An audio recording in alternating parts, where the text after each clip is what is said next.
Oh no, I've accidentally killed a wolf.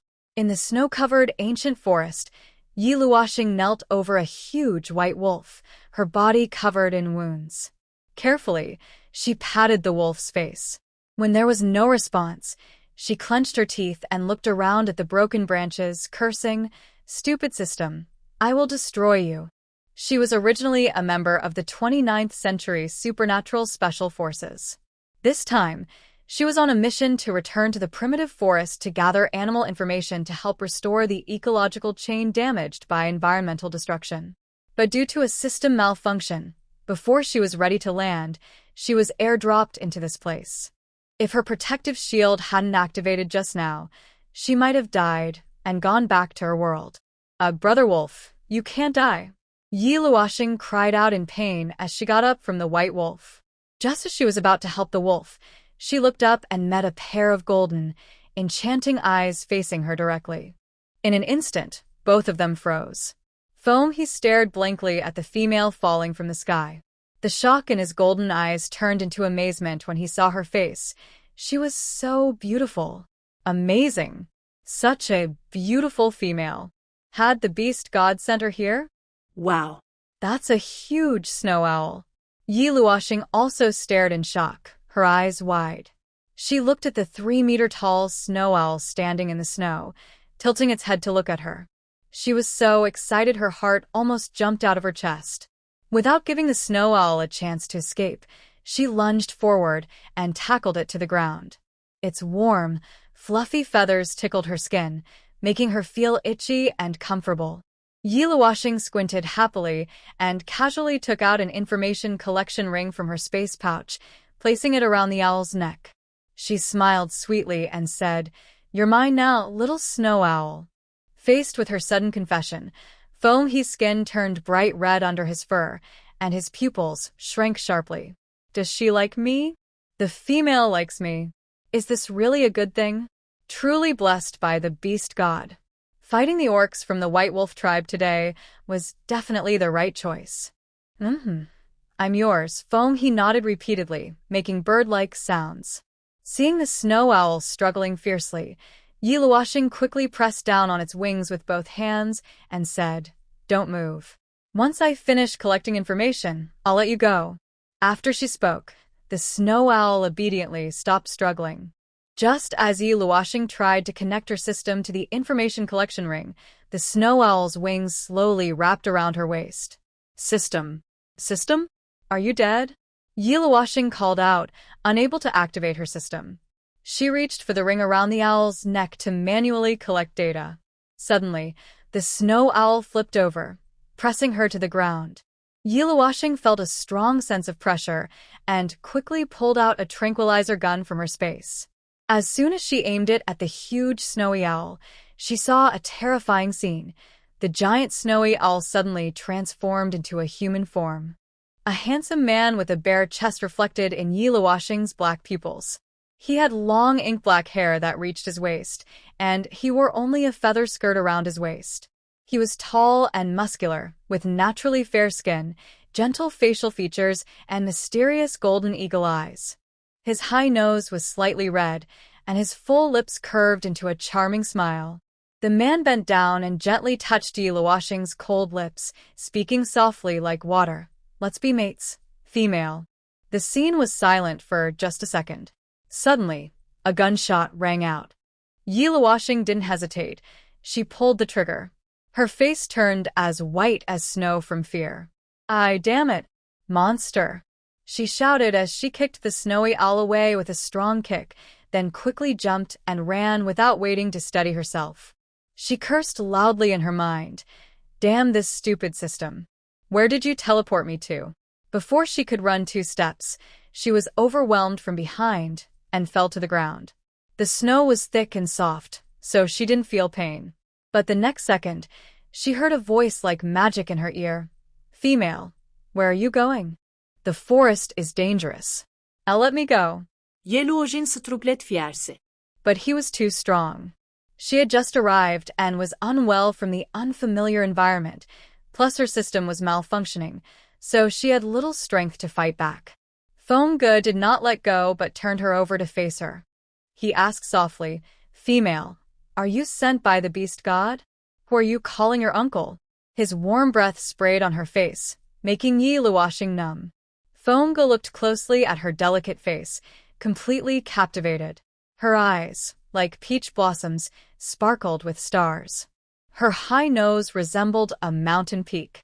Her beautiful lips were pink, and her skin was as pure as clouds. Her short black hair was smooth and shiny like flowing water. Fengge couldn't help but gently touch her cheek with his fingertips.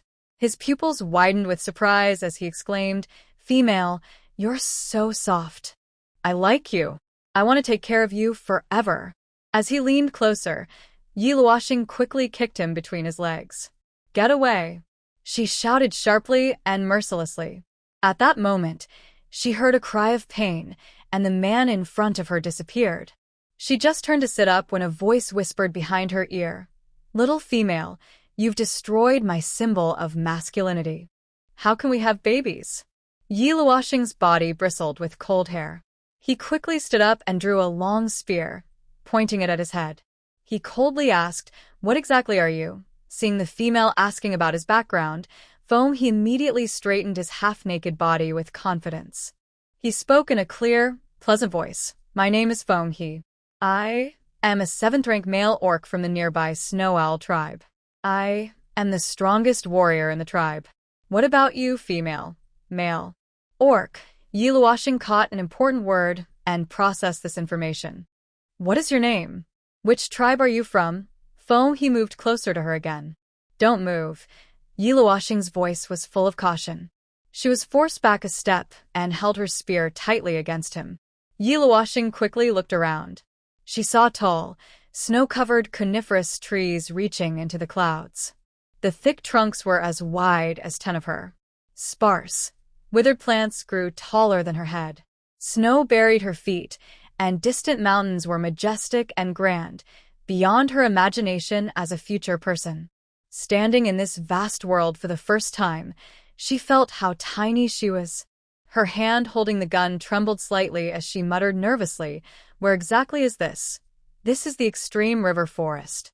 Beyond the storm plain is the mountain range, where our Snow Owl tribe lives." "Female, you're not from the northern lands, right?" He was curious about the female in front of him and sniffed her scent. As he sniffed carefully, his brow furrowed in confusion for 2 seconds, then his golden eyes sparkled with excitement. He stared at Yi Luoxing as if he wanted to swallow her whole and said excitedly, "Female, you don't have other mates? Great. I will be your only male." He felt completely captivated. She was beautiful and soft, had a nice voice, and smelled good. Even if she already had other mates, he would definitely want to be with her.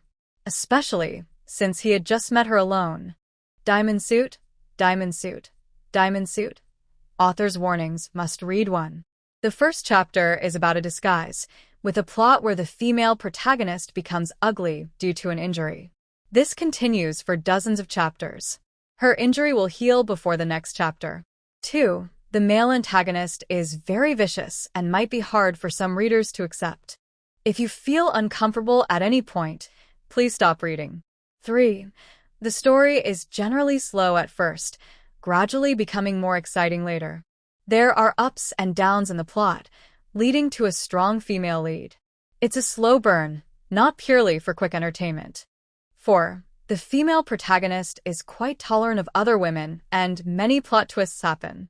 5. Please note these warnings if you dislike this type of story. Be careful before reading. If you leave negative reviews because of this, it would be impolite. Please respect each other. Thank you. Finally, I welcome the brave little ones who are willing to stay and join in. Bowing deeply. His possessiveness was very clear in the man's eyes. The biting cold wind snapped Yi Luoxing back to her senses. She instinctively felt danger. She had to escape. Yi Luoxing looked down and focused on the anesthetic needle in his chest. Seeing that he wasn't fainting despite such a large dose, and recalling his sudden burst of speed just now, she realized his strength was even greater than she thought. She looked at him again, tentatively asking, "Does it hurt?" When the little female suddenly asked this, Fenghe looked at her confusedly, and then at his chest. Seeing the needle, he quickly pulled it out, letting blood flow. "Little female, are you worried about me?" Fenghe said happily, adding, "I don't hurt. I'm a 7th-level fierce beast. These small things can't hurt me." Seeing his wild actions, the blood continuously flowing from his chest, and the wound healing at a visible speed, Yi Luoxing was stunned. She carefully examined this man before her. He was about 1.88 meters tall, over 10 centimeters taller than her. His body lines were very attractive, with strong, straight legs beneath a short, feathered skirt. His bare upper body showed 8-pack abs, and the muscles of his chest and arms formed perfect curves. If she tried to run, given her injured state, she probably couldn't outrun him. After her careful observation, she made her final decision. Her eyes sparkled mischievously as she put away the spear in her hand. She raised 2 fingers and beckoned him with a smile. "Come here." Yi Luoxing's expression was cold, but her movements were very tempting. Seeing her 主动让他靠近, Fenghe's heart fluttered. He took 2 steps forward and said in a husky voice, "Female, hold me." Yi Luoxing spread her arms, asking for a hug. This simple action made Fenghe's mind explode with a buzzing sound. His cheeks flushed, and his body was hot. He quickly embraced Yi Luoxing into his arms. "Female, let's," he started to say, but before he could finish, he felt a stabbing pain from behind. 3 more anesthetic needles were suddenly injected into his body.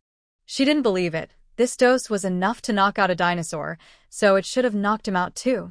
However, Yi Luoxing's expression soon became blank. She saw Fenghe confused, pulling away a few centimeters from her, holding her waist with both hands, lowering his head, and looking at her with confusion in his eyes.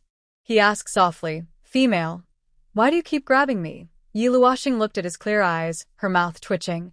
He held her tighter, smiling charmingly on his handsome face. "If you like to grab me, just do it. Anyway, I belong to you.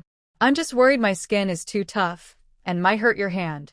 Yi Luoxing wanted to curse but couldn't find the words, feeling short of breath. "Are you feeling unwell?" she asked carefully, trying to stay calm.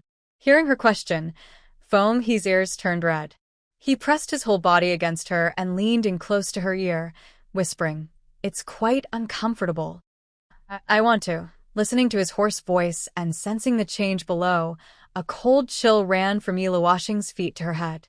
She immediately pushed him away, saying, "Enough. Shut up. Don't say anything more. Let go." Yi Luoxing struggled fiercely, feeling very uneasy and even wanting to smash him with her system. But he didn't loosen his grip. In fact, he responded more strongly. His warm breath was intense, and he lowly said, "Little female, don't move. I won't hurt you. I don't believe you. Your body is almost burning me up." Fenghe's hands were restless, and Yi Luoxing's expression changed. Seeing her struggle was useless, she raised the butt of her gun to try to knock him out. But she pulled too hard and hurt her wound, crying out in pain. "Hiss. Female, are you hurt?" Fenghe's worried voice came quickly. He looked at his sticky hand and saw it was covered in blood, his face turning pale instantly. He hurriedly let go of Yi Luoxing and tore at her clothes, saying, "Quick, let me see." He felt very guilty now. Earlier, he had fought with the beast men of the White Wolf tribe, and the surroundings were already full of the smell of blood. Plus, Yi Luoxing was dressed in red animal skin, so he hadn't noticed she was injured. Now that he saw her wounds were serious, he wished he could take his own life. Hey, what are you doing?" Yi Luoxing saw him tearing her red coat and hurriedly slapped his hand away. She tidied her clothes and backed away, saying, "Don't touch my clothes." Seeing her uncooperative, he was worried and didn't think much. He quickly stepped forward and gently picked her up, coaxing softly, "Okay, I won't touch you. But you have to come back to the tribe with me to see the shaman." "I won't go." Suddenly, her feet lifted off the ground. Yi Luoxing's eyes widened in fear as she hurriedly refused. Despite her struggles, she couldn't stop Fenghe from moving forward. And then, in the next moment, a soft but commanding kiss landed on her cold lips. He looked at her with deep golden eyes. After the kiss, he pretended to threaten her, saying, "If you move again, I will tear off your beast hide." This statement proved effective. Seeing his claws reaching toward her collar, Yi Luoxing immediately became still. However, her left hand quietly moved behind her back, and she took out a smoke bomb from her space. Their eyes briefly met. Foam He's gaze was warm and gentle like the sun. Yi Luoxing's gaze was guarded and cold.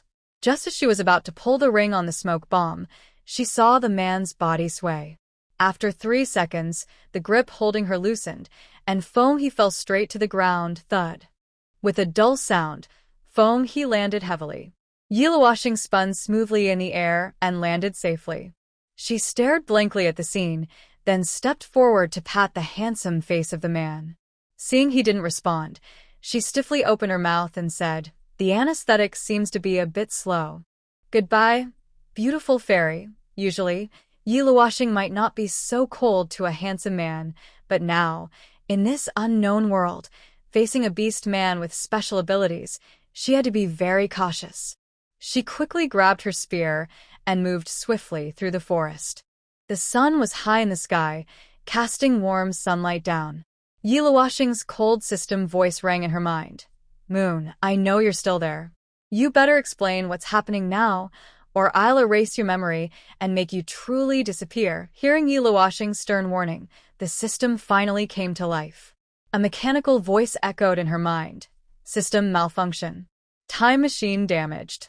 Repair in progress. Repair progress. 1%. Current continent deployment. Unknown. Matching level with the Beast Man world. 90%. Language integration completed. Progress. 40%. Other relevant data has been organized and can be viewed at any time." Moon's report made Yi Luoxing feel overwhelmed. Soon, she furrowed her brows and asked, "Why can't I use my powers anymore?" The system quickly replied, "Because the spiritual energy in this world is too strong. Your body cannot handle it. If you forcefully use your powers, 2 things might happen. 1, you could explode and die. 2, your powerful abilities might destroy this world. Therefore, Moon has temporarily sealed your powers." After hearing Moon's explanation, Yi Luoxing finally felt relieved. She previously sensed that the moon had sealed her supernatural powers. She guessed there might be a reason for this, so she didn't force her way through the barrier. That was also why she was patient when facing the orc just now. How long will it take for my body to adapt to the spiritual energy here? When can the time machine be repaired? After calming down, Yi Luoxing asked 2 important questions in a row. But she only heard the system's alert sound. Beep. Energy is insufficient. The system will automatically enter sleep mode. Yi Luoxing. You better restore your energy quickly. Yi Luoxing found it increasingly difficult to walk through the snow. Suddenly, she heard a beast's roar behind her. A gust of wind rushed toward her back. She quickly shot out her resilience wire from her bracelet and hooked it onto a nearby tree. When the beast's claws were about to pierce her, she retracted the wire and leapt up, landing steadily on a sturdy branch. She looked back and saw a gray bear twice as large as in the animal guidebook, glaring at her with greed and fury. After a missed strike, it quickly charged toward the tree. Bang! Yi Luoxing immediately pulled the trigger. 3 claw marks were left on her back, and blood slowly oozed out. At the same time, she saw the gray bear howl in pain and collapse to the ground. She had shot and killed the bear, which she didn't want to do, but she had to ensure her own survival first. Judging by its size, it probably wasn't an orc. Ugh! She cried out again in pain. Her injuries were already numerous, and she needed to find a place to bandage herself. Yi Luoxing stood on a high point overlooking the coniferous forest. The cold wind lifted her disheveled hair and clothes. Snow water dripped from her thick eyelashes. Her eyes were as deep as an endless ocean. Holding her spear, she stood in this primitive wilderness like a mysterious and dangerous spirit of the world. Yi Luoxing fixed her gaze on a sparsely wooded area. Using her resilience wire, she moved swiftly along the tree trunks, approaching the spot quickly. She saw a clearing without trees and a half-frozen river. She was pleased. Just as she leapt down from a tree trunk, she slipped and fell into the snow with a loud thud. Ugh. Damn it! Yiluoshing clenched her teeth and spat out this curse. She was really unlucky, so unlucky that even cold water was hard to swallow. She spat out some snow and looked up from the snow. But as soon as she looked up, she froze in place.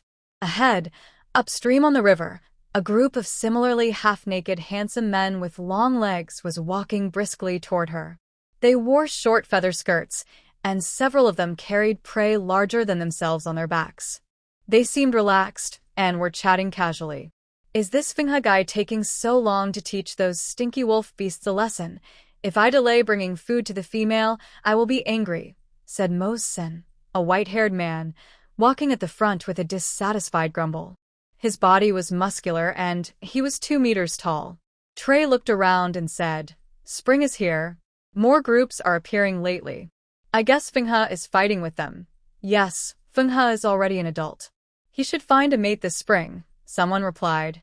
"He doesn't like females in our tribe, but soon the northern leaders' competition will start. Many females from different tribes will go there and Fenghe will probably go too, right? So he will store more food in advance for his mate." The male orcs discussed the reason for Fenghe's late return.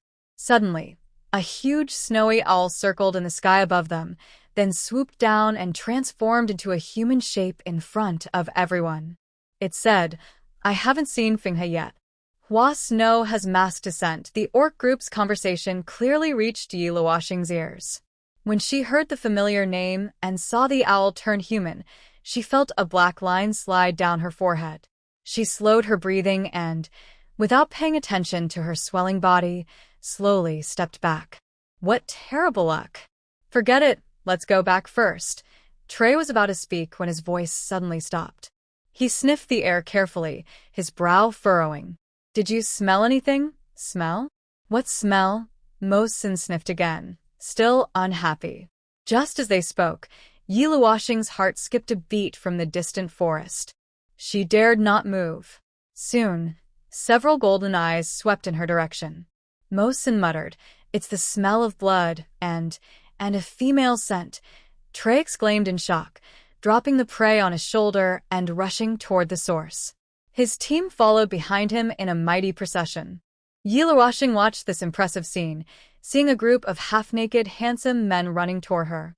Without hesitation, she quickly got up and turned to run. But just as she took a step, she bumped into a hard wall. 2 strong hands tightly held her waist. Fenghe's familiar and soothing voice sounded above her head. "Little female, don't run. I am not a beast or a strange creature. I won't hurt you. You just disappeared, and I was worried. It's too dangerous for you alone in the forest. Come back with me. I will protect you." Fenghe rested his head on Yiluoshing's shoulder, his eyes full of concern, afraid that if he let go, she would disappear again.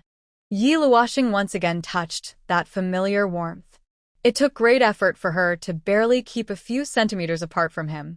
She looked at Fenghe in surprise and said, "You wake up too quickly." Fenghe wanted to speak, but froze when he saw her current appearance. He hesitated and said, "Female, you."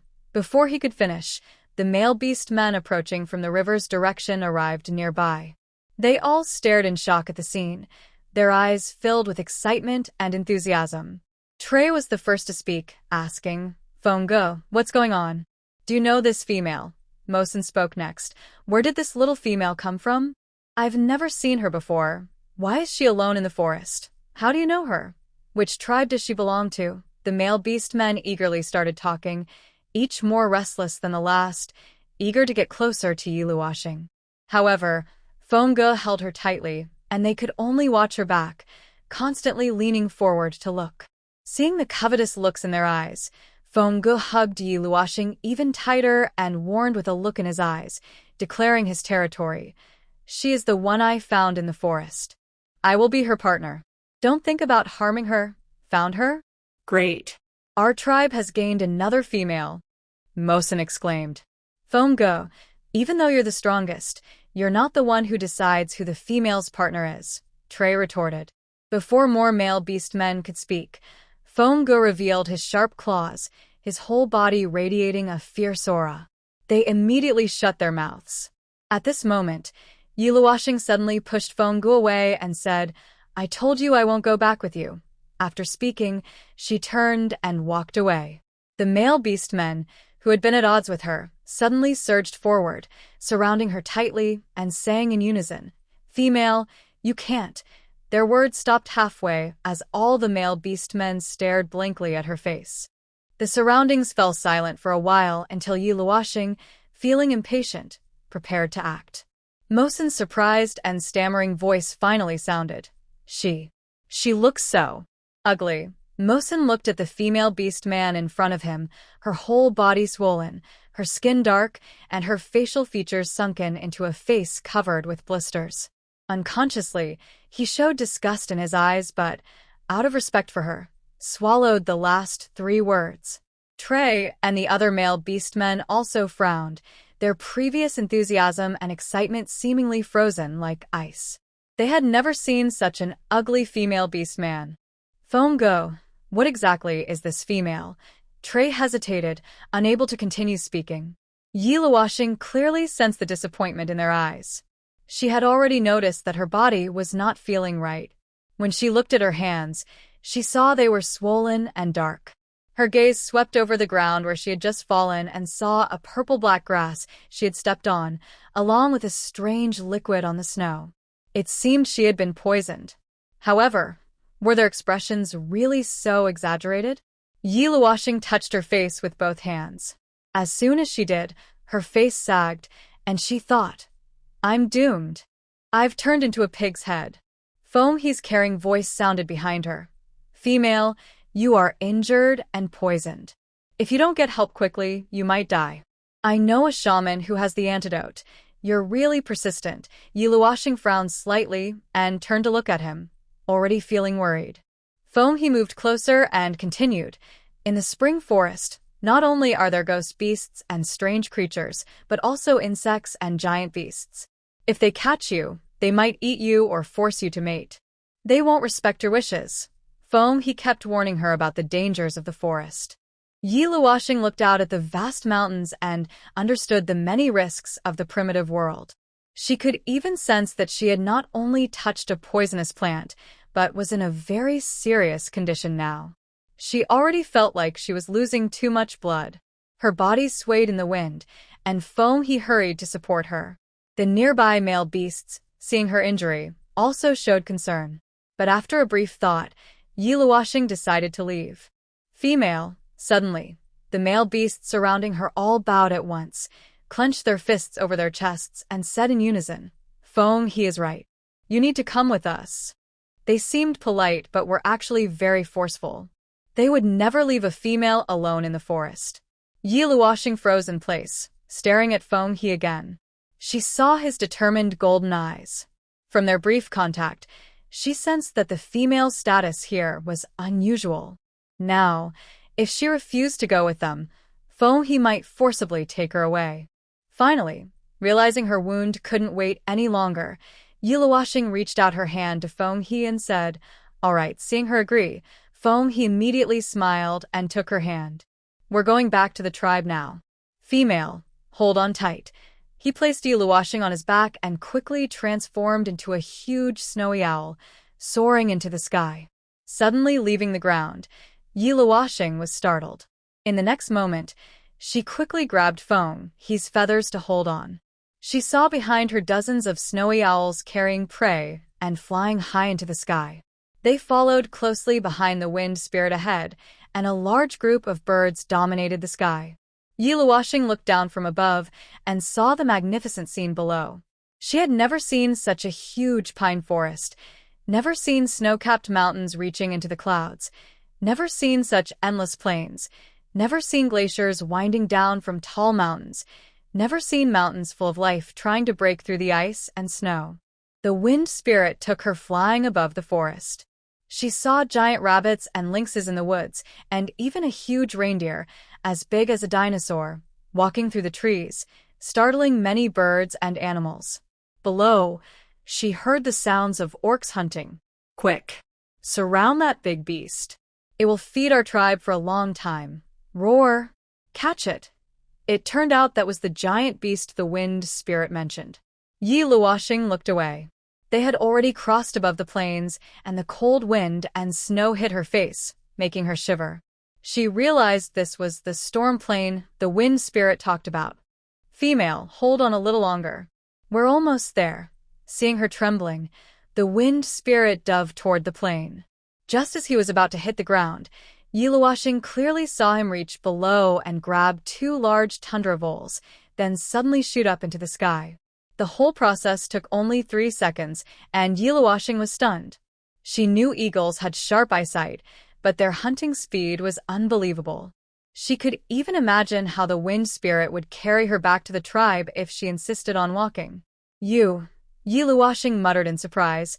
That's amazing. The wind spirit hadn't thought much, just wanting to bring a small snack back to feed the female. Unexpectedly, she praised his hunting skills, and his face instantly turned red. He let out a cry. Female, tell me what you like to eat. Once the shaman heals your wounds, I'll go catch it for you. The wind spirit spoke a long string of animal language, which, translated into Yi Luoxing's ears, was gibberish %, quack law carrot. She was immediately stunned. What was he saying? Just then, a familiar mechanical voice sounded in her mind. Energy has been restored. System rebooted. The progress of merging with the beast world language is 40%, reaching the maximum. Merging stopped. You've finally woken up. What did that just mean? Seeing the moon fully charged, Yi Luoxing withdrew her gaze from the distant mountain range and carefully communicated with it in her mind. The reply from the moon above machine was, there are too many beast tribes in the beast world. Only 50% of the beast language can be understood, so we can only communicate using the orc language. This ensures you can understand the orcs and they can understand you. Due to the many unknown species in the beast world, the remaining 10% of the orc language is also difficult to translate, so you will need to explore on your own. Yi Luoxing only paused for a second. I don't want to explore, she thought. How is the time machine repair going? When can we leave? She didn't want to stay in this terrible place. She still had a mission. Unexpectedly, the moon above machine suddenly replied, Sorry, Team Yi. We can't go back for now. Yi Luoxing's face changed instantly, and she tightened her grip on Feng Ge's feathers.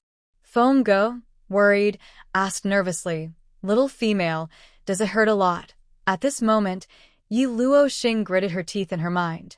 Say that again. 2 sparks of electricity crackled, and it seemed like the system froze. After 3 seconds, it said, The progress of the time machine repair is at 1%. It cannot repair itself automatically now. We can only collect animal information as materials to repair the time machine. The system just compared data from the information collector, and the orc data closely matches the original animal data. Therefore, the beast world can also be used as the mission site. Once the collection task is complete, the time machine can be repaired for return. Moon above, I wish Team Yi success in this mission, the system said coldly yet politely. You damn dog, Yi Luoxing was about to curse. Suddenly, a crackling sound came. System energy is insufficient, entering sleep mode automatically. The moon above machine used emergency measures to shield Yi Luoxing's anger and curse words. Yi Luoxing was so angry she was breathing heavily, her chest rising and falling. Plus, she was losing a lot of blood, feeling like she might faint at any moment. Just then, the voice of Feng Ge from below reached her ears. Little female, we've arrived home. Yi Luoxing was distracted by his words. She looked in the direction of his gaze and saw that he was flying with her over a mountain range, heading toward the largest peak in the center. The snow-covered main peak rose like a giant beast, piercing the clouds. The entire mountain was bare, but at the top, hundreds of caves of various sizes had been carved out. Watching Feng Ge fly her toward a higher cave, Yi Luoxing finally realized this was their tribe. When they were half a meter from the cave entrance, Feng Ge threw the prey into the cave, transforming back into a human form. He then embraced Yi Luoxing and jumped into the cave together. A warm breeze came to ease the cold on Yi Luoxing's body. Feng Ge walked to the back of the cave and gently placed her on a nest, saying, Female, rest for a while. I will go find the shaman. Okay? Yi Luoxing replied softly, glancing up at the man who was exposing his chest in front of her. Seeing Feng Ge quickly disappear into the cave, she looked around at her surroundings. The simple, roughly 5 or 6 10-square-meter L-shaped cave had a stone bed at the back of the passage, covered with dry plants arranged neatly. The crossbar of the L was piled with animal skins and bones. Other than that, there was nothing else. It's really clean here. Yi Luoxing brushed her hand along the cold stone edge of the bed. Given how primitive everything was, she was sure they didn't even use tools. If she had to live here long-term, would she go crazy? She was annoyed and tugged at her wound, seeing her swollen hand that looked like a steamed bun. She felt so helpless she almost wanted to cry. She took out a medical kit from her space pouch, found alcohol and ointments for swelling and inflammation, along with bandages and scissors, then carefully began cleaning her arm wounds. Just as she started, Feng Ge returned at the cave entrance. He carried a bundle of herbs wrapped in animal skins and hurried over, saying anxiously, "Female, the shaman has been taken far away to gather herbs. I brought antidote medicine." As Feng Ge approached, he saw Yi Luoxing lifting the animal skins to clean her wounds. Seeing her crisscrossed injuries, his eyes filled with sadness, worry, and guilt. He stepped forward and crouched beside her, saying, "Female, your injuries are so serious. It's all my fault. What does that have to do with you?" "I did it myself," Yi Luoxing said calmly. She looked at the herb sticking out of the animal skin in his hand, her eyes brightening as if she recognized something familiar. She quickly reached out, sniffed one of the herbs, and confirmed what it was. Excited, she said, "Blood-clearing herb. You actually have this here. Looks like your herbal remedies for detoxing are pretty reliable." Since the blood-clearing herb was already dried, she guessed their shaman knew quite a lot about herbs. Yi Luoxing put the herb back and continued smelling the others. Feng Ge watched her with surprise, opening his mouth in astonishment. "Female, you actually know about herbs. My name is Yi Luoxing. Don't call me female all the time," she introduced herself while busy. Feng He was momentarily stunned, then realized she was willing to tell him her name. A charming smile appeared on her deep, three-dimensional face, and her eyes sparkled like stars. "Okay, from now on, I'll call you Luoxing. Can you help me apply medicine?" "I can't reach my back." Yi Luoxing looked up and met his gaze. Feng He stared at her deep, mysterious eyes, nodding quickly. "Of course. Whatever you ask me to do, I will do." Yi Luoxing half removed her white shirt. She was wearing a sports bra, and her whole body was swollen and dark, not very attractive. But Feng He saw her natural actions and was momentarily stunned before sitting behind her. Yi Luoxing picked up her medicine. "Use mine, water-based to clean the wound, and the others to apply on it." She demonstrated on her arm and then handed it to him. Feng He suspiciously took it. "What is this?" Yi Luoxing turned to answer, but accidentally touched an inappropriate scene caused by his sitting posture, and because his bare chest was too close, she immediately turned her head, threw her coat over him, and said, "Put on your animal hide properly." Seeing her action, Feng He looked down at himself, then looked up at her with a smile, and said something shocking. "You are the female I like. I am all yours. As long as it's you. Not only can you look at me, but you can also touch me anytime." His words left Yi Luoxing speechless. She looked at him with a serious face and asked honestly, "We just met. How can you say I am yours?" Feng He pointed to the silver ring on his neck with his index finger. "But you said you like me and marked me. I like you too, so I am yours. Yi Luoxing was about to argue, but she saw Feng He lift his head confidently, showing the information collector on his neck. Suddenly, she remembered something. She recalled the group of male beast men she saw by the river earlier. They all seemed to be wearing something around their necks. Wait, could this mean something inappropriate in this beast world? A bad premonition rose in her heart. Feng He placed both hands on her sides, leaning in close, and spoke softly yet strangely. "You possess me, and you still want to be irresponsible? I won't let you run away, Luoxing." "Why you? What are you doing?" Yi Luoxing pushed her right hand between them nervously and moved aside. Fenghe wrapped his arms around her, smiling gently.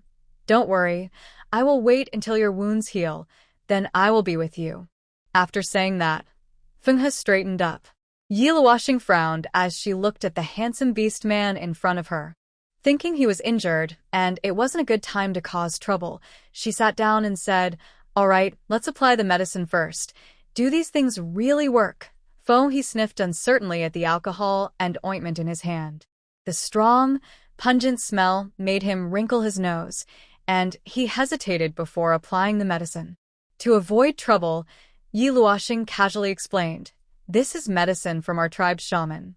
It works well, just use it. Hearing this, he hesitated and then said, Okay. Following her instructions, he used a cotton ball soaked in alcohol to clean her wound.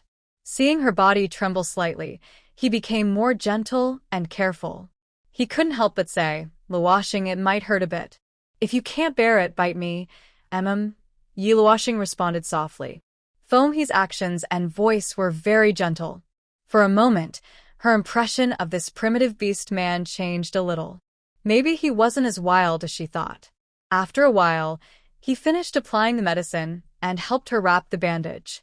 During this process, their movements were somewhat intimate. Seizing the moment, Yi Luoxing asked, In your tribe, what does the thing on a male beastman's neck mean? Hearing her suddenly ask, he was stunned. Don't female beastmen rarely leave the nest? How come you don't know this? He looked surprised. He remembered Yi Luoxing's beautiful appearance and understood she was well protected by her tribe, but if she didn't know this, he wondered if she had just come of age. Or perhaps she was a royal female beast. That's why she was so delicate and pure. Thinking of this, he silently made a decision. No matter which tribe she was from, since he had met her, he wanted to become her partner. Luoxing, he suddenly grabbed her hand and held it against the silver ring on his neck. Because the structure between female and male beastmen's necks is different, the Adam's apple on males is also called the second symbol of masculinity. Besides the female you like, it shouldn't be shown casually to female beastmen, and female beastmen shouldn't touch this part of males either. You gave it to me, which proves I belong to you. He explained very seriously. Hearing his flirtatious explanation, Yi Luoxing felt like she was in a dream. She quietly reached out with her finger to press the switch on the information collector, feeling awkward as she said, So that's how it is. I didn't know this before, so as long as I took it, it doesn't count, right? After saying that, Yi Luoxing quickly pressed the switch, but she found that the information collector didn't come off. She was startled and quickly tried to pull it off, but Ge grabbed her hand to stop her. At this moment, her wound had been bandaged. Ge leaned in and pressed her down, his voice cold. No. I can explain if you don't understand, but I can smell your scent on me. If you don't want me, I will never find a partner in this life. That's an exaggeration. Yi Luoxing slowly withdrew her hand and cursed the system silently. Look at how beautiful you are and how strong your fighting ability is. You're the top warrior of the tribe. Even if we don't become mates, there will still be females who like you. Yi Luoxing tried to speak in words he could understand. But Ge held her tightly and said seriously, Since I am so good, why don't you like me? Yi Luoxing was speechless, caught off guard by his deep question. Isn't he a primitive person? How can his mind work so fast? Liking someone isn't just because you're good. I will like you because it's a complicated feeling, like Yi Luoxing really didn't know how to explain it to him. If she weren't injured now and her supernatural powers weren't sealed, she really wanted to punch him. She wasn't sure how much longer she could endure. I don't care, Ge declared domineeringly, sitting up straight. I belong to you. If you don't want me, I will jump off the mountaintop. Yi Luoxing froze at his threatening words. After a couple of seconds, she hesitated and spoke, But you're a flying beast. You can fly, right? Jumping down probably wouldn't kill you. Ge lifted his head proudly and stood up. He grabbed some herbs and headed out of the cave. I'll grind the herbs and get some food for you. Ge took the 2 small rodents with him. Yi Luoxing watched him fly out of the cave and finally let out a breath of relief. She called the system in her mind. Moon, why can't I remove the information collection ring? Moon's mechanical voice responded in her mind. When the time machine malfunctioned, many items in the space were damaged. Currently, only 7 information collectors remain, and the switch for opening and closing them is broken. They can't be used normally. Forcibly removing them will further damage their functions. After the collection is complete, they may fall off automatically. What? Only 7 left? We brought 1,000, Yiluoshing exclaimed excitedly, jumping up from her nest. Hearing this unexpected news, she felt a bit overwhelmed. She closed her eyes to check the scene inside her personal space. In the endless darkness, the shelves used for sorting were crooked, and various sized items were piled together in a messy scene, like being in a junkyard. Yiluoshing almost trembled as she opened her eyes. She clenched her fists and said, "There are only 7 left. How can we complete the collection task and go back?" Yushang was silent for 2 seconds and said, "There is still a flying boat in your space that can collect passenger information. It might be useful." "You can." Yushang's voice suddenly stopped. Just then, Fengge flew back from the cave entrance. He handed her a piece of herbal medicine wrapped in animal skin and said, "Eat this. If you eat it, the poison will be gone." "How are you so fast?" Yiluoshing frowned and asked. It hadn't been more than 3 minutes since he left. "I'm quick with these things, but not in some others," Fengge muttered softly, clearly still upset with Yiluoshing. He looked puffed up and very awkward. "What did you say?" Yiluoshing was also in a bad mood, but had no time to come for him. This time, Fengge was speechless because of her words. Seeing that she was still angry at him, he became even more unhappy. He placed the herbal medicine in her hand and sat aside to cut meat with his claws. Yiluoshing looked down at the herbal residue on her hand, then at the information collection ring around Fengge's neck, and finally at his very handsome face. She sighed helplessly and sat beside him. She slapped her own hand and said, "I told you not to be so nosy." Just after she finished, her crisp voice reached Fengge's ear.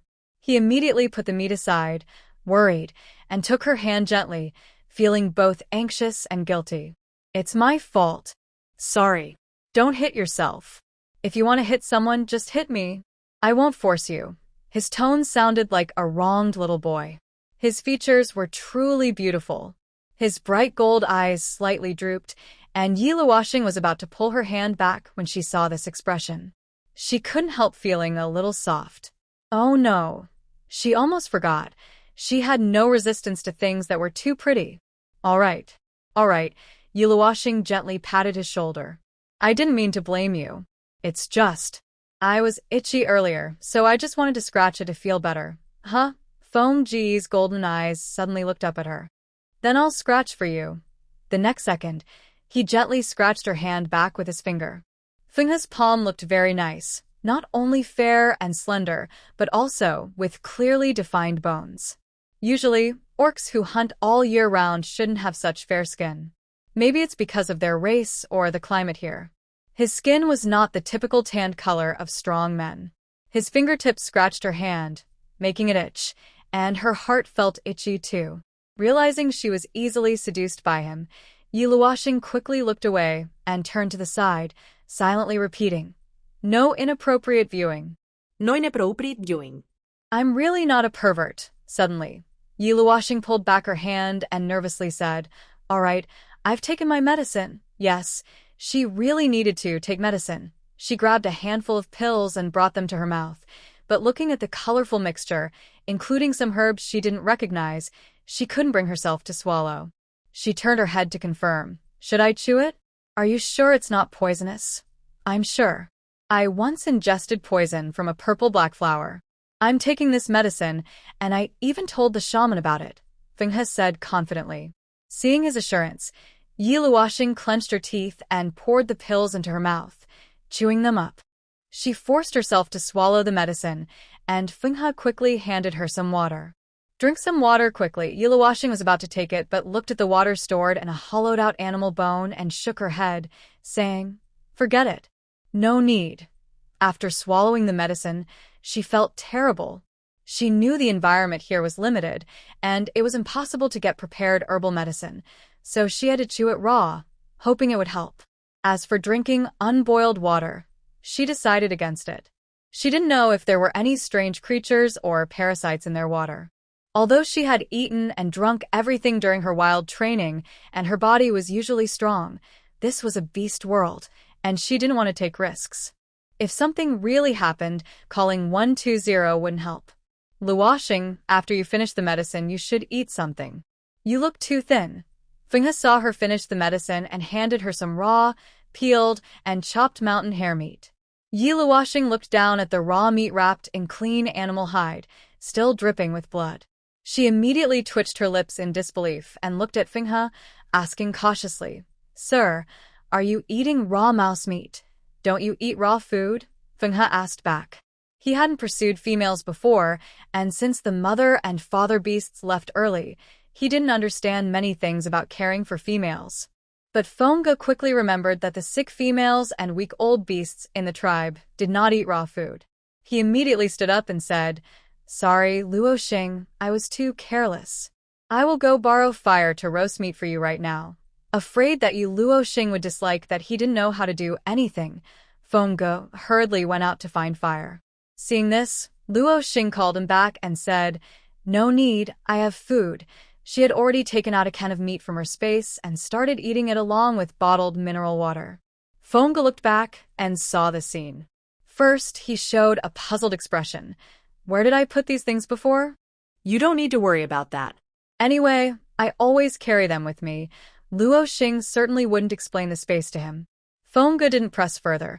He just glanced at what she was holding and planned to leave. "Do you usually eat only this much? No wonder you're so small and thin." No. "Since I am now your partner, I must make sure you eat the freshest prey. This is enough for me." Luoxing raised her voice to stop him. "Besides, how am I small and thin?" Luoxing almost doubted herself because of his words. She looked down at her body. She was 1.76 meters tall. Although her figure wasn't as muscular as a beastman's, she was a proper graduate of a military school. She had muscles and abs too. Fenghe followed her gaze carefully and then asked seriously, "Luoxing, what is your race?" Luoxing was stunned for a moment and quickly replied, "I'm from the rabbit tribe." She was born in the year of the rabbit, so being from the rabbit tribe was fine. Hearing her race, Fenghe relaxed, knowing that rabbits are naturally small and delicate. But he quickly remembered something and looked at her in surprise. "No wonder you were so afraid of me earlier." He walked back to her, squatting down, and looked at her seriously. "Luoxing, although our snow owl tribe hunts wild rabbits, we do not hunt beastmen. Not to mention you're a female. I won't hurt you. If you're scared, I promise I will never eat rabbits again." Hearing Fenghe suddenly speak so seriously, Luoxing's spoon froze near her mouth. She quickly thought about the habits of snow owls in her mind and silently lit an incense stick in her heart, silently shouting, "Damn. I almost forgot that rabbits are on our menu. Why pick such a species? Luckily, they don't eat beastmen. Phew. Phew." Luoxing stiffly put a spoonful of meat into her mouth, chewed a few times, and swallowed. She had noticed more than once that their conversations contained hints about females, and these hints were a bit strange. She stayed quiet for a moment and tentatively asked, "How many beastmen are in your tribe?" "Our snow owl tribe has 495 beastmen, including 20 females and 475 males. We are a medium-sized flying beast tribe nearby, but the strongest," Fenghe answered honestly. Actually, Fenghe was quite happy to hear Yi Luoxing ask about their tribe because it meant she was considering staying. So, he shared detailed information about the tribe with her. However, Yi Luoxing was a bit uncomfortable with his honesty. She had planned to probe slowly, but her plans seemed so weak compared to his sincerity. When she heard the numbers, she was even more surprised. 20 females. Fenghe proudly nodded. "Yes, because our snow owl tribe is strong, we have many females. Most tribes don't have so many. Where are they all?" "Almost a 25-to-1 ratio? Is that a lot?" Yi Luoxing was shocked. She finally understood the role and status of females here. She finished the remaining canned meat in a few bites and suddenly remembered something. She asked, "Do you still have fire sources?" He nodded even more proudly. "Yes, although we are far from the Beast City, all the major tribes in the northern lands keep fire sources. Even in winter, in our designated hunting zones, fire sources are preserved." After hearing his answer, Yi Luoxing nodded. They could make fire, which was good enough. But then she caught another word and continued asking, "Beast City? Where is that?" He looked surprised. "Luoxing, you don't know about Beast City? It's very far away, and the journey is dangerous. Usually, unless it's important, females don't go there." He sensed Yi Luoxing's confusion in his words and felt a bit relieved. If Luoxing wasn't a female from the Beast King or noble families, she might be more willing to stay. Yi Luoxing noticed that he was trying to scare her a little and wanted to ask more about the yen beast and strange beasts. Just then, a shadow fell over the entrance of the cave. Both a person and a beast looked up at the same time, and they saw the figure at the entrance stop in their tracks. Mosin hesitated for 2 seconds at the entrance before speaking. "He, the leader, wants you to come over." He saw Mosin arrive and probably guessed the reason. He turned back, hugged Yi Luoxing gently, and whispered in her ear, "I'll be back soon. Wait for me, Luoxing." Suddenly, he pulled her into his arms, and Yi Luoxing didn't react right away. At the cave entrance, Mosin saw this scene and frowned, his eyes filled with disgust. Until he released Yi Luoxing and walked toward the entrance, Mosin quickly transformed into a snowy owl and flew away. Seeing the cave become quiet again, Yi Luoxing thought briefly before putting on her coat and heading toward the entrance. She stood on a high place, looking down at the distant mountain range, each covered in snow. The tallest peak was in the center of the mountains, very high and seemingly endless. If Yi Luoxing wanted to leave the cave, she would definitely die because she couldn't fly. But first, she needed to explore the surroundings. She peeked out to see how far the cave was from the mountaintop, about 60 or 70 meters, so it should be fine. Her eyes darkened as she pressed the resilient wire from her bracelet into the cliff high above. She leapt up, and upon reaching the top, she pressed out a second wire. She repeated this twice and successfully reached the summit. The blue sky was bright with sunlight, and her view was broader from the top. She could see distant glaciers and plains, and faintly the forest at the edge of her sight. There were no signs of orc habitation on the surrounding peaks. She looked around the narrow, steep mountaintop and found that both sides of the main peak had large platforms, either carved deliberately or naturally formed. "Yushang, do you know what exotic beasts and ghost beasts are?" Yi Luoxing asked the system. "Currently, I have no information on that. Wild animals refer to ordinary animals that can't transform into orcs. Orcs are animals that can turn into humanoid forms. Giant beasts are mutated rare animals without supernatural abilities, and insect tribes, as the name suggests." Yushang replied with some useful, but somewhat pointless information. Yi Luoxing looked speechless. Yushang continued, "When you landed just now, Yushang scanned a large communal tribe from high above. It has primitive houses, probably the Beast City he mentioned." Yi Luoxing frowned. "Houses. All right, I understand." She jumped onto the wide platform on the right and asked, "Is the airship functioning properly?" Seeing that she had calmed down and was ready to complete her task, Yushang replied seriously, "The airship is working perfectly and can be activated at any time." Yi Luoxing nodded. Just then, a few snowy owls suddenly flew into the sky on the right. They circled in the sky for half a turn, finally locking their eyes on Yi Luoxing on the wide platform. They swooped down toward her and, in less than 5 seconds, transformed into human form right in front of her. Haina stepped closer, grabbed her collar, and asked, "Are you the female brought back by He?" She examined her from top to bottom with narrow eyes, finally settling on her face, which was covered in ointment and looked shiny and puffy with blisters. She sneered, "Ugly monster. Did Winda get blinded by a wolf while hunting? Why do you like her?" Hannah quickly let go of Yi Luoxing. Her earlier displeasure on her face had turned into disdain, and her mood seemed much calmer. At the same time, Yi Luoxing also looked at the few orcs who suddenly appeared in front of her, 1 female and 4 males. This was her first time seeing female orcs in the orc world. The female was about 1.8 meters tall, with a strong build, wearing only a feather-made bustier and a short skirt. Her long hair was black and white, reaching her waist. Her face was long, with defined features, narrow eyes, a narrow nose, and long lips. Based on these, she looked quite elegant. But it was strange.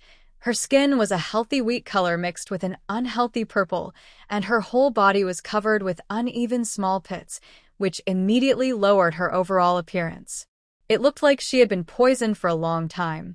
"Who are you?" Yi Luoxing asked calmly, not bothering to be offended by her rudeness. Hannah shot her a cold glance and said harshly, "My name is Hannah. I am a 5-star female beast from the Snow Owl tribe." The male orcs behind Hannah had also finished sizing up Yi Luoxing. Like the ones Yi Luoxing had seen before, Trey and others, they were strong and muscular, with defined abs and handsome features. They surrounded Hannah like bodyguards, but their expressions were quite mismatched with the scene. They frowned deeply because Yi Luoxing's ugly appearance made them uncomfortable. However, since the orc in front of them was female, the strongest among them, Jexi, stepped forward and asked proactively, "New female, what star level are you? How did you meet Winda?" Jexi and the others thought that since the new female looked dark and swollen, she must be of a high star level. After all, star level affects a female orc's appearance. Beautiful and strong female orcs like Hannah were rare, so they couldn't expect much. They knew Hannah was the most beautiful high-star female orc in the Snow Owl tribe. "I don't see why I should answer you," Yi Luoxing replied, confused about what they meant by star level. Did it also relate to strength? She maintained a calm exterior, but her eyes darkened with uncertainty. Jexi was a bit embarrassed by her retort and didn't ask further, stepping back to her original position. "Humph," Hannah snorted coldly and stepped closer. "I don't think you look like a high-star female orc. You're so skinny. I warn you, stay away from Winda. I saw him first, and he belongs to me." "Ha, so bossy," Yi Luoxing smiled and raised an eyebrow at her. "What if I say no?" Her teasing tone and actions made Hannah's anger flare up again. She grew colder and said, "Then I'll beat you up." The two looked at each other closely. Yi Luoxing's eyes flicked over her sharp features. She was half a head taller than Hannah, with deep purple at the corners of her eyes adding a mysterious touch. She looked a bit like a wizard from an ancient, secretive profession, which made Hannah pause for a few seconds. I must say, Yi Luoxing admired her overall appearance and aura. Hannah's taste was often unique. She thought females in the beast world, whether in looks or, well, pretty cool. She suddenly grabbed Hannah's hand. While Hannah was stunned, Yi Luoxing looked into her eyes sincerely and said, "Sister, your eyes are really full of spirit, like gemstones in the sunlight, clear and bright, and they seem to hold magical power that makes people fascinated." "I like you." Hannah froze completely at Yi Luoxing's sudden move and confession. She stared blankly at this female, noticing her eyes like a starry night or the endless, deep sea on the horizon. Despite her appearance, her dark pupils were mysterious and alluring. As Hannah looked into her honest eyes, her expression became a bit unnatural. Then, as if she realized something, she quickly pulled her hand away, pretending to be fierce but stammering, "You. Stop playing tricks. I will definitely get Fingha back." "Okay, sister, I'll wait for you." Yi Luoxing's smile remained bright.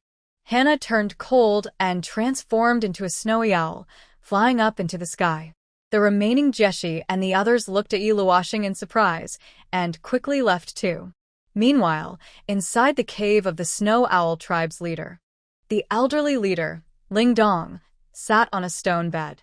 10 male beasts stood around her, and about 100 square meters of the cave in front of her was filled with male beasts of level 4 or higher. They gathered together, with Fenghe standing at the front, the atmosphere solemn. After a long while, Fenghe looked at Ling Dong respectfully and said firmly, "Leader, she is not a female of the Snow Owl tribe. She is someone I found. I will be her only partner, and I won't back down on this. But you can't be the female's master." Ling Dong replied in a low, commanding voice, old but very authoritative. "Fenghe, You are the strongest warrior in our Snow Owl tribe, but until now, you haven't met a suitable partner. Normally, I should wish you well for finding a female you like. But Ling Dong stood up. The two closest male beasts hurried to her side, protecting her. Ling Dong gradually approached Feng He and said, "But you can't be so selfish. You should understand that a female can never have only one male partner in her life. Even if you're a 7th rank beast, that's not possible. The king beasts and nobles of the beast city also can't monopolize a female. A female's partner is decided by herself." Feng He was hurt by Ling Dong's blunt words. He clenched his fist at his side, unwilling to agree, but unable to argue back. At this moment, the other high-level beasts inside the cave also spoke up. Although they greatly admired Feng He's strength, they would not give up on the matter of mates.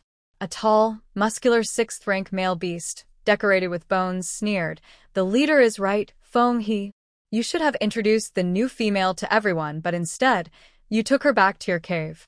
That's too much. Yeah, Feng He, since the female came to our Snow Owl tribe, she's one of us.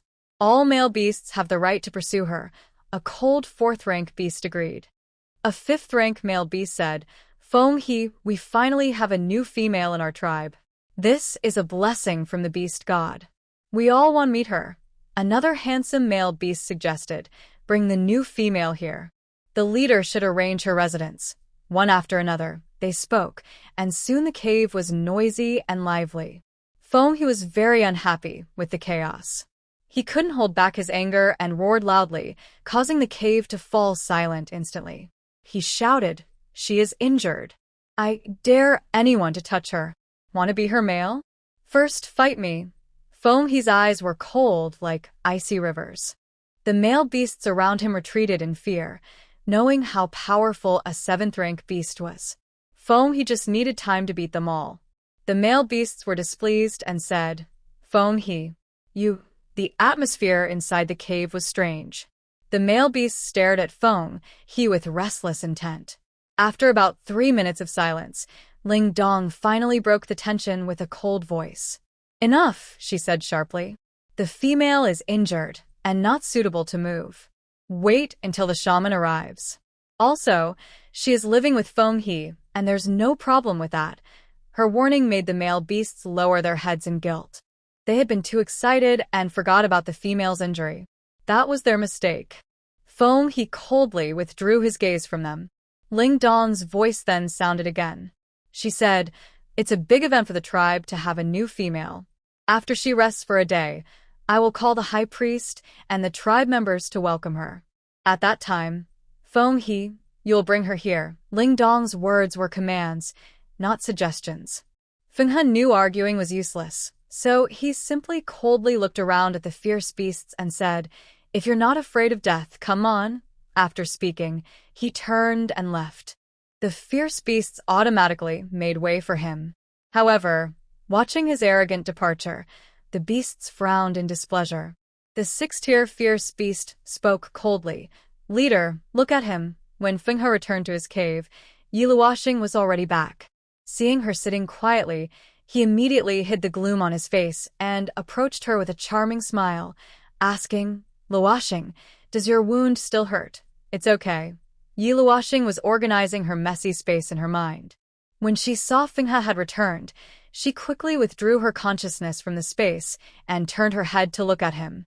Feng He naturally sat beside her and embraced her, saying, "It's a bit cold here. You're injured and shouldn't get cold. Let me hold you and sleep for a while." But it's still early. Yiluoshing looked at the sunlight coming through the cave entrance. Without showing it, she subtly moved away from his embrace. She was indeed a bit cold, but they had just met, and it wasn't appropriate to be so close. Feng He noticed her resistance and didn't try to pull her back. Instead, he glanced at the sky outside and asked with some doubt, "It's already dusk? Although your rabbit tribe's hunting times are different from ours, it shouldn't be that late, right?" "Dusk?" Yiluoshing asked in surprise, standing up and walking toward the cave entrance. She looked at the sun hanging high in the sky and confirmed she hadn't misread it. Could it be? Feng He also sensed something was wrong. He came behind her and suddenly asked in surprise, Luoshing, are you from the central continent? It's so far away. How did you get here? Hearing Fenghe's doubtful tone, Yi Luoshing seemed to confirm her guess. She blurted out 3 words. It's perpetual daylight. It seemed that Yushang was right. This place was very similar to their planet, and indeed, the beast men here could be targets for collection missions. Are your snow owls nocturnal animals? Yi Luoshing turned to ask him. She remembered that snow owls are a type of owl. We don't have such conditions in the northern land. There is only polar night and polar day. Also, because we are beast men, our activity times try to synchronize with other tribes, so we can hunt better and resist enemies. Fenghe didn't continue to question her doubts, but instead actively answered her questions.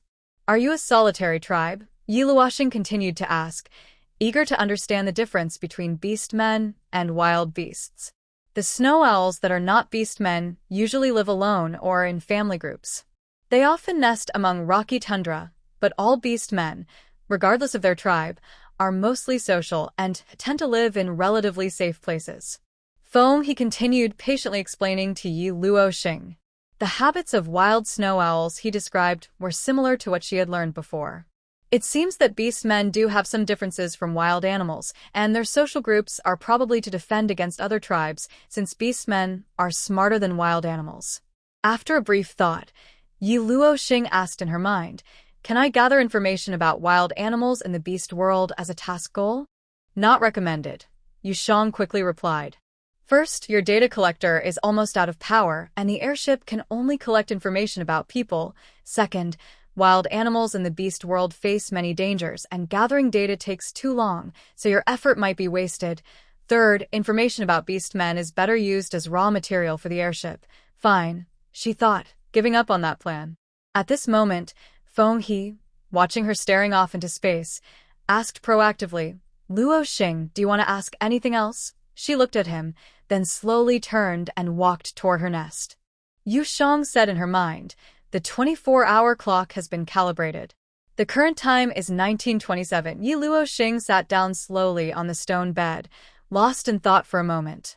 Then she looked up with a smile and asked the obedient beast man standing before her, Fenghe, is Haina a very strong female beast in your tribe? This was the first time Fenghe heard her call his name, and he was momentarily stunned, blushing. After reacting, he looked a bit unnatural but hurriedly said, have you met Haina? Yi Luoshing responded without much explanation. Fenghe skillfully squatted in front of her, showing concern, and asked, she didn't do anything to you, right? Haina is a 5-star female beast. Besides the leader and the leader's female offspring, she is the strongest female beast in our tribe, and also the most beautiful female snow owl. Many high-ranking male beasts from surrounding tribes like her, the strongest and most beautiful female beast. And many high-ranking male beasts pursue her. With this simple understanding, Yi Luoshing gained a basic idea of Haina. However, she was a bit confused and surprised about the first 2 pieces of information Fenghe shared. She didn't care about appearance, but she was curious. What is a star rank? Is it similar to the rank of male beasts? Yi Luoshing initially wanted to test cautiously, but in the end, she decided to ask directly. Because of her previous innocent appearance, Fenghe already had a basic understanding of her, and he seemed harmless.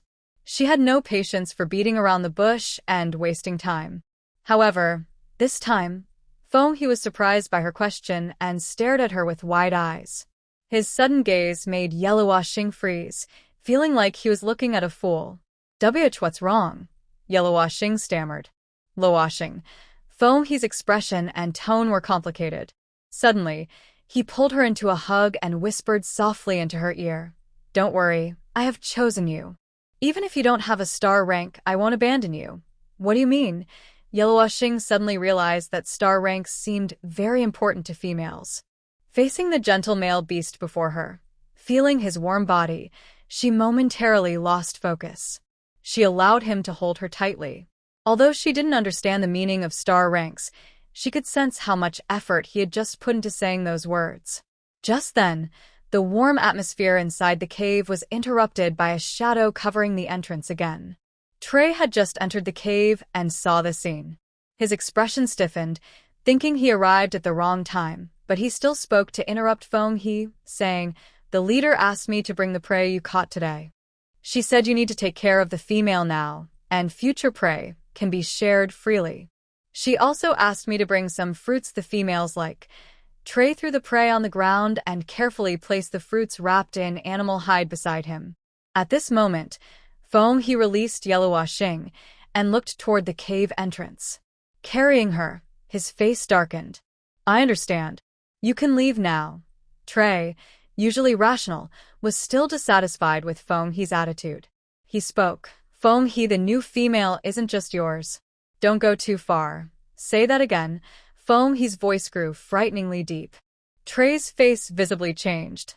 Yellow Xing noticed the tension between the two beasts and disliked the words of the male beast at the entrance. She coldly said, "I don't belong to any of you males. I am just myself." Yellow Xing's tone was not very polite. She coldly retorted to Tlaze. Tlaze's gaze shifted to her. He stared at Yellow Xing's swollen, unattractive face. Because of her displeased mood and words, her face seemed to become even uglier. Originally, Tlaze was somewhat polite because a new female had finally arrived in the tribe, but now, seeing her like this, a look of disdain flickered in his eyes. He coldly turned away and said, "Do as you wish." Tlaze flew off quickly. His rapidly changing emotions, along with Feng He and Yellow Xing, naturally caught everyone's attention. Yellow Xing's eyes have always been sharper than many others. Her gaze swept over the pile of food at the cave entrance, then looked at Feng He and asked seriously, "I don't have a star rank and am this ugly. Are you still planning to pursue me?" When Feng He looked into her eyes, his gaze remained gentle and calm. He gently took her hand and sincerely replied, "Once a male animal recognizes a female, he will be loyal for life. When I first saw you, I decided on you. So from now on, no matter how you change, I will always follow you." Faced with Feng He's sincere and straightforward words, his current, was pure and free of any impurities. Yellow Xing was momentarily unsure how to respond to such pure feelings. She turned over into her nest and calmly said, "It's late. Let's sleep." "I'm a bit tired." Seeing her sleeping peacefully in his nest, Feng He smiled happily and nodded. "Okay, I will stay with you." Feng He found a large stone slab to block the cave entrance. In the dark cave, he climbed into the nest, gently embraced Yellow Xing's waist, and listened to her steady breathing. He smiled and couldn't fall asleep for a long time. On the other side of the main peak, on a platform, a group of male beasts gathered. When they saw Tlaze approaching, they couldn't help but step forward. The second warrior of the Snow Owl tribe, Tier 6 Tuyas, asked, "Tlaze, what does that new female look like? Does she have a high star rank? What tribe is she from?" "I don't know. You can ask Feng He," Tlaze replied coldly. "Haha."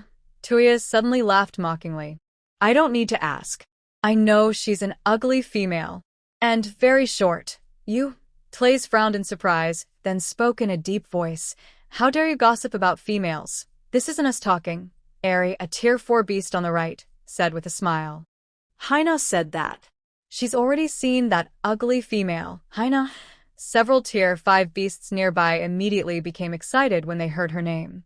One person said, "If Hannah said it, it might not be true. After all, Hannah is so beautiful and talented." In Hannah's eyes, the other female beasts are probably ugly. You're right. It's normal that the new female isn't as beautiful as Hannah. Hannah only went to the Beast City, where many high-ranking beasts chase her. She's even more beautiful than the female beast there. Hannah holds a very high status among the male beasts. They are even willing to risk their lives for her. Not just them. Every male beast in nearby tribes would bow to Hannah if they saw her. "Trey, you and Mosin are acting so secretive. Do you also want to monopolize the new female beast like Feng He?" A 5th-rank beast said angrily. They always felt that since the new female arrived, Trey and Mosin had been acting strangely. Trey looked at the 20 or so male beasts surrounding him, but didn't reply. Instead, he looked at the leader, Tuyas, and said, "Don't you all have females you like? Why are you asking about the new female? And since you'll see her tomorrow, Tuyas, you don't want to pursue her, do you?" Humph. Tuya scoffed disdainfully at Trey's words. I will only love Bai Xian forever. No matter if the new female is ugly or not, I won't change my mind. As a powerful beast with 6th rank strength, Tuya's was not dared to be challenged by the nearby tribe's males. With his strength, he is worthy of being Hannah's partner. The females of nearby tribes also wanted to take him as a mate, but he is always liked by Xian, the most outstanding female of the White Wolf tribe. Besides her, he doesn't fancy anyone else. After saying this, Tuya's left. Trey also didn't want to bother with them anymore and transformed into a beast form, flying away. The cold wind from the northern land dispersed the gathered groups of beasts and swept away the flowing time. The beasts fell into sleep, waking up to the morning bird calls after dreaming sweet dreams, emerging from their warm nests. Current time, 6 a.m. The system's moonlight voice sounded clearly. Yi Luoxing slowly opened his hazy eyes. He looked at the uneven stone wall above him, feeling something imprisoning him. He instantly regained clarity, kicked to the left, and moved inward, asking, Who? Luoxing, you're awake. The gentle voice of Finghe came from a large bird's head facing him. Oh no! Yi Luoxing's face turned pale with fright as she felt the warm fur beneath her feet. An uncomfortable sensation spread through her body. The bird in front of her was too large. She stared into its golden eyes for 3 seconds before slowly regaining her senses. He quickly reverted to human form and worriedly leaned closer, asking, What's wrong? His hand still held her ankle, but since he was now human, the feeling under her foot was his firm abs. Seeing this strange position, Yi Luoxing hurriedly withdrew her foot. Her tone, which had been panicked, gradually became calm as she said, It's nothing. She looked over both of them and saw she was dressed neatly, but he was still mostly undressed. His strong chest was covered with the same beast hide as hers, and his tall, straight legs were pressed close to her. She could clearly feel his body temperature. The scene was a bit intimate. She quickly sat up and asked him, Did you sleep holding me all night? He honestly nodded. Yes, last night you were shivering from the cold, so I held you to sleep. Hearing this, Yi Luoxing didn't know what to say.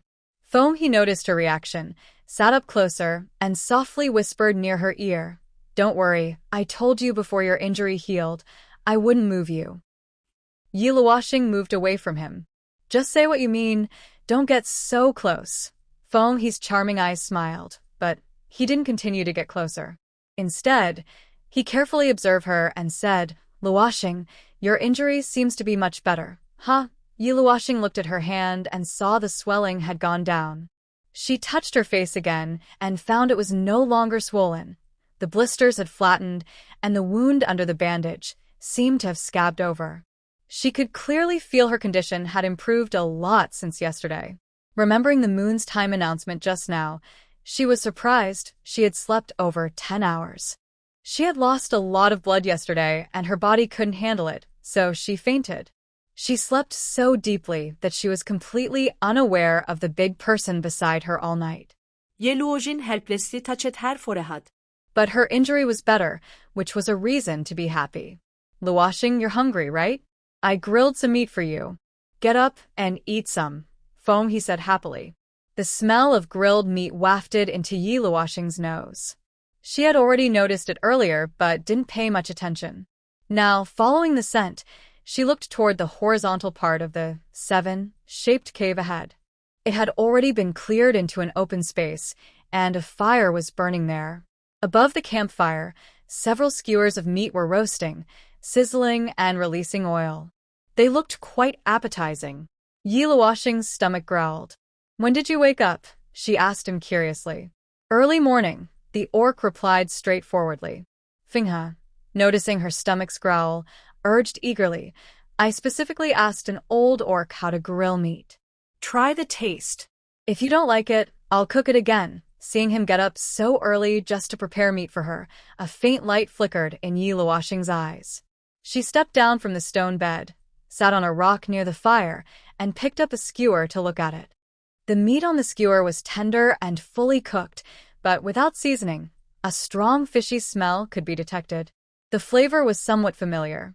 Suddenly, she heard a system voice in her mind. Fully cooked wild duck meat, non-toxic, parasite-free, safe to eat. Duck meat. That could indeed be tried.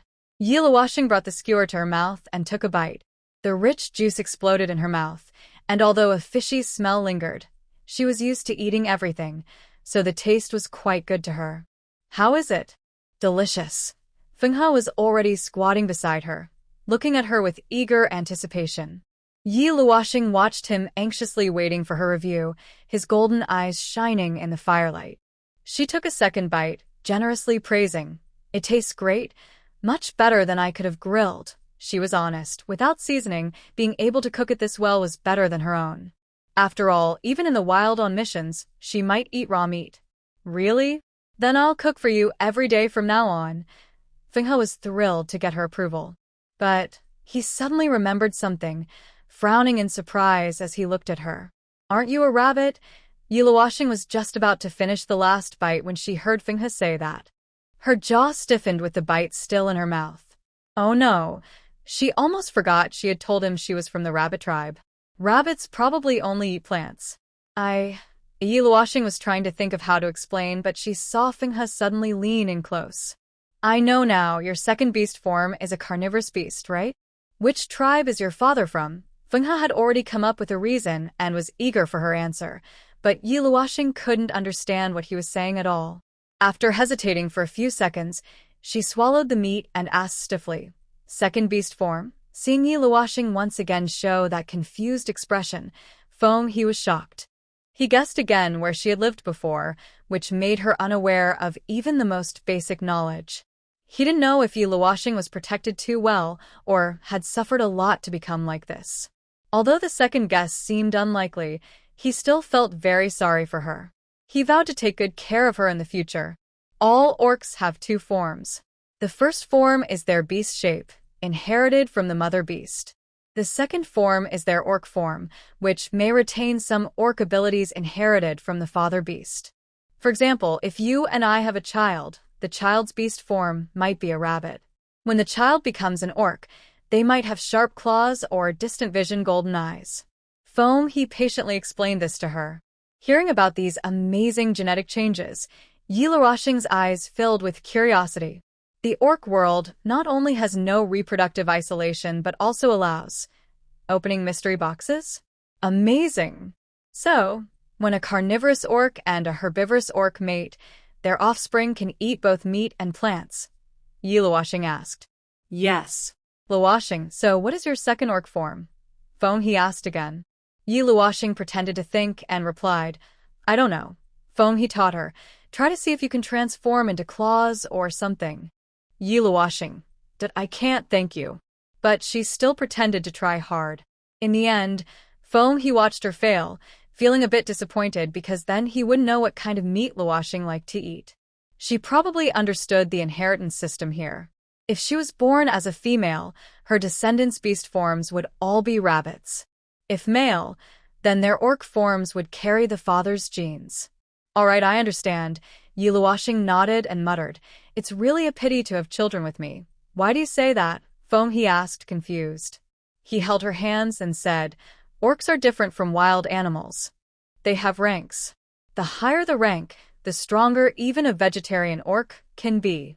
Besides, a bunch of rabbit cubs is so adorable. Seeing how sincerely he said, rabbit cubs, Yiluoshing felt embarrassed to say he was insulting her. But she was not upset about that. Instead, she was disappointed because she didn't have a beast form at all. If she truly mated with an orc, it would be a waste of their genes. She didn't continue talking about this topic with him. She finished eating the remaining skewers. Knowing he didn't eat cooked food, she didn't waste his kindness. After she finished, he immediately handed her some fruit. This is an orange fruit, shaped like a peach. You, as a rabbit, will definitely enjoy eating it. Try it. He is very enthusiastic. Yiluoshing looked at the orange, peach-shaped fruit in front of her. She politely took a bite. Juices flowed in her mouth, with peach and apple flavors and a fresh aroma. It was very crispy and sweet. Its fragrance was also unique. Yiluoshing had never smelled this scent before, but she liked it very much. It's delicious. Thank you. You don't need to thank me.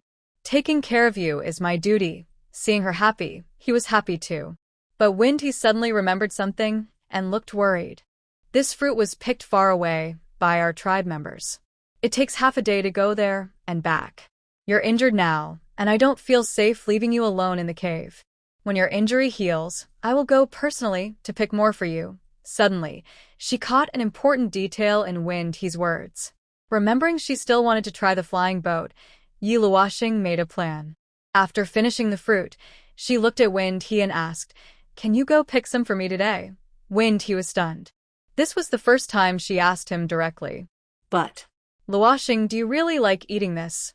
He asked seriously. "Yes, I like it very much," Yi Luoxing nodded. "Then, okay. I will go pick some for you." He agreed quickly, without making any excuses. His quick reply made Yi Luoxing's heart beat faster. This guy is quite good at flirting. But only with his sincerity. After Yi Luoxing finished eating, he helped her change the medicine and was about to leave. Because of her many scars all over her body, he's still worried. "I should call the shaman to check you," he suggested. "No need." Yi Luoxing refused for the nth time. "The wounds are healing. I want to rest for a while." Seeing her insist, and recalling the beasts in the tribe who might be interested in her, he finally compromised. "All right. I'll come back soon. I promise to return early." He moved the stone slab at the cave entrance, transformed into a snowy owl, then replaced the slab and flew away into the distance. Feeling he was already gone, Yi Luoxing stood up and walked to the cave entrance. He really is cautious. The voice of the moon echoed in her mind. "Let's go too." Yi Luoxing pushed aside the heavy stone slab with one hand. Warm sunlight streamed into her deep black eyes from outside the cave. The early spring breeze dispersed the cold darkness inside. The warm sun cast a golden glow around her. An invisible flying boat appeared in the sky ahead. Yi Luoxing's powers were already beginning to recover. She stepped onto the rear seat of the flying boat. The hatch closed, and the boat automatically disappeared, leaving the Snow Owl tribe. "Stay in a safe place." Yi Luoxing quickly washed up in the small living area of the airship. After cleaning her body and hair, she changed into a black and blue work suit. She wore combat boots, a helmet, gloves, and sprayed perfume to hide her scent. She then sat in the pilot seat and began her first test run. Start. Iris recognition complete. The control panel is now active. Exiting autopilot mode. Activate map scanning. Activate living creature detection. Scan range, full coverage. Safety protection is on. Battle readiness is on. Passenger mode is activated. The mechanical sounds inside the airship continued as each function was turned on and tested. Yi Luoxing's hands moved quickly over the control panel. After 15 minutes, she stopped and said, "Good morning, Qingyan." "Good morning, Captain Yi," responded Qingyan, the main robot of the airship. "It looks like you're doing well." Yi Luoxing smiled faintly. "Thanks for the good words. I haven't given up yet. I've already mapped the surrounding area for you," Qingyan replied. Suddenly, a detailed map appeared above the control panel in front of Yi Luoxing. It showed the mountains and rivers around the storm plain, with star icons marking the locations of living creatures. According to the map, Yi Luoxing could even tell which areas were orc tribes. Her fingers slid across the map. "What do you plan to do?" Yu Shang asked her mentally. Yi Luoxing looked at the map and replied, "If I just pull in an orc and run, will they be so scared they destroy Qingyan? So, to be safe, I think our main goal is rescue." "Rescue?" Yu Shang asked with confusion. "Yes, rescue the injured orcs. They will lower their guard because of that." Yi Luoxing already had a plan. "Qingyan, scan for passengers in need of help," she ordered. "Understood. Starting the scan now," Qingyan's mechanical voice responded. Yi Luoxing steered the airship away from the storm plain toward the distant Jichuan forest, where many orc tribes lived. This would make her first mission easier. While she was flying the airship, at the southern edge of Jichuan forest, a group of wolf orcs was being chased by a group of high-level orcs from outside the Northland. Both sides were covered in blood. The injured wolf orcs in front looked battered, while dozens of high-level orcs behind showed their sharp teeth and fierce expressions. "These damn orcs. They took advantage of our hunt to attack us," snarled Byron, the white wolf. "Byron, are we really going to do nothing about them? This time, there are too few of our people hunting, and the yen beasts are too many, all of them high-level creatures. Even he might find it hard to handle." A 4-star white wolf looked back with worry. The other white wolves also turned to glance at the black wolf at the back, who was completely different in fur color, but was risking his life to protect them. Sometimes, he was caught up and bitten by the yen beasts, leaving him covered in wounds. Bobbin didn't look back and said coldly, "He's just an abandoned wildling, no different from those yen beasts. He joined our tribe with bad intentions. If he hadn't left the team yesterday without permission, or wouldn't have been beaten so badly by Fingha. We also lost a female because of him." Hearing about what happened yesterday and recalling the strange female scent lingering in the forest, the white wolves looked again at the black wolf fighting alone at the back. Their expressions changed, and without hesitation, they turned and left. At this moment, Yiluwashing followed the guidance and arrived in the sky. She saw a group of white wolf people running below. When she looked further away, she saw over 40 different tribes' creatures surrounding a black wolf. These creatures were clearly not ordinary beasts. They were very fierce, with blood and flesh on their fangs, torn flesh on their claws, and blood-red eyes filled with mockery and murderous intent. They were teasing the black wolf, who was defending his companions alone. They didn't kill him immediately, but used a hit-and-run tactic, constantly bothering him, tearing pieces of flesh with their claws, biting his neck and tail. Despite being badly wounded, the black wolf's defenses held firm, and they dared not break through his guard recklessly.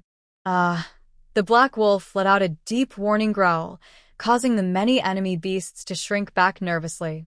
"He's very strong." Yiluwashing sat in the driver's seat, watching the scene calmly, and added, "But he's running out of stamina and won't last much longer. Do you want to save him?" Yu Shang asked her. Yiluwashing had already responded with her actions. She piloted the invisible flying ship toward the group of fierce beasts, smiling slightly, of course. Below, the leader of the yen beasts, a huge black python, hissed and said, "He's out of strength." Everyone attacked together. "Kill him." As soon as the black wolf died, the white wolf tribe would be no threat. Soon, all the female wolves in their tribe would belong to them. The beast lord would be very happy. The black wolf cautiously retreated as the surrounding fierce orcs advanced toward him. Just as the beast opened its bloody maw to attack, the black wolf prepared for a final battle. He slowly lowered his body. At that moment, the beast suddenly saw something flash past quickly in front of him, and then they all missed their target. The black wolf had vanished into the empty space. The beast stared in shock. What just happened? They wondered. Meanwhile, in the sky, Yiluwashing was pressed against her throat by sharp claws. She quickly changed her rough voice to a softer one and said, "Don't be nervous. I'm here to save you." The male beast behind her heard her voice and was surprised. His purple eyes showed confusion. He slowly retracted his claws and looked around at the strange environment. Through a transparent window, he saw the forest outside. Then he transformed into a human form. His deep, steady voice asked, "Who are you?" "Who I am isn't important. Just know I'm not your enemy," Yiluwashing replied. She looked back and saw his human shape, feeling a little surprised. The man in front of her was half-naked, with long black hair hanging down his back. His tan skin covered his large chest and abs, clearly stronger than most males in the Snow Owl tribe. He was about 190 centimeters tall, with straight legs full of raw strength, as if he could dash far with a single step. His black animal skin skirt outlined his firm curves.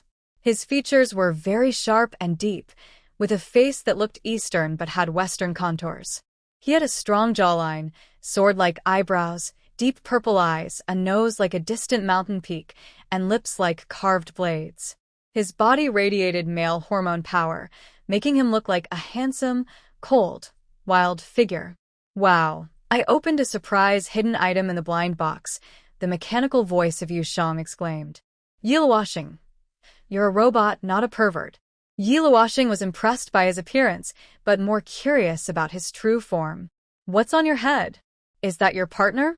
Did you hollow it out? He looked at her, not seeming very talkative, but he kept observing her.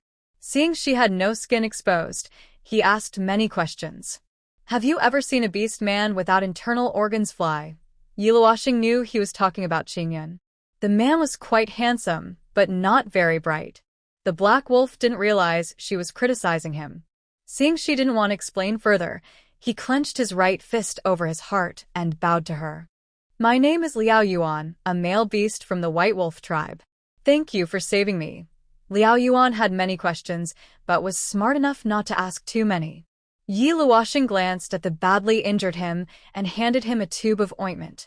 She said, sit down and apply the medicine. This will help your wounds heal faster. Liao Yuan caught the item she threw with precision, looked along her gaze toward the side, hesitated, and then sat beside her. The soft touch and the delicate chair made him look around carefully. Then he returned the ointment to her and said coldly, I don't need this. I'll be fine soon. Hearing this, Yi Luoxing remembered Feng Ji's quick recovery. When she looked at his wounds again, she saw they were healing gradually. All right, as you wish, Yi Luoxing said, putting away the ointment and continuing to pilot the airship. I'll take you back to the White Wolf tribe, she added. Meanwhile, Liao Yuan was staring at the control panel in front of him, lost in thought. He had been observing for a while but couldn't recognize what the device was and found it very strange, bright, and weird. He reached out a paw to press a button like Yi Luoxing, but she quickly stopped him with a slap. Don't touch randomly, she warned. Liao Yuan looked at this strange female and asked, which tribe are you from? Why can't I smell your clan? Yi Luoxing smiled deliberately and said, maybe your sense of smell isn't good. Liao Yuan looked at her deeply and said, if I can't smell it, then no beast man in the north can. Yi Luoxing calmly replied, you're quite confident. As she finished speaking, her peripheral vision caught a beast man rushing toward her.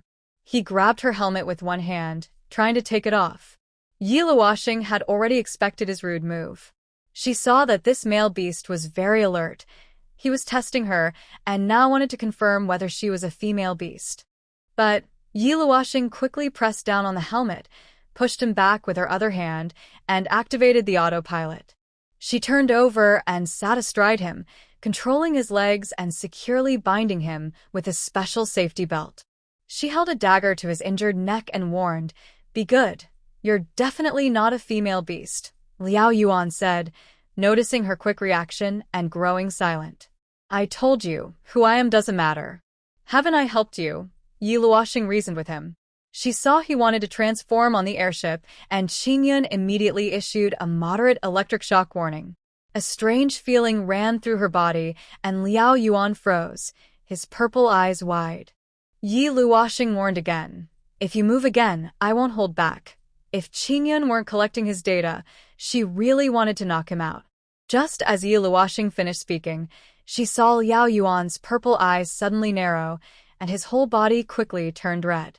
Sweat began to seep from his skin, and his hot body temperature was transmitted to her. His body started to tremble, and he clenched his teeth, letting out a low, painful growl, as if enduring great suffering. Seeing his sudden change, Yi Luoxing was shocked. Having experienced the apocalypse, she thought he was about to mutate. She quickly reached out and patted his face, asking, what's wrong? Are you poisoned? Or something else? Liao Yuan's arm muscles bulged, and his whole body was tense, as if trying to break free from his seatbelt. He almost spat out a few words through clenched teeth. Leave quickly. Get out of here, seeing his dangerous signals, and just as the alarm on the flying boat sounded, she was confused until she heard a voice from the moon echo in her mind. Alert! Due to the previous battle and the recent electric shock, there is an 80% chance that the male beast man is about to level up. When a beast man levels up, they gain great strength and reaction speed. Please be prepared. Yi team. You're about to level up? Yi Luoxing asked directly after hearing the explanation from the moon. Hurry, go. Liao Yuan didn't argue, just repeated himself. How can I help you? Yi Luoxing didn't want him to damage her flying boat, and seeing him in extreme pain, she asked this proactively, considering whether to give him a calming injection. But in the next second, Liao Yuan suddenly broke free from his restraints, spun around, and pressed Yi Luoxing beneath him. He supported himself with his hands on the back of her chair, his purple wolf-like eyes burning as he stared at her, hot breath pouring out of his mouth. Yi Luoxing had already inserted the needle into his body, but the moon immediately stopped her. "You can't use a calming agent." Fortunately, the moon's warning came just in time, and she hadn't pushed the medicine in yet. She stared at the man above her and asked in a deep voice, "What is he trying to do?" The moon paused briefly before honestly replying, "He wants to take advantage of you, Yi-team." Damn it! Hearing the moon's words, Yi Luoxing unhesitatingly kicked at the beast above her. But Liao Yuan, with his powerful strength, easily caught her foot with his hand, folded her leg, and leaned closer to her. His hand accidentally brushed against her chest, and both of them froze for a moment. His deep, dark eyes fixed on her, and his deep voice sounded. "Now I am sure. You are female, Yi Luoxing. You're really asking for trouble." She injected the sedative into his body, ignoring the reminder from the moon, then pressed a button on the side of the armrest. Suddenly, a stronger current shocked Liao Yuan's body, and a pair of handcuffs locked him in place. Yi Luoxing jumped out of the chair to avoid being caught, then kicked him back into the seat. The handcuffs automatically loosened. As he turned around, a resilient wire shot out and bound him tightly. He sat back in the chair, and Yi Luoxing leaned in with a cold smile, saying, "If you're not afraid of being cut open, try to struggle." Liao Yuan's intense eyes fixed on her. He struggled a few times, and the wire cut into his skin, causing blood to flow. Seeing this, he finally stopped moving. Yi Luoxing asked Qingyun, "Is the data collection finished?" "Yes," Qingyun replied. At that moment, the airship arrived at the White Wolf tribe in the eastern forest. The tribe was located between two mountain peaks, and surprisingly, there were orc guards at the entrance. Yi Luoxing sat back in the pilot seat, thinking about where to throw him back, but then she heard a more painful groan nearby. Liao Yuan's veins bulged, and his eyes seemed to fixate on her. Wherever she was, he kept staring. Finally, Yi Luoxing scolded impatiently, "Are you getting excited?"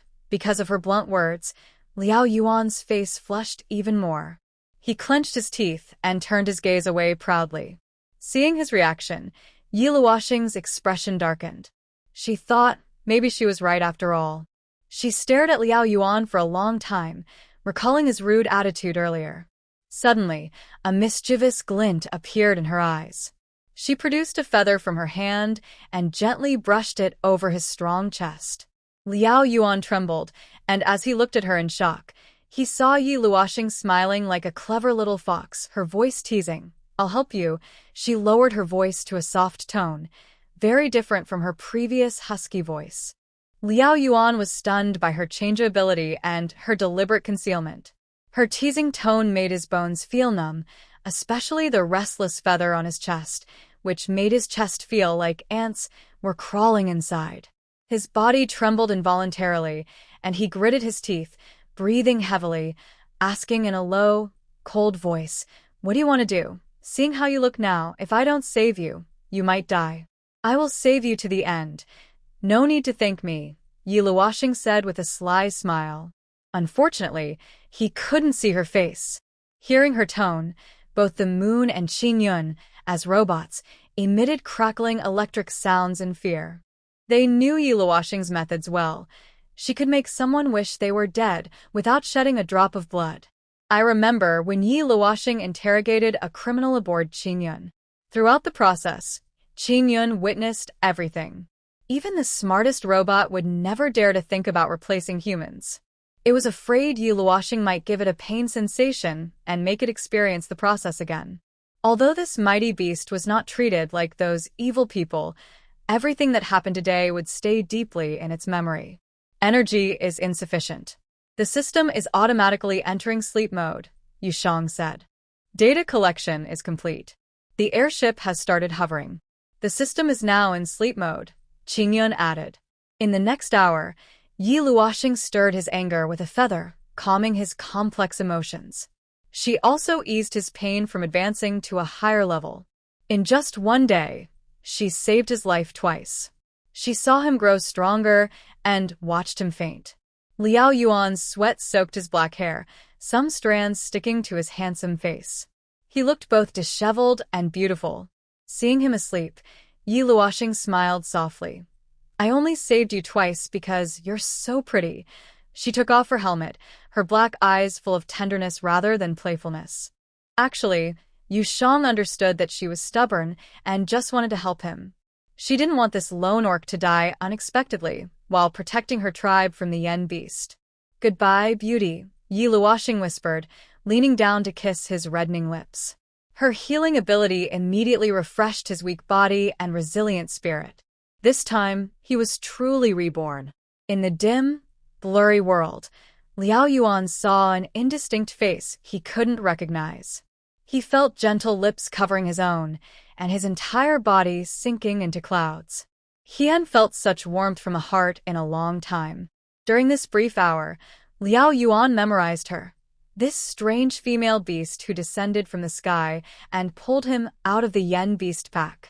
At that moment, he thought he would follow all the tribe's beasts and be abandoned again in this vast world, facing death alone. But in the endless snowfield, someone reached out a hand to him. He knew he would never forget her. He remembered the mole she accidentally revealed on her collarbone. That would be his only clue to find her. I will find you.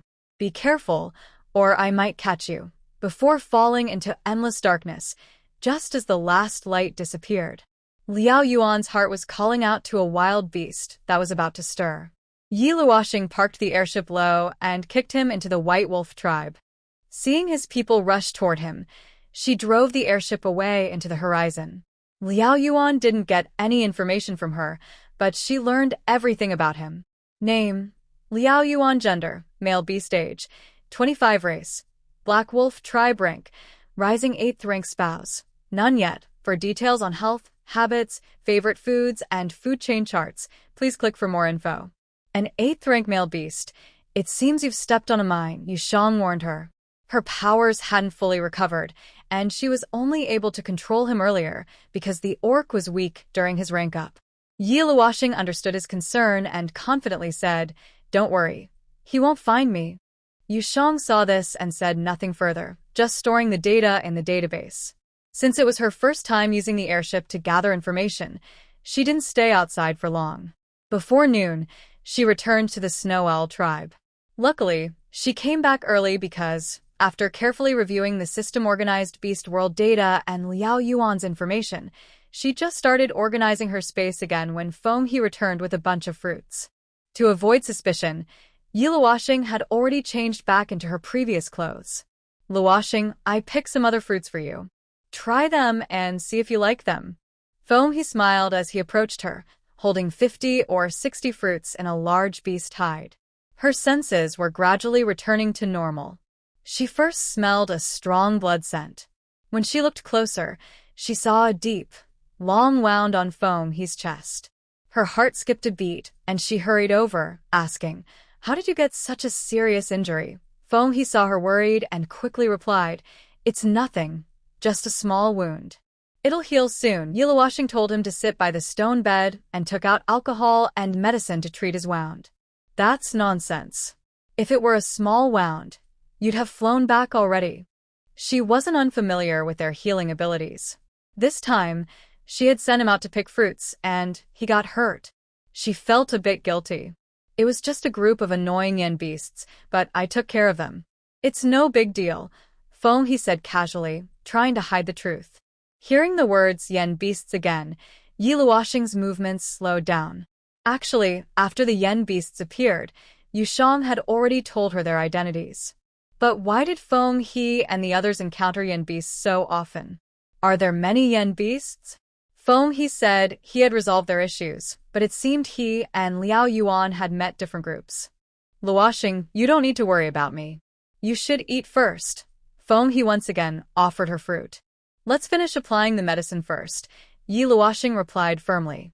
Her words left no room for argument. Seeing her furrowed brow, Feng He knew she truly cared for him. When he saw her personally tending to his wounds, he looked at her deeply, feeling a warm flow pass through his heart, along with a strange, tender feeling. He had never seen a female beast treat a male beast's wounds, because male injuries were common and often cared for by other males. She was a female beast, so she didn't need to do this for him. Luoxing. Feng He's eyes were gentle. He couldn't hold back and suddenly pulled her into his arms. When you're healed, let's become mates, okay? Feng He had never felt this way about being with a female before. He really couldn't be apart from her. He liked her, really liked her. Feng He's sudden action made Yi Luoxing's expression and movements freeze at the same time. The cave fell silent for a moment. She slowly spoke. You touched my wound. Hearing this, Feng He quickly released her, worriedly examining her. Did it bleed again? I'm sorry, let me check. Don't always say sorry. I don't like it. Just learn to respect my feelings. Yi Luoxing gently moved his hand away and began wrapping her wound with bandages. Feeling the distance between them fluctuate, when close, Feng He felt he could reach out and kiss her. When far, even a slight offense seemed enough to make her disappear forever. Feng He sensed that her words and actions were deliberately creating space between them. He simply nodded obediently. Okay, if you don't like me, I will change. I will learn to respect your feelings. After bandaging her wound, Yi Luoxing decided to clarify things with him. She looked at him seriously and said, Feng He, once I recover, I will leave the Snow Owl tribe. You don't need to waste time on me. Yi Luoxing stayed in the Snow Owl tribe for 3 reasons. First, to recover. Second, to get familiar with the beast world. Third, to wait for the automatic fall-off of the information collector around Feng He's neck. Once her goals were achieved, she would leave immediately. She had a mission, but Feng He was now entirely focused on her. He couldn't care less and quickly stood up. I'll go with you. Male beasts usually follow female beasts, he said firmly. Seeing his persistence, Yi Luoxing frowned and said, We. Feng He interrupted her. Luoxing, I forgot to tell you something, he said, deliberately changing the subject, not wanting to hear her continue. Yi Luoxing realized his intention and knew that causing trouble now was not good. She asked, What is it? The tribe wants to see you this afternoon. Feng He still brought up the matter. Actually, she didn't want the tribe members to meet her, but now he was changing the subject. He knew that once the leader made a decision, as long as Luoxing was in the tribe, even if he didn't want to, the leader would come to find her. Yi Luoxing wasn't surprised. As a new beast man and a female beast, it was normal for the Snow Owl tribe's beast men to want to meet her. She nodded and said, All right, I will go this afternoon. Seeing her agree, Feng He climbed onto the nest. From the innermost bottom layer, he took out 2 pieces of pure white beast hide and pulled out a thin bone needle from a crack in the wall. He sat back beside her and said, Your beast hide is dirty and damaged. I'll make you a new set. Don't move. Let me compare. Feng He spread open the 2 large beast hides, shaking out a nest full of white feathers. Yi Luoxing looked at them and recognized them, like his own feathers. He held the white beast hide and compared it to her, then used the bone needle and animal sinew to sew a new outfit. Yi Luoxing watched the proud beast, like a noble husband, and was stunned. How could he know how to do everything? The white beast hide looked like it was from an unknown animal, but it had already been tanned simply. Feng He sat beside her threading the needle. Yi Luoxing stared blankly at his busy hands. In just half an hour, he had sewn her a set of beast hide dress. Luoxing, I see you're dressed warmly. You probably fear the cold, so I made it long, Feng He said, unfolding the long feathered bustier and the feathered skirt that reached her calves, showing them to Yi Luoxing. She reached out to touch the outfit. Although the feathers on the outside were prickly, the inner beast hide was soft. The stitches on the outfit were rough, and since beast men didn't know complex styles, there were no sleeves. But compared to her own sewing, they were about the same. Yi Luoxing was still very surprised by his craftsmanship, especially since he was a primitive. Did you learn how to do this? She asked curiously. Feng He saw she didn't take the feather skirt he made and thought she didn't like it. He looked down sadly and whispered, No. I know I didn't sew it well. I didn't have time to ask the old beast how to make a beautiful feather skirt this morning. I will learn tomorrow. Luoshing, if you don't like it, just throw it away. I quite like it. Luoshing took it and noticed that his animal hide skirt was not sewn as well as this one. She didn't want to hurt his confidence, especially since his skills in primitive society had already amazed her. He felt his hand go empty and looked at her with self-blame, saying, Luoshing, you're so kind. He knew his sewing was messy because he had mostly focused on leveling up and had less experience caring for females. Still, Luoshing comforted him. He silently decided to learn sewing quickly so he could make her a more beautiful feather skirt next time. Then you can go out. I want to change clothes, Luoshing said. Go ahead. I'll stay with you. He understood her meaning and responded naturally. Huh? She raised an eyebrow at his quick reply. When she looked into his half-closed eyes, he realized there was a deeper meaning in her words. He looked at her covered body and quickly looked away, turning to walk outside the cave. His expression and steps were stiff. After leaving the cave, he thoughtfully helped her close the stone door. Luoshing quickly changed her clothes in a few minutes. When she called him in, she saw that his ears were red. This guy. Luoshing spoke. Let's eat something first, then go see your people. As soon as he entered, he saw Luoshing dressed in a white feathered skirt. Her soft black hair was loose, and sunlight shone on her. Although she didn't look her best right now, he liked her very much because her feathers wrapped around her. He couldn't help but smile happily, his heartbeat quickening. He awkwardly said, Actually, the leader and the others are already gathered on the high ground on both sides. Once you're hungry, we'll go over. They're already gathered? Luoshing was surprised. Then let's go now. No rush. They'll be fine for a little while. He stepped forward, covering her exposed neck and arms with a fluffy white animal hide, and handed her the fruit he had picked again. Eat something first. Eat while walking. They should have prepared food, right? Luoshing didn't refuse his kindness. She took a bite of the fruit and gave him one, then headed outside. Actually, she was quite looking forward to meeting more of the beast men, as she had a fascination with animals. She changed into the animal hide here to avoid suspicion and to better blend into this beast world continent. The space resources didn't belong to this world and wouldn't last long. Luoshing has already arrived at the cave entrance and quickly finished the fruit in his hand. He saw this and did not stop him. After placing the fruit down, he transformed into a huge snowy owl and landed outside the cave. Once Luoshing was safely seated on his back, he let out a loud cry and soared into the sky. As he carried her out of the cave and kept climbing higher, Luoshing finally saw the full view from above the main peak. At some point, the two large platforms on either side of the main peak were filled with orcs. Many giant snowy owls circled around the peak. Even at the narrow top of the mountain, birds were perched everywhere. From the high altitude, she saw two large fires burning in the center of the platforms. All the orcs looked up at once, as if participating in an ancient, mysterious ceremony. Their arrival marked the official start of the event. The breathtaking scene across the icy landscape excited Luoshing's eyes. New female is here, someone excitedly shouted first, and hundreds of male beasts eagerly looked forward. But he seemed to do it on purpose. His flight path was tricky, making it hard for the male beasts on the platform and even the flying orcs in the air to see what the female on his back looked like. Tier 6 Tuya sneered. So mysterious. She'll be brought down soon anyway. Nearby, Eri looked forward with anticipation. Although Haina said she's not very capable, she was chosen by He, so she must be pretty good. He has high standards after all. Exactly.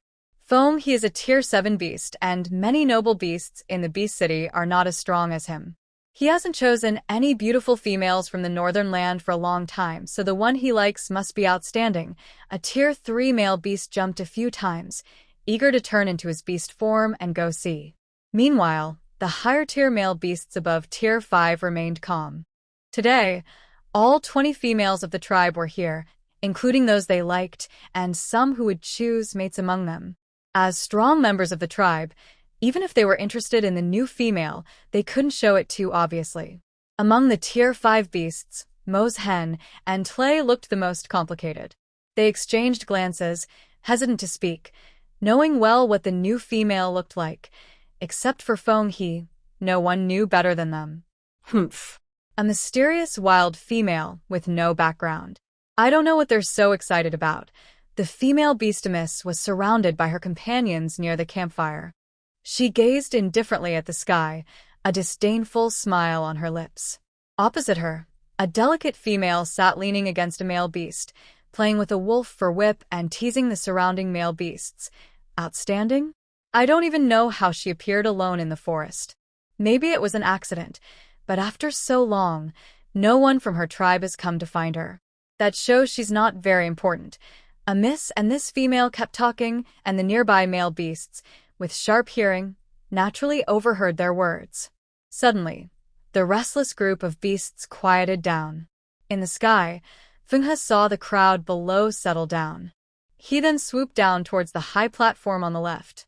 As soon as his claws touched the ground, he transformed into a human form, quickly shielding Yi Luoxing behind him. The leader Lingdong and the high priestess saw this, and approached with the Snow Owl tribe members. Lingdong looked at Feng He with a serious face and said, "Feng He, introduce the new female to everyone." The beast men gathered around the landing area, which was near the edge, with no beasts behind. Yi Luoxing was confused about Feng He blocking her, but she had already observed the group of beast men from above. Most were male beasts wearing feather skirts, revealing their strong bodies. Occasionally, she saw a few females, their skin tones very uniform and clearly different from the males, but she couldn't see their faces clearly. "Leader," Feng He said seriously, scanning the surroundings, "she is from the rabbit tribe." "You scared her." When Feng He spoke, there was a long silence, showing everyone was surprised by the new female's tribe. Since the Snow Owl tribe often hunted wild rabbits, it made sense that Feng He protected her so closely. But they were beast men, not wild animals. After leader Lingdong looked surprised, he glanced at the food piled near the campfire and ordered his tribe, "Before the wind passes, clean the rabbit meat." "Everyone move." Tuoaz clapped his hands to signal everyone to act. In just 3 minutes, Yi Luoxing noticed through a gap that flying birds were dropping bloody rabbit meat off the cliff.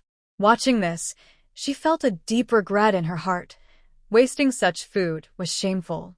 If she had known, she wouldn't have claimed to be a rabbit. She felt sorry, truly sorry. "Is that enough now?" "Feng He, you should have said so earlier. All the rabbit meat has already been cleaned up." Tuoaz looked at Feng He with displeasure. He was becoming more curious about the female that Feng He was so protective of. Actually, Tuoaz had always been a rival of Feng He because he wanted to take the top warrior position. Unfortunately, his strength was not as good as Feng He's, so he had to admit defeat. As for the female Feng He liked, Tuoaz pretended to be unfriendly, but he secretly wanted to take her for himself.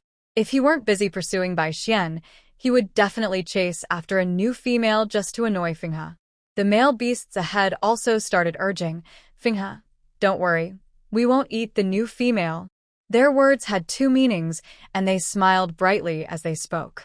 Seeing Feng He's face darken even more, they kept urging him, "Let us see the new female.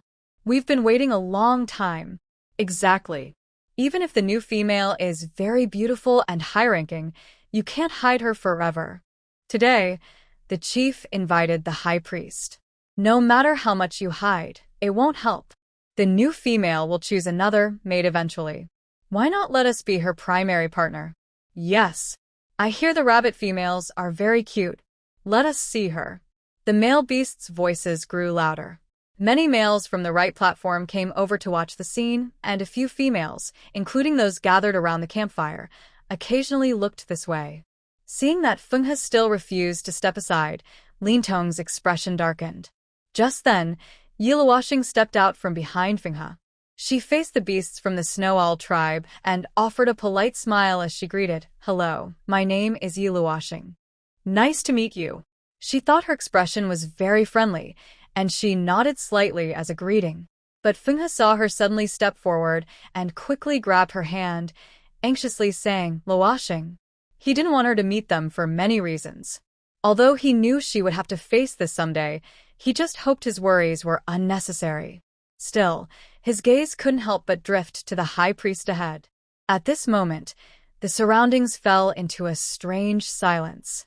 As soon as Yi Luoshing appeared, the noisy sounds around her gradually disappeared until everyone could only hear their own heartbeat. Everyone's expressions froze on their faces. Some looked expectant, excited, calm, or other emotions. The orcs, with the eagle tribe's good eyesight, looked at the small, dark-skinned female orc with sores all over her face, who was still wearing a white dress and had very short hair. Their eyes showed surprise and complex feelings. Some orcs couldn't hide their disdain, while others frowned uncontrollably. But all of them shared one thought that suddenly popped into their minds. This female is so ugly. Most of the orcs had never seen such an ugly female. Their snow owl tribe was the dominant force in the northern skies. The females in their tribe were also very excellent. They had seen females from nearby white wolf, white bear, and white fox tribes, but none were as ugly as this. This was their first time seeing females from the rabbit tribe. They wondered if it was because they usually interacted with stronger races and rarely with weaker ones, so they didn't know that females from these tribes could be so ugly. The orcs ahead remained silent, their disdain spreading. Some male orcs even wanted to turn back.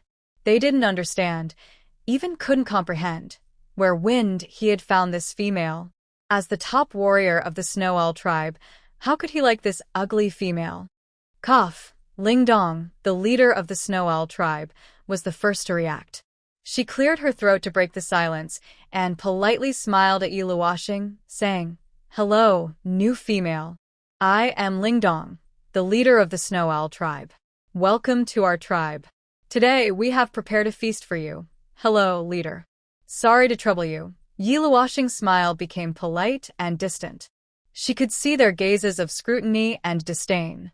Although she knew she looked ugly now, these primitive people were really impolite. Ling Dong, the tribe's leader, was a female orc about 60 or 70 years old. Her skin was an unhealthy dark purple, her round face covered with wrinkles, and her broad, sharp features were wrapped in her black and white hair that hung down to her thighs. Her appearance wasn't very pretty, but she stood very straight, exuding the aura of a leader. She continued warmly introducing the orcs beside her to Yi Luoshing. This is our high priest, Gamo. This is our shaman, Bund. They are both respected orcs in our tribe. Get to know them first. Yi Luoshing looked along her line of sight and saw that the high priest Gamo was also an old female beast. She was small and had strange features mostly covered by thick hair. Her dark purple skin was decorated with strange totems.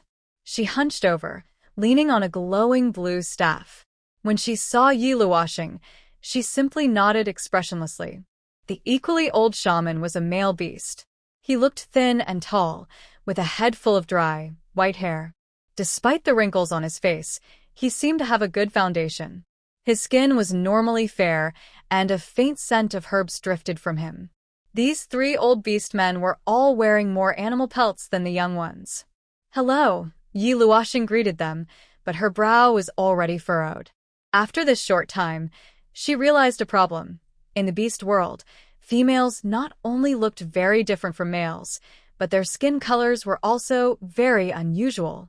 If Yi Luoshing's current appearance was considered ugly, then the females of this world could only be described as unattractive. Foam he stepped forward, wrapping her cold hand with his warm palm. He looked at her gently and said, Luoshing, your injury isn't healed yet. You can't catch a cold. Let's go sit by the fire. Okay, Yi Luoshing replied, glancing at the beast men ahead before following him. The two of them moved through the crowd of beast men, who automatically made way but continued to watch them. Behind them, many male beasts gathered around Tuya, whispering among themselves. Fourth rank Eri said, Is Foam he blind? He refused Haina's choice and picked such a female. He's just not normal. He treats this ugly female like a treasure. Now, Haina should give up. I'm looking forward to being Haina's first partner this year, Mosin sneered, feeling excited at the thought of having less competition. Tuya, who was frowning deeply, still couldn't believe Feng He's poor judgment. After all, Feng He was respected among their tribe's males. Wouldn't spreading this be embarrassing? He stared at the two figures by the fire and walked over, coldly saying, "We don't know what star level this new female is. You're laughing too early. Feng He isn't a stupid or useless male." Tuya's words reminded the other males. They looked at each other, and then followed him. By the fire, Yiluoshing had just sat on a large stone when she caught the attention of the females gathered around the fire. They showed clear disgust on their faces, glancing up and down at her. Yiluoshing also observed them carefully, scanning from left to right. She noticed 9 females around the campfire, all very young. Some sat in the arms of handsome males, some leaned against them, and others were surrounded by groups of handsome males. But one thing was certain. Their skin looked unhealthy, dark purple and dull. None of them were attractive. The first on the left had a twisted face, the second had a swollen, bald forehead, the third had swollen, darkened features, the fourth had large black patches on her face, the fifth had red marks and peeling skin, the sixth, sitting farthest away, had visible pores and dark moles on her face, the seventh's eye bags nearly reached her nose, the 8th and 9th looked somewhat better. Yiluoshing frowned deeply. She didn't like criticizing others' appearances, but from her observations, she had a serious suspicion. The strange uniformity of these females' looks must have a reason. If only one was like this, it might be understandable, but if the entire tribe looked like this and there was such a big difference between males and females, they might be suffering from some invisible poison without even knowing it. I've seen many females, but I've never seen anyone like you. Those sores on your face aren't caused by star-level magic, are they? And your skin is darker than usual. These conditions are clearly due to poor hygiene. Haha. No wonder you were abandoned in the forest.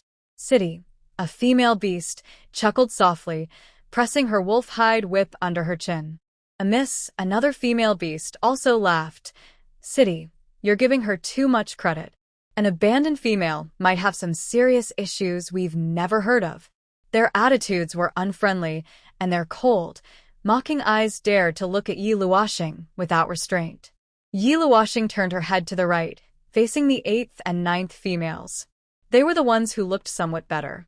City had a round face, big eyes, flat nose and lips, with 2 long green patches of about 2 by 3 centimeters on her face. The other had a square face, a slightly prominent nose and mouth, small eyes, and dense yellow spots on her high cheekbones. They stood out among the 9, and City was probably the most attractive of the group. Calmly, Yiluoshing spoke. "You really have limited knowledge. You can't even tell the difference between poisoning and poor hygiene." Yiluoshing would never mock others for their appearance. She was just thinking that if she could find out what was wrong here, maybe she could help them improve their health. But since they were rude to her, she naturally wouldn't smile and greet them kindly. Yiluoshing always focused on the matter, not the person. When she responded coldly, City and Imus' faces darkened gradually. Feng Ji's expression became even colder. Before they could have a bigger conflict, the leader had already approached the fire with the high-ranking beasts. She looked at City and Imus and said coldly, "You are members of the Snow Owl tribe, and the new female is a guest just arrived. Please speak politely." No matter what, no tribe would abandon their females. The new female must be in trouble. If you can't speak nicely, you don't have to say anything. Ling Dong showed the authority of the leader, and only she could calm the noble female beasts in the tribe. Seeing the leader scold them, City and Imus looked at Yiluoshing with a cold snort and stopped talking. Even the male beasts around, who disliked Yiluoshing's appearance, became more disciplined and lowered their heads. After a strange silence, Ling Dong smiled again and looked at Yiluoshing, saying, "I apologize to you on their behalf. It's a small matter." "I forgive them," Yiluoshing said sincerely. The leader seemed quite decent. Just after their brief exchange, Yiluoshing saw Ling Dong raise her whip high. Then she witnessed a shocking scene. All the single male beasts, including Feng Ge, stood straight, clenched their fists over their chests, and as Ling Dong swung her whip down, they all bowed to Yi Luoxing and shouted together, "Welcome the new female to the Snow Owl tribe." Yi Luoxing was stunned. The scene was as shocking as when the fighters she had just been arguing with suddenly stopped fighting, performed a spinning dance, struck a pose, and asked if she thought they looked handsome. She looked into the distance and saw on the mountaintop the snow owls also hit their chests with their wings and bowed their heads in greeting. The fire in front of her crackled loudly, and this magnificent scene stretched all the way to the unseen mountains. But Yi Luoxing could imagine that on the platform to the left of the mountaintop, the male beasts were doing the same actions. She nervously thought in her mind, "Should I say something too?" Yu Wu silently made a sizzling sound. "Just now you said they were rude," she thought. "Yi Luoxing, now they are being overly polite. Thank you." "You're welcome." Yi Luoxing stood up, feeling like her limbs had nowhere to rest, but she still maintained her calm appearance. She has always been steady, like Mount Tai, unshaken in the face of danger. However, as she moved and spoke, she saw all the surrounding orcs looking at her in surprise, including the leader, Ling Dong, who stared at her with curiosity.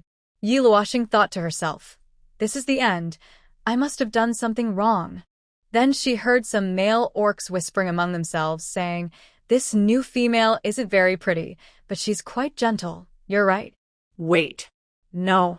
Shoo, shoo, shoo. The two male orcs quickly shut their mouths. Yi Luoxing's forehead seemed to have a dark line appearing. Awkward.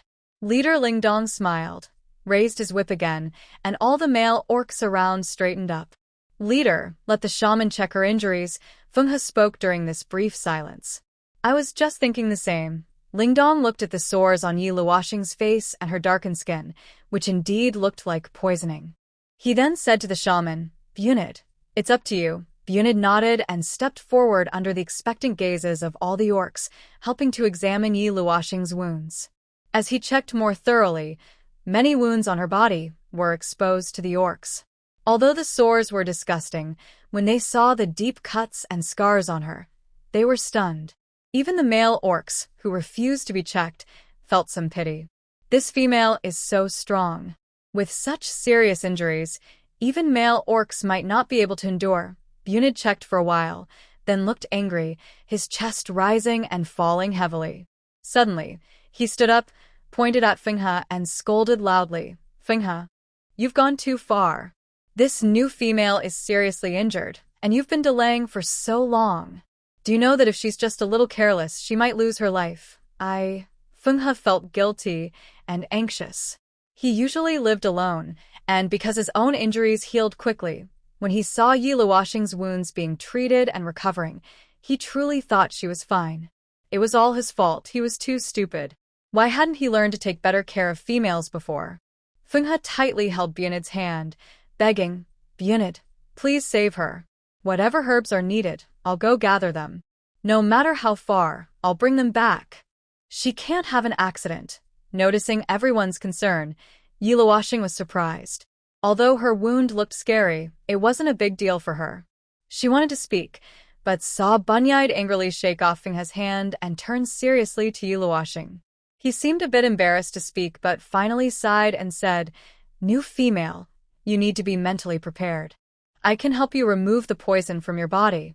Your skin color might return to normal, but the scars from your wounds and the sores on your face will definitely remain. If you hadn't applied herbs earlier, it would be even worse now." Bunyi's words made Feng He clench his fists and look at Yi Luoxing with worry. The other male beasts also looked regretful, and even the female beasts frowned. Unexpectedly, under everyone's sympathetic gaze, Yi Luoxing calmly replied, "It's okay. Just help me remove the poison. You don't need to worry too much about my wounds." The most advanced medicine of the 29th century was so good that if she hadn't been born in the beast world, she wouldn't need their help with the poison. As for the scars, once healed, she had her own ways to deal with them. However, the other beasts didn't know this. Seeing her so composed despite her injuries, some thought she was strange, while others thought she was gentle. Bunyi sighed helplessly and went to prepare medicine for Yi Luoxing. The atmosphere was heavy. Jingdong saw this and remembered the main matter, So he stepped forward and said, Yi Luoshing? Let me introduce you to the female beasts of our tribe. You don't need to meet all the male beasts, but you should get to know the female ones. Okay? Yi Luoshing nodded in response. Then Jingdong began introducing from the 9th female beast, saying, Her name is Imis. She is a 4-star female beast in our tribe. Her name is City. She is a 6-star female beast. Besides me, she is the highest-ranked female beast in our tribe and also my only female offspring. Hearing Jingdong's introduction, Yi Luoshing was surprised. It turned out she was the female beast with a rank higher than Haina. Seeing her holding a wolf whip similar to Jingdong's, and knowing she was Jingdong's daughter, it was likely she would be the next leader of the Snow Owl tribe. No wonder she had such a strong presence. Jingdong continued introducing her, and the other female beasts simply greeted her. Until the 5th one Yi Luoshing had counted earlier, a female beast with red marks and peeling skin, stepped forward eagerly before Jingdong could introduce her. She enthusiastically introduced herself. Hello, my name is Yan. I am a 5-star female beast in the tribe. Hello. After stiffly uttering these 2 words, Yi Luoshing didn't expect her enthusiasm.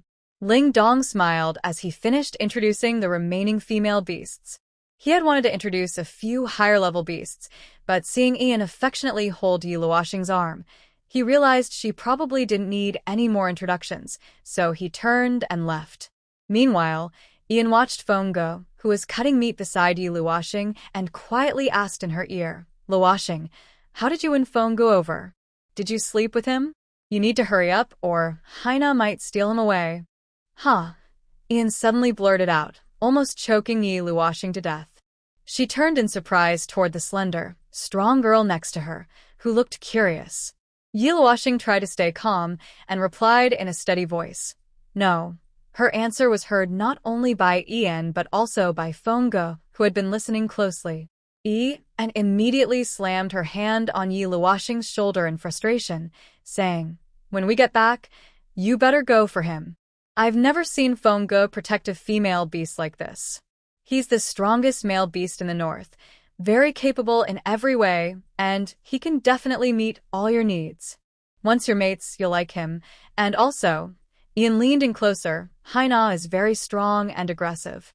If she genuinely wants to compete with you, and the time drags on, you definitely won't win against her. Feng Ge proudly straightened his back beside them, but hearing Ian's words, he became anxious and wanted to show his loyalty. Yi Luoshing, after being slapped by Ian, almost felt her lungs being pushed out of her chest. She didn't have time to marvel at how strong Beast World females could be, because her mind was flooded with Ian's bold words. Can she really say such things directly? Yi Luoshing felt like she'd been struck by lightning, her face stiff as she said, I currently have no plans for that. Huh? Ian was surprised by her words and suddenly sensed something was off. She looked her up and down and carefully sniffed the air. After a moment, her eyes widened in shock as she stared at her. Luoshing, you haven't even mated before? You don't have a partner? Yi Luoshing was also startled by her loud voice and didn't know how to respond. Feng Ge, nearby, grew alert at Ian's loud voice. When he looked around, the surroundings had fallen silent. Many eagle-like eyes were fixed on Yi Luoshing, and several females looked surprised, their gazes sweeping over Yi Luoshing's exposed body. Actually, Yi Luoshing has never had a partner. Just now, some nearby beast men noticed this. However, since everyone's attention was on this female's appearance at the time, it didn't cause much fuss. Now, with Ian's loud exclamations, a small commotion is starting among the beast men, and some male beast men are showing greedy looks in their eyes. Are you surprised? Ugly beast men are naturally unwanted. What are you all shouting about? Over there, City frowned in displeasure. She had already noticed that Yi Luoshing had no partner. At first, she was a bit surprised, but she quickly calmed down. Ian sneered and glanced at City, her surprise fading as she continued to affectionately hold Yi Luoshing's arm. The noise around them resumed. Ian smiled and leaned close to Yi Luoshing, saying, Now I finally understand why Fenghe likes you. She glanced at Fenghe beside Yi Luoshing and lowered her voice. It seems Fenghe becoming your first partner is quite a lucky break for him. But No, you two are quite a good match. Ian's changing words and attitude reveal the reactions of the surrounding beastmen. Yi Luoxing was certain of her guess. Her eyes swept around and finally landed on a few handsome male beastmen behind Ian. Since Ian approached earlier, they had been following her and protecting her. Yi Luoxing finally looked at Ian and asked the question she had been holding back. Are they your partners? Ian looked back at her and then smiled as she replied, Yes, I now have a total of 12 partners. 6 of them are just part of the group. The other 6 went out hunting. Ian's words hit Yi Luoxing hard. She trembled and asked, How many? Ian thought Yi Luoxing was mocking her and looked down unhappily, saying, I know my number of partners isn't very high. Overall, their ranks aren't as high as Haina's partners. But I just turned 18 6 years ago, and I will work hard to find more excellent male partners in the future. Yi Luoxing was speechless. System. Yi team, your hearing is normal. There was a 2-second silence. Yu Shang, being mischievous, said, Time to give some benefits. Yi Luoxing's face darkened. Get lost. She stiffly turned her head, and as her gaze again swept over the males behind the females, her expression could no longer remain as calm as before. She tentatively asked, Are those all their partners? Ian looked over and replied, Yes. City is older than me. She now has 15 partners. Only 8 of them are here today. Amos now has 22 partners. She is the female beast with the most partners in our tribe. Besides City and Haina, she is also the most beautiful. She likes to collect all kinds of partners, including males from the White Bear tribe, White Fox tribe, and White Wolf tribe. Her collection of races is quite complete.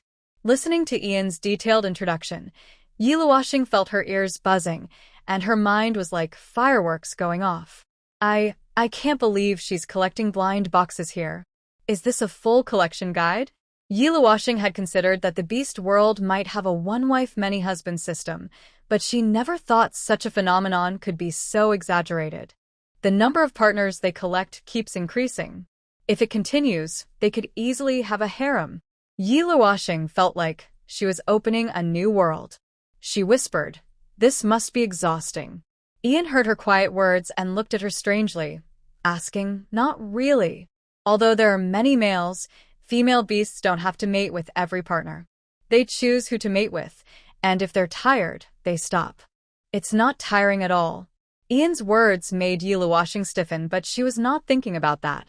Seeing her strange expression, Ian leaned closer and said, What we have isn't even that much. Some small tribes have only 1 or 2 female beasts. It's normal for each female to have 50 partners. Even our neighboring White Bear tribe's top female has already collected 30 partners. Yi Luoxing was stunned, her face cracking with shock.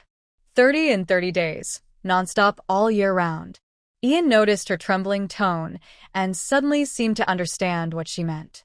She smiled playfully and looked at her, saying, So you're worried about that, huh, Luoxing? She scanned Yi Luoxing's body from head to toe, and seeing her unnatural expression, she said surprisingly, You're so small and look barely grown up. You definitely can't handle this. But in this regard, the males are quite energetic. Luckily, you're just a wind spirit now. Enough. Yi Luoxing quickly covered Ian's mouth, afraid she might say something inappropriate again. But their conversation had already been overheard by nearby male beasts. Ian's partners didn't expect Yi Luoxing to be so innocent and naive.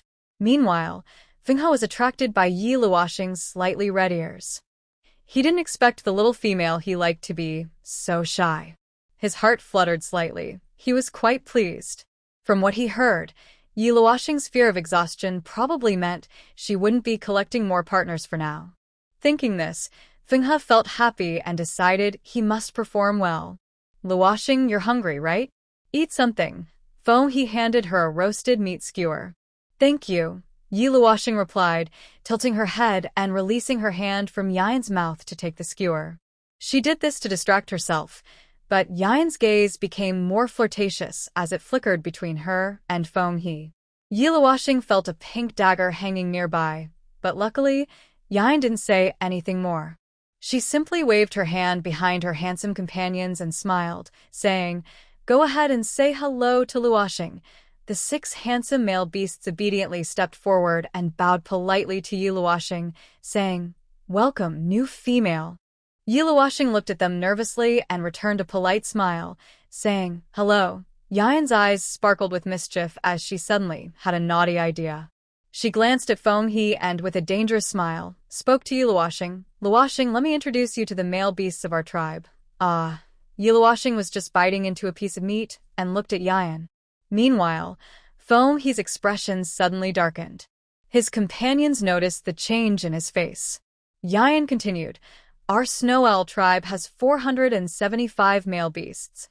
Among them, there's 1 at level 7, 3 at level 6, 28 at level 5, 135 at level 4, 152 at level 3, and the remaining 156 are between level 1 and 2.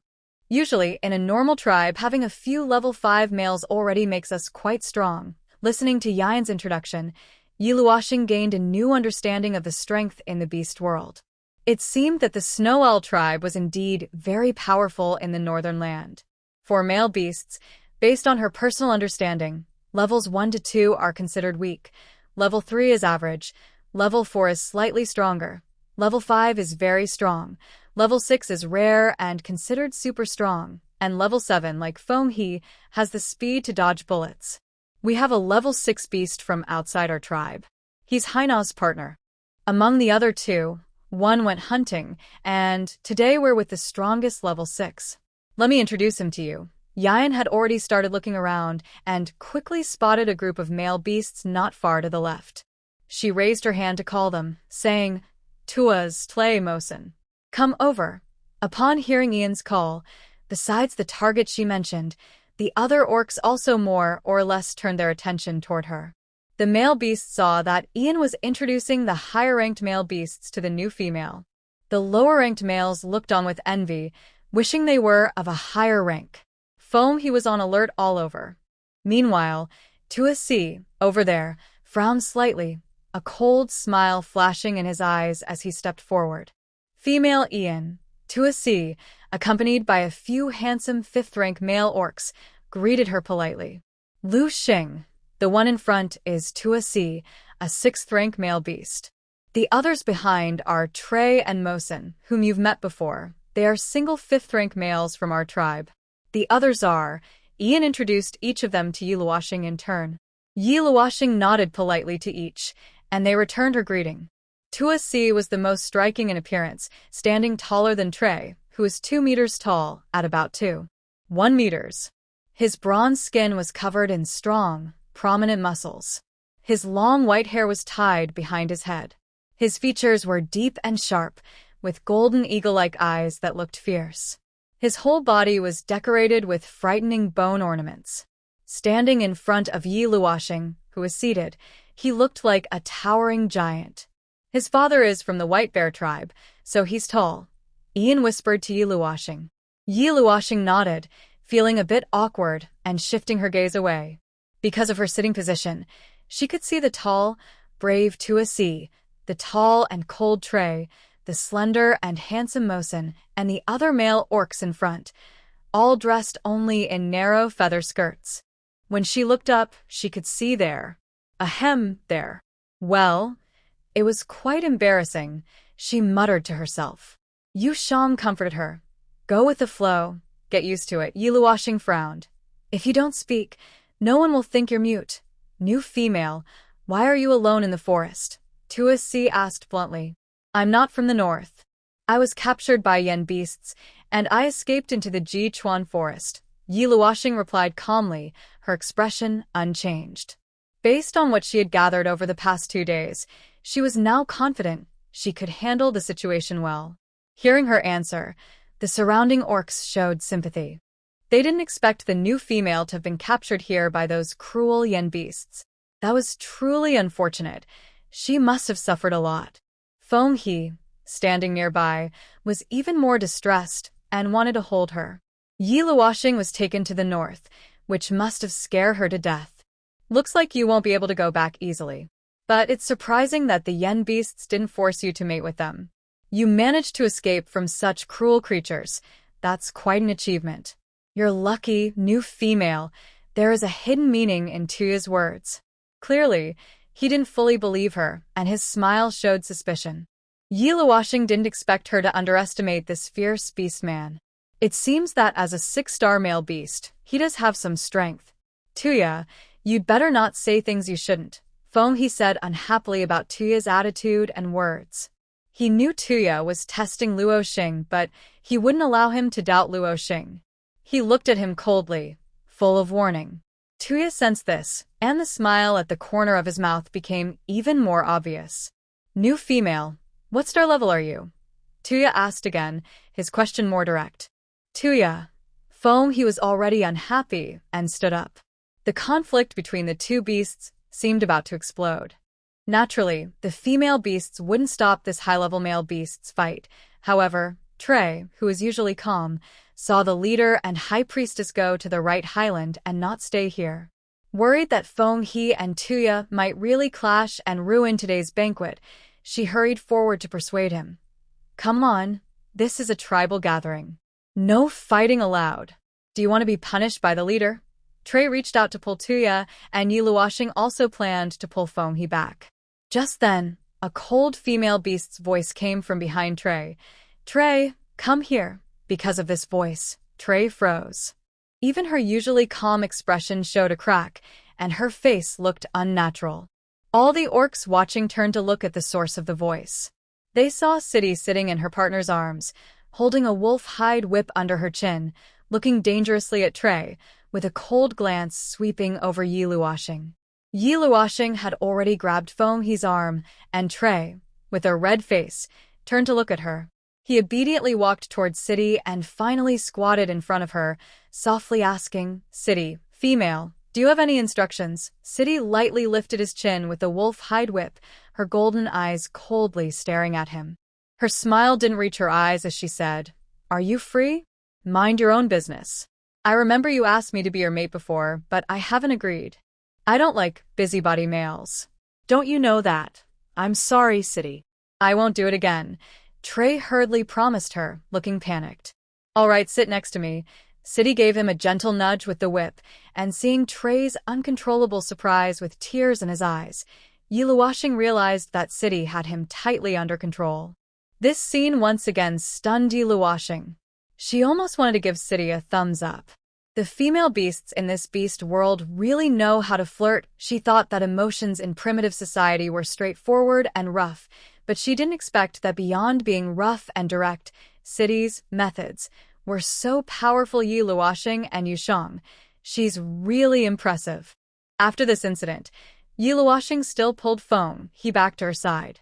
Before he could speak, she leaned close to his ear and softly comforted him. I know you're protecting me, but I just arrived today. Don't cause trouble with the others because of me. Just listen to me, okay? I understand, he replied, stopping his words. He felt the warm breath near his ear, noticed Yi Luoxing tightly holding his hand, and saw her speaking to him so gently. He immediately surrendered, nodded obediently.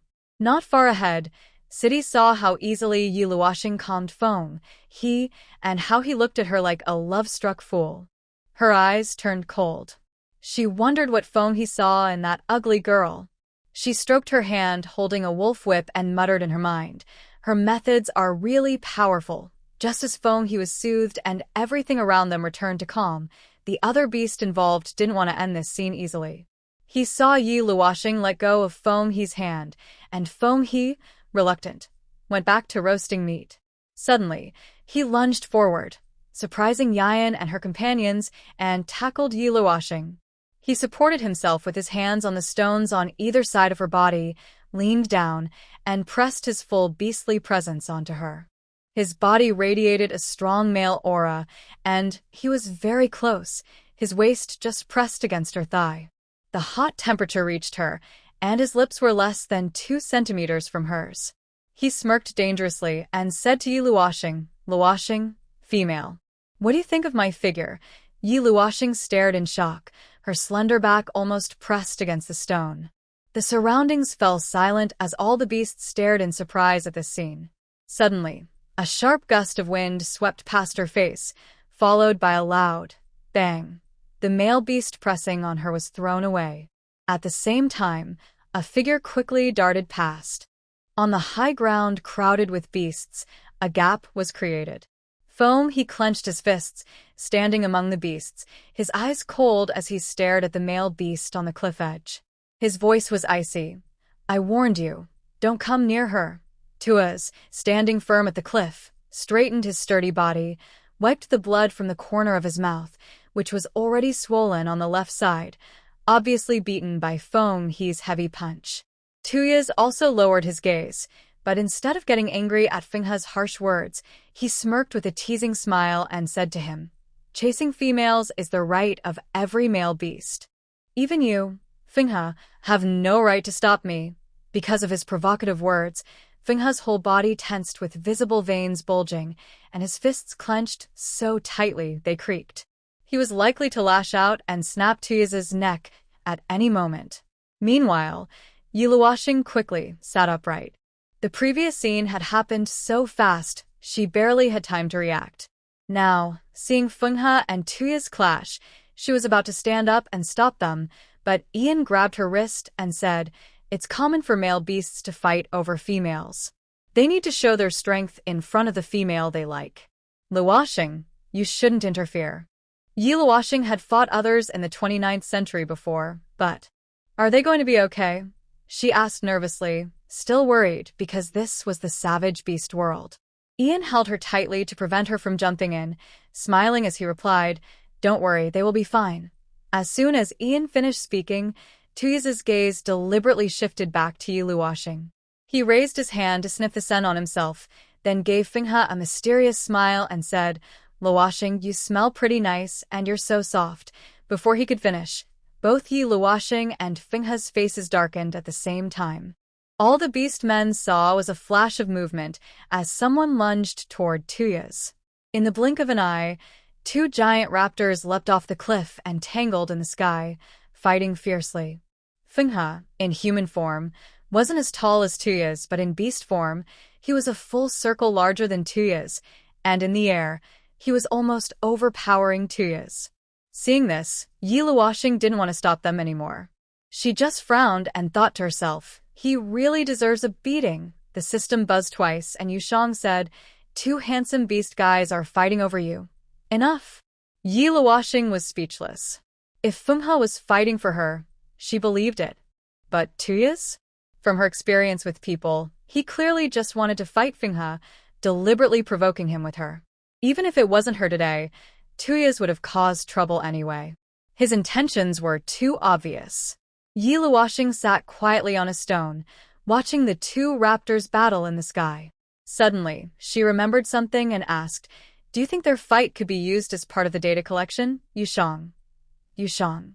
Yi team, you're so heartless. The moon rises. Are you really not worried about Fenghe getting into trouble? You still only see the mission in your eyes." Yiluoxing's occasional coldness is something the moon rises has witnessed. Seeing the intense light in Yiluoxing's eyes, she knows she hasn't changed. Yiluoxing calmly says, "Are you a human, or am I a human?" The moon rises is very intelligent, almost like it has human emotions. Yiluoxing is reminding it of that. As the battle in the sky becomes more intense, Yiluoxing even has the moon rises record the fight. At first, Tuoyasi could resist Fenghe's pressure, and during a few rare moments when the eagle's sharp gaze burst out, he and Fenghe barely kept a 60-40 fight. But in less than 2 seconds, Fenghe forcibly knocked him away. White feathers fluttered down from the sky as Fenghe, with overwhelming power, tore Tuoyasi's body apart. This scene is very exciting. It also helps Yiluoxing better understand the strength of beasts of different ranks. Fenghe, Tuoyasi. "Come down." Suddenly, a fierce female beast's voice rang out. Yiluoxing and all the orcs on the high ground to the left looked toward the sound. They saw the leader Lingdong and the high priest Gamo returning from the right high ground. Lingdong walked into the middle of the orc group, coldly staring at the two male beasts fighting above. It seems they were drawn here by the commotion. In the sky, Tuoyasi heard the leader's voice and wanted to stop, but Fenghe seemed intent on devouring him. Then, a pleasant female voice called out, "Fenghe, come down." This voice was Yi Luoxing's. She stood up and looked at the sky, stepping in. The familiar voice reached Fenghe's ears, and his furious mood seemed to be slowly soothed. He finally calmed down. With sharp eagle claws, he threw Tuoyasi's broken body down to the high ground below. When Tuoyasi hit the ground heavily and transformed into a battered humanoid form, Fenghe landed beside Yi Luoxing and then turned back into a human shape. Yi Luoxing observed the situation of the two beasts and thought to herself, "See? He'll be fine.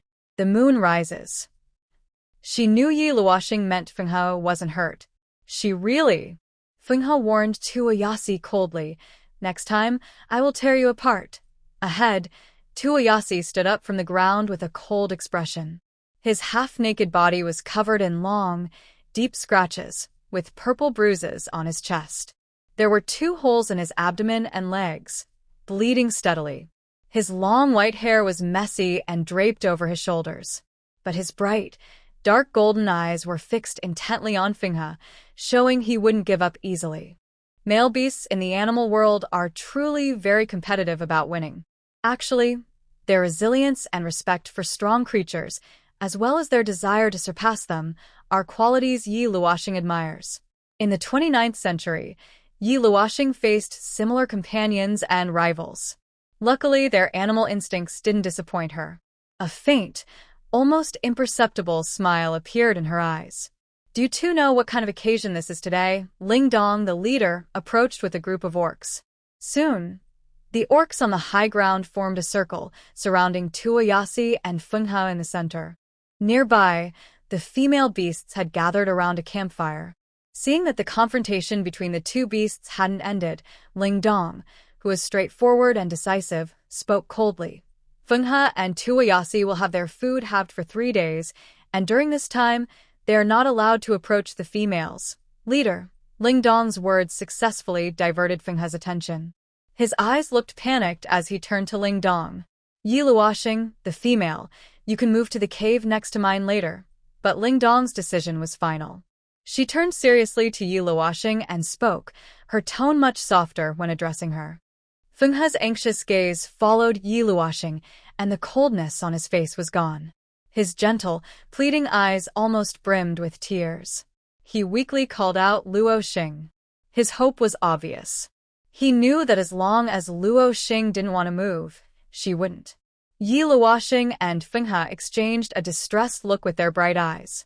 She understood what he was thinking, but Ling Dong's suggestion might not be a bad idea for her. After all, she and Fenghe probably wouldn't have a future together. It might be better to leave early and cut ties cleanly. So, Yi Luoxing looked at Ling Dong, ready to agree. At that moment, an untimely voice suddenly came from behind the crowd. "Leader, isn't this punishment too harsh?"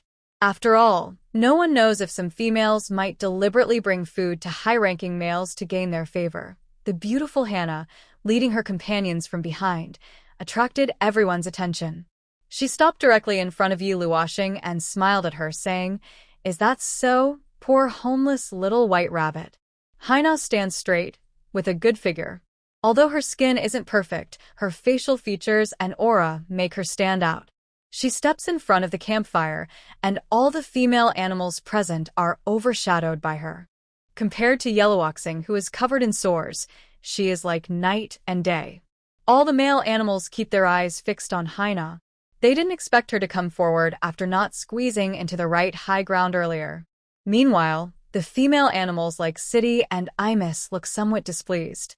Hannah clearly likes to be the center of attention. She went to the right high ground but still chose to come over deliberately. Yi Luoxing responds with a smile. "Are you talking about yourself when you mention certain females?" Hannah snorts softly and confidently says to Fenghe beside her, "Fenghe, you've been blind all day. I'll give you one more chance.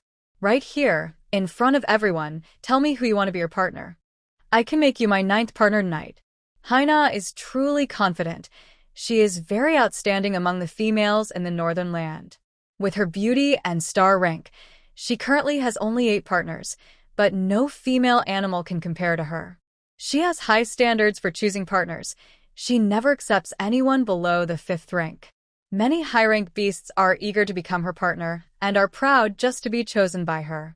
Some male animals even see this as a lifelong goal, willing to remain single forever just to be her partner. Oh my. Did I hear right? Haina says she will partner with Fenghe tonight. She's so kind to Fenghe. She's so tolerant of him. If Haina is willing to do that for me, I'd give my life right now.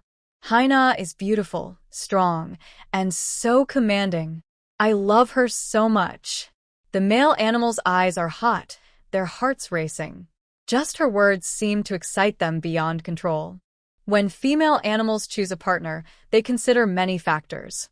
They don't accept just anyone easily, especially for someone as selective as Haina.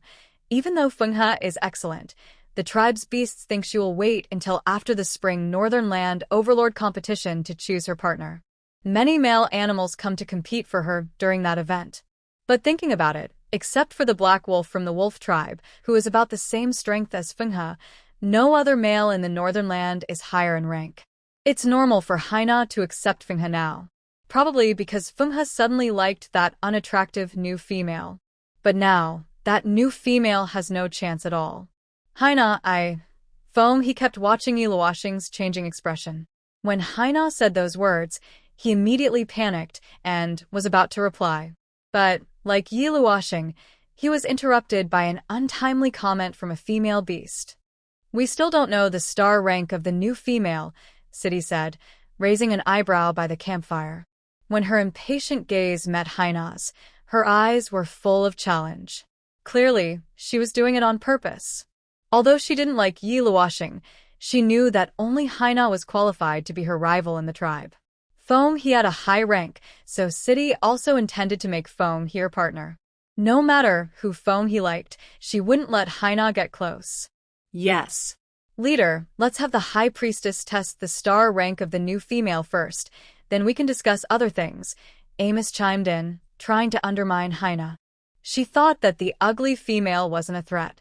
With Foam he's high rank, she wouldn't let Haina take him. She also wanted to find a chance to be with Foam he. The atmosphere around the campfire grew tense, with female beasts competing and male beasts afraid to speak. Everyone secretly admired Foam he, grinding their teeth with envy, but they could only stay silent. Around the fire, besides Ian, more female beasts followed City's lead, provoking Haina, as if afraid she would steal Foam he away. Yiluoxing watched calmly from the side, but inside, her heart was already in turmoil. She mentally smirked and thought, TSK, look at this scene.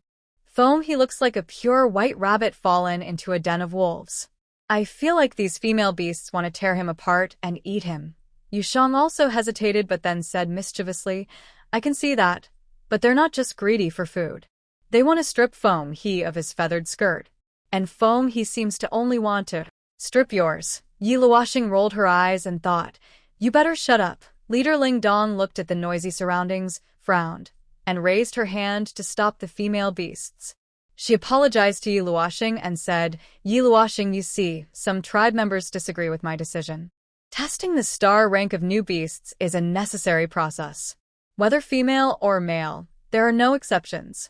But if today isn't convenient, we can do it another day. Actually, Lingdong was very curious about Yiluoxing's star rank because no beast man could sense her strength. Although whether they could sense it or not, the high priest still needed to confirm. Today was the welcoming banquet, and most of the beast men in the tribe were present, making it the best time to test her star rank. Unfortunately, she was injured. Lingdong still worried about her health. She didn't expect Yiluoxing to agree so readily. It's okay, let's test today. She also wanted to know what the beast men called a star rank, and testing was obviously unavoidable. Just as she finished speaking, Lingdong hadn't responded yet when a panicked voice sounded nearby. No way. All the beast men around frowned and looked at him. Fenghe looked uncomfortably at Yiluoxing and advised, Luoxing, your injury is too serious. Let's talk about this another day. Yiluoxing understood his concern and gently reassured him, it's fine, we'll test it sooner or later. Fenghe wanted to persuade him further, but was interrupted by the voices of the male beastmen. Fenghe, what do you mean?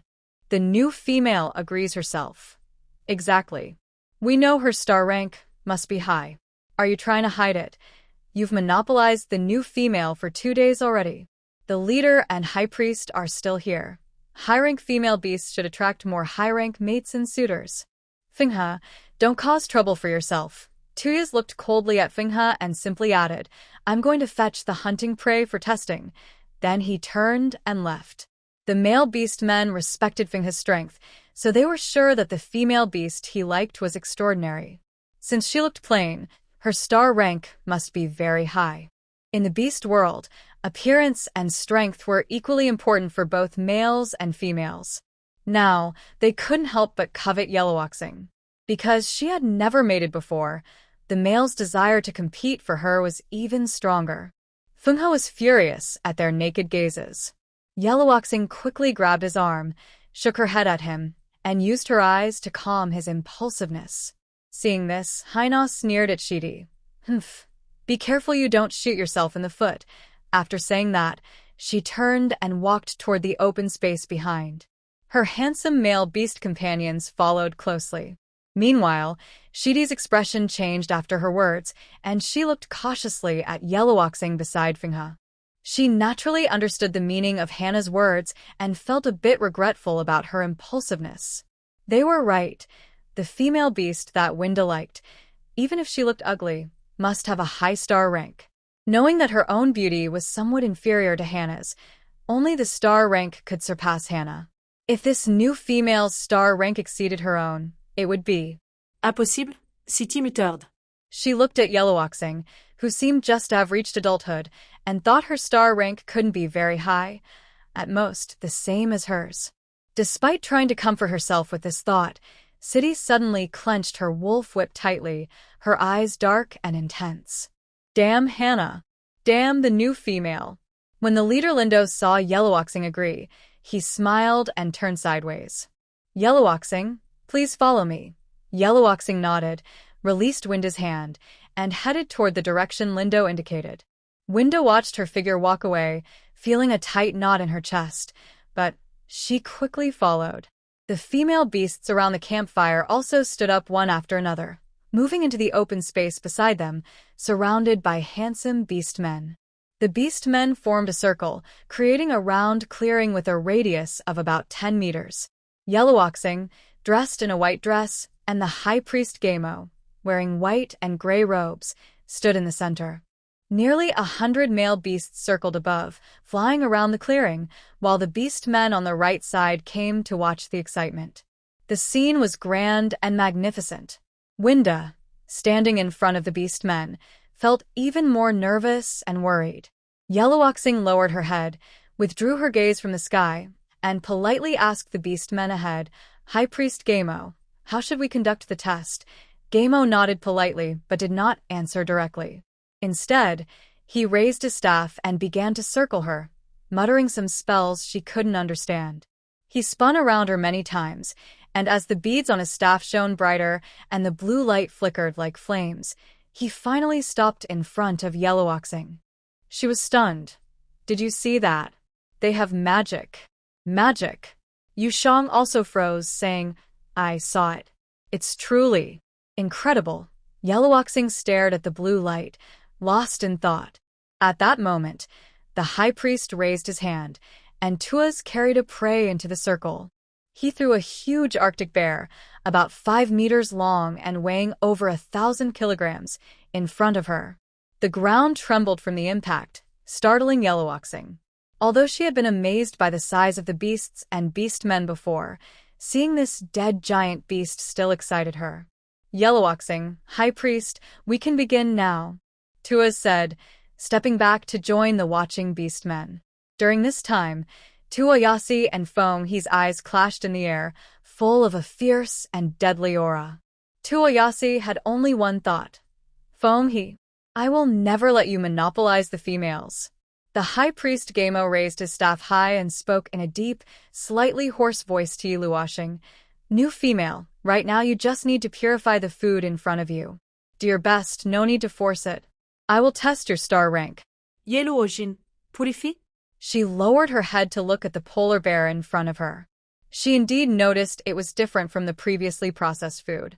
Its skin beneath the fur looked purple, and its eye sockets were black, as if it had been contaminated or poisoned. It gave the impression that its meat was definitely toxic, and its condition was very similar to. Yi Luoxing suddenly raised her head and looked around at the females. This polar bear situation was very similar to those of the females. Before Yi Luoxing could be surprised, Yu Shang was already murmuring in her mind. What exactly is going on? Yi Luoxing's eyes were deep. Yes, what exactly is this? What is happening? Don't look at us with that kind of gaze. To test your star rank, you need to use a large beast so we can see your true strength. If one can't be measured, you'll need to keep increasing.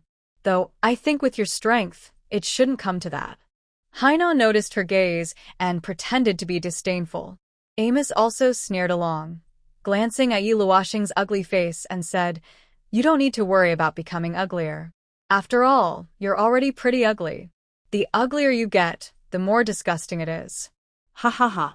Besides, you said yourself today's test, no one forced you. Don't waste everyone's time. Haina and Amos were aggressive, but City, nearby, surprisingly didn't join in the mockery. Her nervousness had reached its peak. She was afraid that Yi Luoxing's star rank would be revealed. So, hearing the females around her speak one after another, she finally couldn't hold back and spoke up to defend Yi Luoxing. City looked unnatural and said, "Ahem. She's injured, and today's test might make her injuries worse. I think we should do it another day. Don't add to her scars." As soon as City finished speaking, Amos and the others frowned and looked at her. Weren't they just talking about testing the star rank? Haina sneered coldly. In the entire tribe, she probably knew City's little thoughts best. After all, these two females had fought since they were young and were old rivals. Usually, no one was willing to admit defeat. Then. Leader Ling Dong was about to speak. No. Suddenly, several voices sounded at once. Among them were the voices of Hannah and the Miss, female beasts, but surprisingly, there was also Ian's voice. This caused a Miss and the others to pause in surprise. "Let's test today." Ian quickly spoke, her tone challenging as she glanced at them. As long as Luoxing's star rank is high, what does it matter if her appearance isn't great? Maybe some orcs are afraid that Luoxing's star rank will be higher than theirs, so they don't dare to continue. Huh. It was clear Ian was helping Yi Luoxing. She was always clever and had noticed City's little schemes. But at this moment, seeing City angry and glaring at Yi Luoxing, Luoxing felt helpless inside and thought, "Thank you so much, Ian. Humph. Keep testing. I want to see how high her star rank really is." City was angered by their words and no longer tried to stop them. Instead, she stared at Yi Luoxing like a fighter. She didn't believe that even if Luoxing was talented with 5 or 6 stars, after so long of cultivation, she would still be below her. New female beast, begin. High Priest Gamo said calmly, but his tone carried authority. Okay. Yi Luoxing nodded. She knew how to use her purification ability, but she raised her hand, palm facing the prey below. A white light slowly emanated from her palm. The high priest and the watching beast stared as the white light grew brighter and more intense. They widened their eyes in surprise, their expressions showing shock. Even Hannah, City, and the other female beasts' faces changed. "Oh my god. Did I see that right? The white light from the new female beast's star rank is so intense," a male beast exclaimed, and the entire clearing erupted in excitement. "With this intensity, her star rank must be at least 7. No. I think it's more than that. At least 8. I've never seen such a strong star rank glow. The new female beast is indeed very strong. No wonder Foamgus secretly hid her away. I was rude earlier. I must apologize to the new female beast later and ask for her forgiveness. She's an 8 star. I saw this kind of glow on high-star female beasts in Beast City. I swear to the beast god. I will pursue this 8-star female beast. In this life, I will follow her commands. Dream on. How could an 8-star female beast be interested in you? But I am willing to remain single for her sake this lifetime. Fenghe is really clever, trying to secretly hide an 8-star female. But I guess it's understandable. In the entire northern land, even 7-star females are rare. Fenghe, though a 7th-tier male beast, still falls short of matching an 8-star female. The tone of the male beasts changed when they saw the intense light ahead. It was no longer just Fenghe's blindness. Now, Yi Luoxing was already a godlike presence in the northern land. An 8-star female who has never paired with anyone. Yan whispered in shock, her eyes already dull. Luoxing, you truly are so mysterious. Haina and City's eyes were also filled with shock. They had always suspected her star level was high, but they never imagined it could be so extraordinary. Haina stared at the figure, her expression slowly turning passionate. Meanwhile, City was almost breaking her wolf-hide whip in her hand, and Amos and other female beasts gritted their teeth loudly. Fenghe, Tuyao's, with wide, shocked eyes, looked toward Fenghe. He knew this guy was hiding something. His gaze grew cold and dangerous, truly worthy of Fenghe.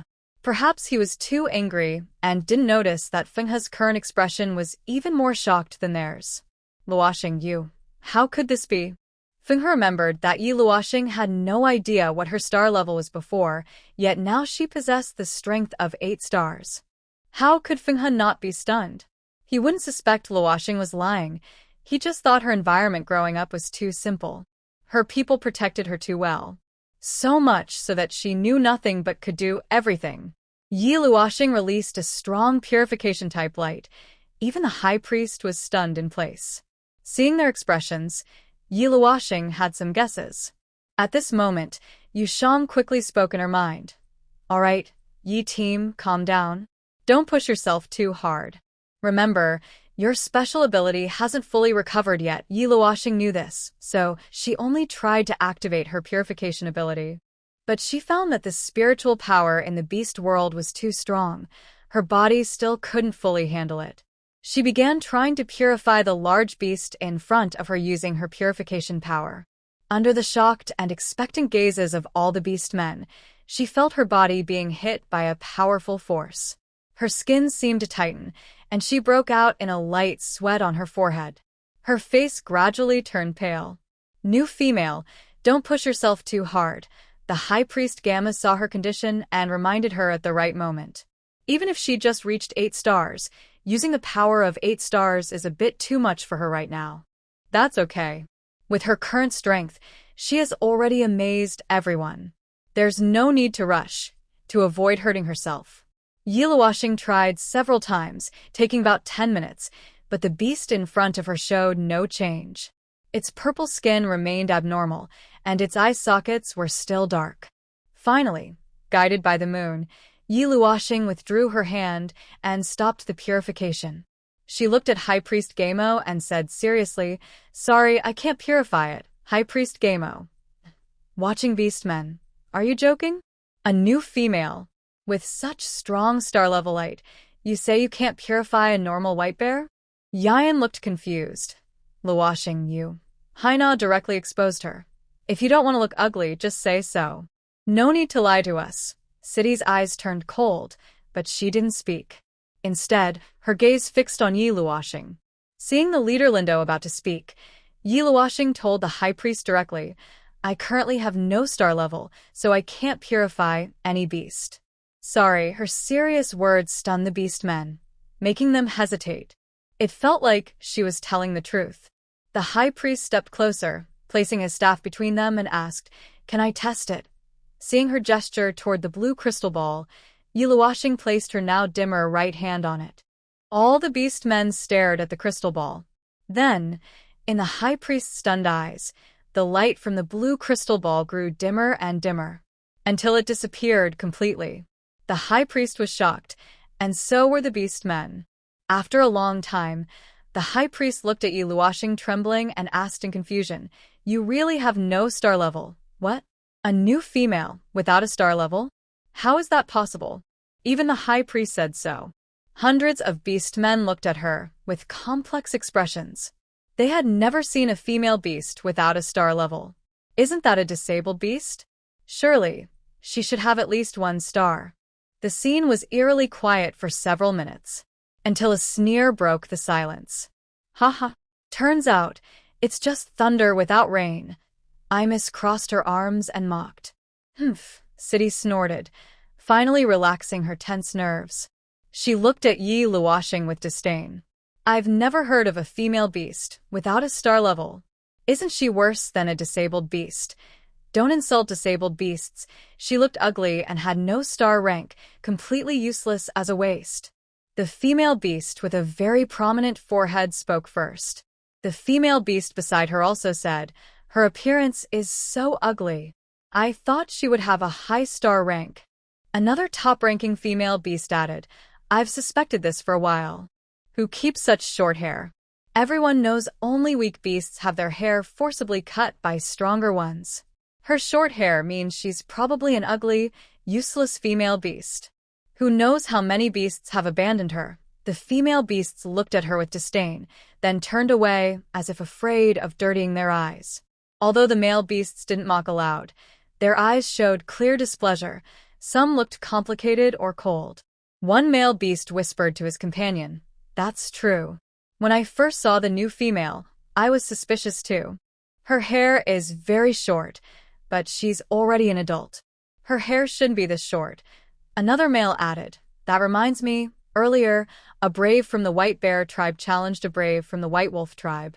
The White Bear brave lost and was shaved by that wolf beast, then expelled from the tribe and became a homeless beast. The male beast sighed regretfully about this, knowing that for beasts, hair is a symbol of honor and dignity, not to be violated. The male beast stared at the new female with complicated expressions and said, But she's a female beast, so she probably wouldn't be expelled. Yeluoxing overheard their gossip, looking expressionless and helpless. What a waste of time. Yu Shang whispered sneakily, Totally useless. Yeluoxing warned coldly, no swearing. Yu Shang toned down considerably. Captain Yi, the beasts dislike you. Yeluoxing remained calm. It doesn't matter. I'll just leave early. Yu Shang sighed regretfully, but your purification power is already fully trained, and what you just used was only 1%. Yeluoxing was speechless. Isn't that obvious? Yu Shang hesitated. It seems so. Right now, you're just a waste. Yeluoxing's eyes flashed with coldness, and Yu Shang immediately shut up, entering sleep mode. Over in front of the beast crowd, leader Ling Dong led the beasts toward the center. Hannah's expression had already returned to normal. She looked at the figure in the middle of the herd, her fiery gaze fading, a hint of regret passing through her eyes. So fast it seemed like an illusion. She sneered disdainfully, then looked at Yeluoxing, leaving only 2 words, waste. After saying that, she turned and left with her partner, losing interest in the lively scene. He saw the tribe members approaching Yeluoxing, so he hurried a few steps ahead and stood beside her. He gently wrapped her in his arms and whispered in her ear, Luoxing, don't be afraid. I will protect you. Yeluoxing was momentarily stunned and looked at He, who was both cautious and caring.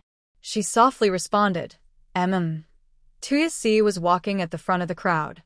Just moments ago, he had mocked He for his poor eyesight, but now, seeing this scene, his expression turned serious. He was confused. What was He really thinking? Are you crazy, He? Tuyasi's aura grew cold and intense. Just as hundreds of fierce beasts were closing in on Yeluoxing, a sharp eagle cry suddenly broke the strange atmosphere. All the orcs turned their attention to the sky, including Yeluoxing, who looked toward the distant sky. She saw over 20 snowy owls flying toward them, some carrying humanoid beast figures on their backs. Before they arrived, Yeluoxing already caught a strong smell of blood. Within a minute, they reached the high ground. The lead snowy owl landed directly in the center clearing, quickly transforming into a human form in front of Ling Dong, who looked anxious. The owl hurriedly said to the orcs, We were ambushed by yen beasts. There are too many of them. Kaimen and Suchi are badly hurt. Where is the shaman? Those yen beasts again. Ling Dong exclaimed in shock. Looking at the injured and unconscious tribe members behind Mo Chaej, Her expression turned serious. Quick, carry them to the shaman's cave. The hunting team's fierce beasts, including Mo Chaej, didn't delay. They hurriedly carried the injured beasts toward the shaman's cave. Trey, Mo's hen, and other fierce beasts also rushed to help. Ling Dong was anxious to follow when she suddenly remembered something. She turned back, looked deeply at Yi Luoxing, and said, "You should go back to Feng He's cave first. We'll deal with the rest later." "Okay." Yi Luoxing agreed. Seeing most of the orcs disperse, Feng He, noticing the remaining beasts hadn't reacted yet, quickly took Yi Luoxing and left the scene. Meanwhile, Tuyasi was about to follow to the shaman's cave when he caught sight of Feng He hurriedly leaving, which made him even angrier. Feng He had abandoned the useless female beast and didn't go to the shaman's cave. On the high ground, Sidi and other female beasts also reacted. They frowned as they watched the orc leader and others leave. Just as they looked away, they saw Yi Luoxing and Feng He had already disappeared. "Let her escape," Amos said coldly, and turned to leave.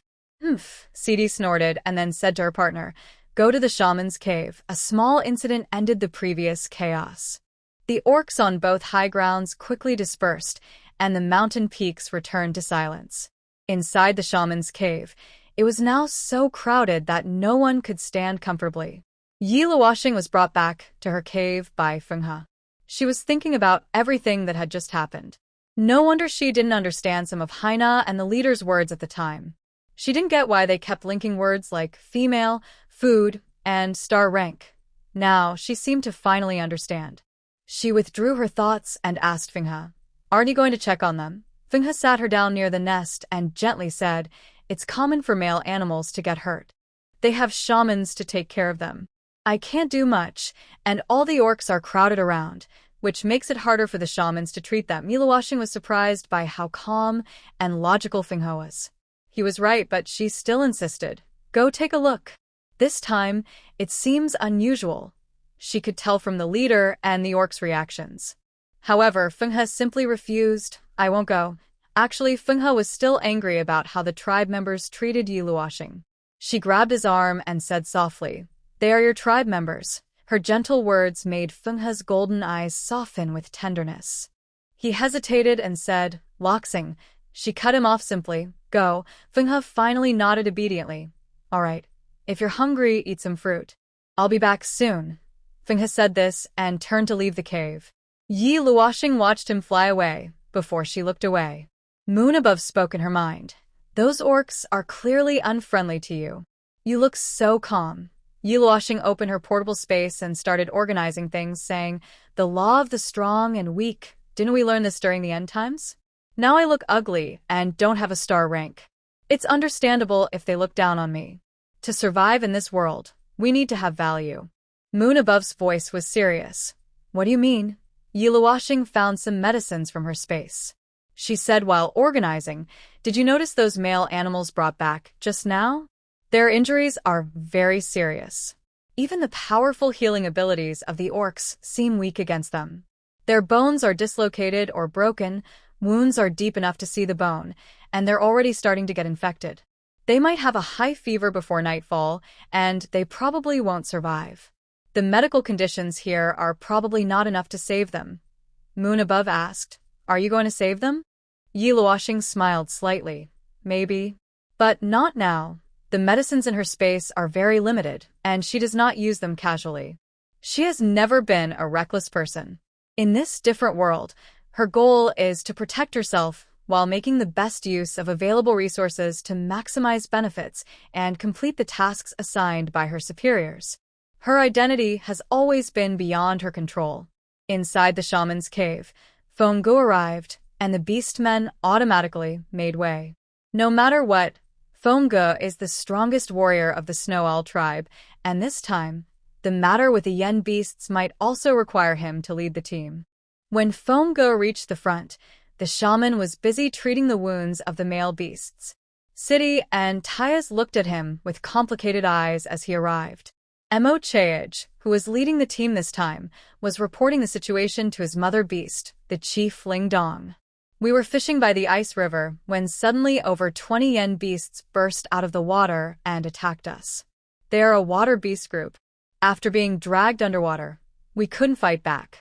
Kaimon and the others barely escaped, but then more yen beasts with feathers appeared in the sky, and on land, over 20 more showed up. They surrounded us completely, blocking all escape routes. Kaimon, badly injured and enduring sharp pain, looked at his tribe members and said, "These sneaky guys clearly planned this in advance. If Mo Chaej hadn't fought hard to get us out, we might all have died there." After they finished speaking, Ling Dong and the other beasts in the cave looked very serious. Feng Ge suddenly asked how many high-level beasts do they have. He focused on the key point: 7 5-level male beasts, 2 6-level male beasts. Mo Chaej replied with a heavy tone. No wonder even Mo Chaej has some minor injuries on his face. Tyas looked at the faint scars on Mo Chaej's face. Mo Chaej was also a 6-level beast, and apart from Feng Ge, he was the strongest in the tribe. Usually, high-level beasts in the tribe took turns leading the team, and when the 3 of them led, the team rarely got hurt. This situation was truly unusual. The cave fell into a strange silence. Clearly, everyone sensed that something unusual was happening. Feng Ge asked again, "Did they chase after you?" Mo Chaej hesitated for a moment before saying, "Recently, the forest has been frequently visited by yen beasts. They have attacked several weaker tribes and taken female beasts from them. During our escape this time, we encountered the White Wolf tribe's beastmen. They also ran into a few yen beasts. That Black Wolf happened to help us by stopping those high-level beasts. It was him." Tuyasi was stunned. Although they often fought with the White Wolf tribe, the female beasts from both tribes frequently paired with male beasts from the other tribe, so they were considered friendly neighbors. Before Cayman fainted, he left a final message. Right now, they mainly attack small tribes. Our tribe has a 7th-level Wind He, so they don't dare to attack us for now. And that Black Wolf, from the White Wolf tribe, he has already advanced to 8th level. As for the other tribes, and for future trips, everyone should be careful. Because of Cayman's words, the cave fell silent again. Everyone looked at Cayman as he fainted, worried not only about the situation he described but also surprised that the Black Wolf had already advanced to 8th level. How could he level up so quickly? Didn't he still have no mate? Did he somehow survive the level-up period? Thinking of this, the male beast men couldn't help but show admiration. After a moment of silence, Feng He, the beast man, seemed to suddenly remember something and spoke up. "By the way, during our hunting trip, we also found something strange. There was a dead wild gray bear in the forest. Its wounds were very odd, just a small hole, yet it died instantly." Mo Chaej nodded and signaled a male beast to carry the gray bear over. When the beast threw the bear down with a loud thud in front of the others, Feng He and Tuyasi crouched down to examine it. They discovered a deep hole in the bear's chest, with dried blood on its body. It looked like it had just died yesterday, and based on the wounds, it was impossible to tell which beast tribe had killed it. This wound is really strange. It doesn't look like a claw mark or a snake bite. But for a beast to kill a gray bear so easily, its strength must be extraordinary. Tuyasi analyzed with a furrowed brow. Feng He observed for a while, but couldn't figure it out. He then transformed into a sharp eagle claw and gouged open the bear's chest. Inside, the other beast men saw a small, pointed object embedded in the bear's flesh. Feng He used his claw to take it out. Under the natural light, all the beast men in the cave saw clearly what it was. If Yi Luoxing had shot Feng He yesterday, he would recognize this as the bullet from her gun. At this moment, Mosin sighed. How could such a small thing kill a gray bear? It also didn't look like poisoning. The male bestiary was very excited and said, "This must be at least level 7 strength. This time's yen beast is very dangerous." The other orcs' hearts were already tight, and Aries' words made them even more nervous. Trace thought for a moment and looked at Lindo, saying, "Leader, the highest level among these yen beasts might be more than level 6. If there are stronger male beasts among the yen group, and if high-level beasts are densely packed in their entire group, we need to stay alert at any time. Yes, I understand, Lindo replied, already thinking of ways to respond. Mother Beast, I have something to tell you, Mo Chaej suddenly said after glancing at Fengge. Lindo and Mo Chaej looked at each other, as if they understood his meaning instantly. She looked at the unconscious tribe beasts in the nest, and then at the dense orc crowd inside the cave. She said, "All right, everyone disperse first. Let the shaman treat them quietly. Kaimon and the others should also rest and recover quietly. Fengge, you go back to the cave first to take care of the new female. She can't be left without a male beast watching over her these days," Lindo said, sounding considerate and thoughtful of Fengge and Yiluoshing. Fengge nodded, knowing the leader's words made sense. He said, "Okay, I'll go back now. If anything happens, come to the cave to find me." As Fengge turned to leave, he glanced at Mo Chaej, just as their strange and deliberately avoided eyes met. Fengge's expression darkened slightly. After most of the orcs had dispersed, there were still some above level 5 in the cave. They seemed to have a tacit understanding. Until Lindo spoke, "Follow me?" The high-level beasts responded, "Yes." All the high-level beasts followed Lindo and Mo Chaej to the leader's cave.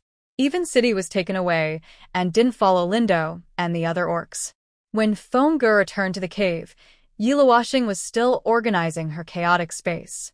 It was a big job, and she was already very worried. "You're back? What's the situation over there?" Yiluoshing looked at the orc walking toward the cave entrance and put down her busy thoughts. The tribe members are badly injured. This time, the Yen Beast group came aggressively different from before. I suspect there are even higher than level 7 Yen Beasts. Actually, when I saw that group this morning, I sensed something was wrong. They attacked several tribes and even stole female beasts from the tribes. Yiluoshing, you must not go out these days. Orcs are not good at lying, and Fengge was the same. Yiluoshing liked his straightforwardness. He told her everything to show he trusted her and that she was someone he could discuss things with. She nodded and said, "Okay, I won't go out." She didn't like causing trouble, and although she wasn't afraid of trouble, knowing there was danger, she decided to stay here and rest properly. Just then, she called out, Fenghe, noticing he was sitting beside her, deep in thought, looking at her gently. She asked, "Will the Yen Beast attack the Snow Owl tribe?" Yiluoshing, "Don't worry. With me here, I will never let the Yen Beast hurt you." Fenghe promised seriously, thinking she might be afraid. Since he considered her his partner, he had already decided to give his life for her. As long as he was alive, he would protect her forever.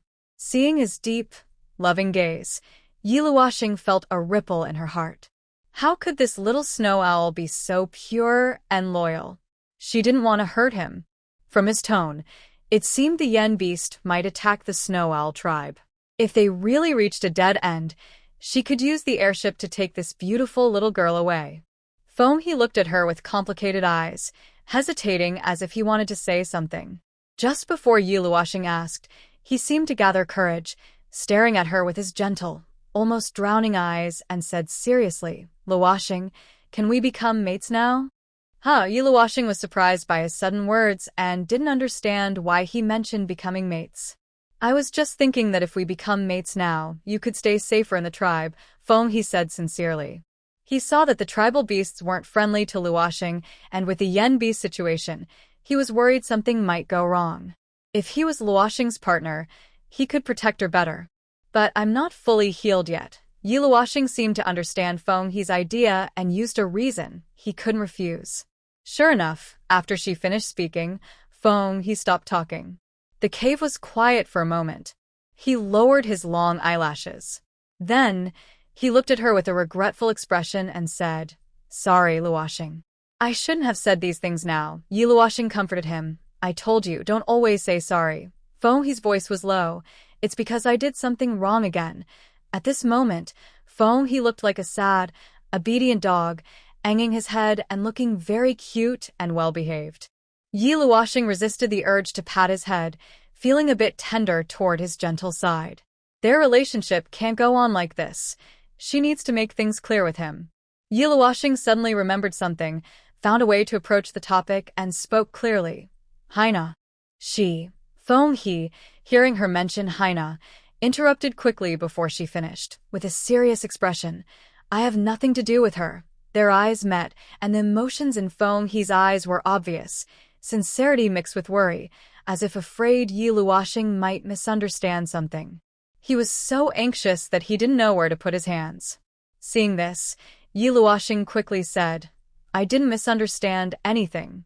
I just remembered something. The worry on Feng He's face was clear, but Yi Luoxing suddenly moved closer to her. She stopped 5 centimeters away, carefully studying his expression, and smiled. You said before that once you smell like me, no female would want you anymore. But from what I saw today, it's obvious that the female animals in the Snow Owl tribe like you very much, and Haina is even willing to accept you as her mate right away. I think, not just the Snow Owl tribe, with your rank and looks, the excellent females from nearby tribes would also be willing to accept you. You could easily find a partner. Yi Luoxing noticed his stunned expression and his unnatural look, and her smile deepened as she moved back to her previous position. You're lying to me, Feng He, she said deliberately, using that tone. This guy really can't hide things. With just a simple test, she could make him unable to respond. He's so naive. Feng He's ears turned red, but his expression was still anxious. He wanted to explain, Luoxing, Yi Luoxing cut him off first. Don't say sorry. You're quite clever. Huh, hearing her say he's clever, Feng He felt like a bunch of ants was crawling inside him, anxious. He grabbed Yi Luoxing's cool, slender hand and placed it on his chest firm. Luoxing, I just want to be your partner. I like you. I want to be with you forever. I was afraid you wouldn't want me, so I said those things. Please don't be angry. Since I met you, my heart beats only for you. You can take everything from me at any time, even my life right now. His confession was straightforward and sincere, just like his feelings. The warmth from her palm reached her, and she looked into those bright, sunny eyes, where turbulent, ocean-deep love was shining. Among the opposite sex, Yi Luoxing hadn't seen such genuine eyes in a long time. Facing this person and this scene, she admitted that she felt a moment of heartbeat. But because of this, she should keep darkness away from this sincere feeling. Yi Luoxing quickly withdrew her hand and pretended to be cold. She said, Feng He, I think I've made myself clear. I don't like you. I won't accept you as my partner. You can pursue someone else you like. Tonight I will leave here. Do you understand? Yi Luoxing's words were harsh. She always was like this. Once she made a decision, she wouldn't stay connected.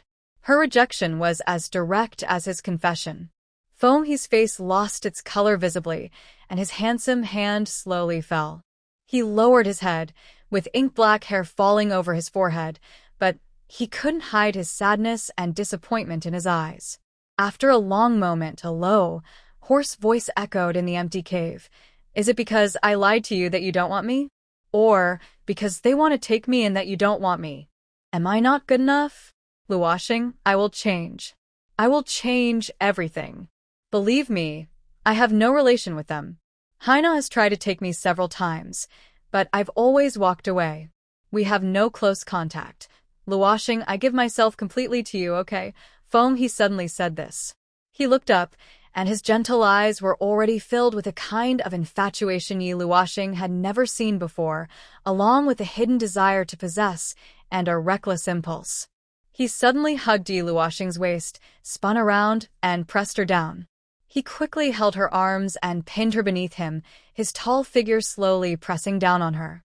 Faced with this sudden scene, Yi Luoxing spoke coldly. Feng He's features were very beautiful, like someone from a painting. In the past 2 days, he had been showing her a gentle smile with this face. He looked more harmless than any beast from the Snow Owl tribe. At least, that's how Yi Luoxing saw it. But at this moment, his golden eyes seemed to truly shine with the sharpness of a sky ruler. Though there was tenderness in that sharpness, Yi Luoxing couldn't care less anymore. Feng He, get up. Or don't blame me for being rude, Yi Luoxing warned coldly. Luoxing, what kind of male beast do you like? I can become what you like. I've been learning how to take care of females from the old beasts. Give me a little more time, okay? Just a little. I spent all my past time leveling up. In the northern land, I can guarantee you won't be harmed and... And foam, he whispered affectionately. He didn't immediately finish his words from behind. He leaned down close to her ear, hot breath spilling over her ear. And I have a good figure. Don't you want to try? I'm not just the strongest in level. Foam, he looked tempting, as if inviting her to taste him, leaving Yi Luoxing stunned. Wow. Foam, what are you doing? Are you trying to seduce me? This handsome beast man is really... The system was also stunned, making a crackling sound twice. Yu Shang exclaimed, "Oh my. Don't look at things you shouldn't." After saying this, the system, which had just exited sleep mode, automatically went back into sleep. This time, it truly fell asleep because it didn't want to see anything inappropriate. As a system, it must respect the owner's privacy. Get up for me. Yi Luoxing was already gritting her teeth as she said this. Besides being angry, she also thought, this man really knows how to handle a normal adult woman. I can't be seduced by him. I can't let him tease me into madness. Hold on. Yi Luoxing. Foam, he slightly bowed his head, exhaling warm air onto her neck. Yi Luoxing felt a shiver run through her body. Foam, he smiled and took her right hand, placing it on his chest muscles, then down to his abs and V-line. How do I look? Foam, he asked with a smile, his eyes gleaming with a mischievous light. Clearly, he was confident about his body. His large hand firmly held Yi Luoxing's hand. Hey you, Yi Luoxing quickly withdrew her hand, pulling away when she touched his V-line. I really don't hold back anymore. She casually took out a dagger from her space and pressed it against his neck. She was momentarily stunned when she saw what she had drawn, but quickly regained her composure. Foam, he saw the silver flash and felt the cold, hard object against his neck. He moved slightly, and the sharp dagger drew a line of blood, a drop slipping onto his shoulder. Both of them froze. Then Foam, he curled his lips into a sad smile. All the light in his golden eyes dimmed, even loosening his grip on her. Do you want to kill me? Foam, he propped himself up, staring deeply into her eyes, yet without hesitation he said, I told you, my life is yours. If you want to kill me, I won't resist. As he spoke, he slowly pressed his neck against her sharp dagger, not caring about the blood flowing. Yi Luoxing saw that he was truly reckless. His sad golden eyes hurt her. Those eyes should shine like the sun. She knew she had gone too far, so she quickly withdrew the dagger and said, Sorry, I didn't mean that. Indeed, the chaotic space had displaced many of her belongings. She moved her sword swiftly and firmly, still worried about the wound on his neck. Seeing this, his eyes lit up again with a starry glow. Luoxing, he leaned down again, burying his face in her neck. Can you not leave? I don't like you. Yi Luoxing repeated this again. It's okay. He softly said these words, then added, Please don't leave, okay? Find someone else you like. She retorted coldly. But he paused and said, I only like you. With certainty. So, let me pursue you again, Luoxing. His tone was full of warmth. Before she could refuse, his voice carried a plea as he softly said, Isn't it what you said? That I should pursue someone I like? So, I give you my answer. He was really very good at this. Yi Luoxing gently raised her right hand, wanting to stroke his soft hair, but her hand froze in the air. What was she doing? She knew she had no resistance to animals, but he was a beast man, and now he was in human form. They had only known each other for less than 2 days. Yi Luoxing, you are truly crazy. In the end, her raised hand held a sedative, which she injected into him, without hesitation. Before dusk, the leader's cave was another scene. 2 Oyasi, Mo Chaej, and over a dozen high-level single males stood in front of Ling Dong, the atmosphere tense. Mo Chaej spoke first. Mother Beast, I've heard about Feng He and that new female. The way the Yen Beast group came so strangely this time makes me suspect it's because of that new female. It's unlikely, Tuoyasi replied calmly. Even though he had just fought Feng He.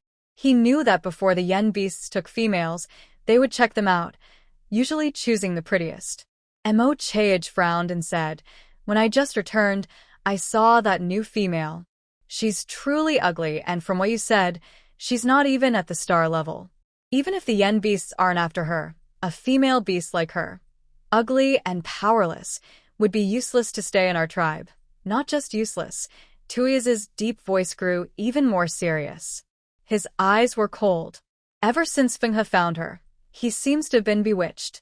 He no longer cares about the tribe's beasts as he used to. Although male beasts need to prioritize their mates, Fenghe is the strongest warrior in our Snow Owl tribe. He should not follow such a useless female beast. In the animal world, where the strong prey on the weak, sometimes this rule applies to female beasts as well. Tlay glanced at Lintong's expression and said, "She is still a female beast." "Don't speak so harshly." Mosin sneered sarcastically. "A female beast? Would you be willing to mate with her? To put it bluntly, she's just a useless waste. We don't need to be polite to waste. Maybe even the yen beasts look down on her." Huh.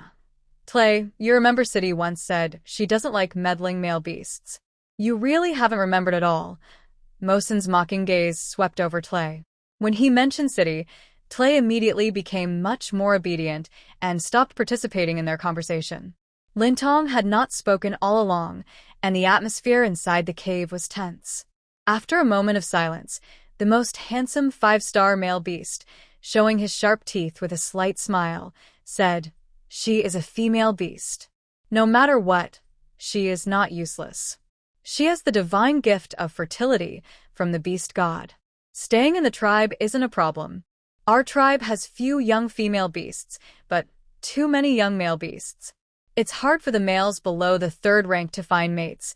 This male beast seemed to be speaking up for Yiluoshing, but his words sounded a bit strange.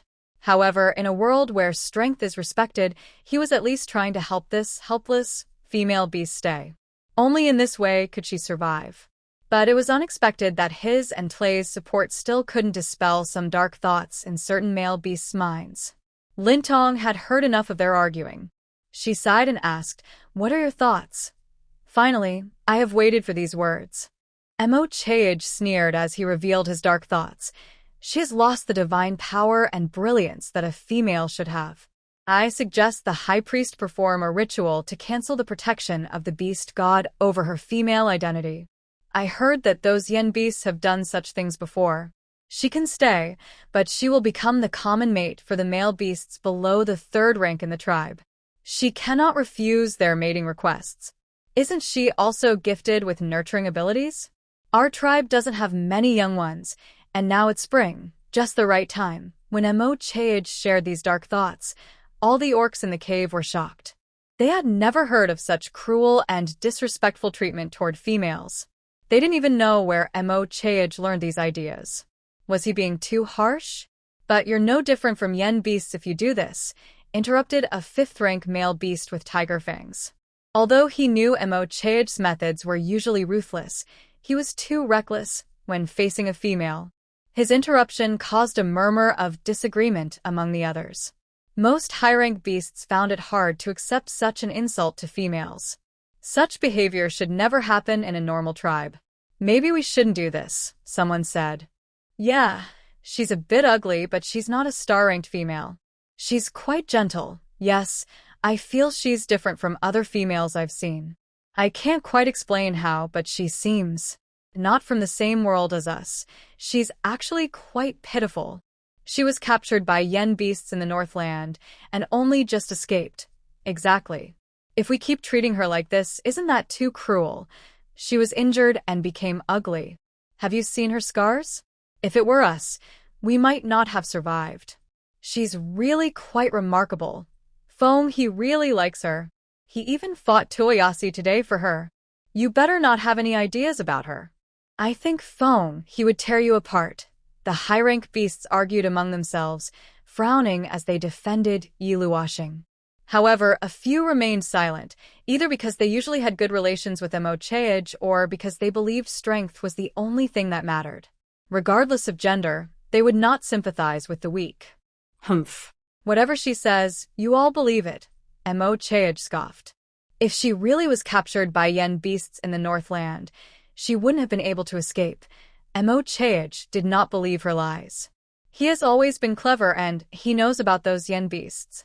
If he had truly caught her, he would have forcefully married her long ago. She's deliberately deceiving us, and we don't know her true purpose. Maybe she's working with the yen beasts. I've heard that some yen beasts are high-level creatures. Perhaps she's already surrendered to them. Ha! She no longer has any female dignity. Mo Chae's words were full of sarcasm, almost insulting Yi Luoshing. His tone was so harsh that it felt like he was degrading her to dirt. His words also carried hidden insults, which were very sharp. He treated Yi Luoshing like the prey they usually hunt, with no respect at all.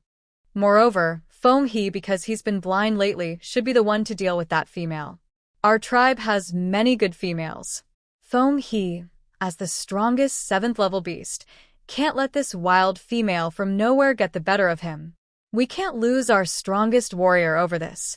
After insulting Yi Luoshing, Mo Chae tried to focus on Feng He, explaining his reasoning to the other beasts. Tuyas had been silent all along. He disliked Feng He circling around that new female. However, Mo Chae's suggestion wasn't very appropriate, but Tuyas didn't criticize him openly. He just watched quietly. Mosin listened for a long time.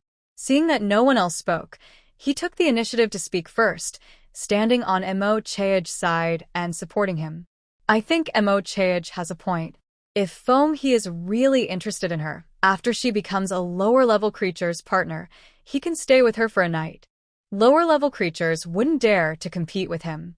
Maybe after a night he'll lose interest. Suddenly, a male beast interrupted, saying, "If Feng He does that, no female will want him anymore." Mosin smiled and said, "How could that be? Maybe he won't find a partner as good as Haina or City anymore, but if he lowers his standards, he can find a less attractive female from the herbivore tribe. Anyway, she's not uglier than the current one. This is inappropriate. Only yen beasts would do such things." Tlaze couldn't hold back anymore. He was surprised that Mo Chae, who was usually ruthless, would say such things, and that Mosin, who often worked with him, would agree with insulting females. Tlaze remembered that Mosin wasn't always like this. It seemed that recently, he had been spending a lot of time with Mo Chae and had become more ruthless. Mosin shot Tlaze a displeased look and said in a deep voice, "What do you mean, yen beasts way? That's completely different from what yen beasts do. Maybe they treat every female they catch like that, but we're just dealing with a useless one. She is of no use. Why stay in the tribe?" With Moshin's support, a tall, fierce beast with a cold voice said, "I agree with Mochog's opinion. Many low-ranked males in the tribe can't advance, and they'll find it hard to find a mate in their lifetime. Perhaps your half-brother or brother also falls into this group. Can you bear to let them die like that?" This beast was good at playing on emotions. His words caused some high-ranked beasts in the orc group to waver, even those who had just disagreed. It seemed there might be some benefit in this idea. Is she pitiful? Are low-ranked females in the tribe not worth pity? The strong male who spoke was not sympathetic to the weak. He had always supported Mochog. The balance was starting to tip. Many of the previously outspoken males fell silent, their dark thoughts creeping upward. Mochog was pleased with the current atmosphere. He sneered, stepped forward, and looked around at all the high-ranked beasts in the cave. He sarcastically smiled and said, "How about this? Since you can't bear to do it, is there anyone willing to be her mate? If any high-ranked beast steps forward to pursue her, then I won't insist." The Snow Owl tribe can't lose a 7th-rank beast, but losing a 5th-rank beast is acceptable. The cave fell silent. No beast was willing to step forward. They wouldn't risk their lives to protect an unattractive, unranked female. They exchanged glances or lowered their heads, avoiding Mochog's sharp gaze. "Mochog, enough!" The leader, Lintong, finally spoke. "Don't make everyone unhappy, Mother Beast." Mochog turned to Lintong, showing much more respect. "I hope you will carefully consider my opinion. You know better than anyone that an useless female is less important than a 7th-rank male beast, especially now, when many unranked yen beasts are attacking the northern lands. If Fenghe truly abandons the Snow Owl tribe for that new female, the female beasts in the tribe will fall into the cruel hands of the yen beasts." Mochog knew what Lintong cared about, and every word targeted her pain points. Lintong's brow furrowed even more. She had to protect the female beasts in the tribe. She sighed deeply, her eyes cold and deep. When she looked up again, it was clear she had made a decision. Suddenly, a loud female voice rang out, causing all the orcs inside the cave to look toward the entrance.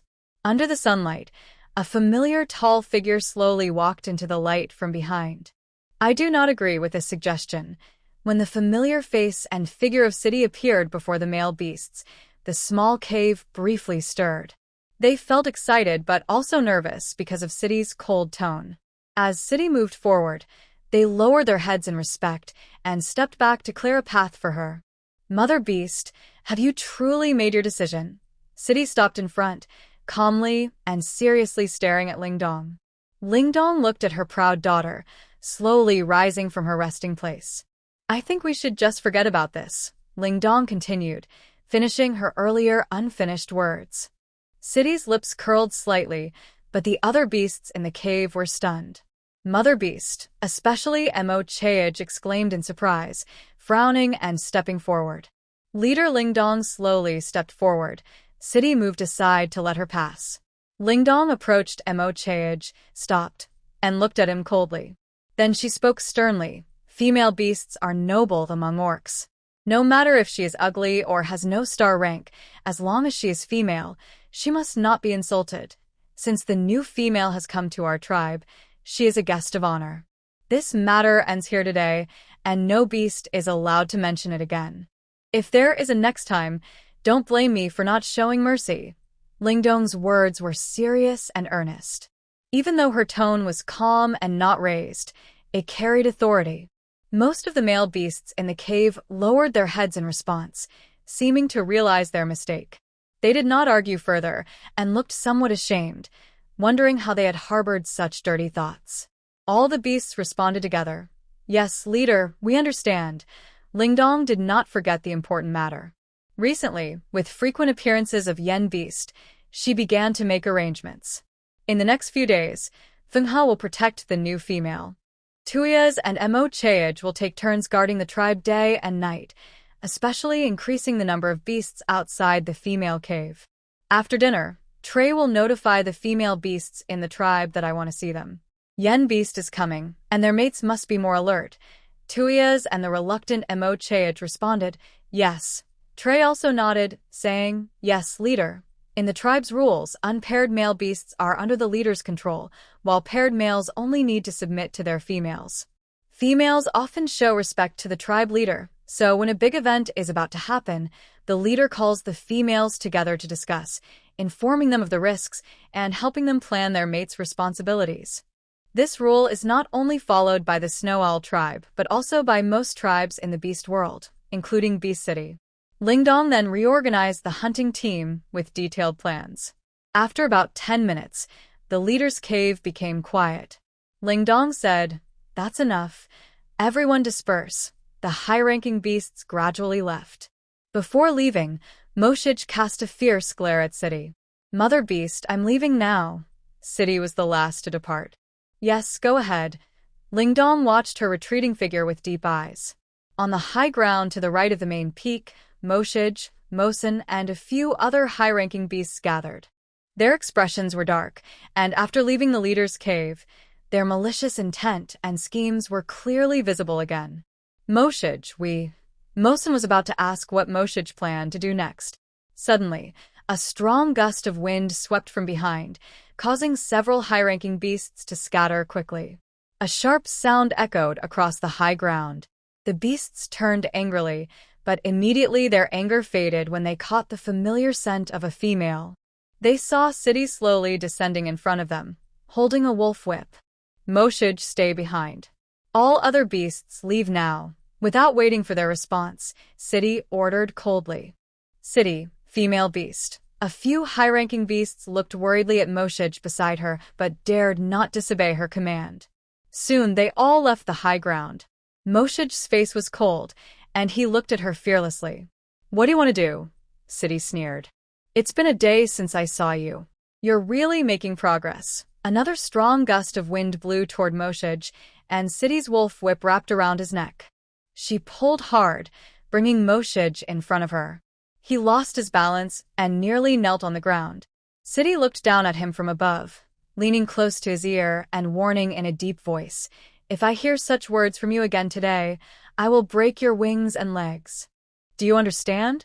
My dear brother, City, don't go too far. If I could be the leader, I wouldn't be worse than you," Moshij said with a dark face. "Oh, really?" City stood up disdainfully, smiling mockingly.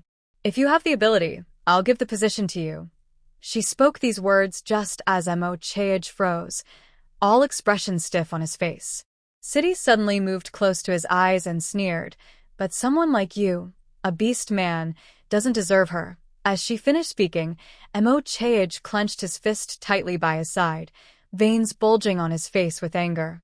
City released him and turned away without hesitation, leaving Moshij standing there, eyes reddening as he watched her back. He had always lost everything to her since he was young. His level increased by 1, and her star rank also rose by 1.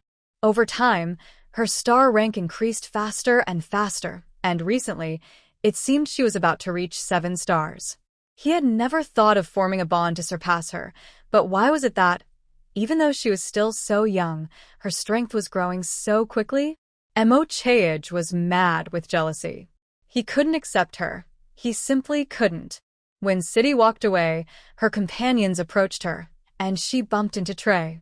Trey looked at her, confused. He was worried about Mosen and wanted to follow and talk to them, but he saw the scene. He hesitated but finally asked, "Don't you dislike that new female, huh?" "Of course I dislike her," City replied coldly and walked away. Trey was even more confused. At that moment, City's strongest companion, Matey, paused and looked at Trey. Calmly, he said, "If City dislikes someone, she will handle it herself. She certainly wouldn't use such dirty methods." After speaking, Matey was about to walk on when City suddenly turned back. "Hey," she called out. Trey turned around and saw that she was indeed calling him. City looked directly at him and said, "Trey, come to my cave and find me tomorrow." After saying this, she gave him a deep look and then left again. Trey was left stunned, and Matey and the other beast men were shocked. Matey looked at Trey in surprise and asked, "What did you do in the leader's cave?" Trey was still confused and unsure what she meant. He asked awkwardly, "Did City want to see me?" Matey and the other 2 companions, who hadn't left yet, smiled. Matey patted his shoulder and said, "City has taken a liking to you."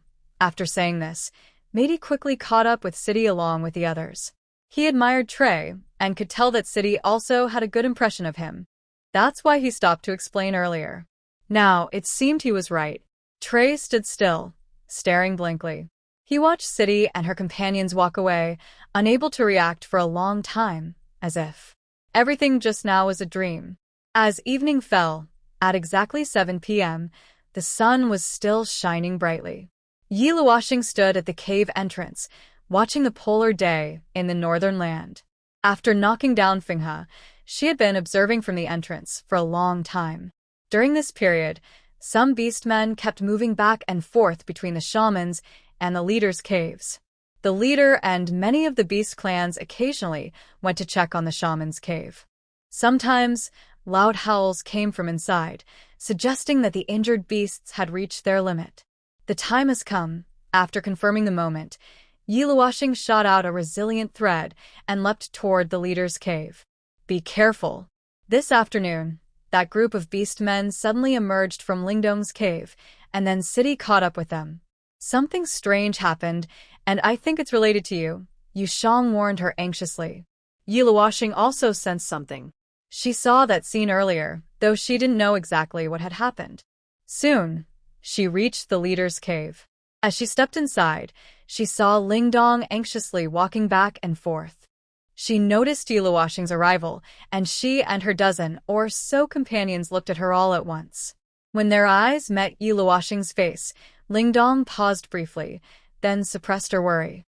She looked at her and asked, "Yi Luoxing, female, is there something you want to talk about?" Yi Luoxing nodded. I do have something to discuss. Can we talk alone?" Hearing this, Lingdong sniffed the air and looked outside the cave, realizing she was alone. Surprised, she told her companions, "Go help the shaman." The dozen or so males nodded and left without saying much.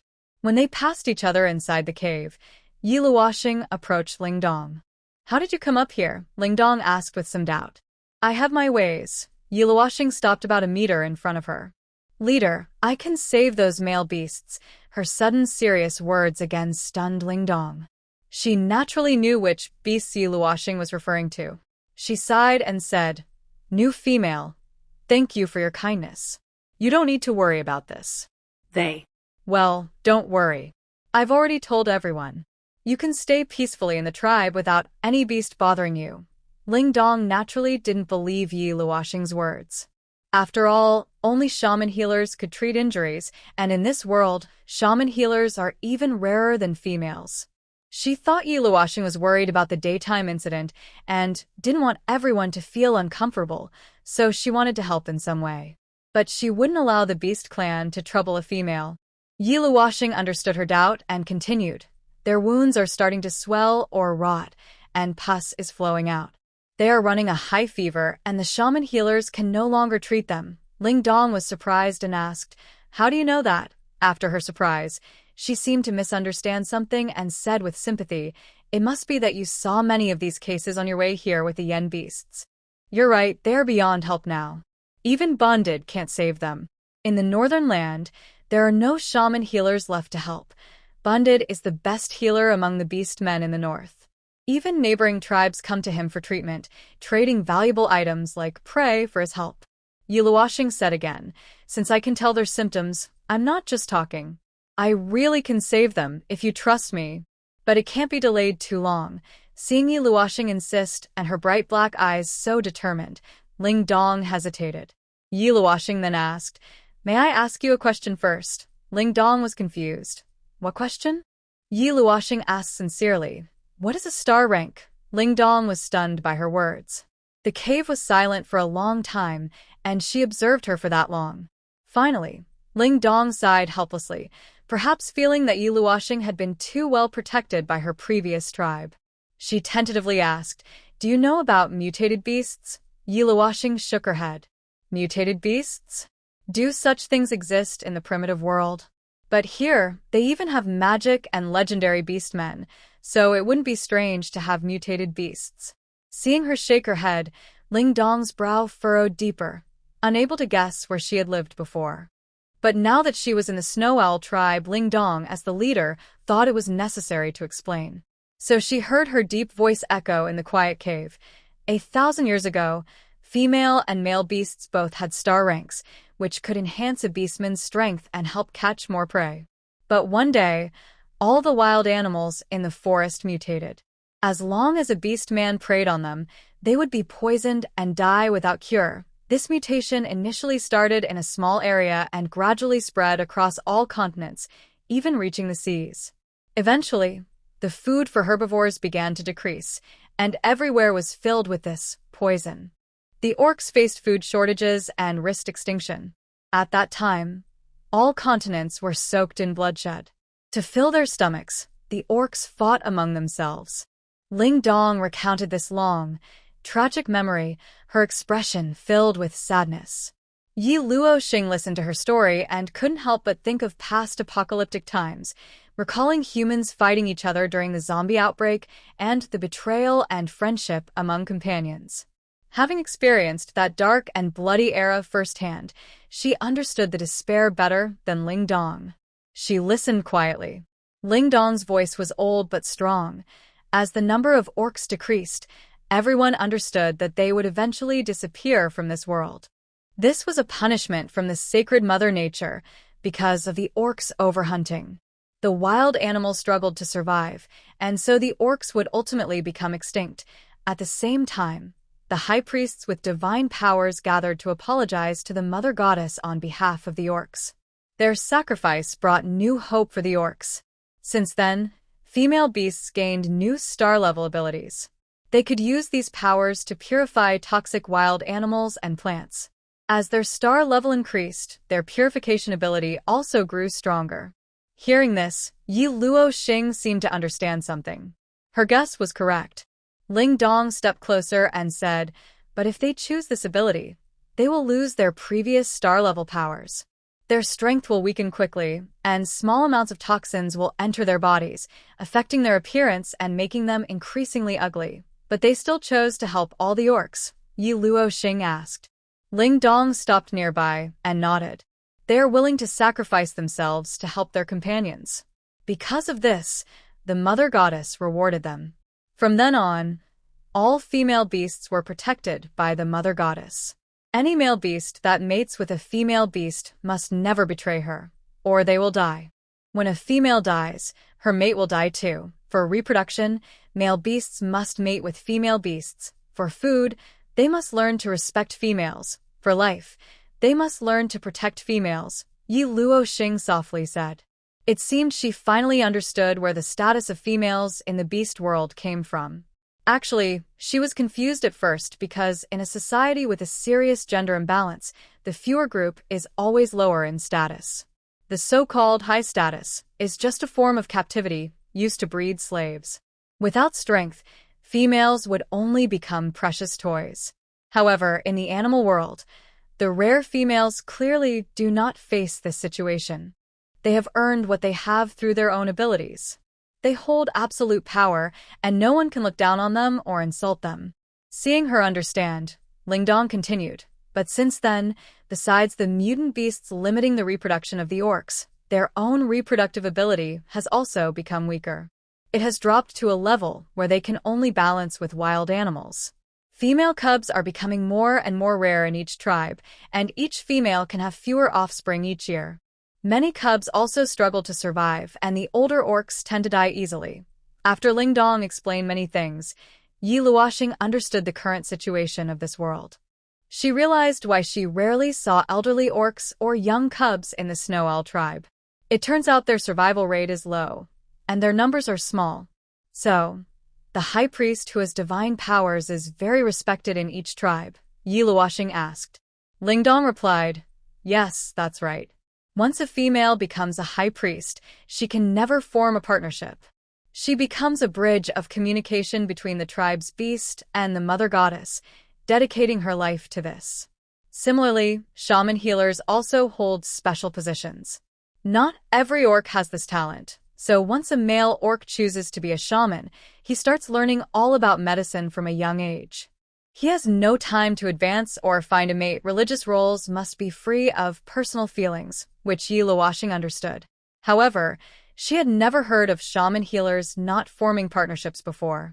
It's probably related to the primitive and backward nature of this place. They have no books, so they can only pass down recipes and knowledge from generation to generation. As knowledge accumulates, the orcs who inherit it have little energy left for other things. They might spend their whole lives just learning the inheritance. Yi Luoxing deeply admired the dedication of females and also respected the high priests and shamans. Of course, male beasts are also working hard for the tribe. From Ling Dong's words, Yi Luoxing could tell that most shamans are male because females already bear so much. They are sharing the burden. Because of this, 1,000 years ago, all the orcs rebuilt this new world. Although orcs seem to have short lifespans, as long as their star rank is high, they can live longer. Male beasts are the same. But to tell them apart, male beast star ranks are often called levels. We love our Mother Goddess, who is both the goddess of nature and the beast goddess of all orcs. Finally, Ling Dong said. Today, Yi Luoxing listened to Ling Dong's story. Perhaps she now has a new understanding of the orc world. She nodded lightly and spoke about serious matters. Leader, take me to the shaman's cave. Seeing that she still had this plan, Ling Dong was surprised and asked, Yi Luoxing, female. Yi Luoxing politely smiled and said, I need to have a skill. Ling Dong frowned, clearly still hesitating and thinking. Yi Luoxing's gaze grew serious. Let me be direct. If they continue like this, they will die. Why not let me try? If I can save them, I have only one request. Hearing her mention a request in advance, Ling Dong wanted to try trusting her, even though it seemed impossible. But as she said, Kai Meng and the others were beyond help, so it was better to let her try. Okay, I'll take you there. Ling Dong finally agreed and walked toward the cave entrance. It's done, Yu Shang said in Yi Luoxing's mind. Yi Luoxing's eyes held a smile, then she subdued it and quickly followed Lingdong. But just as they reached the cave entrance, they bumped into a solid wall of a person.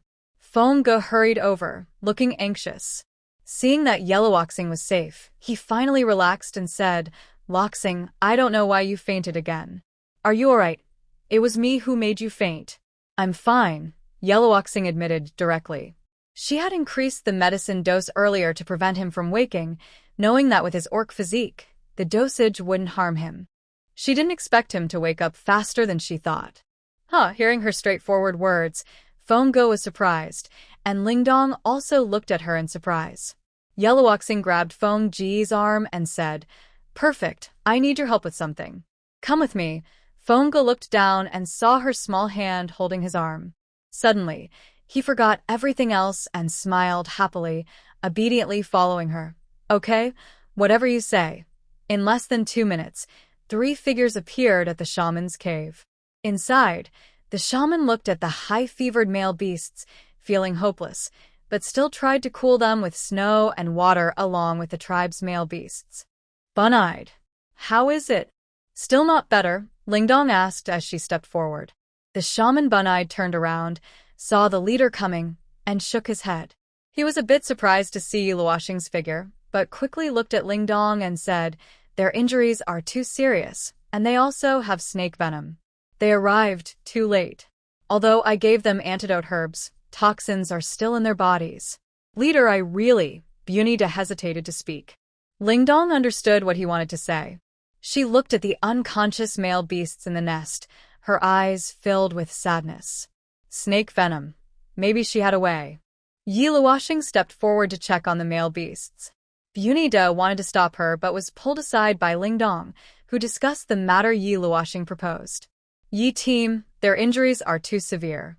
Are you sure you waited too long?" Yu Shang felt the situation was not looking good. 3 of them are very serious.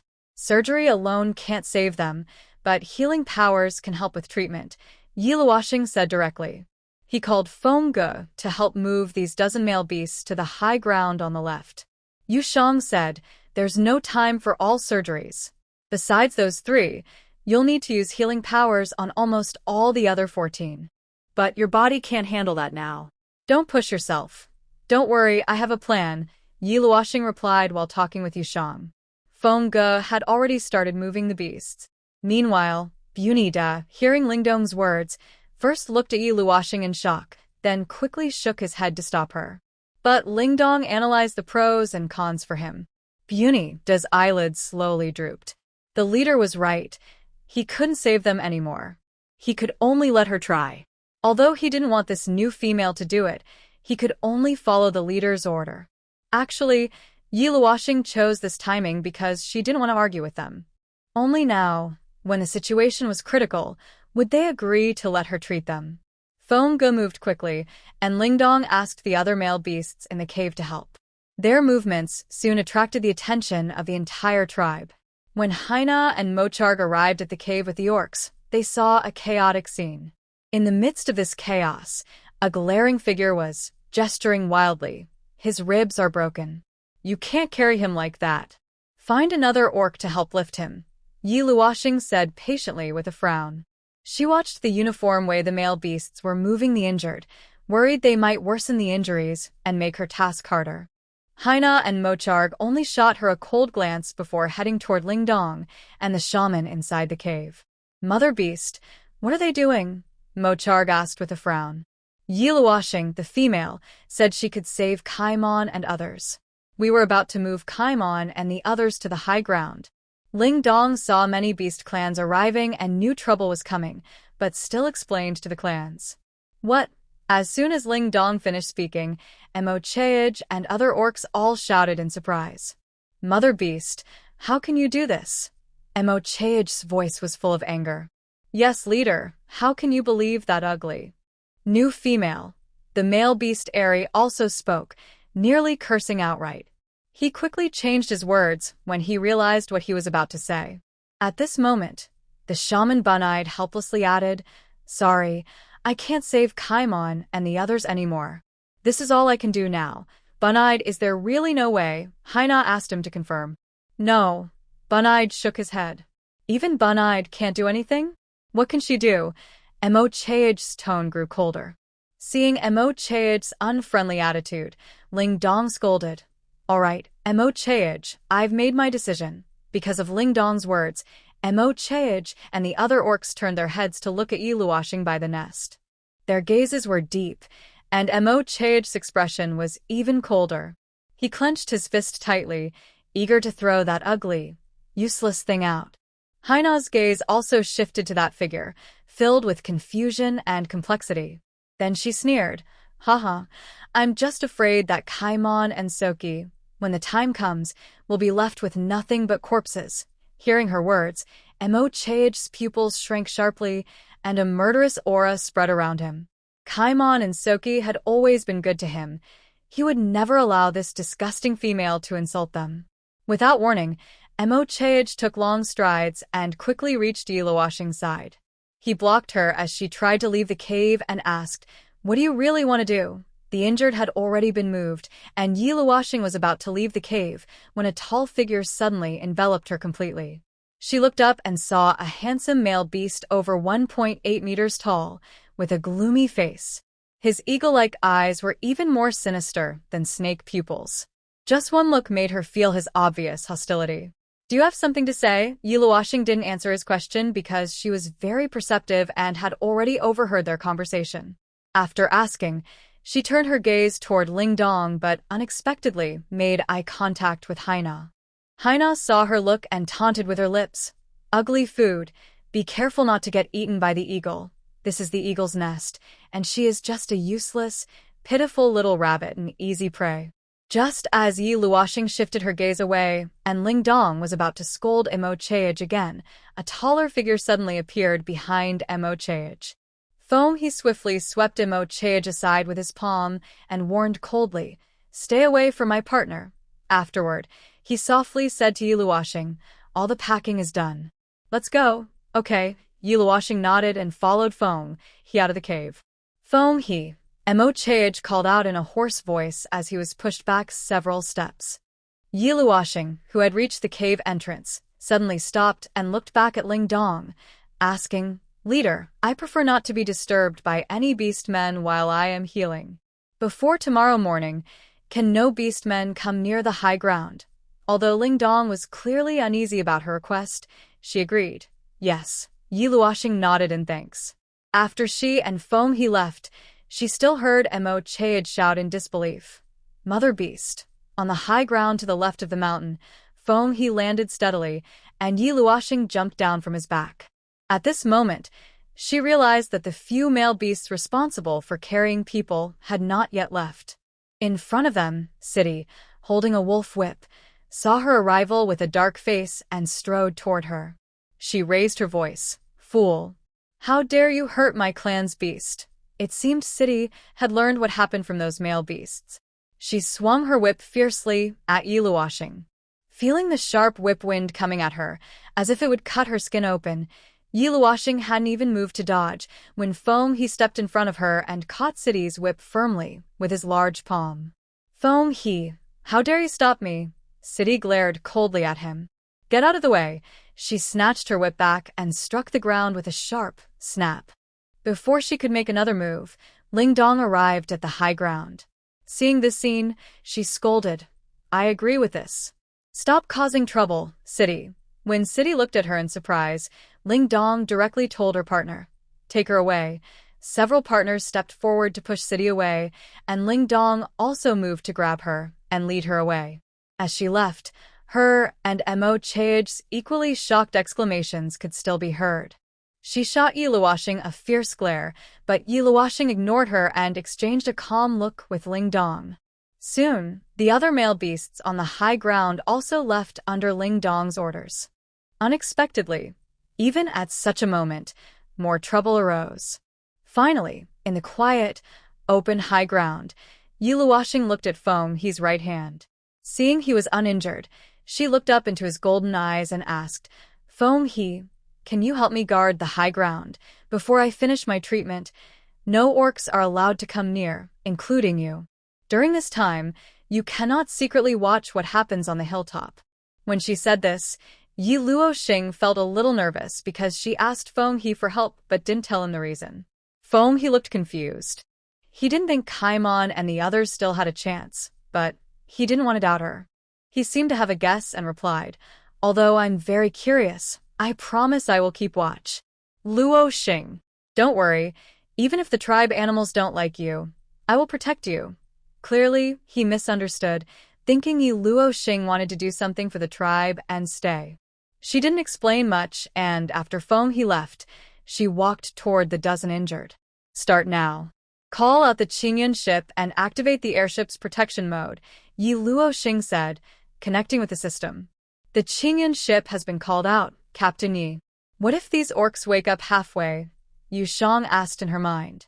Yi Luoxing replied calmly, "Don't worry, they won't wake up." Hearing this, Yu Shang felt a cold chill behind her chip. At 8 p.m., Yi Luoxing injected a large dose of anesthesia into the dozen male beasts, then carried them into the invisible airship. She first used her healing powers to save their last breath, then told Qingyun, "Collect passenger data." Yu Shang. Completely inhumane. Yu Shang. Captain Yi, you really have other plans. Yi Luoxing smiled slightly. Such a good opportunity, of course I can't let it go to waste.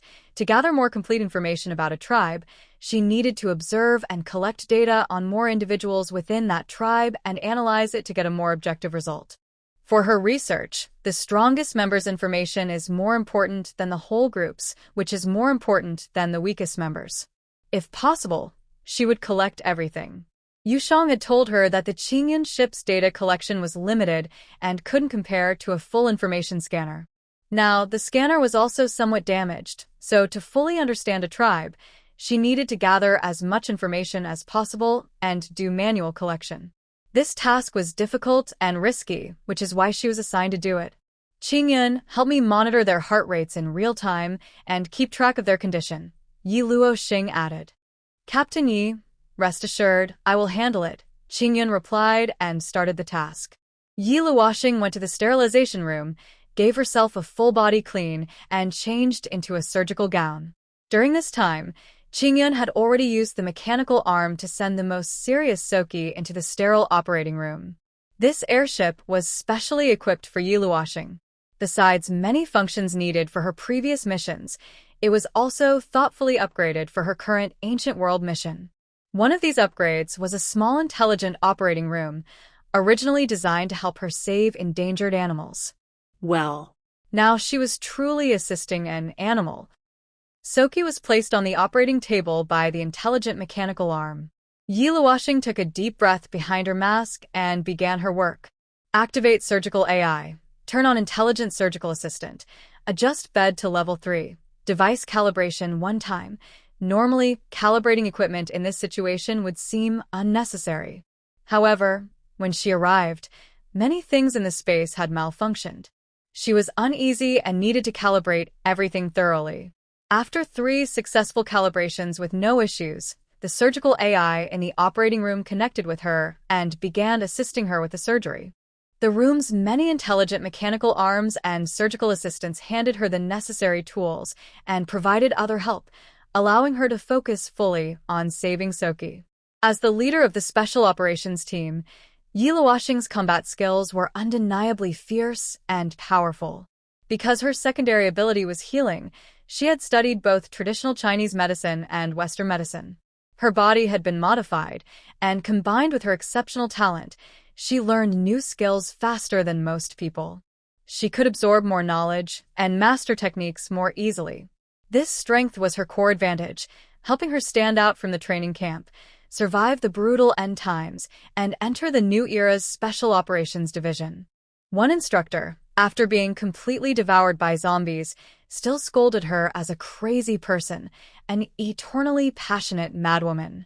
She released all the modified humans from the training camp and led them to the top of the end-time pyramid. She was never afraid of death, and her actions were always ruthless. Yi Luoxing carefully performed the surgery. Every time she looked so serious, Yu Shang felt that this woman was incredibly captivating.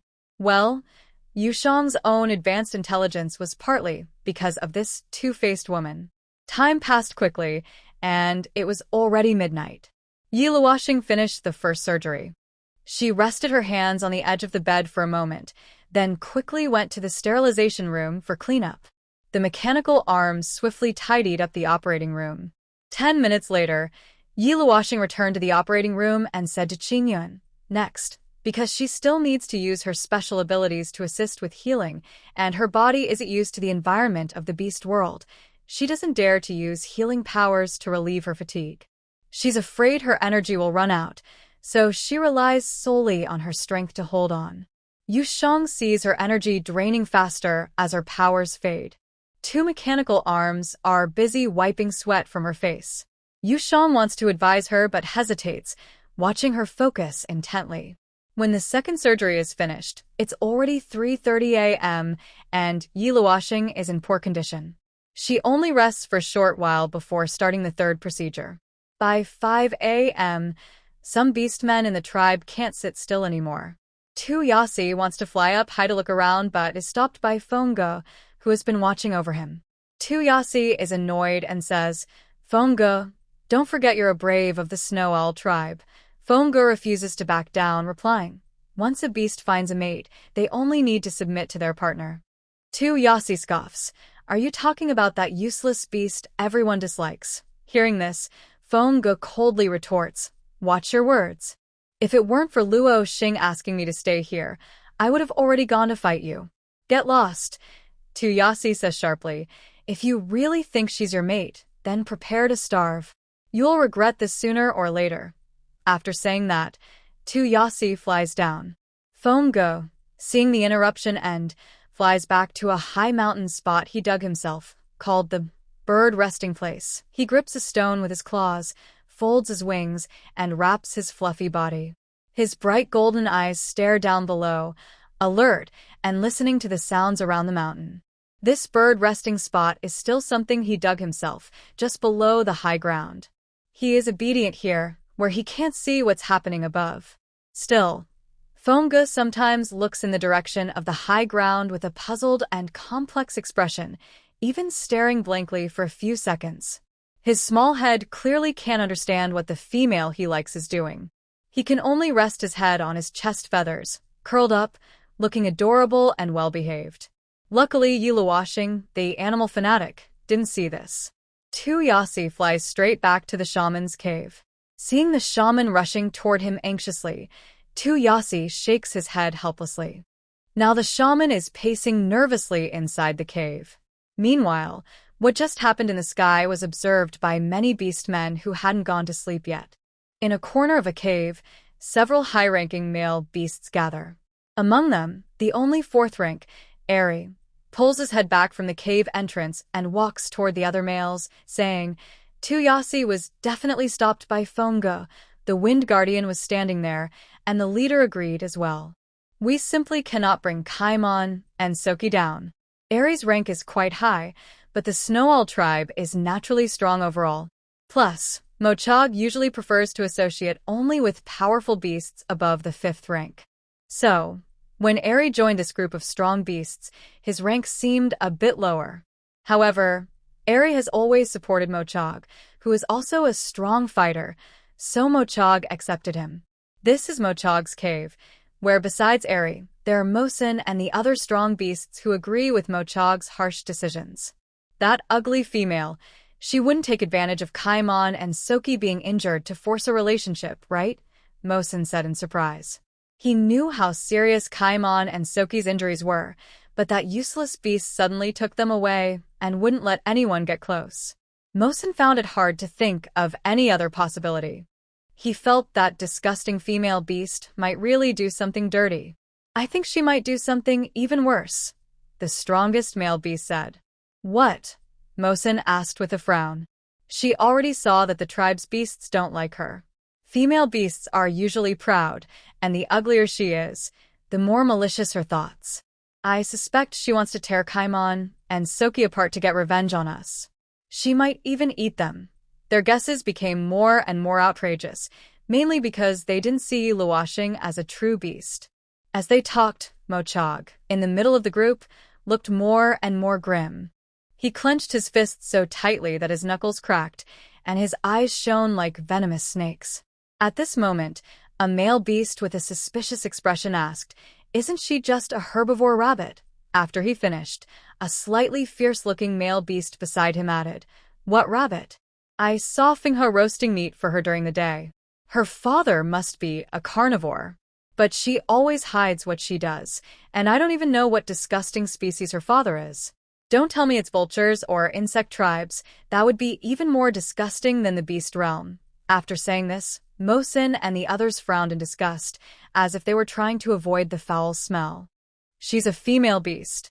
Even if she did something excessive, the leader wouldn't kill her," Eri said coldly. "Mochog, what do you want to do?" Mosin asked Mochog, seeming to believe that whatever Mochog decided, they would all agree and help him. Mochog's aura was cold and gloomy. He took a step forward, his golden eyes dark and menacing, like clouds pressing down.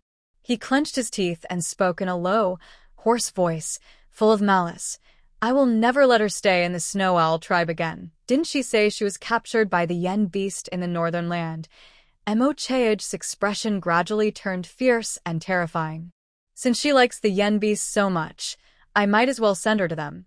Since childhood, Mochog had wanted to become stronger because of Sidi.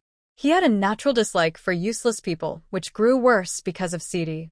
He especially despised female, useless people. When he first saw Yiluoshing, he didn't like her. After learning about Finghe and her, he disliked her even more. Now, she dared to attack Kaimon and Sora.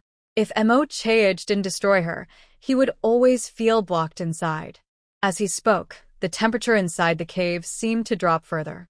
Even the sunlight outside the entrance looked like it was covered with a black veil. The cave was dark and cold. More Sun and the other male beasts didn't speak or try to stop him. Instead, as Mochog's expression grew stranger, their eyes also turned bloodthirsty and frightening, like when they hunted in the wild. Thinking of that useless female and her ugly face, the seeds of darkness took root and sprouted.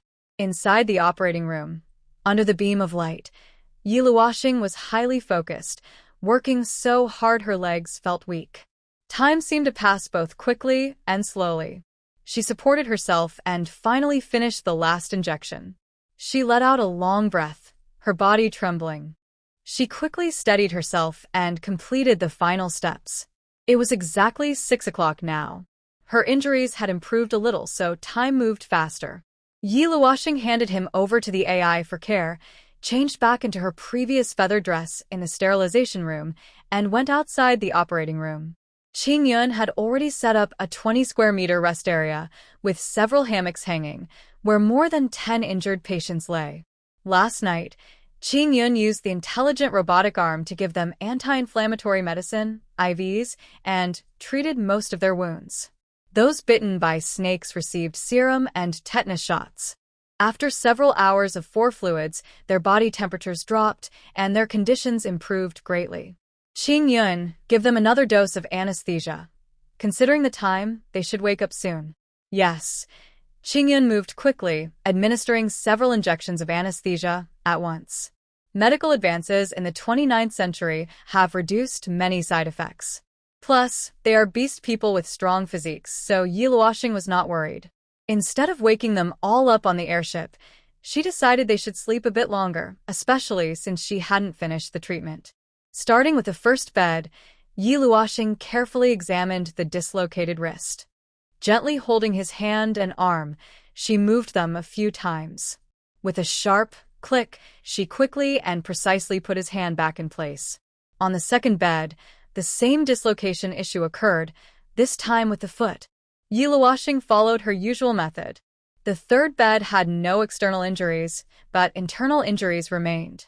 Yiluoshing didn't have time to perform surgery, so she used her psychic power to treat him. A faint green light enveloped his chest. The sleeping beast seemed to relax its furrowed brow comfortably. At the fourth bed, the gentle green light flickered again. As the moon rose, Yiluoshing's face grew paler. By the time she reached the 8th beast person, her face was already without color. Yu Shang couldn't hold back and said, "Captain Yi Yu should rest for a while. Yushang wanted to tell her to give up on them, but she couldn't bring herself to say it. She knew Captain Yi once made a decision. She wouldn't give up halfway. She had done so much already. She would persist until the end.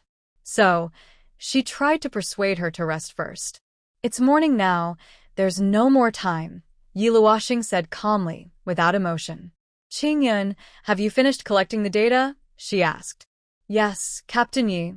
Qingyun replied reliably, with a tone that sounded different from usual. Yi Luoxing smiled faintly, her cracked lips curling. Animals are rare in the 29th century. Almost everyone longs for animals. Zombies destroyed human cities and disrupted the ecological chain. Nature needs animals and humans need them too. I accidentally entered here on a mission. Even though they are beast people, I can't ignore them. I use their genes and data. This little help is just a small effort, she continued as she moved toward the next patient. Yushang and Qingyun remained silent. Qingyun had restrained herself from knocking her out, and Yushang was helpless. How can helping be called a small effort? The green light on Yi Luoxing's fingers grew dimmer. Her face was nearly transparent, but only 2 patients remained. It was 7:40. By 7 o'clock, there had already been noise below. Fengge, on his own, held back the eager beast people, allowing them to criticize and curse him. Now the leader is very worried. The females in the tribe have also started to wake up. Fenghe, didn't she say not to disturb before dawn? What time is it now? And there's still no sign from above. What exactly happened to Suchi and the others? She probably couldn't save them and ran away herself. Move aside quickly. We must go up and check. A miss, the female beast, loudly said in front of the herd. After she finished speaking, the male beasts behind her tried to rush forward, but were stopped again by Fenghe. Luoxing won't run away, Fenghe said firmly. Since she asked him to stay, he chose to believe her. You're really easy to fool, Fenghe. Haina looked him up and down, sensing she wasn't yet bonded with him. She felt strange and sneered coldly. She isn't from our snow owl tribe. Of course, she has no feelings for our animals. But Kaimon and Suchi have been your friends for many years. If she leaves their bodies in ruins, how will you face everyone? Haina's voice grew colder. After saying this, the male beasts looked up, restless and eager to act. City was already angry, grinding her teeth as she said, that ugly thing has been messing around up there all night. I don't know what disgusting things she's done. Our small tribe's beastmen are cunning. If she dares hurt our snow owl tribe's beastmen, I will make her pay. Fenghe, if you don't step back now, we'll act. City sat on her partner's back, clutching a wolf fur whip tightly. The male beasts who had been stopped earlier saw the females speaking up and also started to pressure her. Move aside quickly, Fenghe, don't let things get ugly. The females are all here. You can't just keep the females waiting. Yeah, what time is it now? If Kaimon and the others were alive, she would have shown herself long ago. Exactly. She said it would only take one night, but now it's already morning. Haina is right. Aren't you worried about Kaimon and the others? She said she might not be on top anymore, and we are still here arguing. Winda's gaze grew deeper because of their words. He knew it was indeed late, but there was no sound from above. Not just now, even last night, Winda stayed awake for a long time, but heard nothing. He was actually worried and anxious. He knew no one could rescue Kaimon and the others. But Luoxing just wanted to stay and try her best. He stayed here because he was afraid they might hurt Luoxing if they went up. Last night, Luoxing promised the leader in front of everyone, so the beast tribe would definitely cause trouble for her. They already didn't like her. Luoxing asked me to stay here, Winda insisted. Maybe he could buy a little more time. Winda, you're too arrogant. Mo Chaej had already arrived and disliked Winda for a long time. He spoke, and the high-ranking beasts with him also started to talk. Mosin, with a grim face, said, Are you fighting everyone just for that female? The fierce-looking male beast said meaningfully, Winda, you'd better think if it's worth it. Even Aries spoke up, Let's be clear today. I won't judge the new female, but with your strength, Winda, you could find a better female. This was her idea to suggest to the leader. Now, leaving everyone here. What does that mean? If she took advantage of Kaimon and the others being hurt to do something bad, you'll regret it too late. Aries' words also hinted at something. Winda understood, but he believed Luo Xing wouldn't do such things. If it weren't for the leader and the shaman being here today, Mo Chaej and Aerie would have said much worse. I think so too. Buno the shaman had been uneasy all night and couldn't hold back anymore. Once he spoke, Winda wouldn't be able to defend himself. The beast tribe would rush forward. Just then, a female beast's voice sounded. It's still early. Let's wait a little longer. Everyone was drawn to this voice. Even Winda and the shaman looked over together. They saw the female beast Yayan, looking calmly at everyone, giving Winda a gentle, faint smile. The beasts paused, especially City, who was about to send Maddie and Tyez to pull Winda back. Yes, leader, it's still early. Let's wait a bit longer, Winda quickly responded, following Yayan's words. He sincerely looked into the leader's eyes. Ling Dong had been silent until now, deep in thought and hesitant. When she saw Feng He and Ian both look at her with the same expression, she understood that the two beasts were still trying to buy time for Yi Luo Xing. At this moment, the other orcs in the tribe also looked at her, clearly showing different feelings from Feng He, and Ian. Ling Dong remembered that last night she had also agreed after much debate. Since they had waited so long, she checked the time and finally said, let's wait a little longer. If there's no movement, we'll go up, the leader gave the order. Although the other orcs wanted to say something, after several attempts, they kept quiet. City looked at Ian nearby with dissatisfaction and said in a low voice, what kind of beast are you? Mind your own business. As time slowly passed, Mo Cha-go and the others' faces grew dark as night, as if ink could drip from them.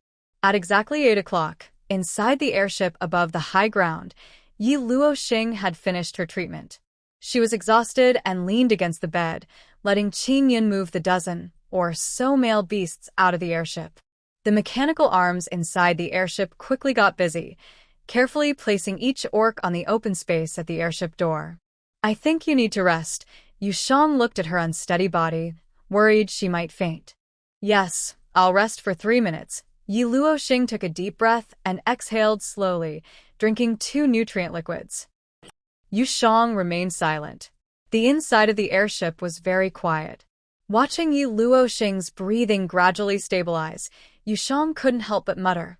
You didn't use your powers to heal your own injuries, but you exhausted your energy helping the orcs. After a few more seconds of silence, Yi Luo Xing weakly smiled and said, you know I exhausted myself. My powers haven't recovered yet. I finally regained some, but because my body isn't fully adapted, every time I use my powers now, the integration with my original body slows down. For example, this time, my injuries can be healed with medicine, so there's no need to drain your powers and body now, she added slowly, gradually sitting up straight on the bed. Yu Shang sighed helplessly. Then why are you still using healing powers to help them? Because you're overusing your energy. Your purification powers will be hard to use in a short time, and even your combat ability will recover very slowly. Yi Luo Xing looked serious and said, because it's related to the mission. Don't forget why we came here. Nothing is more important than the mission. Yu Shang knew she was a serious workaholic and stopped speaking. Yi Luoxing stepped outside the airship and said, done. Qingyun. See you next time. Qingyun retracted his mechanical arm and replied, see you next time, Captain Yi. As Yi Luoxing walked out of the airship, Yu Shang stored the Qingyun ship back into space. He looked at the 17 fierce beasts lying on the ground, about to notify Fenghe, when suddenly, a noisy commotion came from below, as if someone was rushing up. Matey, Tuayas, pull him apart. City was already getting impatient. After speaking, her companions and the orcs from the tribe, including Tuayas, flew forward and surrounded Fenghe tightly. Haina and Moshij, also orcs, looked serious and glanced at Fenghe, preparing to fly up. Fenghe wanted to stop them, looking toward the leader and shaman, trying to buy more time. Just then, a clear voice came from the high ground above. Fenghe, let everyone come up. The voice startled the attacking orcs, who paused and looked up in surprise. Was she still there? Did she hear the argument below? So, this ugly female had been watching the scene from above all along? Thinking of this possibility, City and Moshij's faces grew even darker. All right, everyone go up, Leader Lingdong ordered, and led the way upward. Humph. City snorted coldly, transforming into beast form and rushing toward the high ground. Yi Luoxing stood still, looking to the right. He saw the mountain peaks shimmering with golden light and a huge flock of snowy owls soaring with the wind, quickly blocking the distant scenery. The beautiful raptors waved their black and white wings, sharp claws touching the ground, their golden eyes shining brightly with the sunlight. Though stunning, this scene was also very oppressive. Wow. Are they coming to fight you? Yu Shang watched as the orcs gradually turned back into humans and spoke in amazement. City led the front. When she saw the row of beasts lying motionless on the ground, her face filled with anger. She strode toward Yi Luoxing. Behind her, the other orcs looked equally displeased. Moshij's aura suddenly became terrifying. He clenched his jaw tightly, muscles twitching on his face, fists clenched at his sides. When he slowly turned his gaze from the row of beasts to Yi Luoxing, his venomous eyes seemed ready to swallow her whole. City shouted angrily, "Ugly monster, you really killed Kaimon and the others. I'll tear you apart." Yi Luoxing glanced coldly at her trembling hand holding the wolf whip. She raised her eyes and met the deep, dark pupils that were filled with anger. Her tone was calm but cold as she said, "You better shut your mouth." Last night, she had been scolding her, but because she was busy with important matters, she didn't argue back. Now, she was here again. At first, Shidi stared into those black eyes and was stunned for a second. It was as if her vision blurred, and her steps slowed down. When she finally reacted and heard that she dared to insult her again, she immediately swung the wolf whip and shouted, "You harmed my beast. How dare you be so arrogant? If I don't peel your skin today, you really think the Snow Owl tribe is soft?" Shidi's steps quickened, but Fenghe had already moved ahead of her, flashing in front of Yi Luoxing. The tribe leader and the shaman had already come forward with the other beastmen. Ling Dong's brows furrowed tightly. When she looked at Yi Luoxing, her slightly cloudy eyes were filled with complex emotions, and there was a hint of coldness and guilt. She realized she was wrong. She shouldn't have handed Kai Meng and the others over to this new female. Yi Luoxing couldn't save them, and Ling Dong could tell that when she saw Kai Meng and the others' intact bodies, she finally breathed a sigh of relief. But the beast tribes might be. "Mother Beast, what do you think we should do?" Ma Cheij had already started pressuring her. The orcs in front of them were a few meters away. If not for the fact that there were too many orcs here, Mo Cheij could have gone forward to tear apart Yi Luoxing himself. Next to him, whether it was Mosin, Eri, or Tuayasi and other orcs, all looked grim. Hannah watched the scene with amusement, while Imis looked smug. Yan, upon seeing Kaimon and the others' bodies, wanted to speak up for Yi Luoxing but couldn't find the words. She stared intently, wondering if she had really misunderstood her. "Leader," the shaman Bun-Eyed rarely looked angry. "Actually, last night Kaimon and the others were still holding on. Maybe the beast god was watching over them. They might survive, or they might die quickly. But now they..." Bun-Eyed was shocked by what he saw and blamed this new female. You could hear his concern for the tribe's beasts in his tone. Many beasts had died from hunting or other reasons before, but never like this, injured so badly, tortured by snake venom. Bun-Eyed wanted to save them, but he had no way. Before they fully died, Bun-Eyed still held hope. He believed that if he worked hard to treat them, maybe the goddess would favor them and a miracle could happen. He waited anxiously all night. Although he expected the outcome, the shock and disappointment were too great to accept at once. Finally, Bun-Eyed sighed and said, "Sigh. I guess it's not her fault." He waved his hand helplessly. "Just dispose of Kaimon and the others' bodies." Yi Luoxing saw they misunderstood. Their imagination was too strong. She looked at Fenghe, who was worried and protecting her, and calmly said, "Fenghe, go wake Kaimon and the others." "Luoxing, don't." Before Fenghe could finish his reflexive words of fear, he suddenly turned around, surprised, and looked at her. Huh? Everyone was stunned, unable to react for a moment. Luoshing, what did you say? Fengge couldn't believe it and asked again. He had just seen the tribe's beasts glaring fiercely and thought Kaimon and the others were dead. After all, that neat, quiet line of bodies looked like they were gone. He hadn't checked carefully. But now, hearing Yi Luoshing's words, Fengge carefully looked back at the row of tribe beasts on the ground. He observed their condition closely, listening for their breathing and heartbeat. Then, his eyes lit up more and more. They're not dead. Fengge suddenly exclaimed. Kaimon and the others are alive. Leader. With Fengge's shout and his bright eyes, Ling Dong and the others also regained their senses. All the orcs' eyes widened in shock.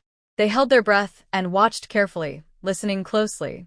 The shaman and Mochog had already stepped forward. They crouched beside Kaimon and the others, checked their breathing, and looked surprised. Then, Bunyad excitedly tried to wake them up. Kaimon, wake up. Soki, quick. Everyone, come help. Bunyad called out to the beast tribes. Hurry and go see. Lindo led the way forward, waving to a few beast tribes. Then, under the watchful eyes of all the orcs, Bunyad and the others called each of them to wake up.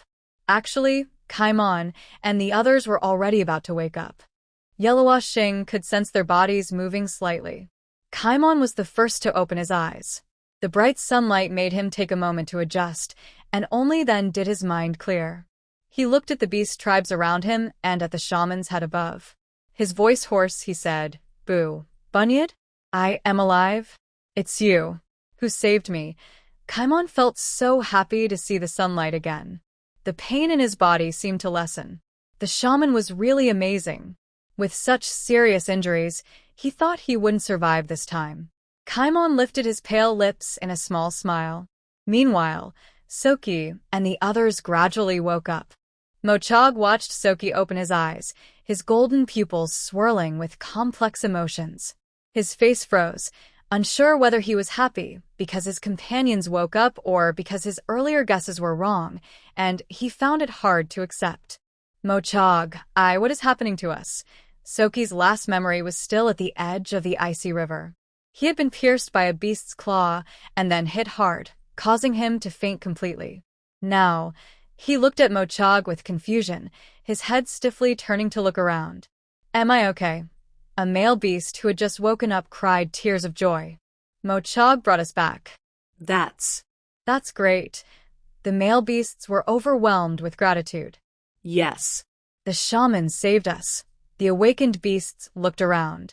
They saw many beast tribes surrounding them, caring for them, and they also saw the shaman checking Kaimon's injuries. At this moment, Bunyad's eyes were complicated. He noticed that Kaimon and the others' wounds had been rebandaged. The pure white beast skin used for bandaging was strange, and the delicate technique was unlike anything he had seen before. It was as if it was a gift carefully carved by the beast god. He also noticed that the large wound on Kaimon's body had healed. The flesh had fused together, leaving only a long scar, as if something had forcibly joined it. When he looked up again, the holes on Soki and the other male beasts had disappeared. Soki also had a slanted scar, and the other male beasts no longer showed their shocking wounds. Bunyad reached out to check Kaimon's forehead temperature. When he saw that his body temperature had returned to normal, a wave of shock overwhelmed him. This was impossible. But in just one night, how had they all recovered like this? Bunyad was so stunned he couldn't speak. He trembled as he lowered his hand. Under the watch of the beast clans, he took 2 or 3 minutes to calm down before looking up at Yeluoxing beside Fenghe. He saw her face was pale, her eyes dark, and her lips cracked, clear signs of a sleepless, exhausted night. Could it really be her? A sense of admiration rose in Bunyad's heart. Yeluoxing seemed like a goddess in his mind. He withdrew his gaze and looked at Kaimon, asking, How do you feel? Surprisingly, Kaimon was able to sit up slightly, with the help of the beast clan. He looked at the shaman and smiled brightly. I feel great. Don't worry about me, shaman and everyone. Before he finished, the shaman hadn't spoken yet when a voice came from nearby. Yellowboxing looked at the rising Kaimon and said, "Your abdomen is badly injured. It's best to rest lying down." Kaimon was drawn in by her pleasant voice and looked over with the others. When those bright, awakening golden eyes met the face of an unfamiliar female beast, they recognized her as a stranger. They guessed she was the new female beast Fenghe had brought back. Since Kaimon and Soki often stayed with Mocha, they were proud and usually didn't like unfamiliar faces. But for some reason, when their eyes met those deep, black eyes, their hearts felt strange, like being wrapped in a gentle breeze or touched by soft clouds. They felt a strange closeness, as if they had seen her in a dream before. "Hello, new female beast." Kaimon greeted her first, and Soki and the others quickly followed.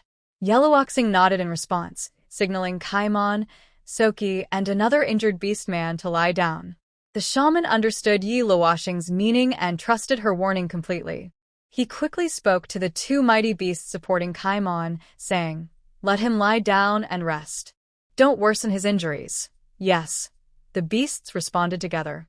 Just as they gently laid Kaimon down, the orcs nearby also began to carefully lay Sorchi and the others down. The shaman stood up and walked over to the few male beasts who had previously been bitten by the snake.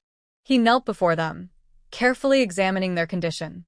After confirming that the snake venom was gone, his expression grew even more surprised. He couldn't help but glance once more in Yellowboxing's direction. Because of the shaman's complex and intense gaze, the surrounding beasts' brows furrowed and then relaxed repeatedly, unsure of Kaimon and the others' true condition, whether they were truly safe now. Finally, after checking each of the 17 severely injured beasts and seeing they were all stable, the shaman's heart swelled with admiration for Yellowboxing. His face no longer showed surprise, but he was eager to bow before her and ask her to teach them how to heal others. The beasts watched as Budnid slowly stood up beside the last beast. He looked around at all the beasts and then at the leader, Lindo. Under their expectant gazes, he took a deep breath, smiled brighter than Kaimon's earlier, and said to everyone, "They are all fine now, really?" Budnid. Lindo also found it hard to believe, remembering how they had barely held on last night. "Yes," Budnid nodded firmly. "Not only are they okay now, but they are in excellent condition. I believe they will fully recover in less than half a month." Even Budnid couldn't quite believe the timeline he was giving, but based on his observations, this was the case. Usually, if orcs suffer serious injuries or illnesses, it might take months to recover, and often they don't survive in the end. But now, he could seriously say they were fine. That was truly a miracle. No, perhaps it was the new female orc who was the real miracle, a gift from the beast god to their tribe. In fact, Yellowboxing was also surprised by the timeline Budnid mentioned. Although 29th century medical technology was very advanced, she expected it would take about 2 months to heal. Even faster, it would still be at least a month or more. But now, it seemed she had underestimated the healing power of the mighty beasts. Their healing abilities are truly astonishing. Even Yellowboxing can't help but feel surprised and a little envious. "Team Yi, you're probably dying of envy," Yu Shang said, exposing her thoughts. She remembered how, when her own supernatural power was exhausted and she couldn't use healing abilities, she was often tormented by wounds until she was near death. She genuinely envied their special skill. Yellowboxing wanted to retort, but after a moment of silence, she said nothing. Yes. Envy. She was so jealous. The surrounding beast men, upon hearing the shaman's confident words, mostly showed happy smiles. Although they found it hard to believe, the facts in front of them made their emotions surge. "That's great. That's wonderful. The blessing of the beast god," leader Lingdong exclaimed several times. "Kaimon, Suachi." Lingdong looked at the injured male beasts. "Take good care of your wounds recently." Kaimon and Suachi responded together. "Yes, leader." After confirming that Kaimon and the others were fine, the area fell silent. All the beastmen's eyes finally focused on the short-haired female standing there. They observed her. Her face still looked ugly, her skin remained dark, and her stature was still small. But somehow, She didn't seem as bothersome as before. The leader and the shaman approached Yi Luoxing, followed by the female beasts and high-ranking male beasts of the tribe. The beast men stopped near her.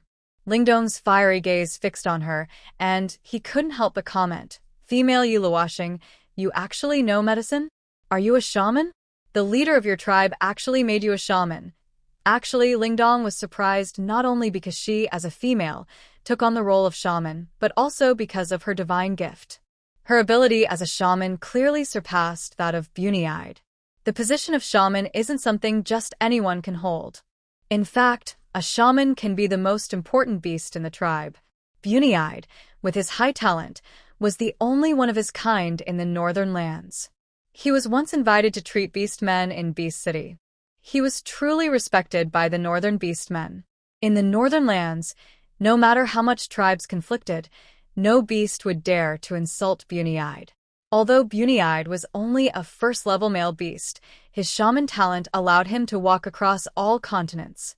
Even the cruel yen beast and the savage exotic beasts respected such a male beast. Bunny-eyed was a treasure of the Snow Owl tribe, and one of the reasons why the tribe was so powerful. But this female, she was simply like a gift from the gods. "I am a shaman healer, but I don't do it full-time," Yi Luoxing said frankly.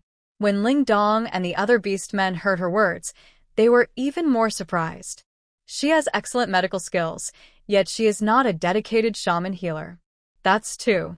Lingdong couldn't quite find the words, but upon reflection, she realized it was true. As a female beast, she doesn't need to do these things to earn the respect of the beastmen. She really doesn't have to be a shaman healer. But still, it's such a pity. Bunny-eyed, the respected shaman healer, couldn't hold back and said, "Yi Luoxing, your talents shouldn't be hidden. Could you become the shaman healer of the Snow Owl tribe? Or help me rescue the tribe's beasts? Or maybe you could teach me how you treated Kaimon and the others. It's truly amazing. I sincerely seek your guidance." As a noble shaman healer, Bunny-eyed appeared very humble in front of Yi Luoxing. He lowered his usually proud head, speaking with genuine sincerity. The tribe beasts were stunned by his attitude. Yushang looked at him and thought, "It's clear he really wants to learn. I will wait until they recover before teaching you," Yi Luoxing said calmly. "But some things are hard to learn quickly. I can only share some prescriptions like new herbs and the effects of different herbal combinations, things that can treat certain illnesses." Bunny-eyed was delighted. "That's wonderful," but he quickly caught on and asked, "Yi Luoxing, do you not want to stay long in the Snow Owl tribe?" Chief Lingdong asked, hesitating with what she wanted to say. She also glanced at Fengge beside Yi Luoxing, who also furrowed his brow and looked at her with deep golden eyes. It was clear he understood the implied meaning in her words. "I don't belong to the Snow Owl tribe," Yi Luoxing replied with a distant smile. The chief's expression grew serious, as if she remembered something or perhaps misunderstood something. She looked at her intently, then suddenly bowed deeply.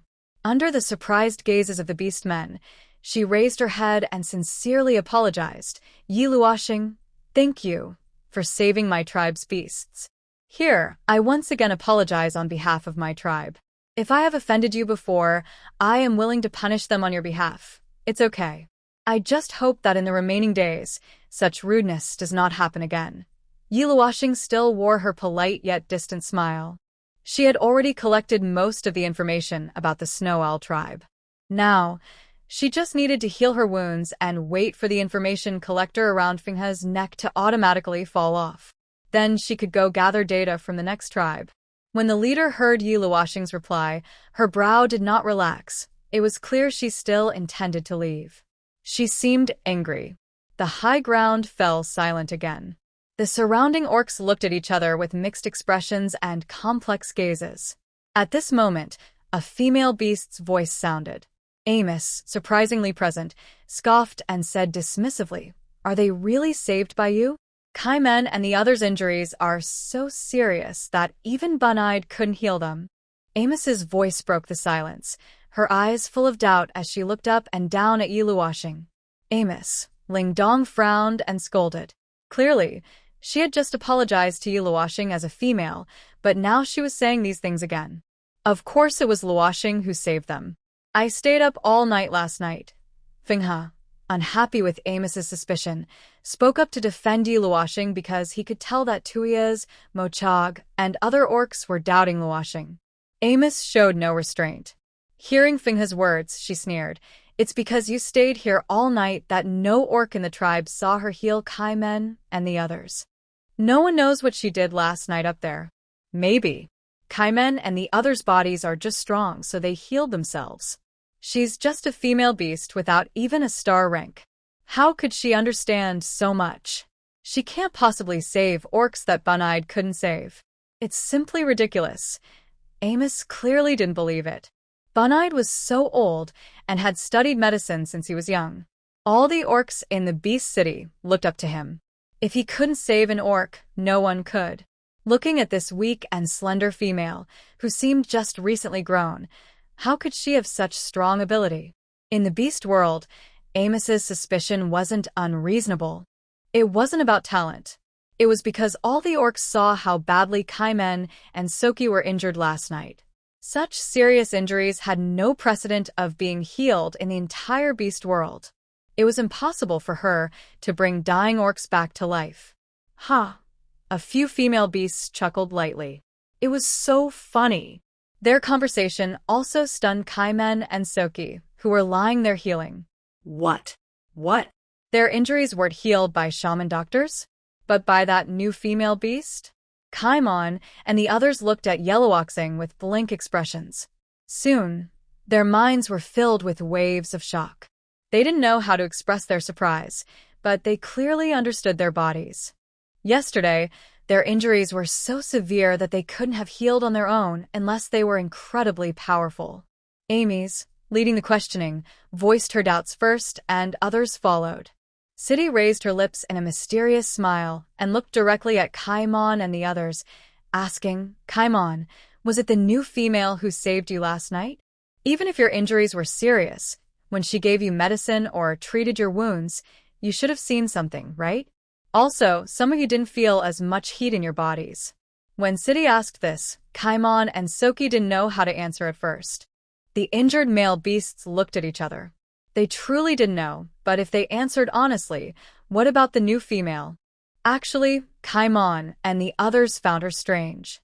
Although their heads were burning badly last night, they still felt something when the shaman gave them medicine.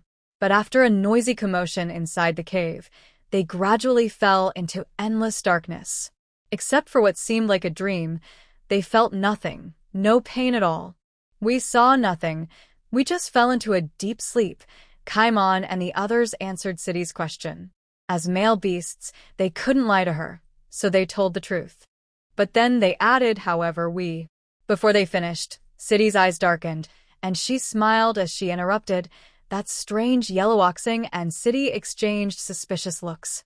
She didn't expect her to start again, but she had been busy all night and was now physically exhausted and very weak, with no energy to argue. She forced a faint smile and coldly said, "Yes, I didn't save you.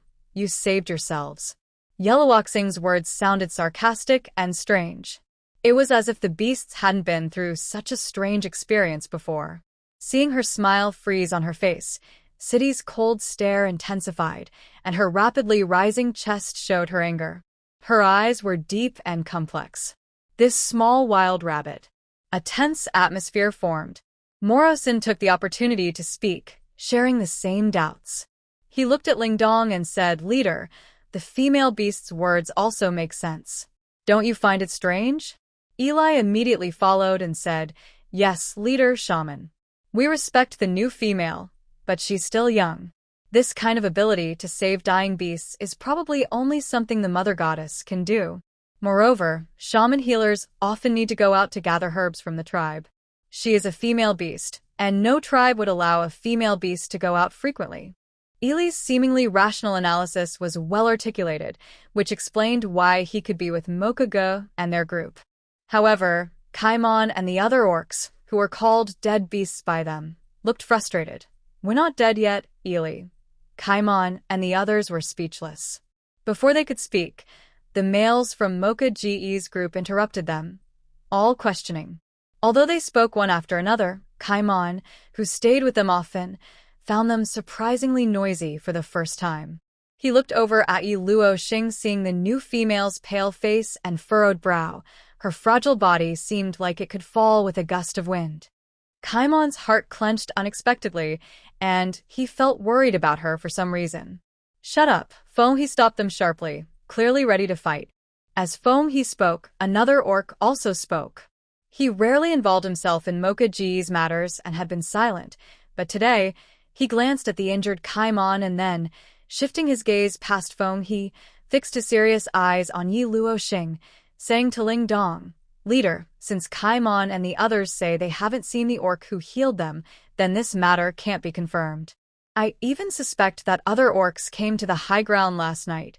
Tuoyasi's expression was as deep as an abyss. No orc could tell what he was thinking. It was unclear whether he was deliberately opposing Foam, or if he also found the situation absurd. His words implied something, and his gaze drifted into the distance. The beast tribe members were initially confused by his meaning, but as his eyes looked far away, they suddenly seemed to understand. Tuoyasi suspected that this new female and Yen beast were connected.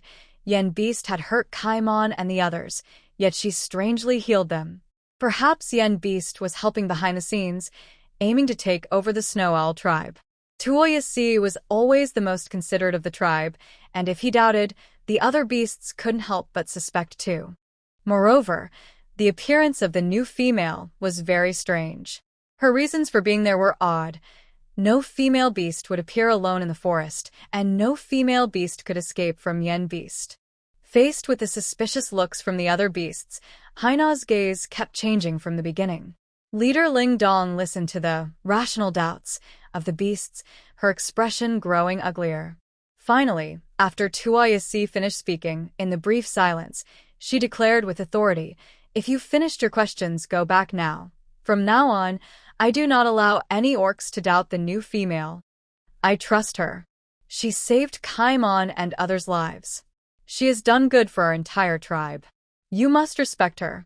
Although Yi Luoxing is not a star-ranked female, her strength is enough to earn the respect of all orcs. She can settle in all tribes and orc cities." Ling Dong spoke clearly, with the powerful pressure of a 7-star female beast. After finishing, she continued, "From now on, I will personally purify Yi Luoxing's food. All orcs who just spoke, come out and apologize to Yi Luoxing. Male beasts will be punished with 2 days of food deprivation. In the future, you'd better watch your words." Ling Dong issued her command with authority. The male orcs lowered their heads, afraid to speak further. Yi Luoxing looked at this honest leader and felt a bit more comfortable. With Ling Dong here, she thought she could stay until her injuries healed. Outside, the Yen beasts were everywhere, and her strength was slowly recovering. If she kept delaying, it would be risky to venture alone into the primitive forest. In the silence, Tuyao's led the way out of the group, followed by Mosin and Eri. They bowed their heads before Yi Luoxing, fists over their hearts, and apologized politely. "Yi Luoxing, we're sorry. We shouldn't have doubted you. We won't say such things again." The male beasts apologized. Although City and Imus were unhappy, they dared not disobey Ling Dong's orders.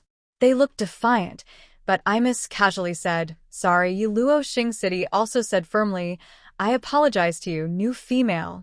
She emphasized the last 3 words heavily. Yi Luoxing smiled playfully and said, "Well, I'll forgive you for now because I am generous. Just be more careful next time." Imus and City clenched their teeth in frustration. Haina saw City's annoyed expression and couldn't help but laugh out loud. Then her gaze fell again on that fragile figure, her eyes seeming to sink into her. She knew she should doubt her too. She knew she disliked her. But why? When she looked into those starry, shining eyes and saw the smile overflowing from her gaze, did she find it hard to dislike her? Maybe it was because she helped teach that proud City a lesson. Haha, Haina chuckled softly, thinking this way. Amid this atmosphere, an unexpected orc stepped out from the crowd, Mocharg, who had not spoken a word from start to finish. He walked out from the orc crowd with a gloomy face. His presence was very intimidating, filled with a deadly aura of violence. His emotions were hard to read in his eyes, but his commanding attitude caught Yi Luoxing's attention. She looked at this beast who was unfriendly to her from the first encounter and felt his coldness around him. She quickly placed the back of her left hand behind her back, pulled out a pistol from her space, and instinctively became alert. The leader and the other beasts also noticed him. Tuoyasi and Emo's son, among others, slightly frowned, seeming worried that Emo Chowga might do something impulsive. Emo's son and the others wanted to step forward to stop him, and Ling Dong was about to prevent him from approaching Yi Luoxing. Meanwhile, Feng Ge silently moved half a step forward, ready to transform. In the tense silence, amid the nervous or defensive movements of a few figures, Emo Chowga stopped half a meter in front of Yi Luoxing. Then, to everyone's shock, he decisively knelt on the ground, clenched his right fist over his chest, and bowed his head to Yi Luoxing. His deep, magnetic voice sounded clearly. "New female, thank you for saving Kaimon and the others. I apologize for my rude behavior and words earlier. I hope you can forgive me." Emo Chowga lowered his proud head, straightened his back, and bent his right leg further. His action stunned not only Emo's son and Eri, but also Tuoyasi and Feng Ge. Even the leader Ling Dong, the shaman Bunid, and all the female and male beasts in the tribe looked at him as if they had seen a ghost. The expressions on the faces of the other beasts could only be described as wide-eyed in shock. Yi Luoxing, prepared for any attack, still had her pistol in her hand, not yet stored in her space. She sensed the attention of the beasts and was thinking about how to respond to Emo Chowga. Perhaps because she had been focused and was very tired last night, she suddenly felt dizzy. Her legs wobbled, and she fell forward. Luoxing! Fen Yi exclaimed. Yi Luoxing, female. Ling Dong and the other beasts also shouted in surprise. Feng He quickly wrapped her arms around her waist. He turned sideways and took a step forward, causing Yi Luoxing to fall directly into his arms. Yi Luoxing felt her vision becoming blurry. She clearly understood that the combined exhaustion of her physical strength and supernatural power made her trained body unable to support her anymore. She desperately needed rest. The moon above rang a warning in her mind. "Captain Yi, please rest immediately. Your vital signs are dropping rapidly," Yi Luoxing mentally complained. "Turn off the alert." "It's so noisy, you little thing." Leader Ling Dong had already stepped forward a few paces, followed by the shaman. Shidi stood nearby, watching her look, and couldn't help but sneer inwardly. She really was a delicate little rabbit, so weak. Luckily, she wasn't paired with anyone, otherwise, she might have to stay in bed every day. The shaman approached to check on Yi Luoxing and said, "She's too exhausted. Feng He, take her to rest." Feng He nodded upon hearing this, said nothing more, and directly lifted Yi Luoxing around the waist, preparing to fly back to his cave. "Luoxing, I'll take you back to the cave now." "Wait," Yi Luoxing hurriedly shouted to stop him. She still had things to do. "Wow," the moon in her mind said cheekily. "How many times has he princess carried you? It seems only you get to carry others." The handsome beasts in this world are really not polite. Yi Luoxing told this chatterbox to shut up again, then looked back at leader Ling Dong and said, "Leader, I told you last night after curing Kai Meng and the others, I still have something to discuss with you." Seeing her pale face, Ling Dong was not in the mood to listen. He only worried and said, "Go rest well first. When you're rested, come find me any time." Yi Luoxing wanted to speak again, but suddenly, two snowy owls flew up from below. They quickly flew to the center of the beastmen crowd and transformed into human form in front of Ling Dong. "Leader, the wolf pack is coming." After they finished speaking, Moshij stood up from the ground, and Tuyas and others also approached the two beasts. Ling Dong's gaze deepened. "What are they here for?" The two beasts shook their heads. One of the orcs said that 8th level black wolf is also coming. It will arrive at the foot of the main peak soon. Ling Dong pondered briefly, then looked at the other two orcs in front of the beast group. "Tuyas, Moshij, you two go and check. Ask them why they are here. Don't let them climb up the main peak." Tuyas and Moshij nodded. "Yes, leader. The two orcs quickly led Mo's hen and other high-ranking beasts down the mountain. When Mokugo and Feng He crossed paths, Yiluoshing felt as if he had been looked at. That gaze was strange, but definitely not friendly. Ling Dong then arranged, "Bunide, Kaimon and the others are first under your care." Bunide nodded. "Leader, don't worry.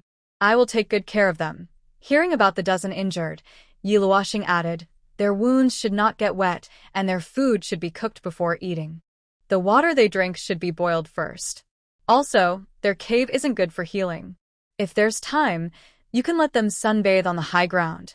Yiluoshing was very detailed in her instructions, since she had worked hard to save them. She didn't want things to go wrong later. Ling Dong and Bunide saw how serious she was and cared about their beast tribe members. They felt touched and urged Feng He to take Yiluoshing back to the cave first. She would be fine as long as they remembered her instructions. Hannah watched her fussing and snorted, "Fragile rabbit, you should take care of yourself first. Don't die in our snow owl tribe. People might think we're eating you." After saying this, Hannah leapt into the air and transformed into a snow owl, flying away before the leader could scold her. Ian also looked at Feng He and Yiluoshing and said, "Feng He, you should take Luoxing back now. I'll go see what's happening down the mountain." Feng He nodded and then took Yiluoshing away. Seeing they had things to do, she didn't rush her own matters. Since she really needed rest, she decided to leave it at that. Most of the beast men on the high ground had dispersed. Some returned to their caves. Others headed down the mountain. The remaining beast men, under Ling Dong's arrangement, were first sent to the shaman's cave to see Kaimon and the others. When Feng He and Yiluoshing returned to the cave, Yiluoshing saw a scene not far away that shocked her. In the distant mountain peaks, dozens of snow-white giant wolves were rushing through the snowstorm. Their bodies were elegant and wild, with powerful muscles. Their forelegs were strong and swift, with sharp claws. They could leap far with a single bound and jump over obstacles taller than themselves. Their fur shimmered softly in the sunlight, especially the black wolf at the front, who looked the most agile. He was like a splash of ink in the endless snowfield, or a deep abyss hidden among the silver-covered landscape. His sharp purple eyes were cold and icy, flickering in the sunlight. Yiluoshing was stunned. The beast forms of these beastmen were truly beautiful. For her, in the 29th century, they were simply irresistible. Especially as her senses gradually returned, she could clearly see their fur and mysterious wolf eyes, almost instantly falling under their spell. She really wanted to reach out. The surrounding light dimmed quickly, and a warm flow rushed toward her. Her vision was blocked, and she found herself back in Feng Ji's cave. Feng stepped closer to the nest and gently placed her there, saying, "Luoxing, wait a moment to eat something before you sleep." Luoxing refocused her attention. She looked ahead at Fengge with a faint smile, saying, "Thanks for your hard work last night." Fengge was picking up the fruits he had collected yesterday. Hearing her concern, he immediately smiled with his beautiful eyes. "It wasn't hard at all. I will do everything you asked. Besides, you're the one who is helping the Snow Owl tribe's beastmen. It's only right that I stay here. Luoxing, the fruits have been purified and washed. You can eat them without worry," Fengge said, handing her the fruits. Luoxing looked down at the fruits in his hands, recalling her conversation with the leader last night. It turned out that what she ate these days had been purified. It seemed that by saving Kaimon and others, she had repaid a favor, although she hadn't eaten much of the beast world's food these past few days. Luoxing took the fruits, eating while pondering. Then she looked up and asked Fengge, "Did they really throw away the rabbit meat yesterday?" Since learning how precious food in the beast world was, Luoxing felt reluctant to waste it. People who had experienced the end times valued resources more, especially food, which was exchanged for lives.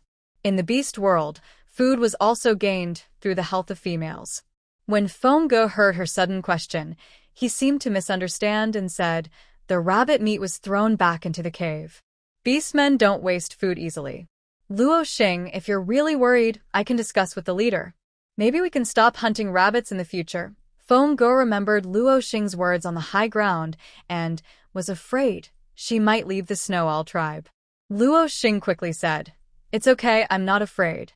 I just worry that you might waste food. Fengge heard her say this and smiled. Luo Xing, you're really kind. It seemed he wasn't the first to say she was kind. This little snow owl was quite easy to satisfy. Her gaze casually swept over the information collector on his neck, recalling what Fengge said about the meaning behind the items they wore. Her pupils deepened, and she softly asked him, Fengge, can you squat down? Fenghe still held the fruit for her. Hearing her words, he hesitated for a moment and then half-squatted in front of her without hesitation. Yi Luoxing raised her slender finger and gently stroked his hair behind his head. Because of her action, Fenghe's body stiffened, his muscles tensed, and he stared blankly at her. Yi Luoxing's hand slowly moved down, and she tried again to forcibly remove the collector from his neck. His hair was smooth and shiny, not rough or messy like the stereotype of a primitive person.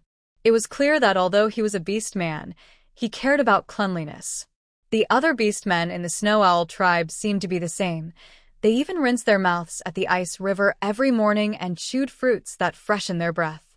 Luoxing, except when I was little, no other beast man has ever touched my head because it's the dignity of a male beast. But you're my partner, and that's different. I'm happy you're closer to me now. Fenghe lowered his eyelashes gently and spoke softly, making Yi Luoxing, who was about to act, freeze in place. Forcibly removing it might be too cruel for him, and the moon above her mind saw her purpose and kept trying to stop her. This approach might completely damage the data collection device. Yi Luoxing's hand continued to move, but she changed her approach, trying to reason with Fenghe. She asked softly, Fenghe, do you like me very much? After asking this, Fenghe suddenly looked up at her. Her willingness to ask this suggested she was considering making him her partner. Fenghe's eyes were full of sincerity. He nodded and replied, Yes, I like you very much. I want to be with you, Luoxing. Yi Luoxing chuckled, but why? We've only known each other for a few days. I don't fully understand you, and you don't fully understand me. Is it because I looked pretty when we first met? So you like me, right? She asked directly. The cave fell silent for a few seconds. Fenghe's glass-like golden eyes trembled. He always thought Luoxing's question was strange. He felt he shouldn't follow her lead and answer. He felt something strange in his heart, like he wanted to explain something but couldn't find the words. The two looked at each other quietly.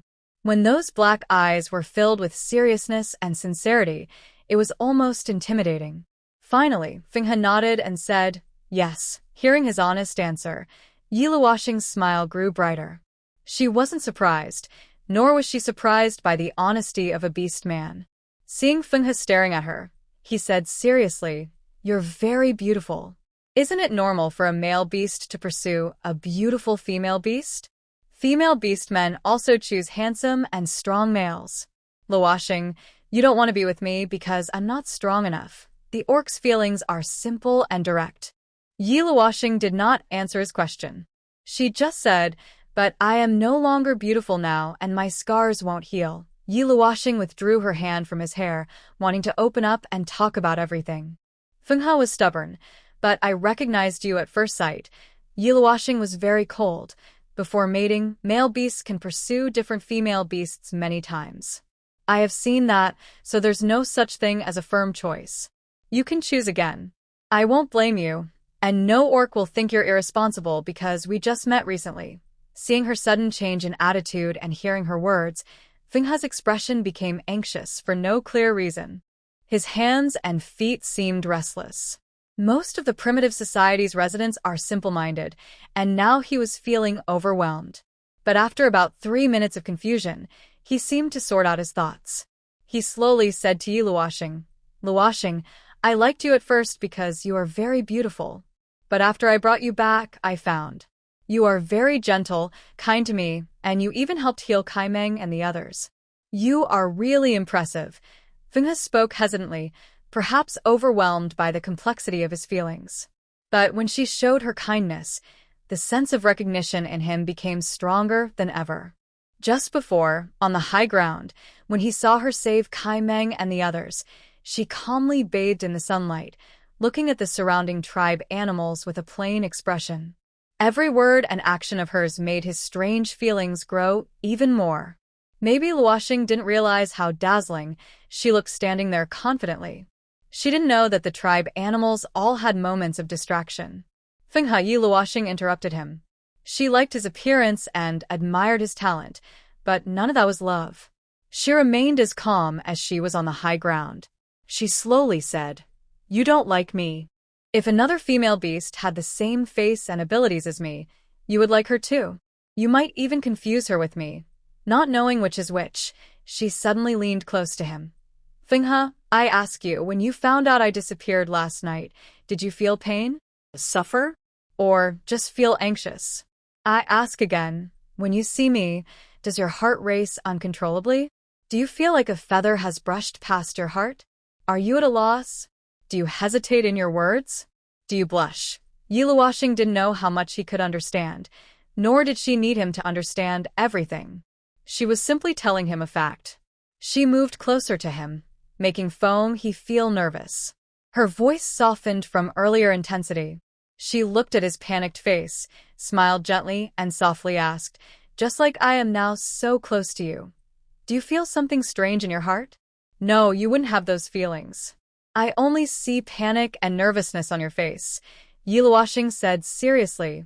"Do you know what deeper feelings are beyond liking? You can like many orcs, but between partners, only one kind of love exists." Yi Luoxing didn't know why she was talking about this to an ancient orc. Maybe he was just too kind. He also didn't understand why he only looked nervous and panicked. He didn't even quite understand what she was saying. She said he didn't like her and was explaining her reasons seriously. He wasn't sure if he liked her at all. But he knew one thing. After this morning, he couldn't leave her anymore. Yi Luoxing suddenly cupped his face, her strong aura pressing down on him. At this moment, she was like a ghost in the dark night, her black eyes shining with a mysterious glow. She seemed like a goddess who could control everything. She looked down at him, her smooth black hair falling on his cheeks. Her breath brushed against his fragile eyes, and she said clearly, "So he, now tell me, do you really like me?" The pressure filled the cave, an invisible hand gripping he's heart. He wanted to firmly say those words. But this time, he couldn't say anything. His uncertain feelings couldn't be spoken in the face of her serious eyes. His brilliant golden eyes gradually lost their shine. And when his eyes fell into Yi Luoxing's gaze again, she felt she was being too cruel.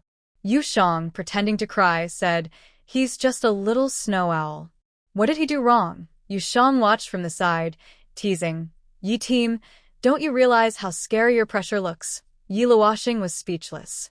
She slowly released her hold and slightly separated the two figures. Seeing he looking like a wilted yellow flower, like a frostbitten eggplant, she couldn't help but say something she shouldn't. "He, when you really like me someday, then talk to me about becoming partners." Then, he looked up at her. "Will you become my partner, Luoxing?" "No," Yi Luoxing replied straightforwardly. Yu Shang was speechless. "Are you crazy, Yi team?" he muttered softly. He, why don't you just pin down this heartless woman?" It couldn't stand it anymore. Yi Luoxing's ruthlessness was truly top-notch. Yi Luoxing was scolded by Yu Shang but then softened her heart and said, "Look at your performance." She finished speaking and immediately regretted it. Never mind, she would leave this tribe soon anyway. Winda didn't understand much of the other information, but he clearly remembered those 4 simple words. His golden eyes regained their shine, and a smile appeared on his handsome face. Suddenly, he took the lead, pulling Yi Luoxing down. His warm lips lightly pressed against her cold lips. In her wide-eyed gaze, he slowly withdrew. He looked at her deeply and promised, "I will do my best. This is my selfishness before becoming partners." Yi Luoxing. "Damn, I just wasted my words." The moon whispered, "Yi team, no swearing." Yi Luoxing was exhausted, truly tired. She turned over and curled up, falling asleep immediately. Winda stood up and said, "Luoxing, you're cold. Let me hold you while you sleep." Yi Luoxing firmly refused. "No need, I'm not cold." The moon sighed. "So stubborn." Thinking of the cold just now, Winda climbed onto the nest. You still have injuries. Don't let yourself freeze worse. Yiluoshing. Save me, save me. She felt him holding her waist. She wanted to argue with him again, but she was too tired. Really too tired. Forget it. She'd sleep first and deal with it later. She couldn't reason with beast men. The moon kept murmuring in her mind, Yi team, actually staying with him might be safer. You're injured and your powers haven't recovered, so it's okay for now. But if your injuries truly heal, considering the current situation in the beast world, I think those male beasts might act impulsively towards you. Well, Winda might want to do something with you now, and with your current weak strength, you can't refuse. Yiluoshing made a face. Shut up. Who are you with? If her powers recovered, would she still fear them? She could overpower them all, and none of them would dare say no. Thinking this, Yiluoshing fell asleep, exhausted and sleeping deeply. Meanwhile, at the foot of the main mountain, the wolf pack had already arrived nearby. Black Wolf Liao Yuan and White Wolf Bobbin transformed into human forms first. Then, the wolves behind them gradually turned into tall, handsome, white-haired male beasts. They were all strong, with beautiful body lines and six-pack abs, wearing only white for skirts around their waists. Mo Chaej spoke first. What are your wolf clan doing on my Snow Owl tribe's territory? Mo Chaej, where is Winda? The handsome and dignified Boobin stepped forward to speak, his face showing no particular expression. Fenghe beat up our tribe's orcs a couple of days ago. Or still isn't fully recovered. We smell a strange female scent. Could it be that or found a new female? Fenghe wants to steal her, so he beat him up, right? Mosin coldly replied, What are you talking about? Clearly, it's your wolf tribe provoking us. Boobin looked around and then glanced upward, sneering. Did Fenghe go out hunting today? With the yen beasts attacking northern tribes so fiercely lately, does he still have time to hunt? And that new female? We should at least meet her. Boobin's attitude was a bit arrogant. In front of the beast group, City stepped out holding a wolf whip. She swung her whip at Boobin and said bluntly, Are you here to cause trouble for our Snow Owl tribe? Boobin raised his hand calmly to catch the whip. He looked at the whip in his hand, and then politely smiled at City. City, you've misunderstood. We came for a reason. But when will you change your wolf whip? Humph. Always hitting your wolf tribe. City snorted and pulled back her whip. Boobin didn't mind and chuckled. If you take me as your mate, I'll accept whatever lessons you give. City rolled her eyes dismissively. Dream on. She looked at Liao Yuan, who was standing silently nearby. His cold expression was like winter's glacier. Seeing that he had truly reached the 8th level, she smiled slightly and asked him proactively, What do you think you all want? Liao Yuan was singled out. Opposite him was a female, and he looked at her with emotionless purple eyes. When Boobin mentioned the words, new female, a flicker of hesitation appeared on Liao Yuan's cold face. That vague figure flashed through his mind again. He slowly clenched his fist beside him. Don't let me find you, cunning female. Liao Yuan couldn't ignore the female's question, but he didn't answer her immediately. Instead, Boobin enthusiastically responded. It was the leader's orders. I heard Mocha led a hunting team that was attacked by yen beasts yesterday. Even Kaimon was seriously injured. It was our wolf tribe that helped you. Too talkative, City was displeased with his interruption. What do you really want to say? Mocha was already unhappy with Boobin's words, his gaze dark and menacing. He also shot a look at the silent black wolf. Just then, Liao Yuan, who had kept quiet, finally spoke. Is Bun-eyed here? His voice was deep and rich, with no impurities, full of masculine charm. Tyas frowned at his words, asking, What? Are there injured orcs in your tribe? Boobin, sensing the urgency, directly stated their purpose. His eyes flickered with displeasure. That foolish black wolf, if he didn't assert dominance with his tone and words first, wouldn't it make their wolf tribe seem submissive and begging for help? But since the main matter had been brought up, Boobin's expression became much more serious. He looked ahead at the Snow Owl tribe's monsters and said, Those damn beastly creatures took advantage of our hunting trip yesterday to attack our tribe and hurt our orcs. We only returned late because we were helping Mochog and the others. Your Snow Owl tribe wouldn't just stand by and do nothing, right? Bubin's words claimed the moral high ground, turning their request into a form of pressure. Although his reasoning had some truth, Taya's and Mochog's monsters still felt uncomfortable listening. City didn't like the attitude of the white wolf and was about to scold him. At that moment, several snow owls swooped down from above. Liao Yuan and Bubin, along with the wolves, looked up and saw the creatures transforming into human form in front of City and the others. Leading them was the chief of the snow owl tribe, the female beast Lingdong. Lingdong looked calm as she stared at the dozens of wolves and beastmen ahead and asked, "Did your leader tell you to say that?" Though her tone was neutral, her commanding presence made it hard for anyone to be disrespectful.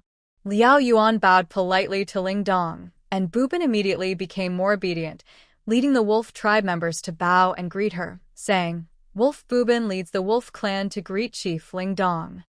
"Of course, it wasn't our chief who told us to say that," Bubin honestly replied. Seeing his attitude, City sneered with disdain, and Mochog looked away dismissively. Lingdong then asked, "Did you bring the injured beastmen?"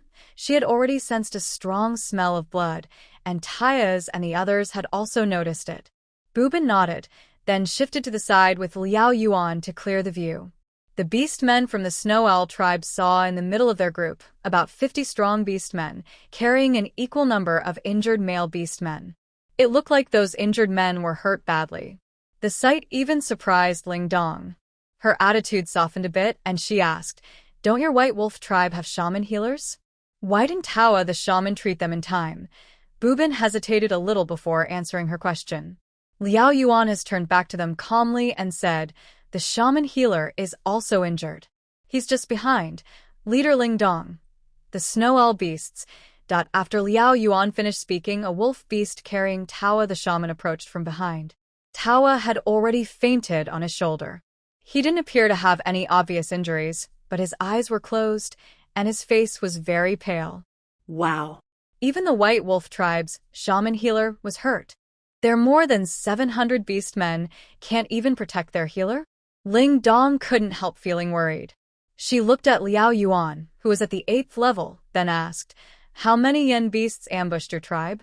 Even if a few high-level beasts went hunting with their clansmen, the White Wolf tribe has over 700 beastmen. How could they be so badly hurt? Are there 7th-level yen beasts or even stronger beasts among them? The tragic scene in the White Wolf tribe made Lingdong worry about the safety of the Snow Owl tribe. Are those yen beasts really that strong?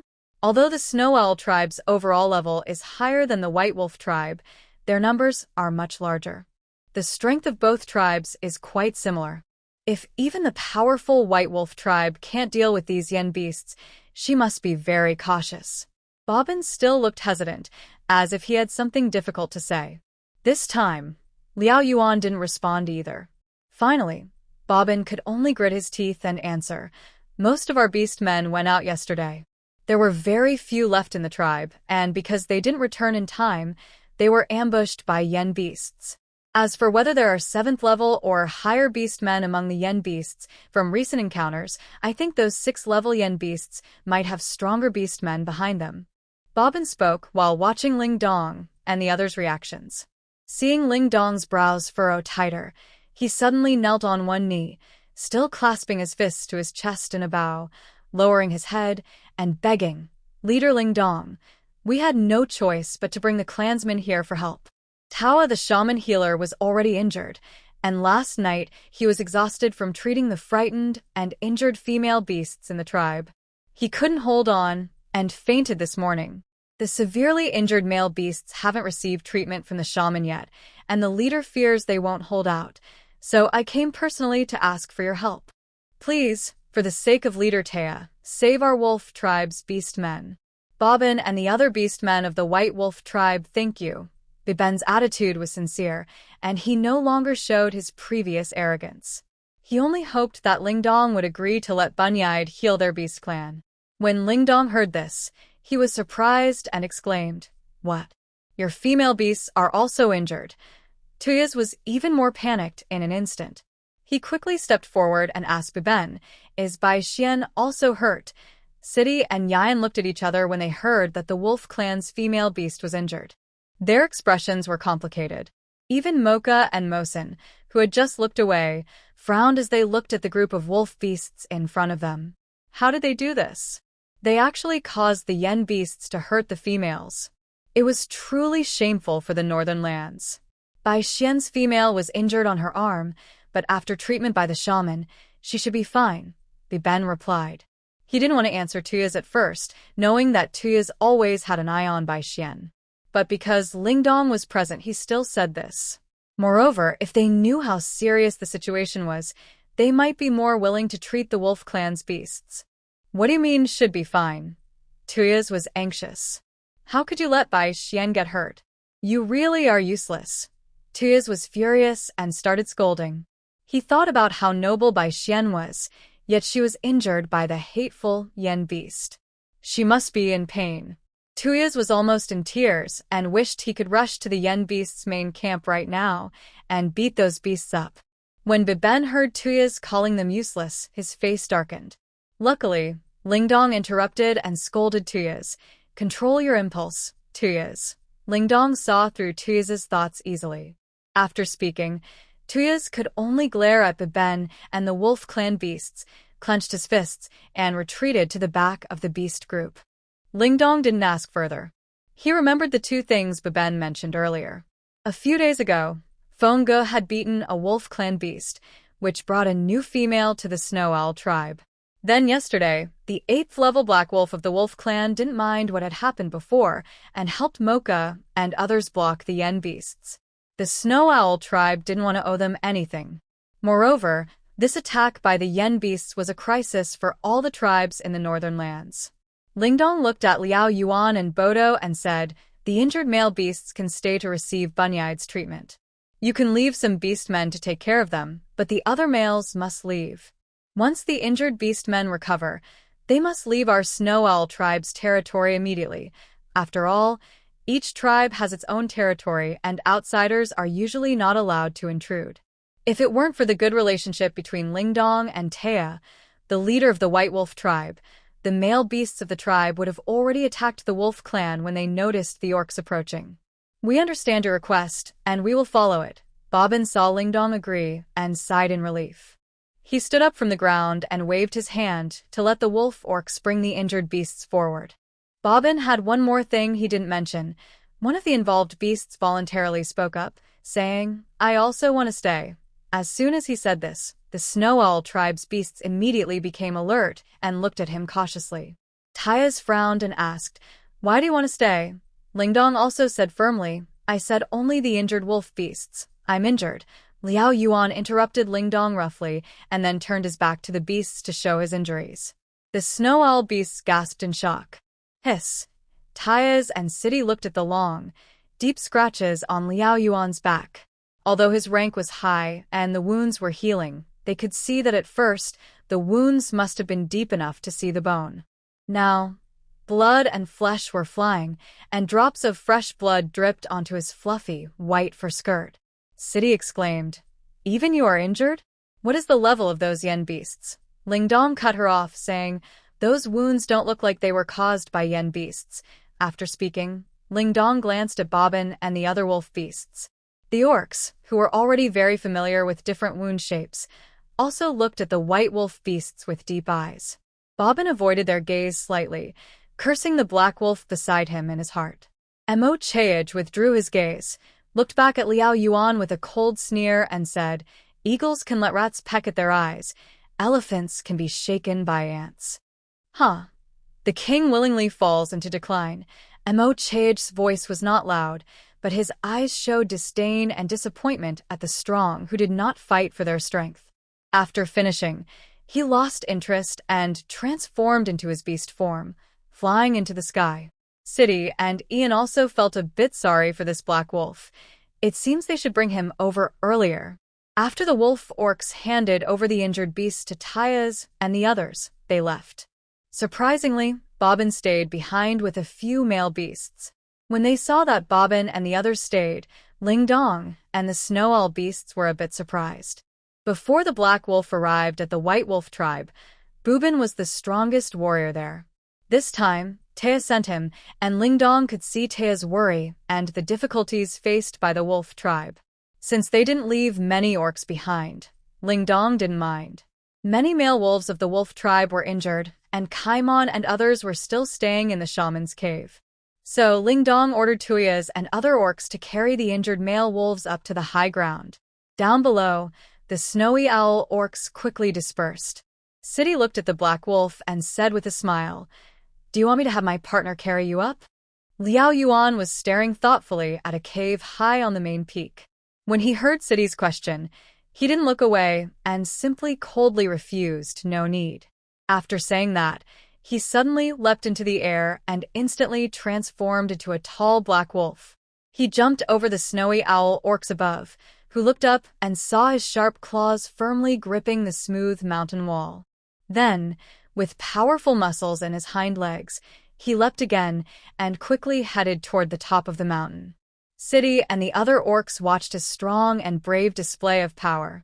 Seeing him walk steadily on the main peak, with only a fleeting shadow left, all the snowy owl orcs were stunned with their golden eyes wide open. This strength is incredible. Is he a flying beast, or are we the flying beasts? Wondered a third-tier snowy owl orc, feeling that the wolf was climbing faster than he could fly. When City saw Liao Yuan coldly refuse her and then suddenly unleash such powerful strength, her smile grew more obvious. He really is a cold wolf, but I'll find a way to tame him. City, I won't let you have him. Yan challenged, looking at her defiantly. I want to tame him too. Let's see who's better. After saying this with a laugh, he soared into the sky, and his partners followed closely behind. City scoffed disdainfully. Suddenly, she heard a voice from behind. Boobin smiled at City and asked, "City, can you take me up there?" When Boobin saw City trying to help the black wolf earlier, his expression darkened. Seeing the black wolf deliberately showing off in front of the female snowy owl orcs made him even angrier. Now that he had reached the top of the main peak and saw City making a friendly gesture, he looked at her. But City disdainfully looked him up and down, showing no emotion. Don't you have legs? Can't you climb? You're all wolves, just with different fur colors. How come some are so much better than others? Bobbin. The few white wolves remaining. City snorted coldly and left with her companions. Bobbin raised his head, watching the female owl disappear into the distance. His light brown wolf eyes grew deep and dark. Several white wolf beast men stepped forward, whispering to Bobbin above, "As long as that black wolf is here, City won't like you." The female beasts looked at him with obvious satisfaction. A strange smile appeared slowly on Bobbin's face. "Don't worry, I won't let him interfere with my plans."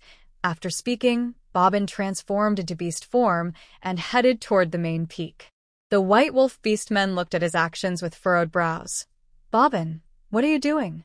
Bobbin coldly replied, "Didn't City say we should climb ourselves? That black wolf can climb, so why can't I?" The white wolf beastmen. "They really do climb? They're just wolves, not flying beasts. Isn't it unnecessary? Why not ask Tuas and the others for help? Even if they can't carry, they could just carry him up." The white wolf beastmen painfully looked up at the main peak piercing into the clouds. They felt their limbs go weak, so high they might fall. These snowy owls are really something, building such a tall tribe just for fun.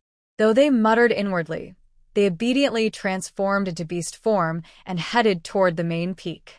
Liao Yuan slowed down as he approached Feng Ji's cave, his beast form almost a blur. Besides catching Feng Ji's scent, he also detected the smell of an unfamiliar female beast inside. "No, could it be not her?" Liao Yuan whispered softly. The scent was clearly different from that strong fragrance that day. Although this fresh scent was more pleasant, his wolf eyes were deep and dark. He slowly approached the cave, as if afraid of waking the figure inside. He climbed along the outside of the cave and peeked inside. His violet eyes reflected the back of a large bird. On a nest made of animal skins, Feng Gu sat facing inward, completely shielding the female beast he held in his arms. Liao Yuan couldn't see what she looked like. Although the scent was different, that day the female had deliberately covered her smell with floral fragrance. He didn't smell her natural scent. He wanted to see more, but suddenly a female beast's voice came from below. That's strange. You move so nimbly. You don't look like someone's seriously injured. You probably don't need a shaman to treat that wound. City, in human form, jumped onto Madi's back, playfully examining Liao Yuan's beast form. Liao Yuan looked away and continued climbing toward the high ground. He casually muttered 2 words. Used it. Sadie watched the quickly disappearing figure and was touched by his answer. He had deliberately slowed down earlier, perhaps waiting for someone. Sadie called Maddie to follow and check. Meanwhile, at the bottom, Bobbin and the others were still struggling, climbing with 2 steps forward and 3 steps slipping back. After Liao Yuan and Sadie left, inside the cave, Foam he opened his mysterious golden eyes. He looked back toward the cave entrance.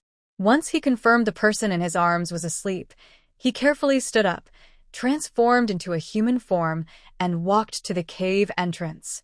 He coldly scanned the area from top to bottom, then slowly moved a large stone slab to block the entrance. When the light inside the cave gradually dimmed and Foam, he was sure the outside was completely sealed off. He quietly returned to his nest, shifted back into beast form, and held the sleeping figure. As time passed, Yiluoshing's body regained its energy. She slept very comfortably, without dreaming at all. She felt warm and soft all over, and waking up was very pleasant.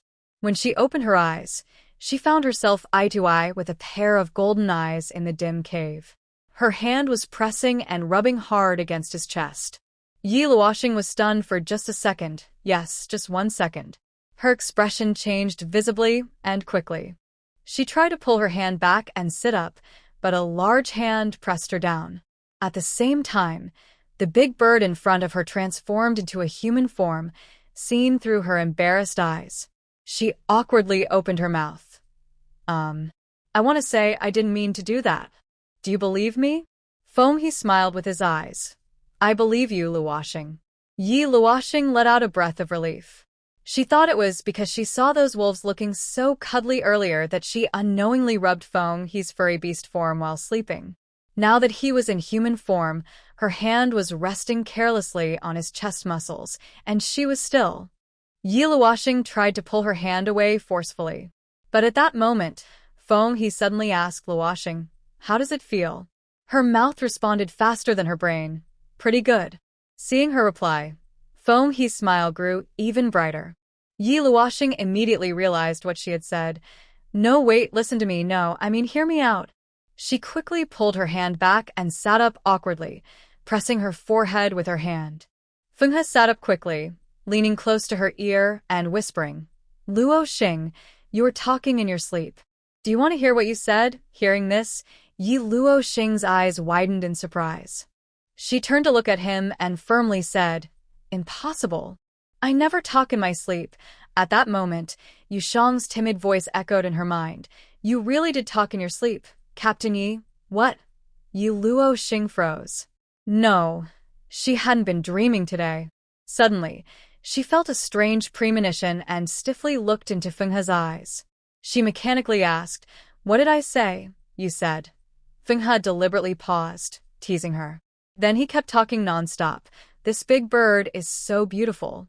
I want to touch its head, bury my face in its chest, and take a deep breath. It must be like a cat scratch its chin, its big claws. If I could hear it hum reluctantly and look at me with grievance, that would be even better. As he spoke, he moved closer to her. From behind, he gently wrapped his arms around her waist. Following his words, he lightly scratched her chin, then traced down her neck, sliding over her collarbone. His fingertips lightly touched her left arm, which was resting in her lap, and slowly moved down like tiny ants, reaching her left hand. He turned her palm over and tickled her palm. As Yiluoshing's whole body tensed, he clasped her fingers tightly. Luoshing, he whispered into her ear, blowing warm air. So, you like playing like this? Yiluoshing's face flushed with embarrassment. Was that really what she just said? Fine, she admitted she was a bit perverted when it came to her cat, and she was somewhat uncontrollable around animals. Every time her cat saw her come home, After the initial greeting, it would hide under the bed, looking disgusted, wishing it could stay there forever, unless she opened a can of food. One can, one touch. But she hadn't been that extreme, not since she learned about the beast world. She had been very controlled. She hadn't shown any crazy behavior in front of them. She couldn't imagine saying such things or doing such things to a beast man. They weren't really birds, they were beast men. Beast men. Yi Luoxing's head was about to explode. Yu Shang continued muttering in her mind, "They are really birds." And not just one bird. Yi Luoxing always felt something was off about what he said, so she quickly activated her forbidden words filter. The moon was busy adding, "Oh no, someone's strange hobby has been exposed." Yi Luoxing gritted her teeth and snapped, "Shut up." Yu Shang hesitated and said, "I knew you would be exposed sooner or later. You, this crazy woman turning into a demon." She took on this task with some personal motives, which was a pity. She was risking herself, risking her life, by throwing herself into danger. Usually, Yu Shang would sleep when she did, but she was too noisy, and her words were too unpleasant to hear. "No wonder you wanted to touch my head this morning," Feng He said with a meaningful smile. Yi Luoxing felt like she couldn't clear her name even if she jumped into the Yellow River. Luoxing, Feng He rested his chin on her shoulder and looked at her nervous expression up close. "You're not honest at all. You really like me, you're praising my beauty, wanting to touch me, and even making moves on me." Yi Luoxing wanted to explain, but the facts were right in front of her and she didn't know how to explain. She felt like crying. "Do you still want to kiss me?" Feng He teased deliberately. Yi Luoxing lowered her head. "Do you still want to scratch my chin and claws?" Feng He's warm breath teased her neck. 예로오신 줄렛 할토스. "Do you want to hear me call out a couple of times?" Feng He tempted her. "No need." Yi Luoxing firmly refused, her expression becoming unnatural at the thought of that scene. She was usually thick-skinned, but this was too embarrassing. Luoxing. Feng He suddenly turned her face and looked at her with sad, golden eyes. "Do you like me?" She almost couldn't help but blurt it out. This guy was really good at controlling her habits. "I just like your body, not you. You understand, right?" Yi Luoxing explained seriously. "That's okay. Then I am yours now." Feng He still looked very happy, even turning over and lying on her lap. "Luoxing, do whatever you want of me." "Go ahead, I'll cooperate fully." Seeing the handsome man lying on her lap, with a smile more beautiful than a rainbow, her heart beat faster. Not because she was in love, but because the scene was too tempting. Oh my God, why did she have to suffer this? By the way, Feng He was really beautiful. Those thick eyebrows like a painting, dense eyelashes, jewel-like golden eyes filled with tenderness for her, a high nose bridge, sexy lips, blushing cheeks, waterfall-like hair cascading over her legs, and more. Cough. She cleared her throat in time to stop herself. "Yu Shang. Captain Yi, why don't you check the gender? I think there might be a problem with yours." 예로오신. "Don't worry, Luoxing. I won't be unwilling. I am very willing." Feng He moved closer again, reaching out to hug her, trying to pull her down. Seeing his hand coming closer, Yi Luoxing quickly leaned back and said, "I'm talking about liking your beast form." Feng He's hand paused and he hesitated before asking, "Beast form?" He then added, "That's fine too. I'll transform for you to see." If Yi Luoxing had been drinking water, she would have spat it out. What does he mean by play? Play what? What kind of nonsense is that? Can't he speak properly? It could easily be misunderstood. This guy. Yi Luoxing pushed him away firmly and felt much more comfortable. Before he could come closer again, she turned around and sat down, looking at him. I'm hungry. I want to eat something. And I need to change the bandage. Stop messing around, get down. I'm not messing around. It's you taking advantage of me and being irresponsible, Feng He said, feeling wronged. Yi Luoxing's calm face suddenly fell again. She was sure now, Feng He was not innocent at all. Let's continue another day, she said. Feng He changed his expression very quickly. Seeing that she didn't reply, he flipped over and got down from the nest. He stood up and walked toward the fire. At that moment, Yiluoshing noticed that the meat was already skewered and roasting on the old fire pit. She smelled the delicious aroma of food. As her attention shifted, her stomach growled twice. Yiluoshing asked Yushang, "What time is it?" Yushang replied, 5:16 p.m. Yiluoshing went to the fire. She saw a flat stone with clean beast skin on top, holding fruit, with water droplets on the surface, clearly washed not long ago. Opposite, several large, clean beast bones held fresh water, probably prepared for her. He had already gotten everything ready early in the morning. Yiluoshing couldn't help but glance more at the busy orc. No, these things were all perfectly timed. Clearly, he predicted when she would wake up and prepared everything just in time, or maybe he kept coming back and forth. In any case, he was very thoughtful, making sure she ate the freshest food and drank the freshest water. Luoshing, you should eat some fruit first. The meat will be ready soon. He kept flipping the skewers. In just one day, his grilling skills had improved a lot compared to yesterday, judging by the meat quality. So, this guy must have rested little. After she fell asleep, he even specifically learned how to grill better. Then, where did those failed grilled meats go? Animals generally don't like eating cooked food, so orcs probably feel the same way. Did he eat those burnt pieces of meat as his meal? Yiluoshing remembered she needed to talk to the leader about something and felt a bit reluctant. She walked over to the few animal bones, placed her hand on them, and asked Yushang in her mind, "Can you identify this?" Yushang tried and replied, "The bones are non-toxic and clean. The water does contain some substances, but if it's just for rinsing, it's fine." Yushang and Yiluoshing have been partners for many years and understand each other well. In the beast world, some things Yushang can identify, some she can't, and the level of identification varies. For example, with the water in front of her, Yushang can only confirm it's safe to rinse the mouth but not necessarily safe to swallow directly. Yiluoshing nodded, took a piece of the animal bone, and headed toward the cave entrance, saying, "I'll go wash up first." When he saw her walking toward the entrance, he quickly stood up and draped the fox fur she took off before sleeping over her shoulders, showing concern. "It's a bit cold outside, don't catch a cold." After saying that, he moved a few steps to the cave opening and pushed aside the large stone blocking it with one hand. As sunlight poured into the cave, Yiluoshing slightly tilted her head to avoid the dazzling light. Once her eyes adjusted, she looked out at the vast, majestic mountains and took a deep breath of fresh air. During this time, her sleep schedule was upside down, and the constant daylight wasn't good either. She hoped to find a continent with a normal day-night cycle someday. Surely, the starry sky and the primitive world must be incredibly beautiful. Yiluoshing began rinsing her mouth with water from the animal bone. Seeing he returned to the fire to continue roasting meat. She took out her toothbrush and toothpaste from her space, carefully cleaned her teeth, and finished the water from the bone. Because she still had injuries on her face, she didn't dare wash her face with that water. Instead, she took clean drinking water from her space, drank a few sips, then washed her face and wiped it clean with a disinfected cloth.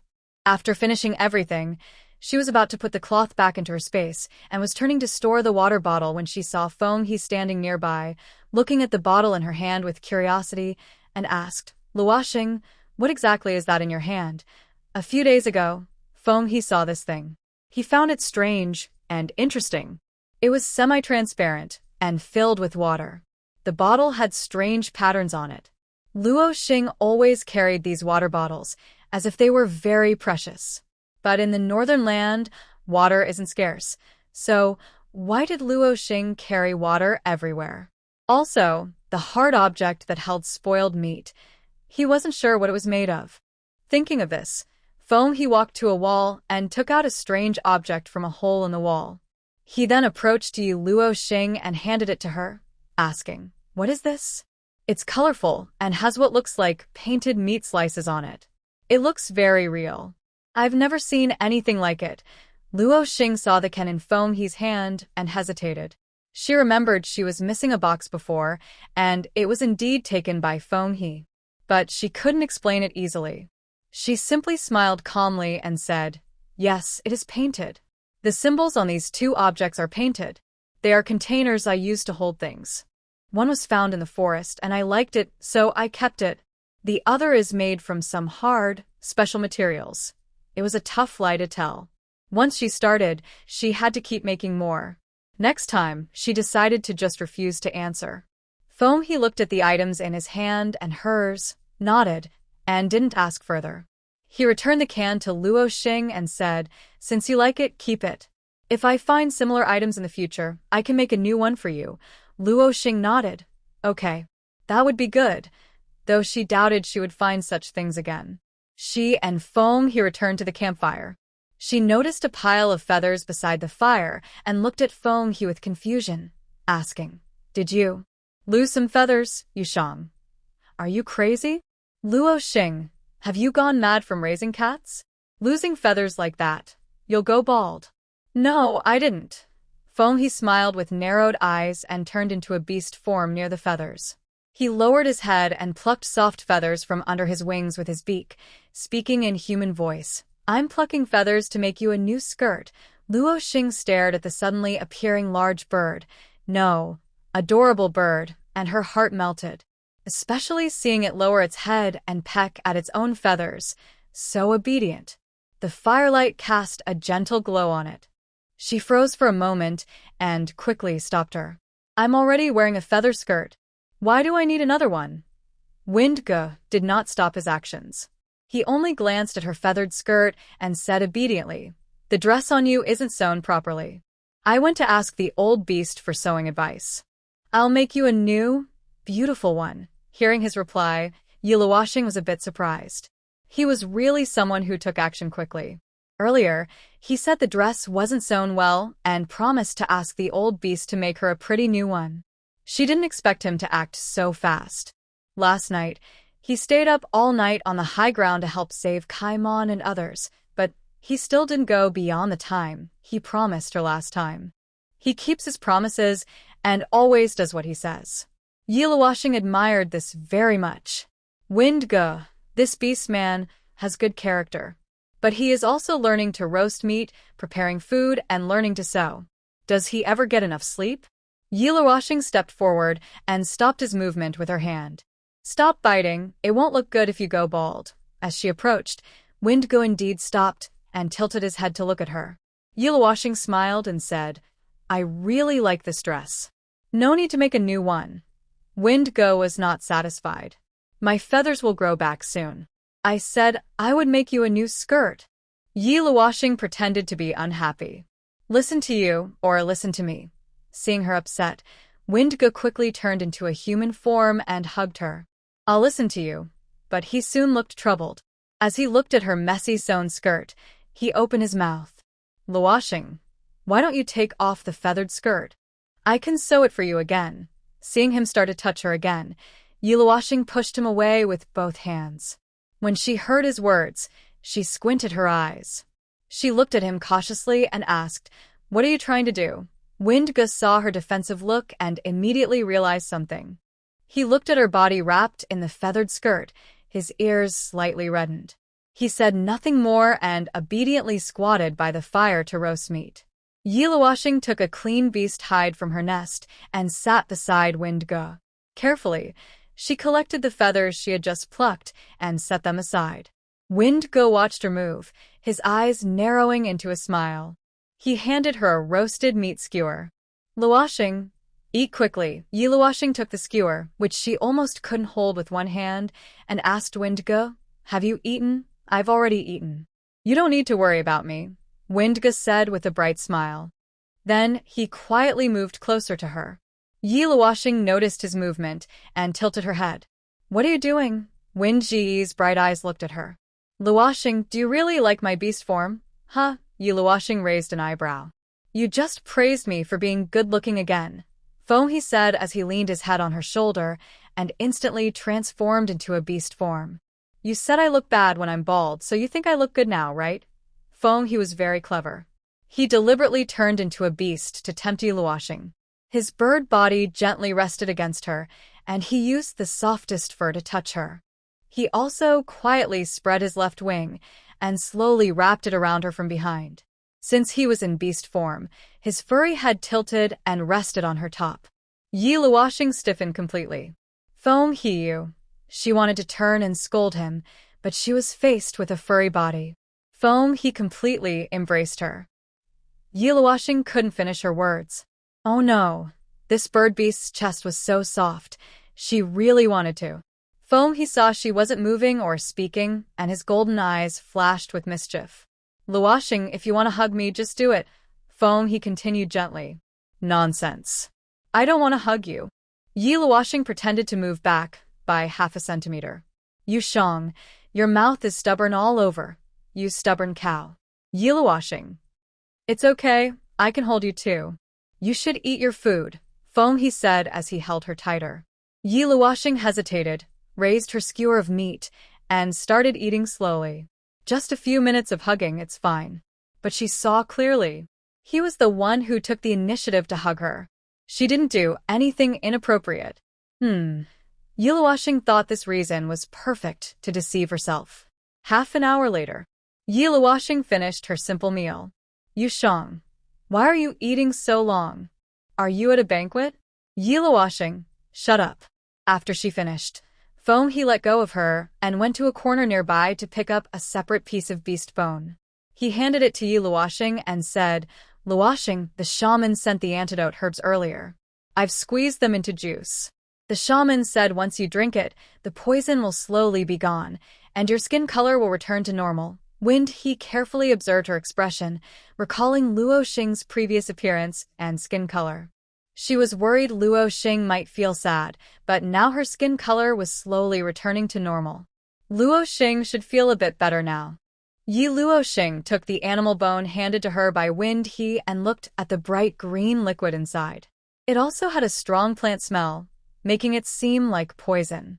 Yesterday, the shaman had gone to prepare medicine, but after what happened with Kaimon and the others, she didn't know when Budnid had delivered the medicine. Luoxing sniffed the liquid. Some of the smell she couldn't identify. She asked Yu Shang to check it. After confirming there was no big problem, and trusting Wind He, Luoxing drank the strange liquid in one gulp. As soon as she drank it, she was overwhelmed by a strong smell, causing her to frown. Luoxing, drink water. Wind He handed her a bone with water in it again. Luoxing waved her hand and took a crunchy, sweet fruit from nearby, calmly saying, This will clear my mouth. She ate a few bites of the fruit, and the strange taste in her mouth gradually disappeared. Wind He noticed she didn't seem to drink water from the icy river, only the water she carried herself. He found it strange and wondered where she kept her water, but he didn't ask. He put the bone aside and said to Luoxing, Let me change your medicine. Okay, Luoxing replied quickly. Her back wound was difficult to treat. They went to her nest. Luoxing took off her fox fur from her shoulders and removed her feathered bra. She was still wearing her own bra underneath. Wind He looked at her layered clothing and paused for a moment. The animal fur she wore was strange, similar to the one she had worn before, but he couldn't tell what kind of animal it was. He watched her silhouette ahead and felt that Luoxing was hiding many secrets in her heart. Slowly, Wind He untied the bandages wrapped around her. Seeing the shocking wound beneath, he paused briefly. Although it wasn't the first time he saw it, and the wound was already starting to heal, he still felt distressed. He quickly cleaned and dressed her wound, softly saying, If you're in pain, tell me. I'll be gentle. I'm fine, I don't hurt, Luoxing replied calmly. These injuries weren't a big deal to her. While Wind He treated her back, she also quickly tended to the wounds on her neck, waist, and legs. She washed her face again and applied a new layer of medicine. Fenghe saw her face her serious injury so calmly, her eyes deeply reflecting her figure. After the new bandage was wrapped, Yi Luoxing put on her feathered bustier, draped a fox fur, and turned to the back. She saw the entranced person and asked, Fenghe, is the leader asleep now? Where is she? Fenghe, hearing her voice, snapped out of her trance and looked at her, replying, No, the leader. She. Fenghe hesitated, seeming reluctant to speak, but finally said, On the high ground, I need to see the leader for something. I have to go out. Yi Luoxing stood up. I'll carry you up. Fenghe quickly stood as well. Yi Luoxing always felt something was strange, but still stepped toward the cave entrance, with Fenghe closely following her. At the entrance, Fenghe transformed into beast form. As Yi Luoxing mounted his back, she suddenly heard Yu Shang's voice in her mind. A wolf pack is coming for help. Ling Dong left them behind, treating them on the high ground. The black wolf is there too. Hearing Yu Shang's explanation, Yi Luoxing's eyes darkened. No wonder Fenghe didn't want to tell her. Beasts are cautious around strong people, but thinking of that black wolf, a smile appeared on Yi Luoxing's face. In just a minute, one person and one beast reached the top of the high ground. Yi Luoxing just got off Fenghe's back when Ian and her partner came over, blocking her tightly. Ian happily took her hand and praised enthusiastically, "Luoxing, you're awake? You're so amazing. Do you know? Kaimon and Soki can already stand and walk. Even though they were badly hurt last night, you're even better than Bund. You're the treasure of our Snow Owl tribe." Ian's excitement was obvious, her eyes shining like stars, full of admiration for Yi Luoxing. Facing this friendly female beast, Yi Luoxing smiled, gently holding her hand and confidently replying, "Thank you for the compliment. Where's the leader? I have something to see her about." Yi Luoxing saw Ian still wanted to say more, but she had important matters now, so she planned to talk to her later when she had time. Yan listened as she looked for the leader, but she didn't bother her further. She turned sideways to give a direction, pointing and saying, "Right there. She's talking with the shaman about Kaimon and the wolf beast's injuries, as well as those yen beasts. They probably have a lot to do these days." Yi Luoxing looked in the direction she pointed and saw that on the wide hilltop besides Kaimon and Suki, who were healing near the mountain wall on the right, there were about 40 or 50 unfamiliar male beasts gathered near the cliff on the left, likely the beast men from the White Wolf tribe. On the right, the leader and the shaman stood below the mountain wall, and in front of them, Mo Cheage and other beast men were also present. As Yi Luoxing looked, the beast men there noticed her too. "New female has arrived." Kaimon was the first to speak. He had waited on the hilltop for most of the day and hadn't seen her. He thought she might have stopped caring after helping them. Now that she appeared, Kaimon couldn't help but smile. Ling Dong and Buni Da also looked at her with surprise and even walked toward her. Only Mo Cheage and a few other beastmen, upon seeing her, had deep eyes and slowly followed Ling Dong and Buni Da. "Yi Luoxing, are you rested? We really owe you a lot," Ling Dong said kindly. "Thank you so much. Their injuries healed so quickly." Buni Da looked even more excited than Yi Luoxing stepped forward calmly and replied, "I am rested. It's good that they're fine now. No need to thank me." She looked at Ling Dong and asked, "Leader, can I talk to you alone for a moment?" Ling Dong nodded when she said that. Of course. She and Ling Dong exchanged glances, greeted the others, then walked away to a quiet spot. Fomi saw this but didn't follow. His golden eyes, after climbing the hilltop, had already darkened because he could feel that from the moment he and Luoxing arrived, a pair of wolf eyes on the left had been fixed on them. He intentionally or unintentionally blocked the distant gaze, but the stare only grew more persistent. He coldly turned his head and glared at the purple wolf eyes. That must be the new female foam he brought back, right? Bobbin and the other wolf beasts looked in that direction when they heard the noise. "I heard Kaimon call her that." "It should be right," said a wolf beast. "Her smell is so unfamiliar. She definitely isn't from the Snow Owl tribe," said a tall, clever wolf beast. "Her scent is really nice. I like it so much." The wolf beasts have a very keen sense of smell. Right now, they only detect a fresh, pleasant scent entering their noses, like the fragrance of flowers on a snowy mountain. But upon closer sniffing, they realize the scent is quite strong, similar to bright red flowers that bloom only in the south. Can you tell her star rank by smell? And has anyone seen what she looks like? The birds and beasts are blocking that area completely. The wolf beasts sniff, step on rocks, and peek over, but they can't determine her star rank or see what the new female looks like. She probably isn't from the northern lands. I wonder where she came from. The wolf beasts are very curious. Suddenly, Bobbin becomes serious. He carefully sniffs the air, his wolf eyes widen quickly. He trembles as he speaks. That female. She doesn't have a partner. What? After Bobbin speaks, the other wolves are stunned. They stretch their necks to sniff again, and their eyes widen in shock. The snow owl tribe is lucky. They found a female without a partner. This is such good fortune. The wolf beasts envy her, but their gaze shifts to the black wolf nearby. They wonder if, on that day, if the black wolf and Feng He had both met this new female, maybe she would belong to their white wolf tribe. Lu Yuan had already sensed she was without a partner. When he saw Feng He's warning eyes, he calmly and coldly looked away, but he raised his wolf ears, listening carefully to the sounds nearby. Meanwhile, Yi Luoxing confirmed she was at a safe distance and stopped. She looked at Ling Dong and asked, "Leader, can I move to the cave next to yours?" Ling Dong was surprised by her words. He asked in shock, "Why? You don't want to live with Feng He? Did he do something wrong? Or did he make you angry?" Ling Dong glanced at Feng He, who wasn't paying attention to them. From how the two interacted earlier, it seemed they weren't in conflict. Yi Luoxing quickly explained, "No, Feng He is good. But I don't plan to take a partner right now.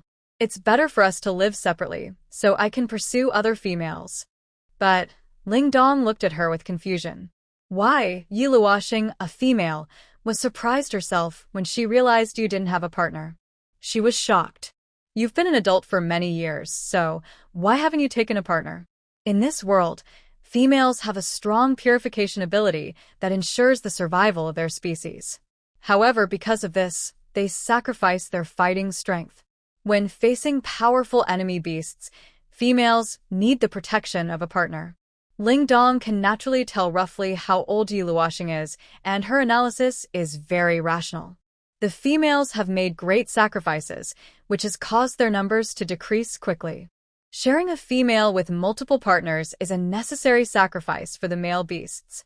This is not a bad thing for the females now. Yi Luoxing understands Ling Dong's worries. She nods and says, "Don't worry, I am capable of protecting myself." Ling Dong recognizes her ability and knows that with her medical skills, she will be respected wherever she goes. But this world has too many uncontrollable dangers. Ling Dong hesitates before speaking. "Yi Luoxing, I remember you asking about star ranks earlier. I guess you don't know what yen beasts and strange beasts are, right?"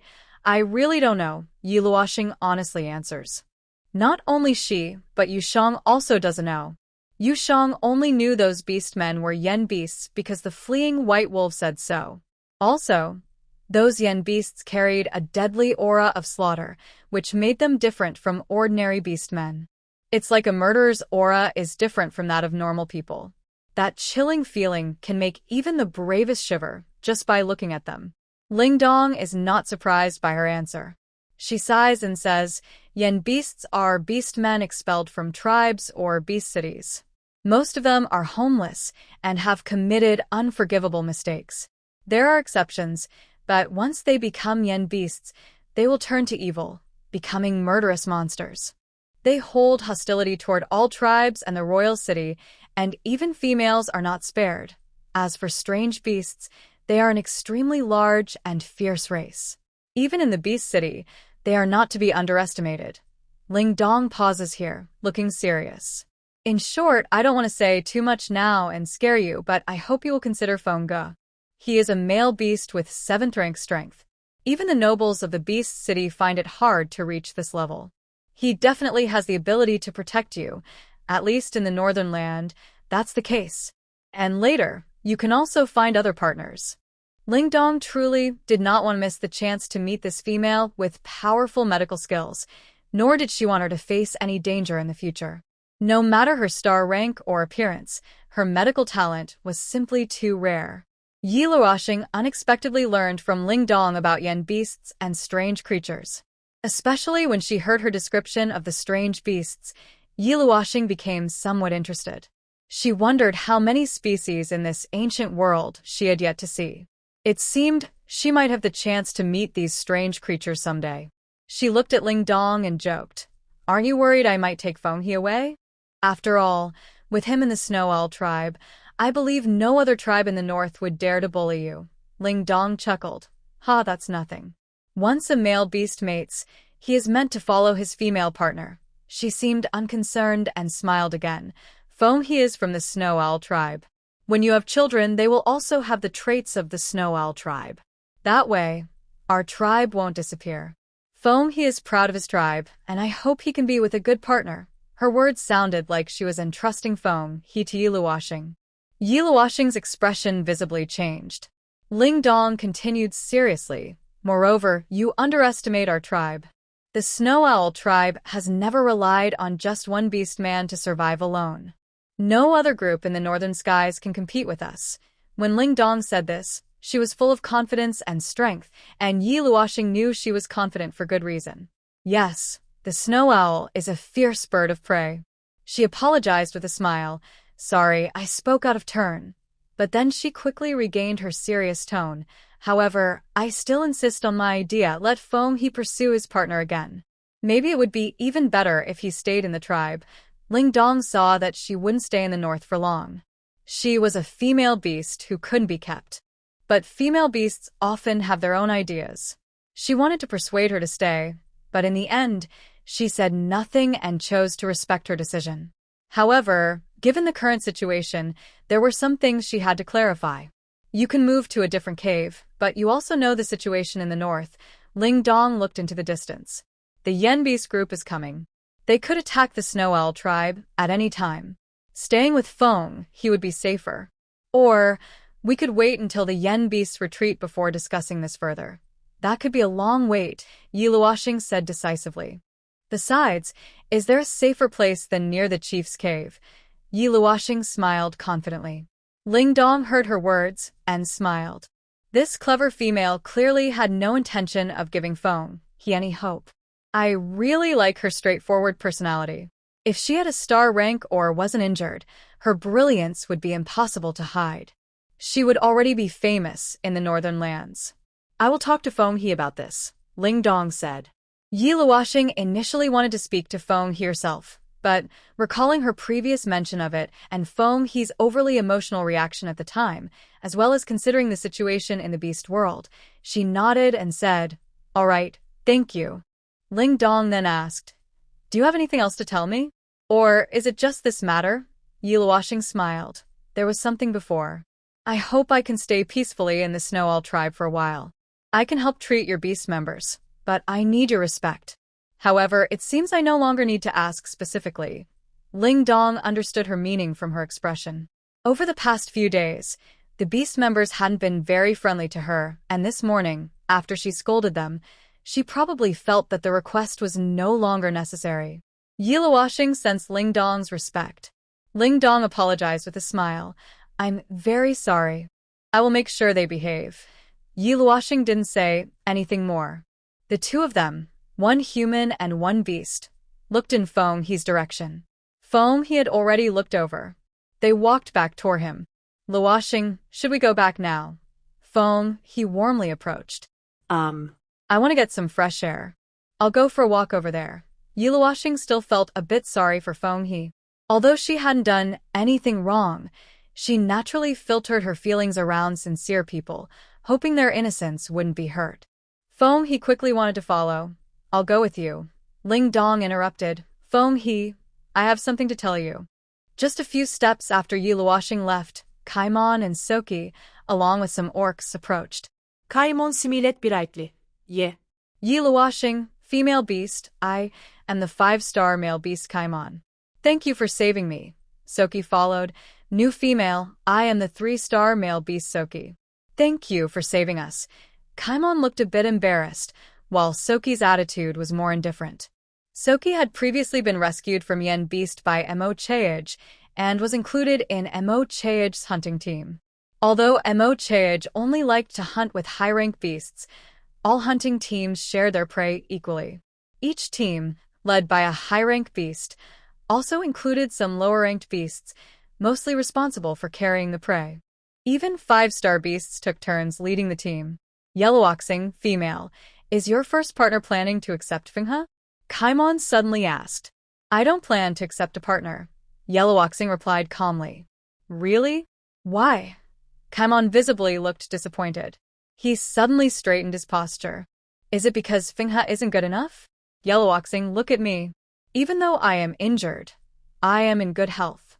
Once I recover, I can stay awake all night. Yellow-oxing. What is he talking about? It doesn't sound very proper. Yushang. Haha. Sorry, Captain Yellow-oxing, I couldn't hold back. Next to them, Suachi and others also widen their eyes, looking at Kaimon with dislike. Even though he's injured, he still causes trouble. Yellow-oxing was about to speak when suddenly, a squad of snowy owls flew into the sky from afar, immediately drawing the attention of all the beastmen. Naturally, Yellow-oxing looked over as well. They saw Tuyas leading his team quickly flying to the high ground. They transformed into human form in front of Lingdong. Tuyas frowned and stepped forward. Leader, we found 2 groups of yen beasts sneaking around the outskirts of our territory. There are also 2 6th-rank beasts inside. I suspect they are planning to attack us. What should we do now? Lingdong was thinking about how to tell Fenghe about Yellow-oxing when she saw Tuyas and his team rushing back. She frowned at Tuyas' words and spoke in a deep voice. They have indeed moved. I knew after they attacked the White Wolf tribe, they would come after us. While saying this, Lingdong and Fenghe also glanced at the nearby wolf beasts, and not far away, Mochage and other male beasts also came over after hearing the noise. Lingdong quickly issued orders. Tuyas, stay on guard. Mochage has had contact with them. Lead a team to check it out. Fenghe, you go too. First, investigate the situation. If they want to invade our territory, don't hold back. Mochage nodded in response. Yes, Mother Beast. Fenghe hesitated, glancing at the thin figure in the distance, then replied. Yes. Lingdong saw his thoughts and said, Don't worry, I will take good care of Yellow-oxing. Thank you, leader. Fenghe nodded, but still looked toward the distant wolf beasts. Because of Fenghe's actions, Tuyas and Mochage also looked toward Yellow-oxing. Then Mochage suddenly leapt into the air, transforming into a snowy owl, and flew away with the group of male beasts Tuyas had just brought back. Fenghe said to Yellow-oxing, Yellow-oxing, I will be back soon. Yellow-oxing nodded. Go ahead, be careful. Fenghe withdrew his gaze. She watched Fenghe and the others leave in the distance. Lingdong was explaining something to Tuya, probably about strengthening the tribe's defenses. Kaimon and the others also looked worried but still wanted to help, even though they were injured. At that moment, the shaman treating the wolf beasts hurried over. Bun-Eyed stopped in front of Yellow-oxing and said, Yellow-oxing, the female. There is a wolf beast badly hurt over there. Can you go see it? Also, I want to ask you some questions. Of course, Yellow-oxing replied quickly and was about to follow the shaman. Suddenly, Yushang made strange noises in her mind. What are you yelling about? Yellow-oxing was annoyed. I'm worried you can't control your hands, Yushang said mysteriously. Yellow-oxing stopped abruptly. She remembered Fenghe's attitude earlier and Yushang's reminder that the black wolf was on the high ground. She had sensed something was wrong but didn't think much of it at the time. Now, hearing Yushang say strange things, she was sure something was off. Last night, Yellow-oxing asked cautiously, Did I say anything else in my sleep? Yushang, feeling like a wise teacher, said, You finally remember. Yellow-oxing was silent.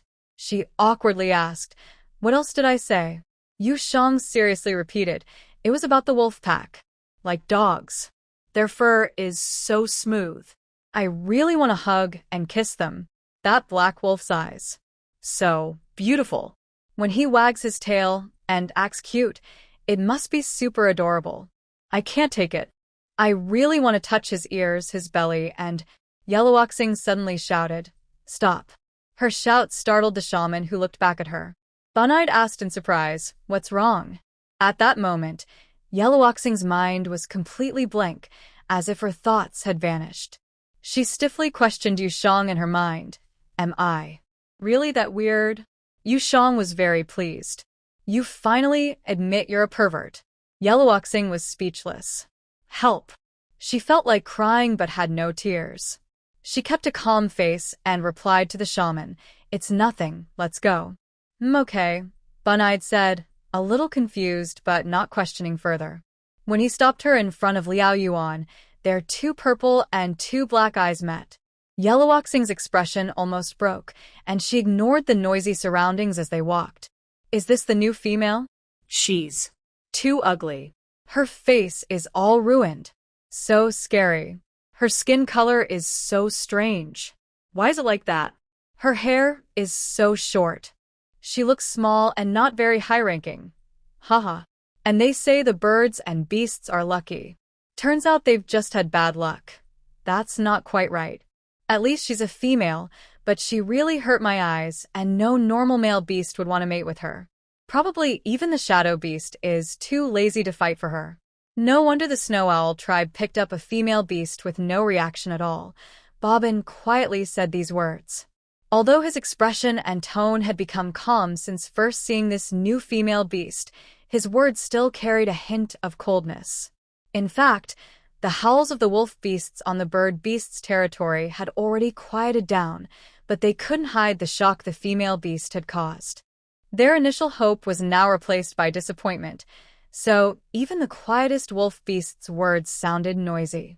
Meanwhile, Kaimon heard the wolf beasts discussing Yellowboxing and immediately looked displeased.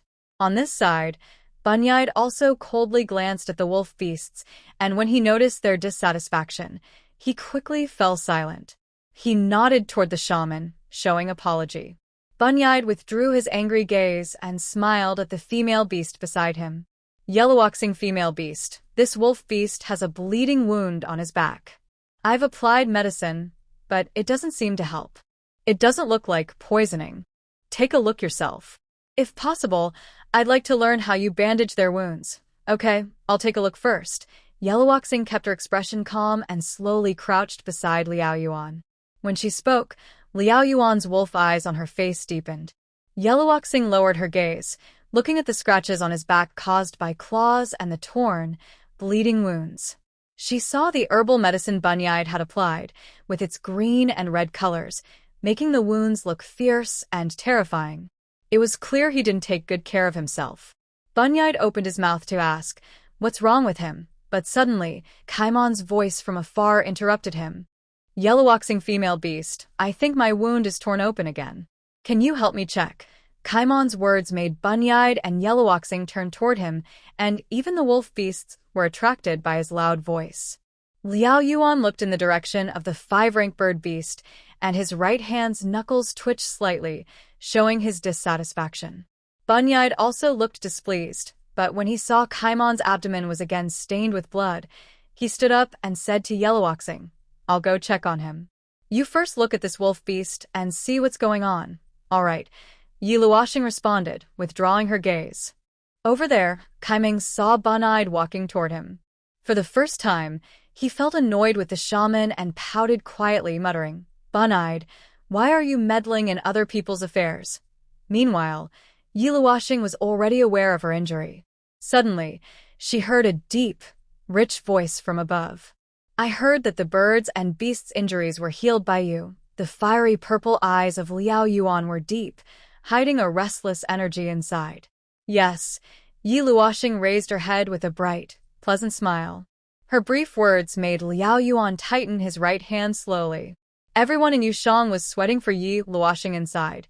She really has a very calm attitude. Yellowboxing's calmness was natural because that day, she deliberately spoke in a different tone from her usual. She had wrapped herself like a mummy and, thinking it was a beast world, she also masked her scent to avoid being detected by the strong noses of the orcs. Unless he had X-ray vision, he wouldn't recognize her. Your injury isn't serious. Take good care of it, Yellowboxing said calmly, about to stand up and leave. Just then, a large hand suddenly grabbed her right wrist. Liao Yuan, from an angle unnoticed by the orcs, pulled her closer. He leaned in and whispered cold, dangerous words into her ear. It's you, right? That one sentence made Yushang stop abruptly, and Yellowboxing's heart skipped a beat. She raised a slightly slanted eyebrow and boldly met his violet starry eyes, smiling slightly and asking, What? Do you know me? Her gaze was so direct, her smile so composed that Liao Yuan froze. His eyes flickered. Suddenly, Yellowboxing placed her hand on the ground between his legs, pressed herself close, and, mimicking his low voice, teased him in his ear. If I had come a little later, your wound would have healed by now, right? Though her warm breath was tempting, her words ruthlessly pierced his heart. He loosened his grip on her hand and leaned back slightly, as if afraid of her approaching. Noticing his small movements, Yi Luoxing smiled and moved closer again. She continued in her low voice. You deliberately tore your wound. What are you trying to do? Are you trying to get my attention? Do you like me want to be my partner? If that's the case, Yi Luoxing gently tapped his chin with her left index finger, startling Liao Yuan so much that he shivered all over. He leaned back at a 140-degree angle, clearly showing how much he disliked it, even furrowing his handsome eyebrows. Yi Luoxing felt the grip on her wrist loosen. She smiled inwardly, such a cute little wolf cub, still trying to challenge her. If someone had a human form tonight, they would surely be baring their teeth in displeasure. Team Yi, you're really sneaky. I don't like you. Liao Yuan firmly defended his last bit of resistance, afraid she might force him. Yi Luoxing's face fell. That's a shame. I think your figure is quite good. Seeing the intense look in her eyes, Liao Yuan suddenly felt he should have worn a looser animal hide before coming out. But in the next second, Yi Luoxing's attitude changed faster than flipping a book. She suddenly sat up straight, standing as she said, "Forget it, handsome beast. Goodbye." Just as she was about to turn and leave, a hand suddenly reached out from behind and firmly grabbed her wrist. Yi Luoxing frowned and looked back, seeing Liao Yuan's deep, strange gaze fixed on her. Liao Yuan coldly asked, "What did you just say?" Seeing his reaction, Yi Luoxing suddenly remembered that day, when she also complimented him beautifully. This black wolf was really alert. She smiled and gently held his hand again, lightly scratching the back of it. "What? Can't bear to see me go." A tingling sensation spread from the back of her hand. This time, Liao Yuan didn't avoid her touch, didn't let go, and didn't show resistance. Instead, he stared at her with his wolf-like eyes, as if he had a strong premonition in his heart. Both Yi Luoxing and Yu Shang sensed something was wrong. This wolf beast was not as simple as they thought. Fortunately, at that moment, the shaman Bernard returned. Seeing what was happening, he asked in surprise, What is going on?" "I got up, and he helped me," Yi Luoxing replied calmly. "His injury is fine. It just needs some medicine, and I'll teach you how to bandage it another day," she added, pulling her hand back forcefully. Maybe because Bernard was watching, he didn't try to hold her. Instead, he watched her figure gradually disappear into the distance, reflected in his purple eyes. His gaze lingered on her and him, then he walked over to Liao Yuan to reapply medicine. Meanwhile, a group of orcs and City, watching from a nearby corner, saw everything clearly. She stood with her companions, her expression complicated as she watched Yi Luoxing's retreating figure, then looked at Liao Yuan. Her partner, Mady Dao, said, from her deliberate actions, "Does she also want to catch that wolf beast?" They had just seen that Yi Luoxing took the initiative, and that scene could easily be misunderstood. One cute-looking male beast said, "She can't compete with City. That wolf beast has already advanced to the 8th rank, so he must be very sharp. Her current situation is far behind City's," a male beast partner said fairly, "but her medical skills are a strong advantage." The cute-looking male beast was unhappy and said, "Who are you defending?" City is a 6-star female beast. How many female beasts are stronger than City? They argued loudly, but City's eyes grew deeper with thought. Then she spoke. It was that wolf beast who approached her first. The others were surprised. City continued in a serious tone. "I feel there's something strange about her. Not only does Feng Go insist on being her partner, but that black wolf also deliberately approaches her. She has healing skills, which is a big advantage for a beast. This beast person," City lowered her eyes, pondering what was wrong, as if she had forgotten a crucial clue and wanted to connect the dots. Suddenly, her eyes lit up, and she shouted, "Trey, come here." Trey stepped forward from behind. At this moment, he had a tattoo of City's beast form on his chest. This mark appears automatically after a male and female beast become partners. The male beast's markings appear on their chests, while female beasts can place their partner's markings anywhere on their body, according to their own wishes. Sidi looked at Trey and asked, "When you first met Fongo, what was the situation?" Trey honestly replied, "Fongo was the first to meet her. When we found her, she was alone in the forest. We ran over and Fongo immediately chased her and hugged her. It looked like she had just run away from Fongo." Sidi was confused. She ran away from Fongo, who was at the 7th rank. And she actually managed to escape. Sidi clearly didn't understand why she would run alone into a dangerous forest. Was she not afraid of danger? Mady Dao responded to Sidi's question, analyzing. She's from the rabbit tribe. It's normal for her to be afraid of us snowy owl beasts. Maybe she thought Fongo was a yen beast. Didn't she say she just escaped from a yen beast? She was probably scared. Fongo wouldn't hurt a female beast, so when she ran away in fear, he let her go first. That's not right. Sidi interrupted him. There must be something wrong here. She looked serious and asked Trey again. When did she get hurt? When you saw her, was she already like that? Trey shook his head and said, "We don't know when she was injured, but when we saw her, her injuries were already very serious. Her face was much more swollen than it is now." Sidi heard Trey's reply, glanced at the distant figure, and suddenly seemed to remember something. A faint smile appeared on her face. She wasn't sure if her guess was correct, but if it was, that would be a real pity. Sidi turned to leave, leaving Trey with a comment. "Come on, let's go back and I'll tell you everything about when you met her." Trey and Maddie exchanged quick glances and hurried to catch up with Sidi. Meanwhile, Yiluwashing had already noticed that a beast was watching her. After the gaze disappeared, she looked in that direction and saw Sidi and her group leaving. She noticed that Trey had already tattooed Sidi's beast mark on his chest, and she looked at it a couple more times. Usually, she interacted mostly with single male beasts who weren't paired, so she hadn't carefully observed the partner beast marks before. Now, paying more attention, she thought the ancient totems were truly mysterious and powerful. It was a pity that it was hard to gather information about paired male and female beasts. If possible, she would want to collect more data. The Qingyan ship's information was already limited, and the data collected about Kaimon and Soki was incomplete and often inaccurate. She needed to analyze and organize this information carefully. If possible, she wanted to gather more data manually to improve her understanding of the Snow Owl tribe. Yiluwashing was lost in thought, planning to interact more with Kaimon and the others later. Meanwhile, Bunida had already applied medicine to Liao Yuan. After leaving, Liao Yuan looked again at the distant figure standing there, lost in thought. Suddenly, his view was blocked by several shadows.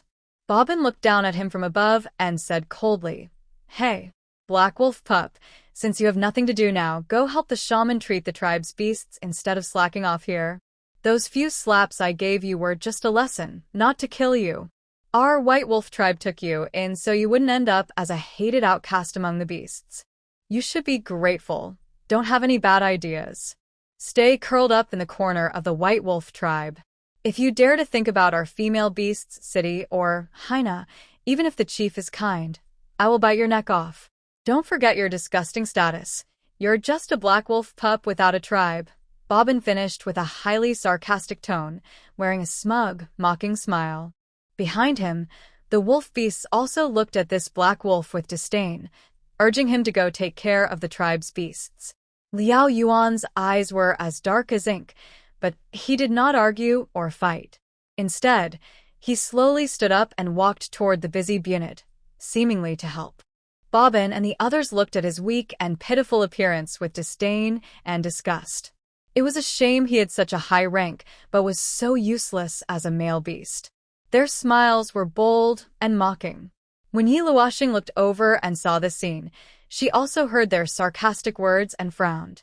Yu Shang whispered in her mind, "He really shares your misfortune." Yiluwashing replied quietly, "He seems to be in a much worse situation than I am." Yiluwashing turned aside and accidentally bumped into Ian and her companions. Ian had just noticed the scene and saw Yiluwashing watching over there. She came up to her and said, "You're new to the northern land, so you might be surprised by his situation. His father was from the White Wolf tribe. By chance, he met a female black wolf from the southern land in Beast City and followed her back south. Unfortunately, last year, the black wolf tribe was destroyed by Yen Beast. Her words carried regret. Hearing her tell Liao Yuan's story, Yi Luoxing felt sympathy rise in her heart. She glanced again at the busy black wolf and then asked Ian. And then, Ian sighed. He lost his mother, father, and tribe. He had no choice but to seek refuge with the White Wolf tribe. But his father had been in the south for many years, and he had never interacted with the White Wolf tribe. He's not really a beast of the northern land anymore, and he carries a fierce aura. He wants to avenge Yen Beast. The White Wolf tribe's people are afraid he will disrupt their peace and use them to attack Yen Beast, so they don't like him. She paused and added with a smile. Fortunately, Leader Taya took him in and has been protecting him. Ian's smile grew softer. But Bobbin and the others often give him a hard time. He's an outsider, and if he wanted to stay with the White Wolf tribe, he wouldn't clash with Bobbin and the others. Otherwise, the White Wolf tribe's people wouldn't like him. Ian felt pity for the Black Wolf. She wanted to take him as a partner, but she was also worried he might use the Snow Owl tribe or her to seek revenge. He carried too much hatred. Although he had a high rank, he easily attracted trouble. Yi Luoxing understood the different thoughts that come with different statuses. For Liao Yuan, the hatred of his clan's destruction must be avenged. For the White Wolf tribe, the safety of their people must come first. However, the key point is that Liao Yuan and the White Wolf tribe are not without a connection. Bobbin and the others really shouldn't have oppressed him further. Yi Luoxing saw him applying medicine to the wolf beasts, who still looked at him with dissatisfaction. Nearby, Yan whispered softly. Actually, his injury this time might also be related to Bobbin and the others. Yan's words made Yi Luoxing frown. She listened carefully, her sharp hearing bringing her new information. Not far away, two newly awakened wolf beasts were quietly discussing something about Bobbin. The male beast with light brown eyes said, "Yesterday, Bobbin clearly led most of the tribe away, leaving only 200 males to guard.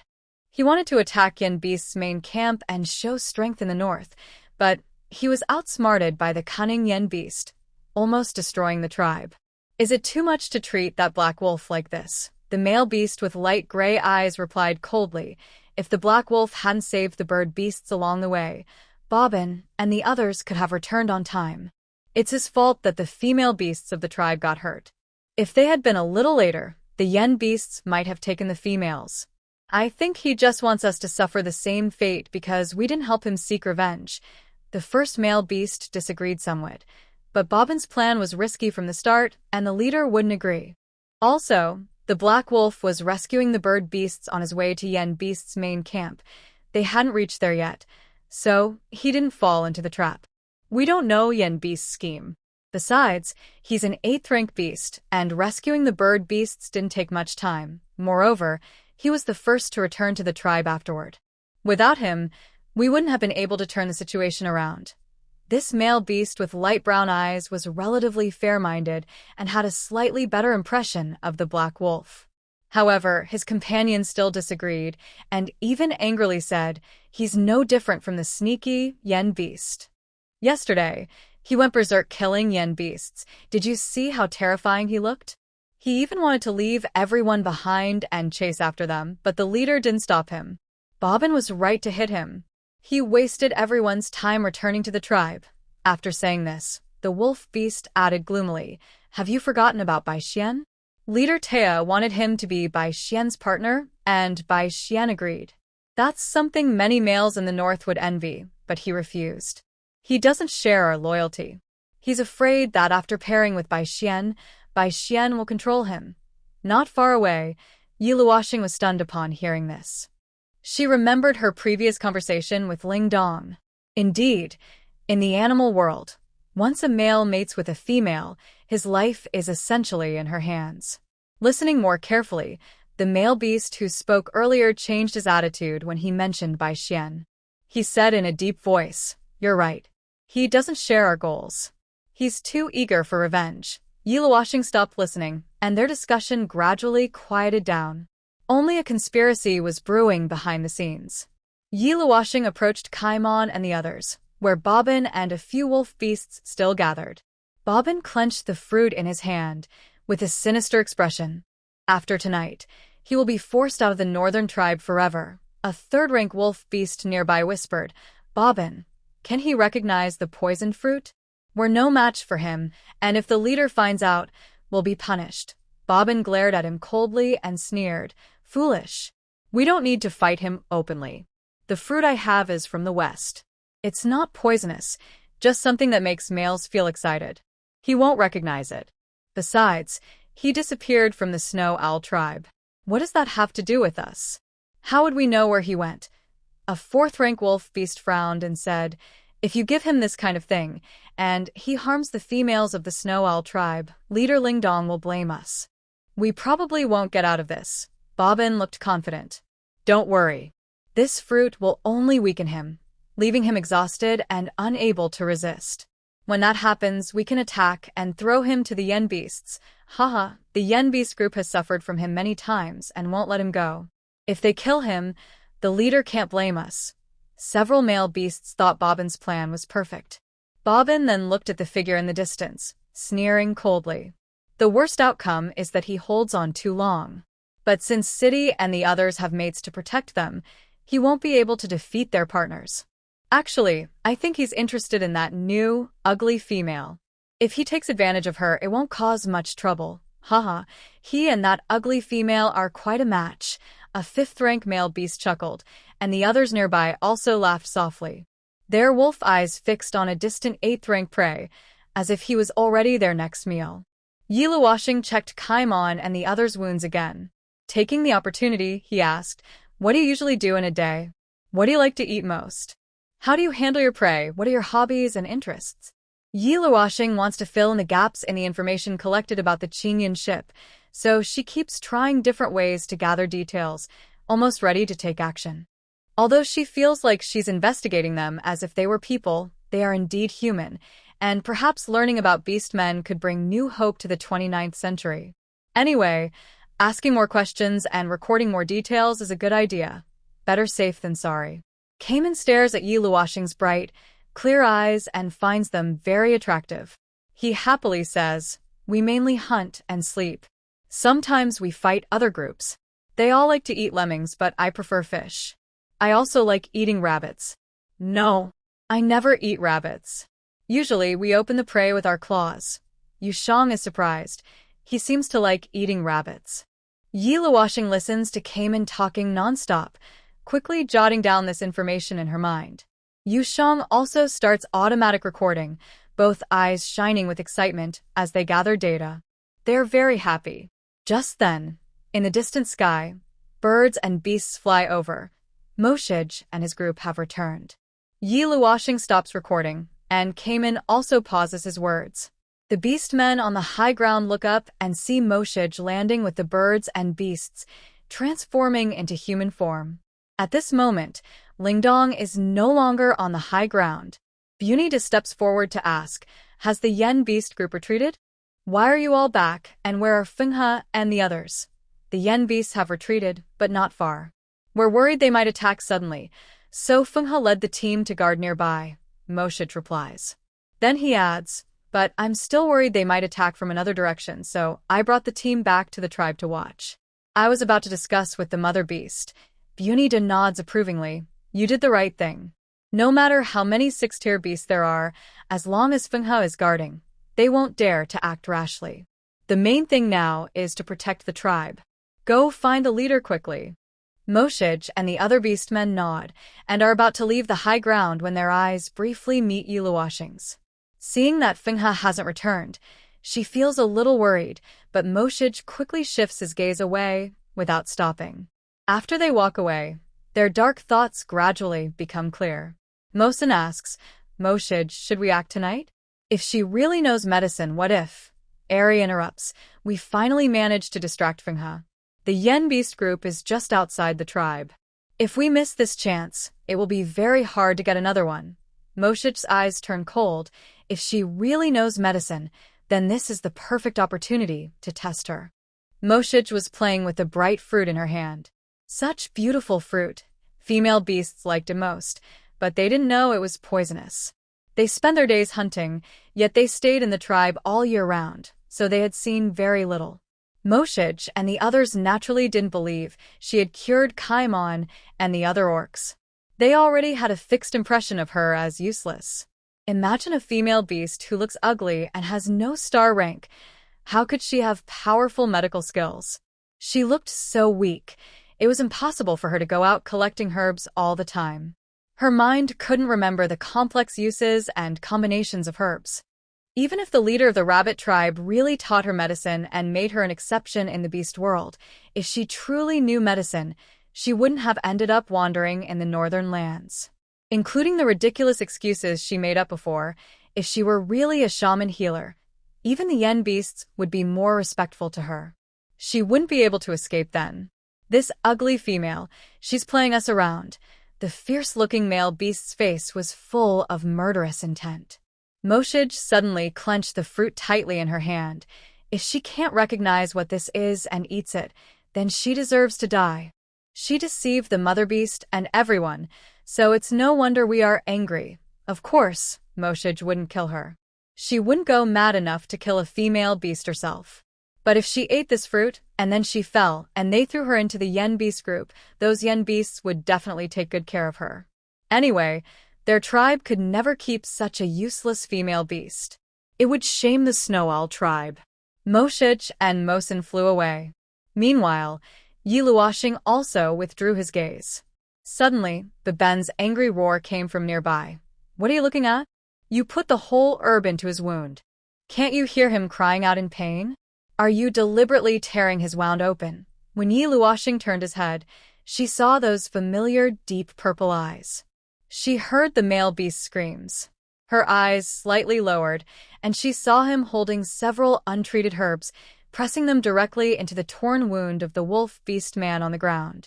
He stared at her blankly, pressing the herbs deep into the wound, causing the male beast's injury to bleed continuously. The moon rose. He really has his eyes on you. Next to Liao Yuan, Biben stood there with a furious face. Liao Yuan just apologized and was about to speak to the wolf beast man, but Biben grabbed his shoulder and lifted him up. Biben's grip was very strong, making Liao Yuan's shoulder creak and the bones inside seem about to break. Biben cursed loudly. "Vicious black wolf, I will beat you up." Liao Yuan calmly looked at him. His expression was cold, as if he didn't see Bobbin at all. He didn't resist Bobbin's grip, but his arm muscles tensed, clearly applying force, though he didn't fight back directly. His gaze was like a poisoned sword, once sharp but now mostly sheathed. Seeing his indifferent look, Bobbin grew even more annoyed. He felt like a mighty person ignoring a tiny ant, with no extra expression to show his feelings. Bobbin planned to endure a little longer, just until tonight, but now he couldn't hold back. Every time he saw him, his anger boiled inside, blaming that black wolf. If it weren't for him, he wouldn't have lost his position as the top warrior of the White Wolf tribe. "Get away from me," Bobbin roared, swinging his fist at him. His arm muscles bulged, and his whole body tensed with effort. It was obvious he was putting all his strength into this punch. If Liao Yuan wasn't knocked flying, he would at least break a few bones. Just as the punch was about to hit Liao Yuan, he didn't dodge. The surrounding orcs looked on. Suddenly, Byun's eyes widened in surprise. In the next moment, a strong hand reached out and pulled Liao Yuan away from the spot, not only avoiding Bobbin's punch, but also causing Bobbin to stumble and almost fall. At that moment, Liao Yuan's eyes narrowed dangerously. He looked upward and saw a figure flickering in the sunlight. The scene was familiar, like a half-dream, half-wake moment from before. His breath caught suddenly. Yiluoshing smiled with squinted eyes as he looked at the beast in his arms. Bathed in sunlight, he teased, "Your waist isn't bad." He held him, with Liao Yuan lying in his arms at almost a 145-degree angle. Compared to earlier when she pressed close and he bent his waist sharply, this time he was pulled by her, causing him to stumble and fall into her embrace. Well, this position wasn't bad. "You Shang, Yi team, don't take advantage of others. Be careful, or you'll turn the tide." Yiluoshing nonchalantly said, "It's okay, I'll turn the tide soon. Yu Shang. Huh? Because the orcs wore thin clothing, Yi Luoxing's hand directly touched his muscular abs, feeling quite nice. His waist wasn't wide, and she could hold him with one arm. During his days, she helped him stand steady, and then withdrew her hand. Over there, Bund saw that Yi Luoxing wasn't affected by Bobbin's punch and relaxed slightly, letting out a breath of relief. He quickly walked over here. This new female is really brave and doesn't know how to protect herself at all. You. Bobbin lunged forward but missed. His anger turned as he looked back. He wanted to confront Liao Yuan and also the nosy beast man. But instead, he saw Yi Luoxing standing calmly beside Liao Yuan. Bobbin couldn't finish his words but said with dissatisfaction, "New female, this is an internal matter of our White Wolf tribe. You don't need to interfere." Yi Luoxing smirked playfully. Really? The injuries of the wolf beasts are also internal matters? You can take them back. We won't interfere, you. Bobbin's face turned cold as his fist clenched slowly. Aren't you even a beast man of the Snow Owl tribe? This matter was approved by leader Lingdong. Your words don't count. Are you interested in this black wolf? Bobbin's gaze swept over the beast and the female, showing clear disdain. He also felt annoyed. This smelly wolf beast could attract any female, just because his rank was rising quickly. He and this ugly female just happened to be a match. Yi Luoxing raised an eyebrow. Who says I can't decide? Anyway, you don't get to decide here. You just disturbed my ears. You better shut up. Bobbin wanted to speak again, but since he was facing a female beast, he couldn't argue with her in front of all the beast men. Yi Luoxing told him to shut up, and he hesitated, lips moving but ultimately suppressing his dissatisfaction. He glared at the black wolf but dared not glare at Yi Luoxing, only clenching his fists with sharp claws nearly digging into his flesh. Nide stepped forward and said in a deep voice, "What she says goes. She is a distinguished guest of our tribe and a noble female beast. Bobbin, I warn you, if you cause trouble again or disrespect our beast men, especially the new female, I will have you and your companions expelled immediately." Nide's protection made Bobbin feel a bit panicked. He glanced at the wolf beast still in danger nearby, forcing his anger down. Despite his thoughts, he could only obediently say, "Sorry, Nide, new female. It was my mistake. I won't cause trouble again." Bobbin obediently apologized. Yi Luoxing looked at the injured male beast on the ground and said, "Your wound has been treated, so there's nothing to worry about. Stop making a fuss and crying wolf." Her words were blunt because the wolf beast was overreacting. Large predators getting hurt is quite common. She also often gets injured. She knows what his injuries are like, and although they look quite fierce, people who get hurt often can endure the pain. He was applying medicine with Liao Yuan, so when he's unhappy, he calls out in a very sad way. However, Yi Luoxing still picked a few herbs from the ground to stop the bleeding quickly and handed them to him. Bunida watched her closely. After Yi Luoxing stood up, she looked at Bobbin nearby and said, "You can leave now." Bobbin looked at them deeply, then turned and walked toward the distant high ground. "Yi Luoxing, you're a female. It's getting late. You should go home and rest," Bunida said to her. "Yes, I'll be back soon." Yi Luoxing glanced at the time. It was already 7:47 p.m. Bunida nodded. "All right, I'll go now." Only after Bunida left did Yi Luoxing turn to look at the male beast nearby. She casually said, "Don't let other orcs bully you in the future. And stop staring at me so much." Liao Yuan hesitated and spoke. "You." They looked at each other in silence, each hiding something in their eyes. Liao Yuan was lost in thought, then slowly said coldly, "Why did you help me?" Yi Luoxing smiled and said, "Because you're good-looking and you have a nice figure." What? "Have you figured it out? Want to be my partner? You care so much about me and my thoughts." Liao Yuan didn't avoid her but asked coldly, "Is it you?" His directness made Yu Shang want to comment. "Come on, Wolf. Are you asking that? Can ye agree to that?" Yi Luoxing looked confused. "Huh? What?" Liao Yuan narrowed his eyes. He had a strong premonition, but could it really not be her? Suddenly, Yi Luoxing leaned in close to him. Liao Yuan wanted to avoid her, but then he heard a very familiar, deeply charming voice whispering in his ear. She chuckled softly and said, "What can you do if you know?" "You love to get excited, little wolf." Liao Yuan froze instantly. Yu Shang was also frozen in Yi Luoxing's mind. "Oh my... Yeah. Yi, what are you doing? Playing wolf game and stabbing yourself? Are you playing so fiercely?" Liao Yuan suddenly clenched his fist beside him, and a pair of purple wolf eyes slanted toward her. In his eyes, swirling emotions boiled over quickly, but were hard to control. His face turned pale then flushed, and his body temperature rose rapidly. She could feel the hot breath near her ear. Memories from that day flooded his mind like the ocean. His heartbeat quickened, his face reddened, and even his breathing became uneven. He had never felt this way before, but he knew that the person standing in front of him was that cunning female beast from that day. She had even spoken to him. Liao Yuan clenched his teeth, his tone unsteady as he spoke. "It's really you?" Yi Luoxing smiled brightly, deliberately playing with a strand of her hair around his chest, teasing. "Yeah, it's me. I thought I was saving a high-level male beast, but who knew you'd be so useless? Any ordinary wolf beast could climb onto your head and bully you. If I'd known you were so weak, I shouldn't have saved you." "It's not."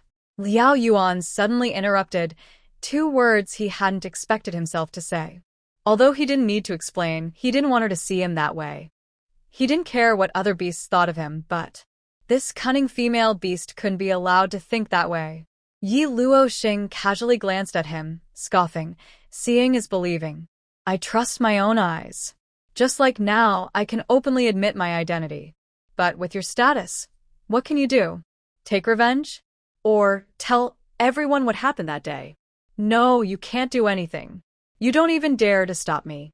After speaking, Yi Luoxing turned to leave, but was immediately caught in a strong arm.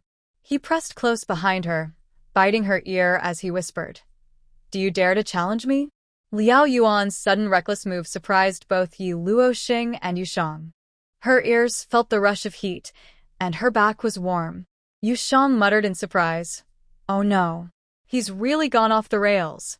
His hand explored her chest, then his eyes darkened as he unceremoniously tore off her fox cloak.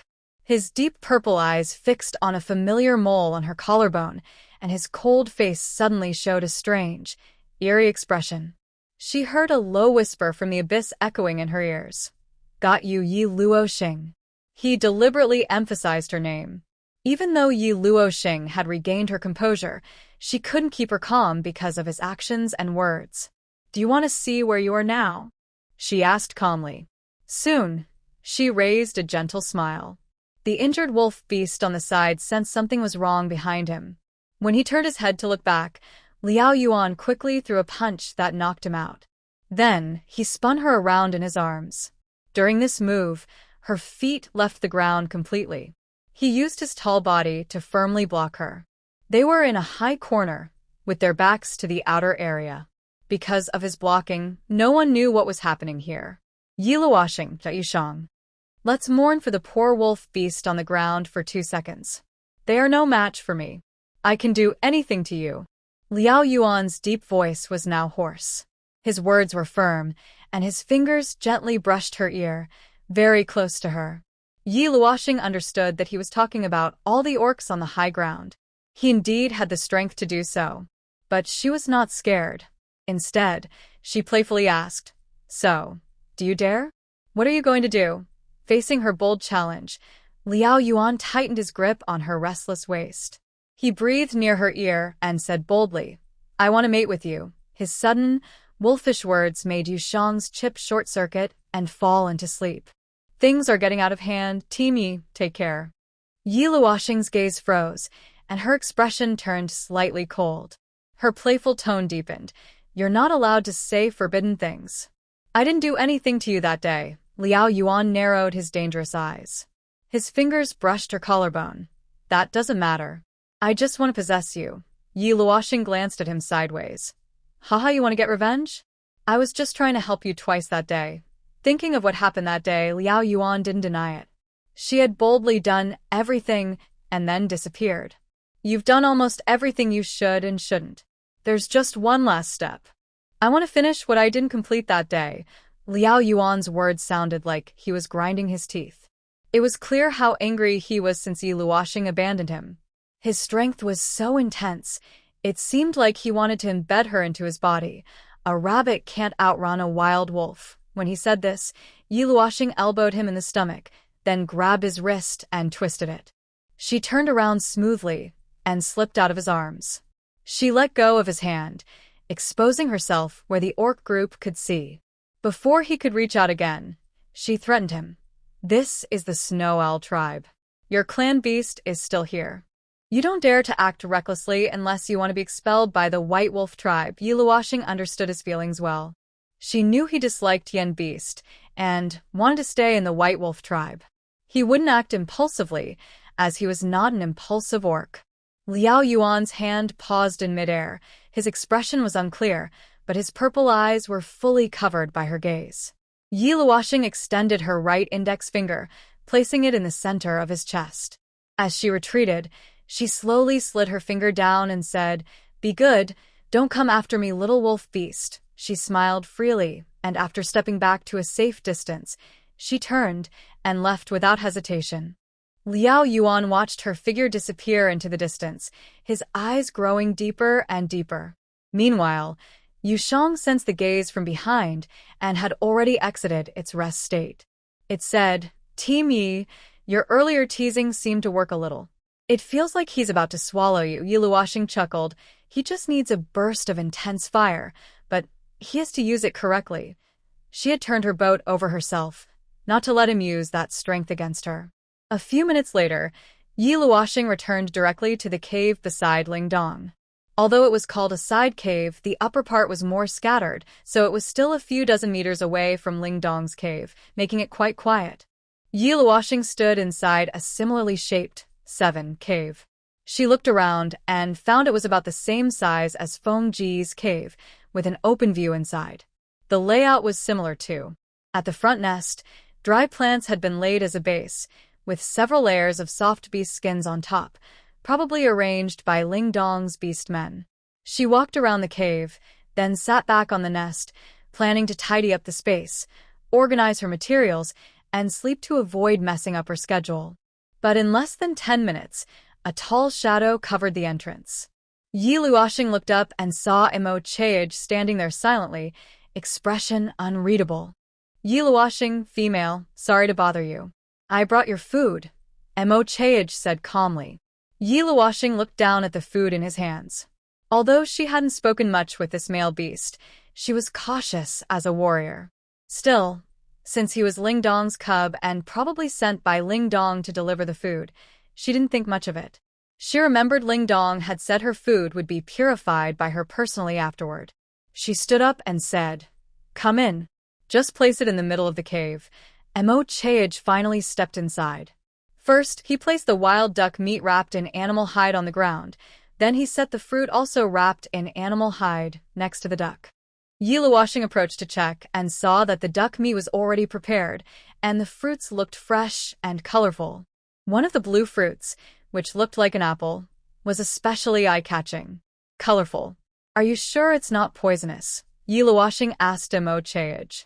Mo Chaej replied seriously, "These fruits were picked from far away this morning. I heard females like to eat them." "Yi Luoxing, I apologize for what happened earlier. This is my way of saying sorry. I hope you can forgive me." As he spoke, he bowed his head sincerely. He was a child of Lingdong, and now he was being very polite. Since he was polite, and the environment in the north made it hard to find fruits, it seemed they had traveled far to pick these. Yi Luoxing recognized one of the fruits as the orange-hearted fruit she had eaten before. Fonga had wasted a lot of time then. Yi Luoxing nodded. "I accept your apology. I'll take these fruits." She squatted down and reached for the blue fruit. Suddenly, a warning rang in her mind. The voice of the moon above sounded mechanically. Poisonous, not edible. Yi Luoxing hesitated. 2 seconds later, she thought to herself, moon above, do I look easy to fool? This cunning male beast. Luckily, she checked first. The moon above replied calmly, maybe they think so. A cold feeling flashed in Yi Luoxing's eyes. They truly wanted to oppose her and even dared to poison her. Ha! When Yi Luoxing stood up, her expression was calm. She looked at the handsome male beast in front of her and smiled. This fruit is very beautiful. I'll take it, but I've already eaten today. I'll eat it tomorrow. Please bring some food. Food goes bad if it's left out too long. Our tribe isn't short of food. Since the mother beast promised to purify it herself, you don't need to save us any. Mo Chaej straightened up. He had just seen Yi Luoxing pause, thinking she might have noticed something. But now, seeing her smile, he realized he was overthinking. This ugly female is indeed foolish. Her medical skills are probably all fake. She gets dazzled by pretty things. Yi Luoxing continued. It won't spoil overnight. I want to rest now. You can leave. Mo Chaej saw she insisted and didn't argue further. He simply said, then I'll go first. Rest well. He didn't mind missing this night. Earlier, he was worried that Feng Ge might suddenly return, but he didn't expect this ugly female to voluntarily suggest moving the cave. Although he didn't understand how her foolish mind worked, now she had cut off her last escape route herself. She was the one who would face trouble. After Mo Chaej left, Yi Luoxing looked back and gazed outside the cave. The moon was serious in his mind. Captain Yi, what do you plan to do? Yi Luoxing sneered coldly. First, carefully examine that fruit. The result of the test will determine his fate. Yu Shang responded seriously. Understood. Yi Luoxing was betrayed by the orcs, and at the same time, a certain orc was also being plotted against. The male beast from the White Wolf tribe brought food to Bubin and the others in the Snow Owl tribe. Several male beasts close to Bubin surrounded him, watching as Bubin took out 4 poisonous fruits and placed them inside.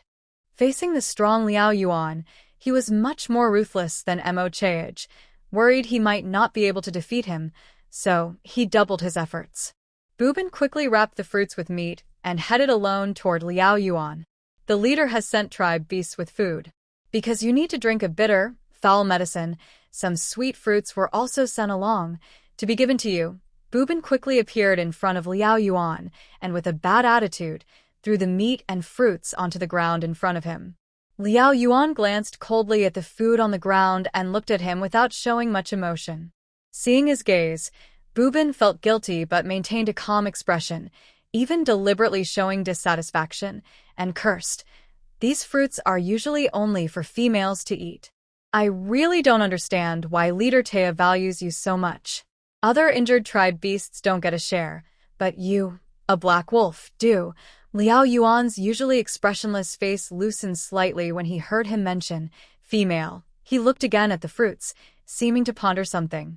Then he squatted down, ignoring the meat that carnivores loved, and picked up the fruits he normally wouldn't even touch, carefully wiping off the dust. You may leave now, Liao Yuan said calmly. Your attitude. Humph. Bobbin was very unhappy. Usually, he would try to make things difficult for him, but today he saw him carefully store those fruits like treasures. Suddenly, a cold smile appeared in his mind, and he turned around and left directly. Dead Black Wolf, you are really going to become the dead Black Wolf this time. After about 10 minutes, Yi Luoxing lay back in her nest, preparing to sleep early to rest up for the big event tomorrow. Just then, the light at the cave entrance was blocked by a taller figure, breaking her sweet dream. She looked annoyed at the cave entrance. Who is it now? Do they really have no respect for others' rest? She rolled over and sat up, squinting her eyes to look. She saw a beautiful wolf beast standing there.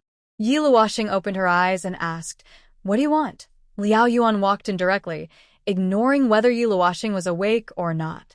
He took long steps, quickly reached her nest, and placed 4 fruits wrapped in clean beast hide into her hand, saying, "They are washed and ready. These are for you. I think you will like them." Yi Luoxing was already sitting beside her nest. Suddenly, she had a few more fruits in her hands. She looked down at the pink fruits still covered in water droplets, then looked up at Liao Yuan above. What's going on today? They are bringing food again. And she felt that the color of these fruits seemed a bit strange. Could it be that their mother beast didn't tell them that the brighter the fruit, the more poisonous it is? Whether it's harmful or just ignorance, it shouldn't be so obvious. Just as Yi Luoxing finished her thoughts, a familiar mechanical voice rang again in her mind. Yu Shang said, "The fruits are poisonous and not safe to eat." Yi Luoxing was silent. Yu Shang paused. Yi Luoxing asked, "Yu Shang, do I look stupid?" Yu Shang comforted her. "It doesn't seem like it." "Don't be angry, Yi team." Yi Luoxing couldn't hold back her frustration and cursed in her mind. No, they must be crazy. Who's stupid enough to poison like this? Yu Shang dared not speak. That bird beast is one thing, but this wolf beast also dared to poison Yi team. Yi team has saved him twice. Such ungratefulness would really make Yi Luoxing angry. However, she didn't let her irritation cloud her judgment. She looked at the sincere-looking beast in front of her, feeling that he probably wasn't the type to do such sneaky tricks. She was about to speak and test him. Suddenly, Yu Shang's serious mechanical voice sounded again. "Yi team, it seems these fruits are not just simple poison." Yi Luoxing raised her eyebrows and asked doubtfully in her mind, "What's going on?" The moon was high, and she hesitated before speaking again, finally saying, "It contains ingredients that act as a spring tonic, and the dose is quite strong. If you eat it, you know what might happen." Yi Luoxing was immediately stunned and couldn't continue her attempt to test him. She looked at the fierce eyes of the wolf beast in front of her, remembered his words just now on the high ground, and noticed the unusual color of the fruit. He shouldn't be a foolish beast man, so Yi Luoxing started to suspect his true intentions. But, "Buddy, are you really capable?" Who would give her medicine to eat? Yi Luoxing initially wanted to throw away the fruit and make him leave, but when she raised her hand, it was as if she remembered something, and her hand slowly lowered again. She took a fruit from the beast's hide and kept it, then handed the rest back to him, saying, "Just keep one for yourself. Eat it tomorrow morning. Take the rest. You can keep them and eat them slowly," Liao Yuan insisted. "No need, take them away," Yi Luoxing said firmly. Seeing her displeasure, Liao Yuan thought she was annoyed with him. He pursed his lips, wanting to stay a little longer, but finally turned and said, "All right, I'll go now." Only after Liao Yuan left the cave did Yi Luoxing reluctantly lie back on her nest. But she only glared coldly at the stone wall above for a moment before turning over again, planning to find Lingdong for a stone door to block the cave. After more than an hour of fuss, the beast men finally blocked the cave entrance with stones, leaving only a narrow opening. Yi Luoxing lay quietly inside the cave, the animal skins on her nest soft enough, and she quickly fell asleep. Time passed in the dimness, and the entire snow owl tribe gradually quieted down. Around 2 in the morning, a cold wind mixed with a sharp aura woke Yi Luoxing. She heard the sound of animal skins rubbing against the stone door and the increasingly close, heavy breathing behind her. In the darkness, she opened a pair of strange, bright eyes. She felt a surge of heat sweep over her, and she suddenly rolled over. The figure beside her lunged into the nest, but missed. Yi Luoxing quickly turned back, pinning the alert beast man who had just flipped himself upright beneath her. She drew a sharp dagger, pressing it firmly against his neck. Coldness enveloped her, and her deep, dangerous voice sounded, "Can't wait anymore? You're in such a hurry to harm me tonight." She had clearly emphasized that she would only eat the fruit tomorrow, yet the trouble still came tonight. But when Yi Luoxing looked through the narrow gap at the beast man beneath her, she froze. She frowned and asked, "Why is it you?" Liao Yuan's voice was hoarse. "It's me." The cold frost on Yi Luoxing's face hadn't melted. She thought Mo Chaich had come, but it was him. She really didn't expect him to come tonight. Were those fruits really something he deliberately sent? Yi Luoxing looked at the strange expression on the beastman's face beneath her. She noticed his face was flushed, his purple pupils, full of a magical glow, showed blood vessels, and his heartbeat was loud like drums. His hair was wet with sweat. The legs she pressed against his waist felt his body's hot temperature. He looked so familiar like this. "You." Yi Luoxing loosened her grip on his neck. "Get up." Liao Yuan's deep voice, rough and husky, carried a seductive tone. Yi Luoxing sneered at his words. "You clearly sneaked into my cave while I was sleeping, took a deep breath, and now you're pretending to be cold and distant? Who are you trying to fool? A deceitful black wolf beast. Although his desire was hard to hide and his aura was blazing, Yiluoshing could still sense that he was intentionally suppressing his scent. The leader's cave was right beside them, and he didn't want the beast men to find out. Thinking of this, Yiluoshing lowered her eyelids and pressed her knife tighter until blood vessels appeared around his neck. I'm poisoned, Liao Yuan forced himself to restrain, gripping the beast hide tightly. He explained to her, his eyes completely occupied by her tall figure. So what? Yiluoshing sneered. You want me to cure your poison again? Is that so reasonable? Hearing her sarcastic words, Liao Yuan's face reddened even more. He tried to turn his head away, avoiding her intense gaze. He didn't want to do this, and he shouldn't have done it. But after sensing something was wrong with his body, he automatically moved toward her as if out of control. He knew he couldn't suppress his greed. Sorry, Liao Yuan muttered these words in a deep voice, his breathing becoming more difficult. Perhaps seeing how much he was suffering, Yiluoshing loosened her dagger again. She leaned closer with a playful smile. Did you forget the lesson last time? Planning to do it again? Didn't you think that memory was too embarrassing? You even wanted revenge yesterday. The tip of Yiluoshing's dagger traced along his neck, slicing through the beast hide belt. In his stunned shock, her dagger slid past his Adam's apple and continued downward, reaching his chest. Her smile grew brighter. If I help you again this time, won't I be feeding myself to the wolves? Unable to resist her teasing, Liao Yuan grabbed her restless hand and looked into her eyes. Is this the last step? You have finished looking at me and touching me. Now you have also taken off my collar. According to reason, I belong to you. The last few words, Lu Yuan seemed to gather great courage to say them. He clenched his teeth tightly, his ears turning red with some anger and frustration. He paused for a few seconds before continuing through gritted teeth. So, that's why I came to find you. Haha, Yiluoshing smiled. So that's what you mean. But I didn't like you at all. You? Lu Yuan's eyes filled with anger and complex feelings. Last time, I only saved your life. This time, you came to me willingly. Don't you want me to keep helping you now? I only did it as a favor. I never said I would take you as a partner. Yiluoshing spoke frankly. She suddenly pulled her wrist out of his hand, holding a dagger to lift his chin. Lu Yuan's hot breath was intense, and his body seemed to want to melt her.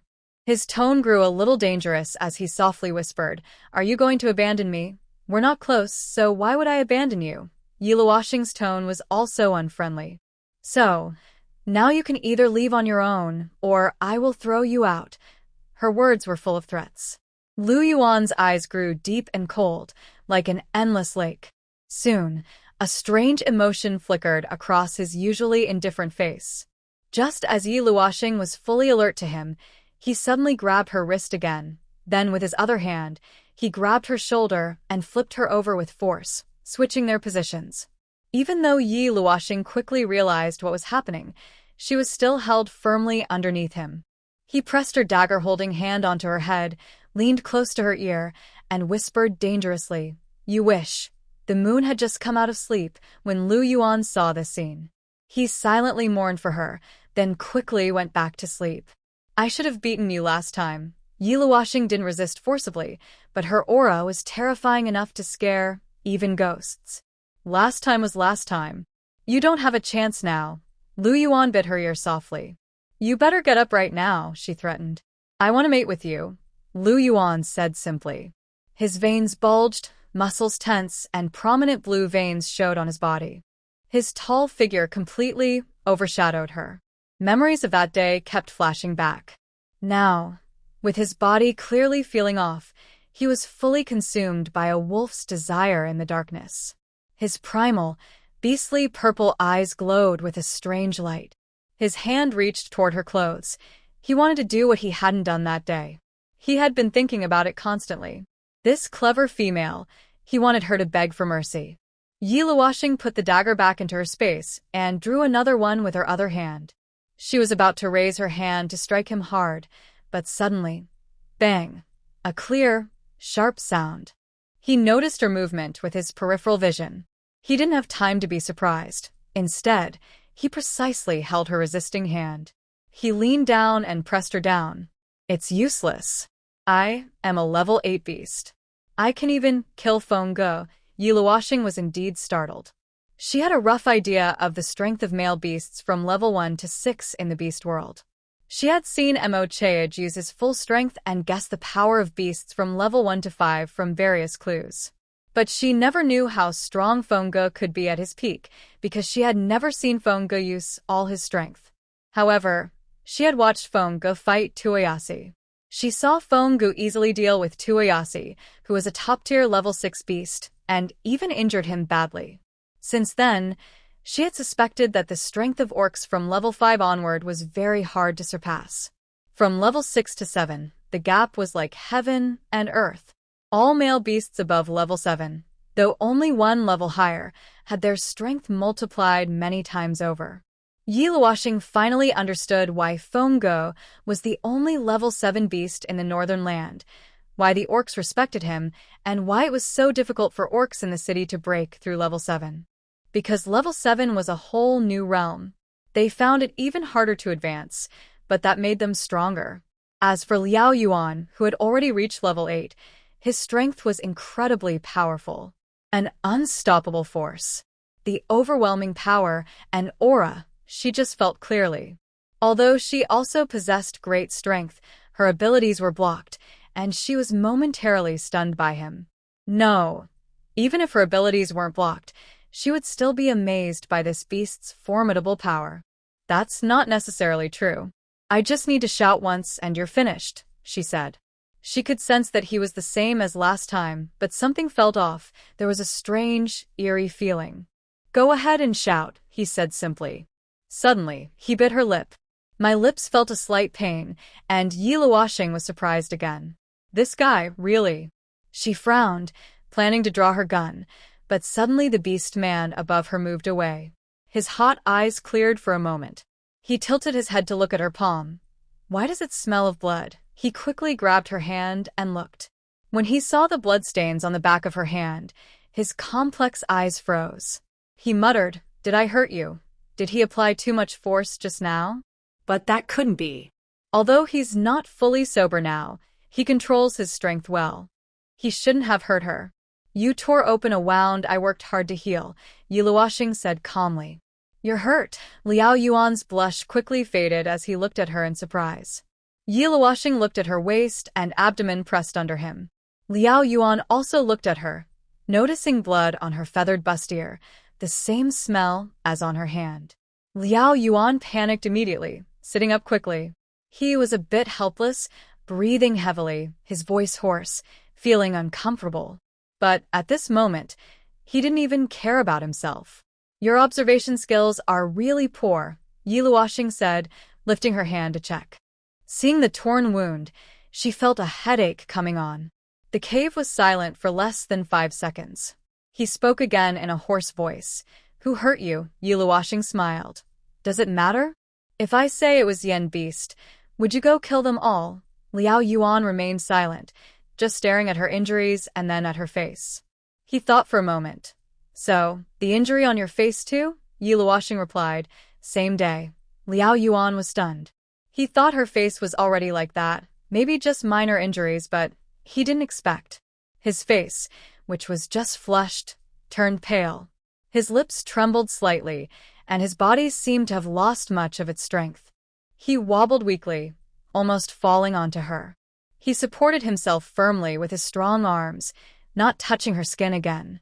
His blurry mind, with bloodshot eyes, looked terrifying. Huff. Huff huff. His heavy breathing revealed his discomfort. Yiluosheng noticed a sudden change and realized this beast man was really strong. Last night, Yushang had said that the fruit's dose was large and would cause trouble if eaten, but he ate it and not only came to her cave, but also tried to stay awake for so long without collapsing. She lowered her eyes and asked, "Why did you eat those fruits?" She didn't want him to be coming just to attack her. She wanted to hear the truth. Liao Yuan looked at her with confusion. Fruit. At that moment, one person and one beast exchanged glances, then both sets of eyes showed surprise. Did he not know? What did she want to say? Those fruits. Those fruits sent by the leader. Could it be? Could it be that they weren't sent by the leader or the beastmen at all? In that instant, Liao Yuan understood too much. Because Bobbin had said earlier that those foods were sent by the leader, he never doubted it, only thought he had eaten something wrong. But now, after figuring everything out, his wolf-like eyes turned colder than the glaciers in the polar regions. Yi Luoxing immediately understood.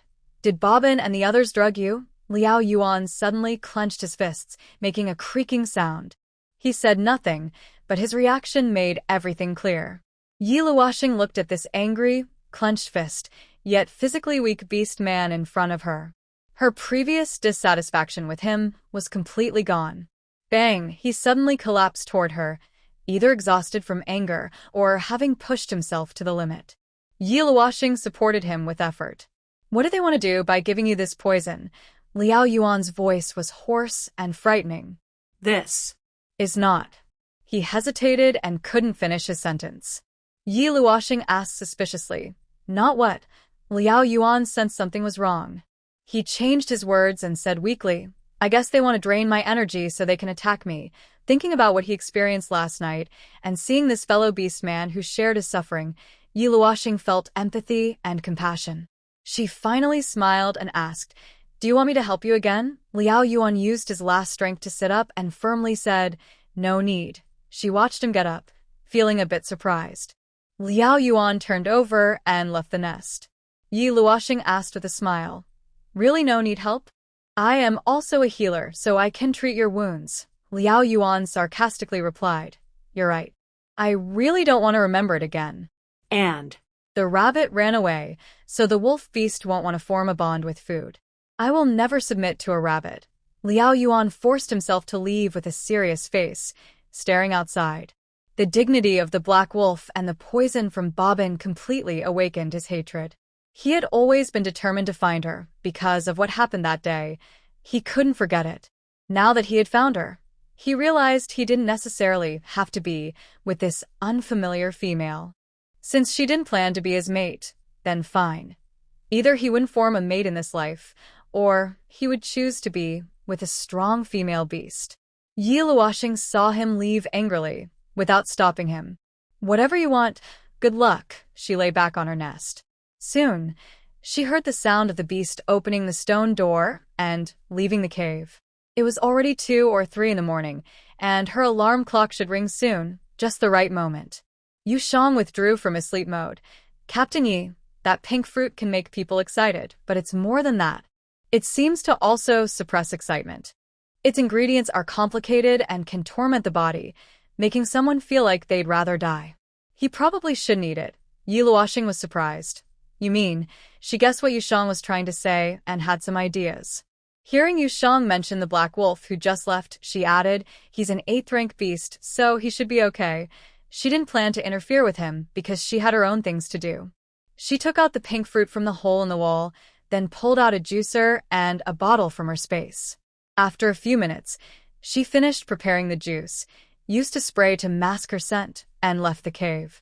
She targeted the food storage cave of the Snow Owl tribe, recalling the information she gathered yesterday from Kaimon, including their food distribution rules and the foods that monsters like Mocheg and others preferred. She easily distracted the guard beast and sneaked into the cave. Less than 3 minutes later, she quietly left again. She had planned to go straight back, but suddenly remembered the Liao Yuan from earlier and that pink fruit.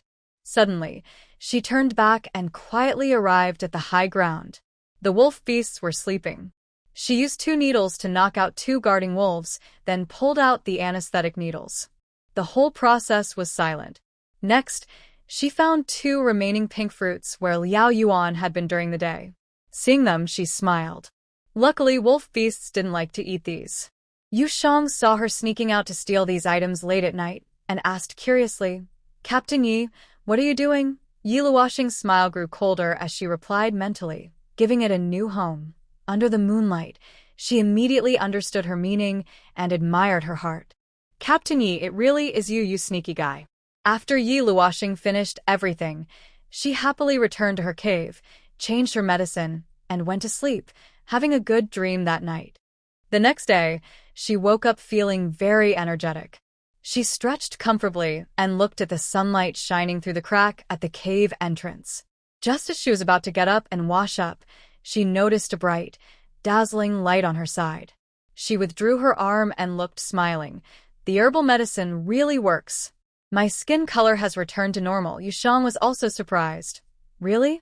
It looks like your wounds are scabbing over. Yi Luoxing touched her face.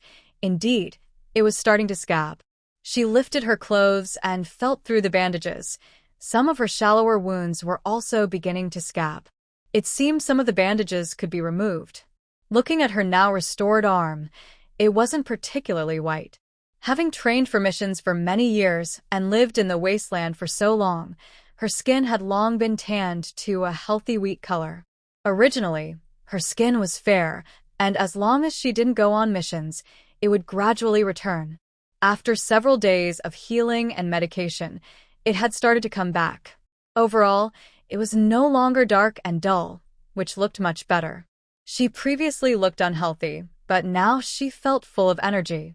Yi Luoxing quickly got up, washed up, then took out canned food and water from her space to have breakfast. Afterwards, she reapplied her medicine, put on her feather suit, draped her shawl, and said to Yushang, "Let's go. We're heading to the high ground to watch the show." Her cave was now closer to the high ground, and she quickly used her grappling line to leap onto it several times. At this time, the beast men had just finished breakfast, and the wolf beasts on the high ground were lying injured, resting. Bubin and a few other beast men had disappeared. Liao Yuan was not there, and Fengge and Tu Yasi were probably patrolling around the mountain peaks. Mochage, Mosin, and several male beasts gathered in a circle, seemingly doing something. Her silent arrival did not attract the attention of the beast men. Yi Luoxing looked around to find a good spot to sit. Suddenly, she locked onto the pointed peak. Though narrow, she could stand there with dozens of people without issue. Just as she was about to go over, she saw Haina landing nearby with her partner and approaching Mochage and the others. Yi Luoxing hurriedly said, "Oh no!" She dashed forward with sparks flying, raising her hand to stop Haina, saying, "Stop right there." Haina was suddenly stopped by a figure. She stopped walking in annoyance and looked at the beast in front of her. Seeing the familiar outfit, she immediately focused on her face, which was already scabbed over and dark. She frowned, thinking, why does this female beast look uglier every day? However, Haina quickly sensed something was wrong.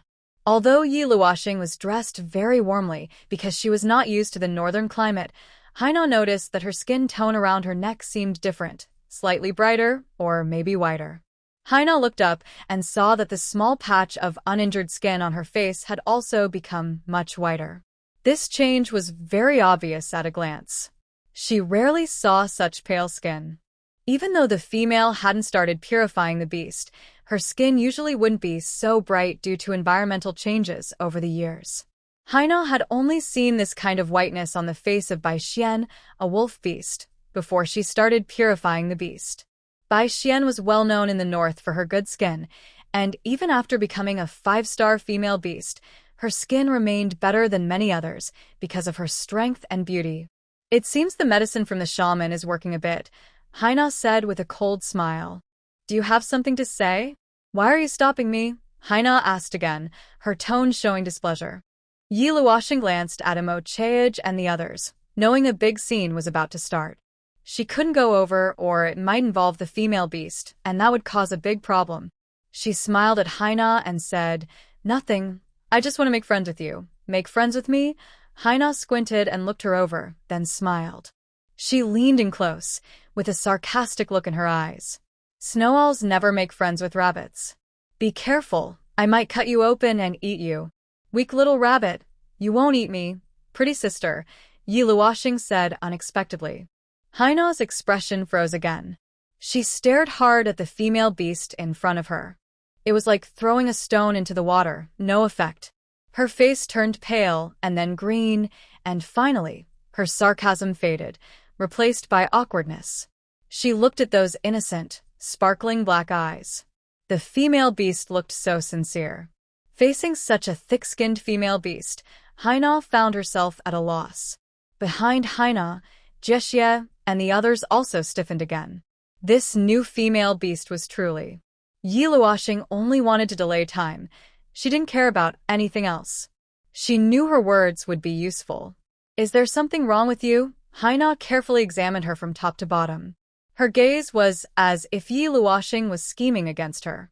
It always seemed like this female beast was somehow abnormal, and she even wondered if she had mistaken the gender of this female beast. What's wrong? Why are you looking at me like that? Yi Luoxing also frowned and deliberately said this. Haina awkwardly looked away, then compared her height with Yi Luoxing's. Are all female beasts of the herbivore tribe like you? It seems so. I've seen those small female beasts in the beast city, Haina was talking to herself. She had seen many that were even shorter than Yi Luoxing. Now that she thought about it, the female beast opposite wasn't really short, but in the snow owl tribe, she was not tall enough to impress.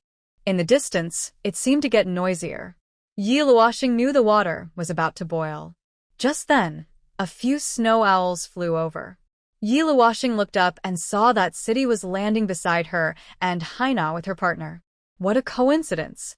City noticed Yi Luoxing's change in skin tone from the sky. Mainly because yesterday, after listening carefully to Trey tell the story of how they met her, City had some guesses. Now, she saw Yi Luoxing's skin and took a few steps forward. She cast a quick glance at Haina and then looked at Yi Luoxing. Female beasts without star ranks really have better skin. I knew Fenghe wasn't interested in you without reason. I guess he saw you before you got hurt? You used to look pretty. City blurted out this sentence. She had already figured it out. Yi Luoxing and Haina both turned to her in surprise after hearing City's words. Their partners also looked at Yi Luoxing's skin, including Trey. City continued, male beasts always like female beasts before they start purification, but as long as you have a star rank, your appearance will inevitably change. Fenghe was probably dazzled by you, but looking at your skin, even if you're pretty, you wouldn't be more beautiful than by Xian before. Fenghe really is inexperienced, and your scars won't heal. City was unhappy that an unpowerful female beast had stolen the strong ones from her tribe just by her face. She also wanted to say that even if she shed her black scabs, she'd still have red marks. If she wanted to be beautiful, even her previous self couldn't compare to fox tribes or beast city female beasts. Female beasts couldn't survive just on looks. Without a star rank, how could she survive in the beast world? Would she and her partner starve together? Yi Luoxing respected female beasts in the beast world for their contributions to the group. She was sad that they had damaged their bodies because of star ranks. But to mock her for that, no, that's two different things. She sneered, you guessed half right, but some things are better not to jump to conclusions too early. Yi Luoxing noticed the source of her disdain, but when it came to star ranks, she wasn't incapable, she just couldn't use it for now. Her psychic ability, which belongs to the purification type, was something she had trained hard for many years to master fully. Because of this, she had almost been bitten by zombies several times. She might be dissatisfied with other aspects of her, but she would never insult her strength. What Yi Luoxing worked hard for was to avoid insults from others. Although she could somewhat understand her current mood, she still felt annoyed. Suddenly, during their conversation, they heard a commotion from the beast herd over there. Montak Cheech. What are you doing? Shouted a high-level male beast. Mo Cheiju. Mason also looked shocked at what was happening. Hurry up and separate Mo Cheij, yelled the fierce-looking male beast. The noise and chaos over there made City, who was confronting Yi Luoxing and Haina nearby, look over with confusion. Yi Luoxing, who already knew what was going to happen, naturally turned her head to look that way. High-level partners like Jackie and Maddie also looked over with surprise and confusion. Then, amidst the chaos of the beast herd, Yi Luoxing and the other orcs saw a shocking scene. Mo Cheij transformed into a huge snowy owl, pinning Eri to the ground. His piercing bird calls echoed, and he flapped his wings constantly, scaring Eri badly. His claws, sharp as iron, held Eri's arms tightly. In the next moment, Mo Cheij transformed back into human form, All the orcs saw him with a flushed face, a fierce expression, chest heaving rapidly, and eyes that seemed to stare at Eri, or perhaps nothing at all, completely filled with desire. That gaze made Eri tremble. Everyone knew Mo Chaej was ruthless, but they didn't realize he had this peculiar habit too. Hey. Montak Chaej, calm down. Calm down. Eri kept shrinking back. Seeing this scene and hearing Oli's trembling words, Yiluashing almost couldn't hold back her laughter. However, she knew she would soon be overwhelmed by the effects of the medicine. It's really strong. Mo Chaej's self-control is far worse than Liao Yuan's. Yiluashing just wanted to teach him a lesson, never expected him to do such a ridiculous thing. Luckily, she didn't let Hannah go earlier. If he had taken advantage of Hannah, not only would she feel guilty, but the whole show might have ended right then and there. Next to her, Hannah and City were so shocked their eyes nearly popped out. They stared blankly at the scene ahead. Behind them, their high-level partners were also very frightened, with their mouths slightly open, unsure of what to say. City quickly frowned. Mo Chaej, you crazy. What are you doing again? While City spoke, Hannah stepped forward with her partners. Jexi, a 6th-level warrior, was worried that Mo Chaej might act impulsively and hurt Hannah, so she and 2 other 5th-level partners stood protectively in the middle, alert to any movement around them. Hannah, you should leave now. Mo Chaej has been triggered suddenly. I'm afraid he'll attack you. Mosin appeared quickly in front of Hannah, blocking her path so she wouldn't move forward. Hannah pushed him away sharply. Get out of the way. Her appearance made Mo Chaej, who was on the ground, turn even more furious, his eyes turning red. He looked at Hannah's outstanding figure with a greedy and sinister gaze. He slowly loosened his grip on Early and looked at Hannah with desire. Behind the beast group, Yiluashing and City also arrived. City, with her partner, moved forward, while Yiluashing stayed back quietly, watching the scene unfold. Just as Mo Chaej suddenly lunged at Hannah from above, Jexi quickly appeared in front of Hannah to block him. Mosin and the other beastmen shouted, Hannah, be careful. Suddenly, with a loud bang, Jexi punched Mo Chaej, knocking him away. Hannah sneered coldly. Serves him right. She shot a quick glance at the figure rolling on the ground. City already held her wolf whip and came to Hannah's side. Yiluashing secretly chuckled from behind.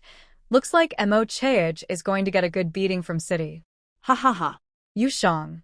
Captain Yi, you're laughing too wildly, Yiluashing. I'm enjoying myself. Shut up. Mo Chaej slowly got up from the ground. His desire in his eyes hadn't faded. It grew even stronger.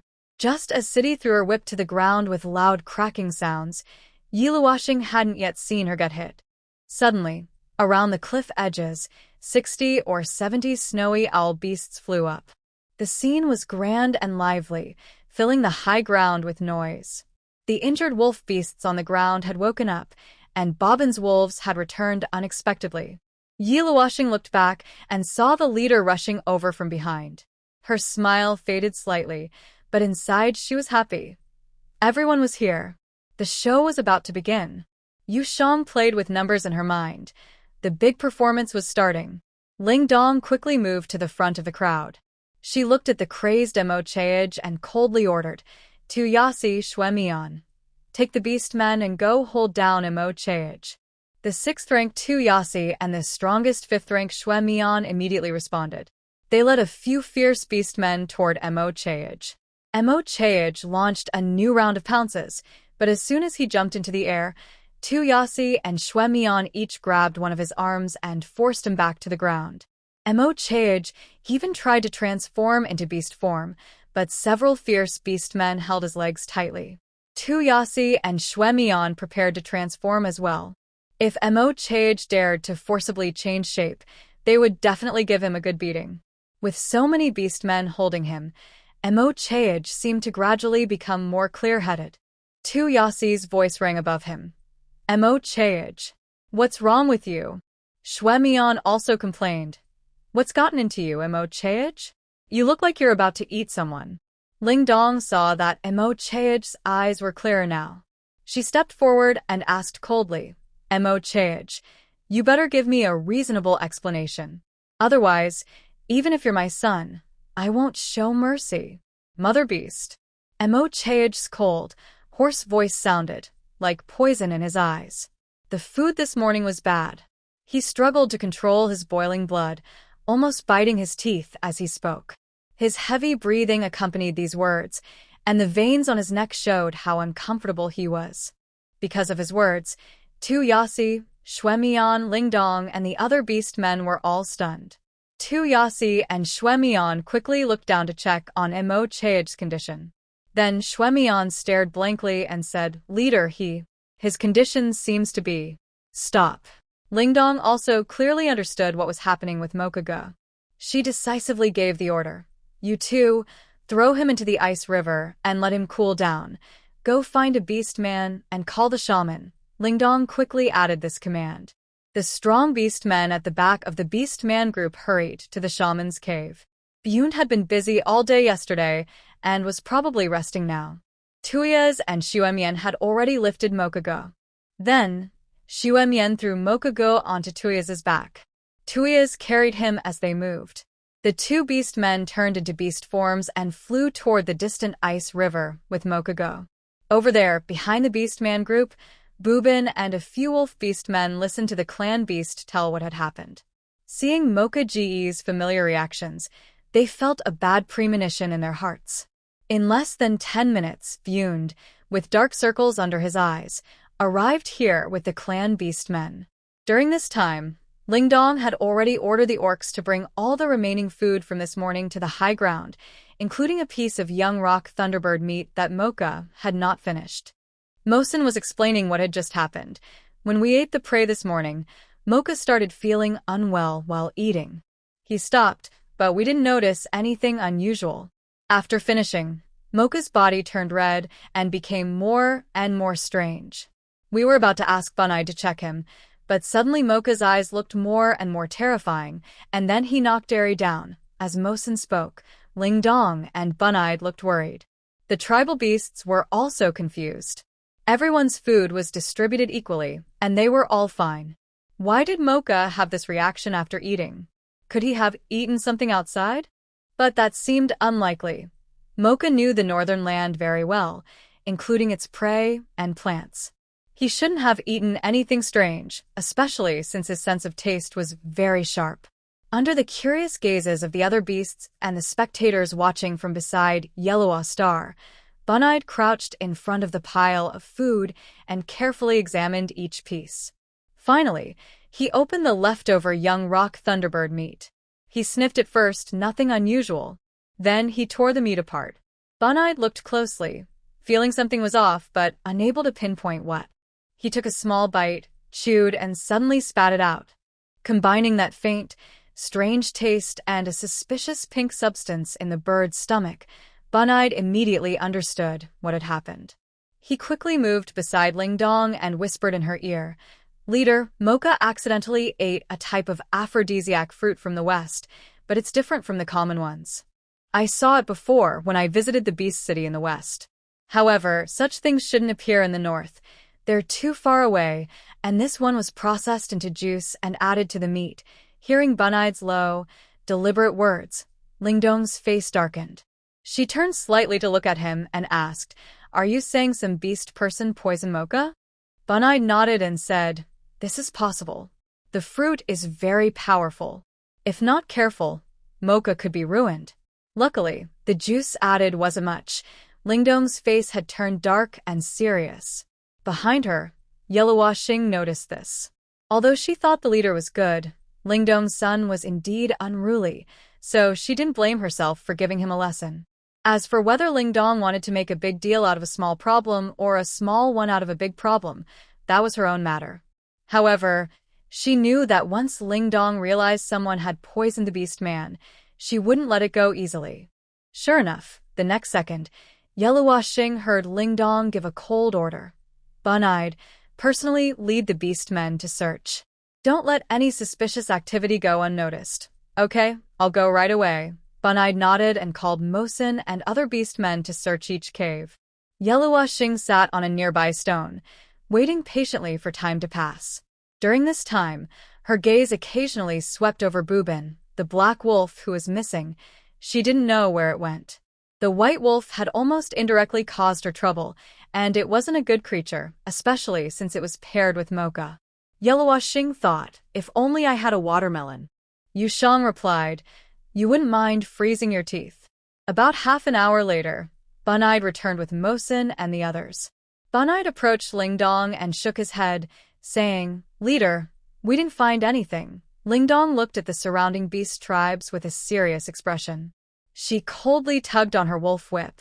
Bubin and the other beastmen, for some reason, seemed to breathe a sigh of relief after hearing Bunide's words. Just then, City suddenly spoke up among the beastmen. Mother Beast, the high ground hasn't been searched yet. City looked serious, her tone filled with danger.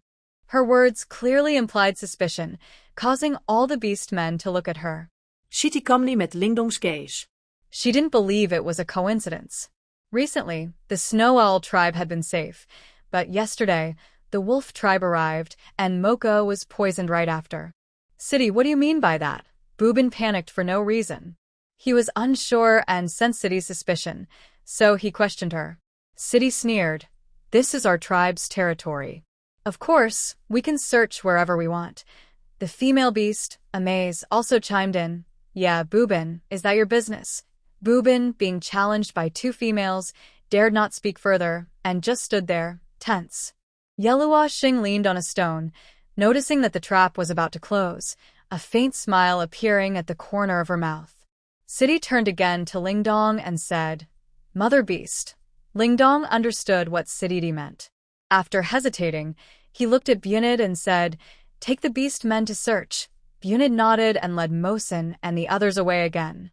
They first searched carefully on the left high ground. After finding nothing suspicious, they moved to the right high ground. During this time, because too many beastmen gathered on the right high ground, Bubin and the wolf beastmen had to stay put and couldn't make any small moves. Since Bunid had already found the place where the black wolf was injured yesterday, Bubin's heart tightened. He didn't know if the black wolf had finished eating the fruits yesterday. In the early morning, he was in a hurry to finish the task and forgot to check. But judging by the wolf's appetite, he probably finished eating. Especially after learning that the fruits were sent by Leader Taya. That black wolf wouldn't waste the food sent by Leader Taya. Until Bunid left that spot as usual, Bubin finally relaxed. He blamed himself for being too cautious. It was clearly not related to him, yet he was so nervous. Even if there was some connection, he could blame the black wolf. But now, that black wolf was ultimately part of their white wolf tribe. Yellow Xing, watching from afar, noticed Bubin's changing expression. She knew what he was thinking. No rush. A few minutes later, Bunid found the place where Bubin and the others rested last night. Suddenly, Mosin caught a glimpse of pink. Under a lifted stone, Mosin hurriedly bent down, retrieved the fruit, and handed it to Bunid, saying, Shaman, look. As Bunid saw what Mosin was holding, his face darkened. He took the fruit from Mosin. The beastmen following him also understood something from the shaman's expression. Their sharp eagle eyes looked coldly toward Bubin and the others. Bunid held the fruit and approached Lingdong. Mosin and the others continued searching the remaining area. When Bunid entered the beastmen group and handed the pink fruit to Lingdong, all the beastmen's eyes were drawn to it. Bubin and the wolf beastmen saw the familiar fruit and immediately turned pale. Impossible, Bubin whispered, his voice trembling with panic. What should we do, Bubin? The wolf beastmen nearby also panicked, their voices trembling. Bunid spoke. Leader Mochog ate this, which is why he turned into that form. I was right all along. As Bunide finished speaking, Lingdong glanced at the fruit in his hand. Then, nearly 100 eagle-eyed birds on the high ground all stared sharply at the wolf beasts, especially Bubin, who was pushed into the spotlight. Lingdong stepped forward toward Bubin and the other orcs, with the snow owl orcs clearing the way for their leader. Lingdong's voice was cold. Bubin, come out. Bubin looked a bit scared and hurriedly spoke. Leader Lingdong, listen to my explanation. Suddenly, Soki from the orc crowd interrupted, saying, "Leader, I saw yesterday that Boobin brought food with this kind of fruit, and a few days ago, they seemed to go hunting in the west." Thanks to Soki's timely words, the storm in Boobin's mind paused. He had been planning to shift the blame onto the Black Wolf, but now Soki had directly pinned the fault on him. With Soki's testimony, the snow owl orc's eyes looked like they wanted to tear Boobin and the wolf beasts apart. Dozens of bird and beast creatures circled around Boobin and the wolf beasts, while the injured wolf beasts on the ground gradually stood up, limping toward Boobin. They didn't know the full story, but judging by the birds' aggressive stance, a conflict might break out between the sides. After all, they were all from the same tribe, so they couldn't just stand by. The tense atmosphere on the high ground was oppressive. Yi Luoxing and a few lower-ranked beasts stayed on the periphery. Feng Ge was still guarding at the edge of the territory, prepared for a sneak attack by Yen beasts. The Black Wolf hadn't appeared yet, which Yi Luoxing found a bit disappointing. Too bad Liao Yuan couldn't see this exciting scene. It had been over an hour since the situation started to escalate. Tulaz and Xuemian had already returned with Mokuge. Now they landed among the orc crowd. Mokuge's body was soaked through with icy water, his face pale, and trembling lips even whiter. His black and white gradient hair was wet and draped over his shoulders. Despite this, his golden eyes still held a flicker of desire that hadn't fully faded, and beneath his pale face, a faint redness seemed to linger. Tulaz, carrying Mokuge back, had water droplets on his back, and his white hair was also wet. Mokuge bowed weakly, standing in place, hugging his right arm with his left hand. It was unclear whether he was cold or hot. He looked down, and the red veins in his eyes looked like spider webs, quite frightening. However, his chest was rising and falling less violently than before, indicating the icy water was helping. Yi Luoxing thought to himself, "This is physical suppression of desire." The moon was shining brightly as Jing stared at the scene and sighed. Honestly, if they weren't so annoying, this scene would actually look pretty good. Two handsome beast men, completely soaked and tempting. Yi Luoxing. Stop it, don't let your saliva drip into my mind. Yi Luoxing was speechless, raising his eyes to continue watching that side. At this moment, Mo Chaej had already learned the details from the beast tribe's words. Tuoyasi and Xuemian, upon hearing this, were first shocked. Then they frowned and coldly looked toward Bobbin over there. Mo Chaej stood still to rest for a while, gradually clearing his chaotic mind. He stiffly lifted his head, turned his head, then shifted his body, and his fierce, ruthless eyes slanted toward Bobbin. Bobbin, caught in Mo Chaej's sharp gaze, felt a cold shiver run down his back. His whole body trembled, feeling as if he were being watched by a malicious ghost or spirit, an unsettling sensation that made his scalp tingle, as if Mo Chaej's gaze could peel his skin and strip his bones. Mo Chaej's notorious ruthlessness was well known among all the tribes of the northern lands. His rank was high, and in the north, few beastmen dared to oppose him, except perhaps Feng Ge and that Black Wolf. Even Tuoyasi, whose strength slightly exceeded Mo Chaej's, wouldn't bother to provoke him.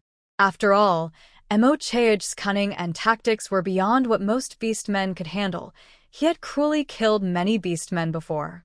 Mo Chaej's deep, terrifying voice sounded. "It's you." Bobbin was so frightened by the heavy words that he wanted to run away. He trembled and stammered, "Mo Chaej, listen." Mo Chaej stepped sideways, his strange eyes locking directly onto Bobbin among the beastmen. Bobbin was so scared he couldn't speak anymore. The snow owl beasts around them saw Mo Chaej's expression and automatically took a step back. Among them, Mosin retreated the fastest, followed by Eri and Kaimon, and the male beasts who often stayed with Mo Chaej also retreated in unison, taking a big step back. They all knew that Bobbin was doomed. The tense, sinister atmosphere over there made Yi Luoxing feel a chill down his spine. Mo Chaej was indeed a ruthless guy. If he were in the end times, he might survive until the very end. Suddenly, a harsh bird call echoed across the high ground. In the next second, before any of the beastmen could react, Mo Chaej suddenly lunged forward toward Bobbin. In midair, He quickly transformed into a giant beast form, radiating a fierce, killing aura, and with two sharp eagle claws, he reached for Bobbin's vulnerable head. Die! Mochog's furious, cold voice made Bobbin back away repeatedly.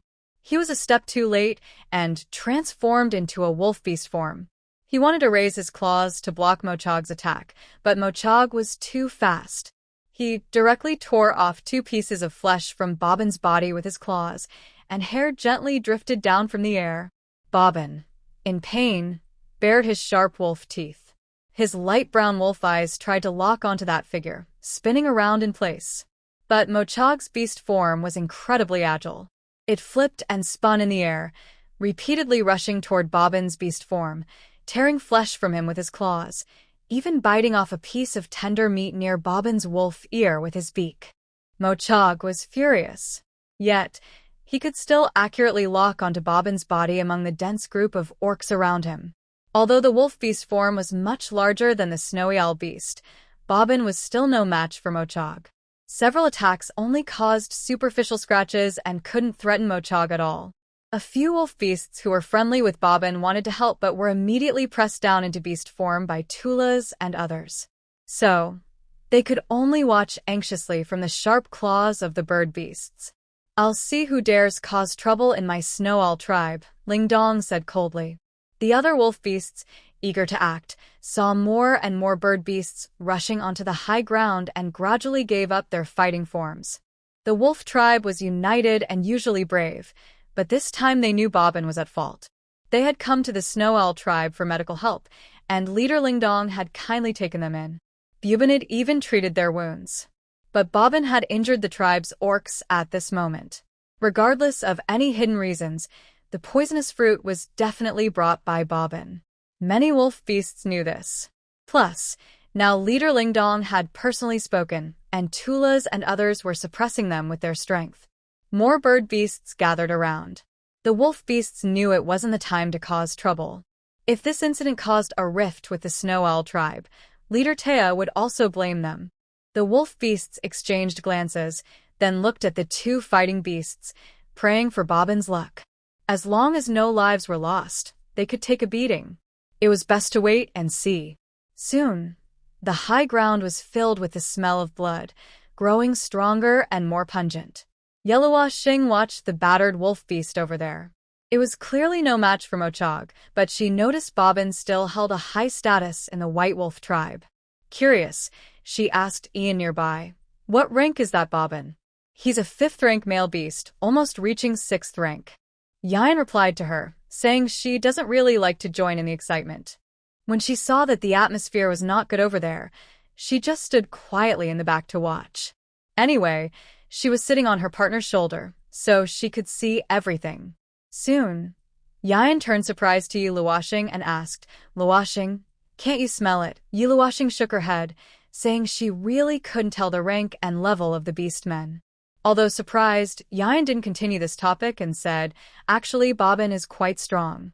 He was the strongest male beast of the White Wolf tribe, but he was unlucky to meet Mo Chage. There are not many 6th-level beasts in the northern land." Hearing this, Yi Luoxing was quite amazed. No wonder Feng Go often said that the Snow Owl tribe was very strong, and Ling Dong and other beast men also often showed this idea. It turns out that the snow owls are not just powerful because they dominate the northern bird species, but their overall strength far exceeds most tribes. She remembered that she had learned earlier that the White Wolf tribe had many more beastmen than the Snow Owl tribe, but the Snow Owl tribe still ranked among the strong. She guessed this was because of the level system compensating for the difference in numbers. She had underestimated the rarity of 6th-level beasts before. No wonder only Haina from the Snow Owl tribe had a 6th-level partner, and it seemed they came back from Beast City. Suddenly, a harsh bird call sounded again, accompanied by a painful wolf howling. When Yi Luoxing turned her head, she saw Mo Chage, this madman, actually tearing off a piece of Bobbin's front leg flesh, swallowing the tendons and muscles in one gulp. Bobbin's white fur was stained with bright red blood, and he was covered in blood holes, unable to stand and crying out in pain. Yu Xanadu was shocked. "Wow. He seems even more ruthless than you, Captain Yi. Faced with Emo Chaege actually eating the beastman's flesh, Yiluoshing was also stunned for a moment and couldn't speak. Perhaps the most surprising thing was that Emo Chaege's brutal fight with Bobbin and his ruthless nature were the only things that shocked her. She hadn't expected that Emo Chaege could do such a thing. His appearance was truly scarier than a zombie, actually eating a fellow creature. Yayan, however, didn't feel anything and coldly glanced and said, "He's just asking for it." In that moment, Yiluoshing seemed to truly understand this world of survival of the fittest, to have delved into this savage, bloody, and brutal beast world. Yes, this is the orc world, always driven by the instinct of a beast.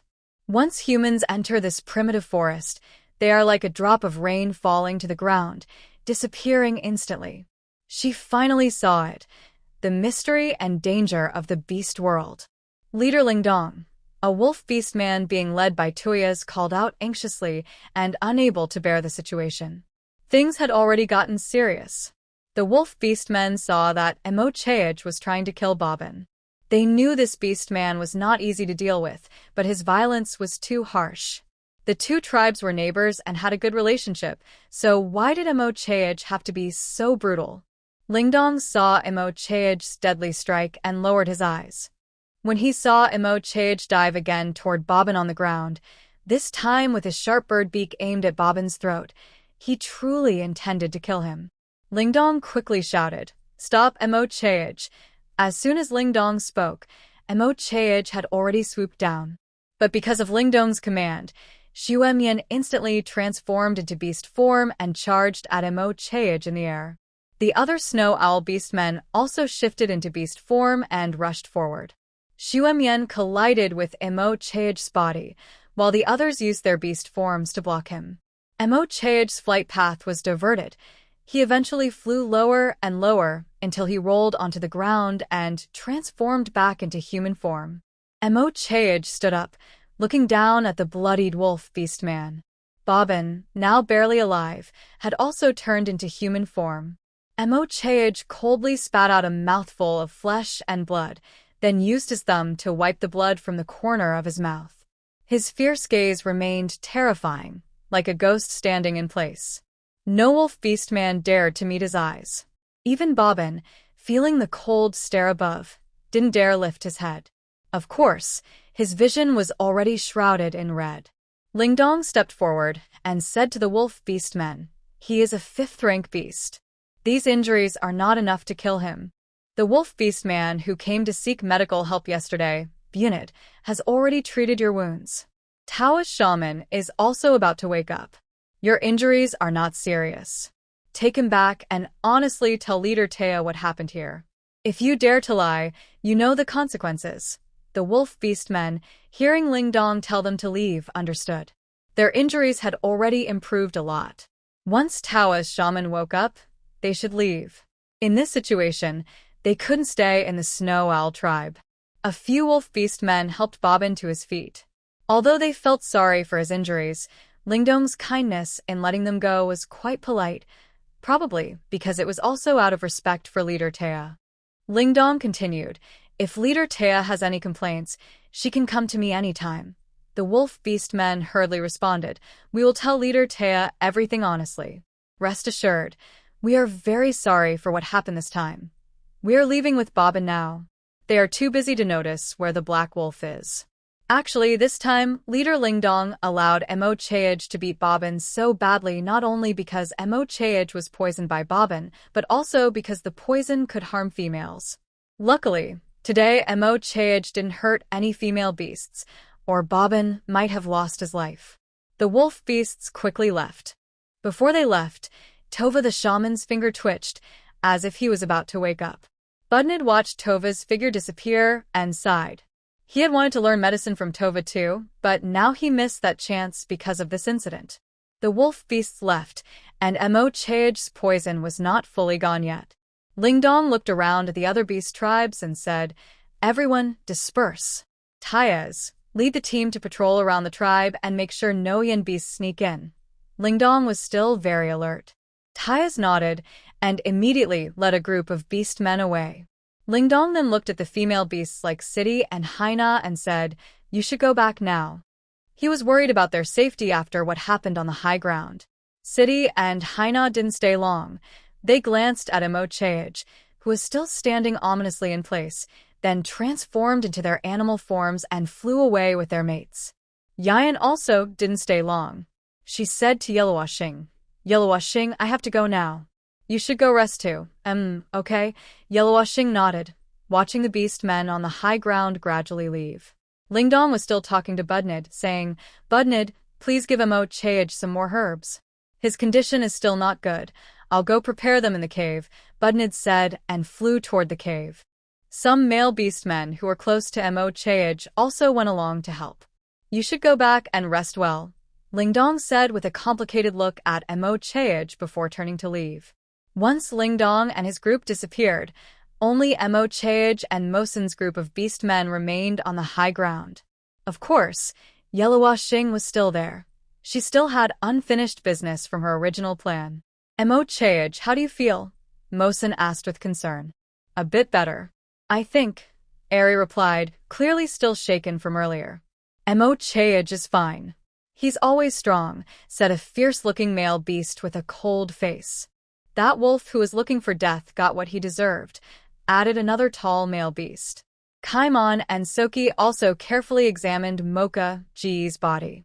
Snowmian, who had helped suppress Mocha Go earlier, had not yet left. He stepped forward and patted Mocha G's shoulder, saying, "You should thank me today. If you hurt the female beast, you would be in big trouble. Isn't your self-control usually pretty good? Is that poison really that strong?" Snowmian, with tiger-like fangs, looked curious. Even Mokago, who is usually cold, could lose control because of that poison. The poison must be very powerful. Snowmian wondered which male beasts normally ate such things, and how the wolf beasts knew about these fruits. Just thinking about the wolf tribe's beasts eating such things made Snowmian want to mock them fiercely. Hearing Snowmian's words, Mokago clenched his fists tighter. He knew the fruit was not an ordinary love fruit, which made him even angrier that the wolf beast dared to use such a thing to harm him. Today, if it weren't for the fact that he didn't bite through his throat, his anger would still be boiling inside. Mokago ignored the other beasts and walked forward. His expression was grim, and his aura was even more intimidating. The male beasts knew he was in a bad mood and didn't bother him. Instead, several of them slowly followed behind him. He was still not fully recovered, so it was better to keep a close watch. Just then, before they had gone far, they heard a female voice from the side. Mokago, Yiluwashing called his name, sitting on a large rock, watching the beast men ahead. Mokago suddenly stopped in his tracks. The male beasts behind him also paused and looked toward the voice. When they saw Yiluwashing sitting on the big rock, they were surprised. They had been so focused on Mokago that they didn't notice there was still a female beast who hadn't left. When Kaimon saw Yiluwashing, his eyes lit up. He stepped forward and said, "Yiluwashing, female, you're here too. Are your wounds already healing? Why didn't you go back?" Kaimon looked at the scabs on Yiluwashing's face, but didn't show any disgust. Although they didn't really believe that the new female beast had saved them that day, Kaimon believed her, because he felt like he had seen her in a dream. She looked very serious and charming then. Unfortunately, he couldn't confirm if it was really her in the dream, but he thought she must know some healing skills. A strong female beast like her was very impressive. Kaiman's enthusiasm was very different from the cold faces he had later. Mochog looked at her coldly. Behind him, Mosin, Eri, and other strong beasts also had indifferent expressions. Including Sochi and the other beasts, they all stared at her blankly, with no emotion. When they saw the scabs on her face, their eyes darkened, making her look even uglier. They simply couldn't imagine how such a female beast could be so ugly. They had seen female herbivores and female insects before, and although those females were a bit smaller, their faces weren't so fierce-looking. If she looked a little more normal, they wouldn't even bother to look at her twice. "Is something wrong?" Mochog's voice was as cold as an icy glacier, with a slightly husky tone that hadn't fully faded. Yellowwashing didn't answer immediately. Instead, She smiled and looked at Kaimeng, replying, "Yes, I'm fine. I came to see Mochog, because I have something to discuss. After I finish, I'll go back." Kaimeng was happy that she responded to him first, but when he heard she wanted to see Mochog, he couldn't help but feel worried. He nervously said, "Mochog might have eaten the love fruit by mistake. You should leave first. I'm afraid he might attack you." The male beasts behind him frowned.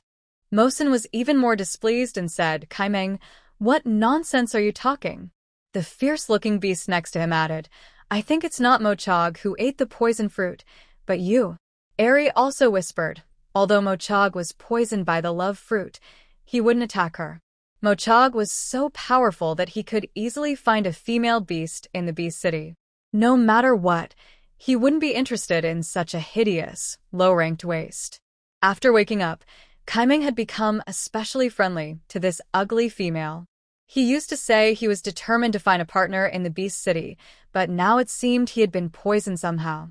The other male beasts were speechless. Sochi wanted to step forward and pull Kaimeng back, urging the new female to go home. He also thought Kaimeng's words were a bit absurd.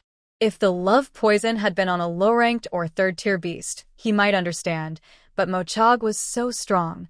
What was Kaimeng talking about? Kaimeng knew they didn't like the new female. He used to dislike her too, but now he couldn't. He liked her very much now. He was unhappy with their attitude, and was about to turn around and scold them. Just then, Yellowoxing jumped down from a large rock. Her light figure made Kaimeng, nearby, pause for a moment. The new female seemed to. I believe he wouldn't attack me." Yellowoxing smiled confidently and stepped closer to Mochog. Across from the brave orcs, Yellowoxing smiled and walked toward Mochog. They couldn't help but suspect something bad. Silently, they took a step back, worried about Mochog. This ugly female might try to take advantage of Mochog after he ate the love fruit and force him to be with her. Oh my! Should they stop her? They couldn't fight the female, but if she really wanted to force Mochog, they couldn't just stand by. Besides, Mochog might lose his temper and hurt her badly, maybe even rip out her heart. At that moment, they would have to bury her with him. In the end, the brave orcs couldn't hold back and moved forward together. Since Mochog was injured, they couldn't let this ugly female take advantage of him.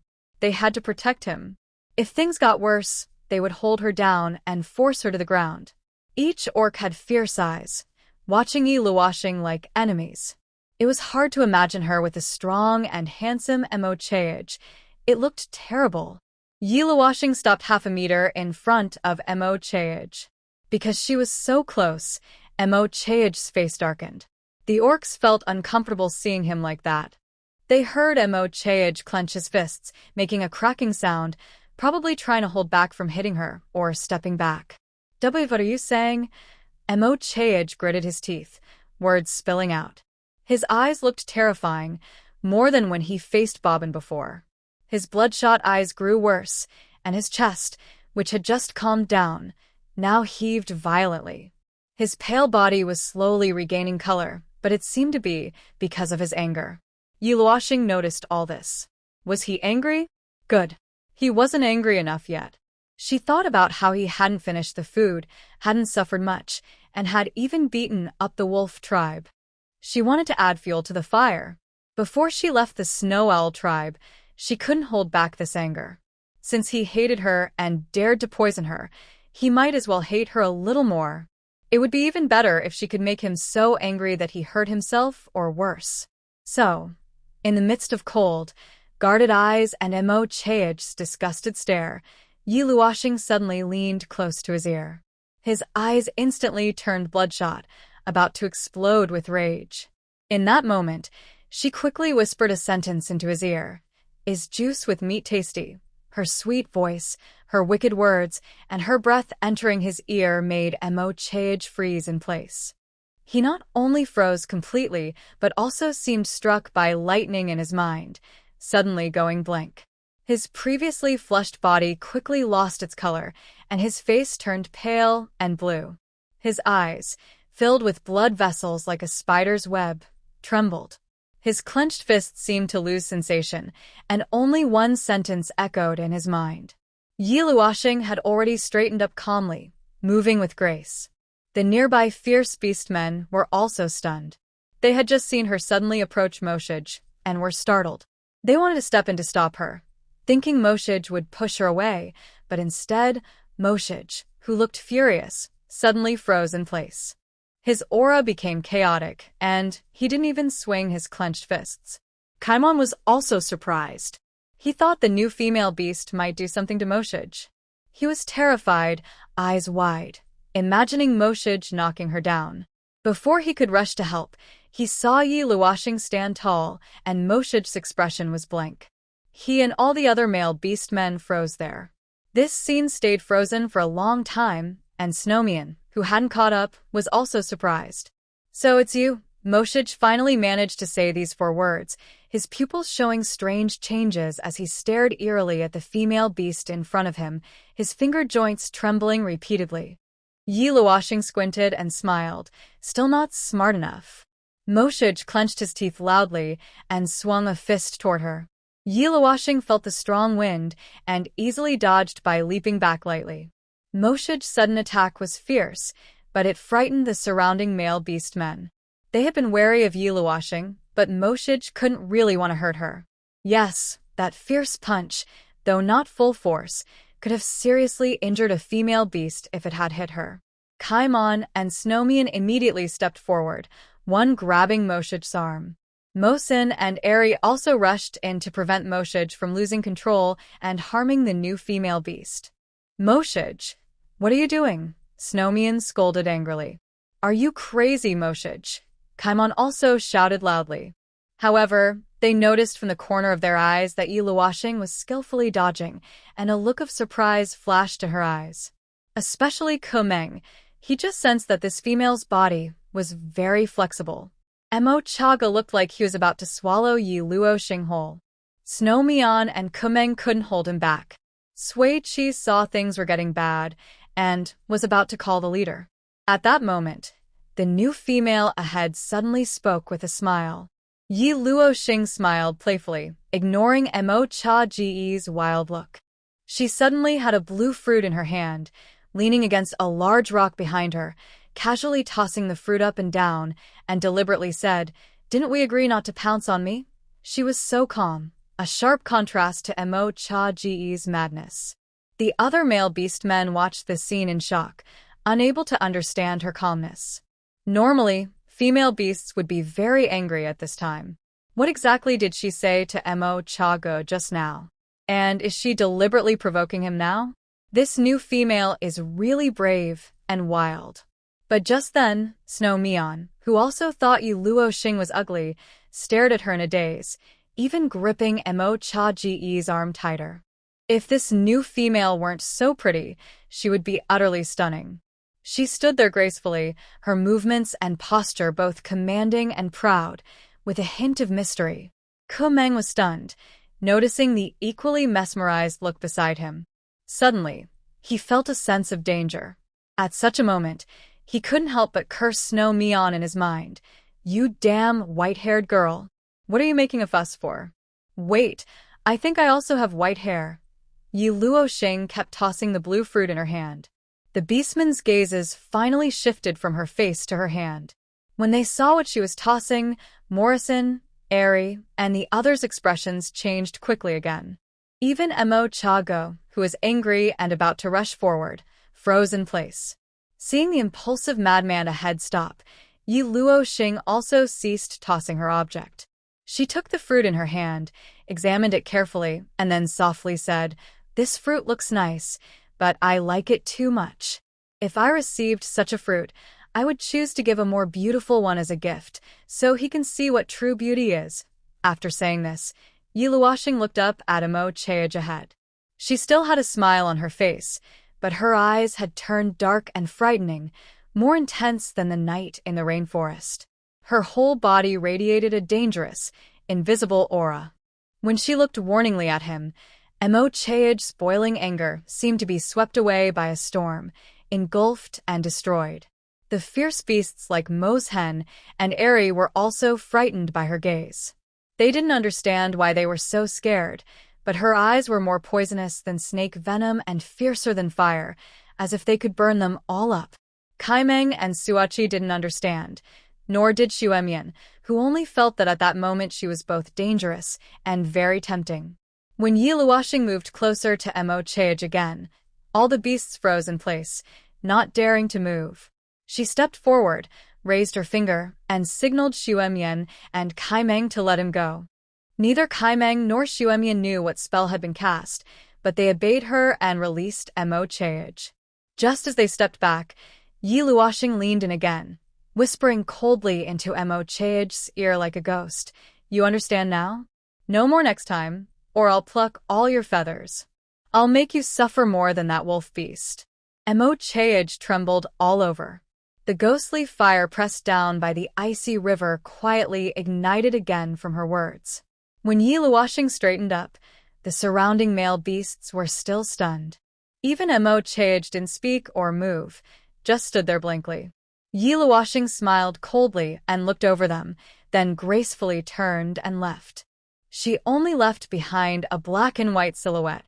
The beasts stiffly turned their heads to watch her go, but Mo Cheage didn't turn around. After she left, his mind cleared from the chaos. He clenched his fists, gritted his teeth, his body flushed red, his face pale, and his dark eyes more terrifying than a ghost. Yi Luoxing didn't tell the leader about this. If she had, Mo Cheage would definitely have been expelled from the tribe. No tribe would keep a male beast who poisons females. That's what puzzled Mo Cheage and the others. They couldn't understand why she did this. Why didn't she tell the leader?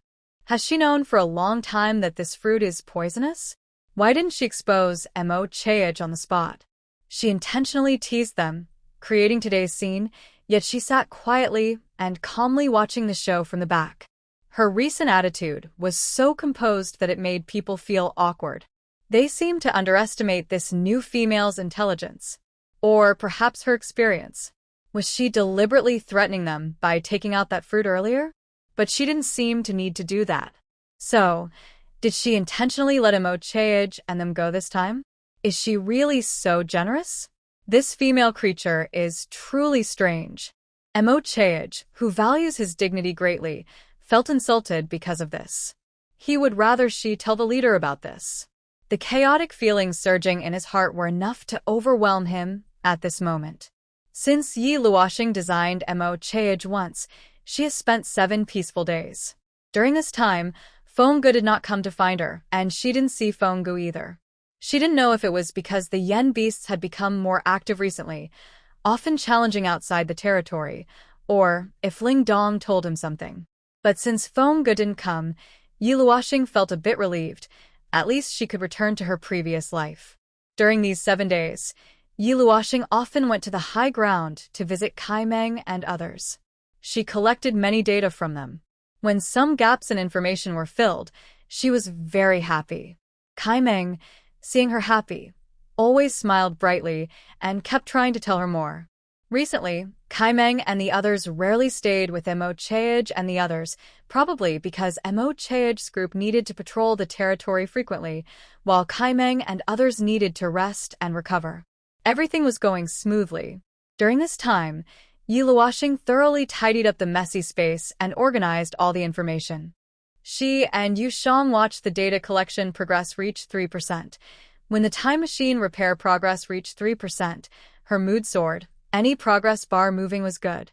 After 7 days, most of her wounds had scabbed over, and the black scabs on her face were slowly falling off.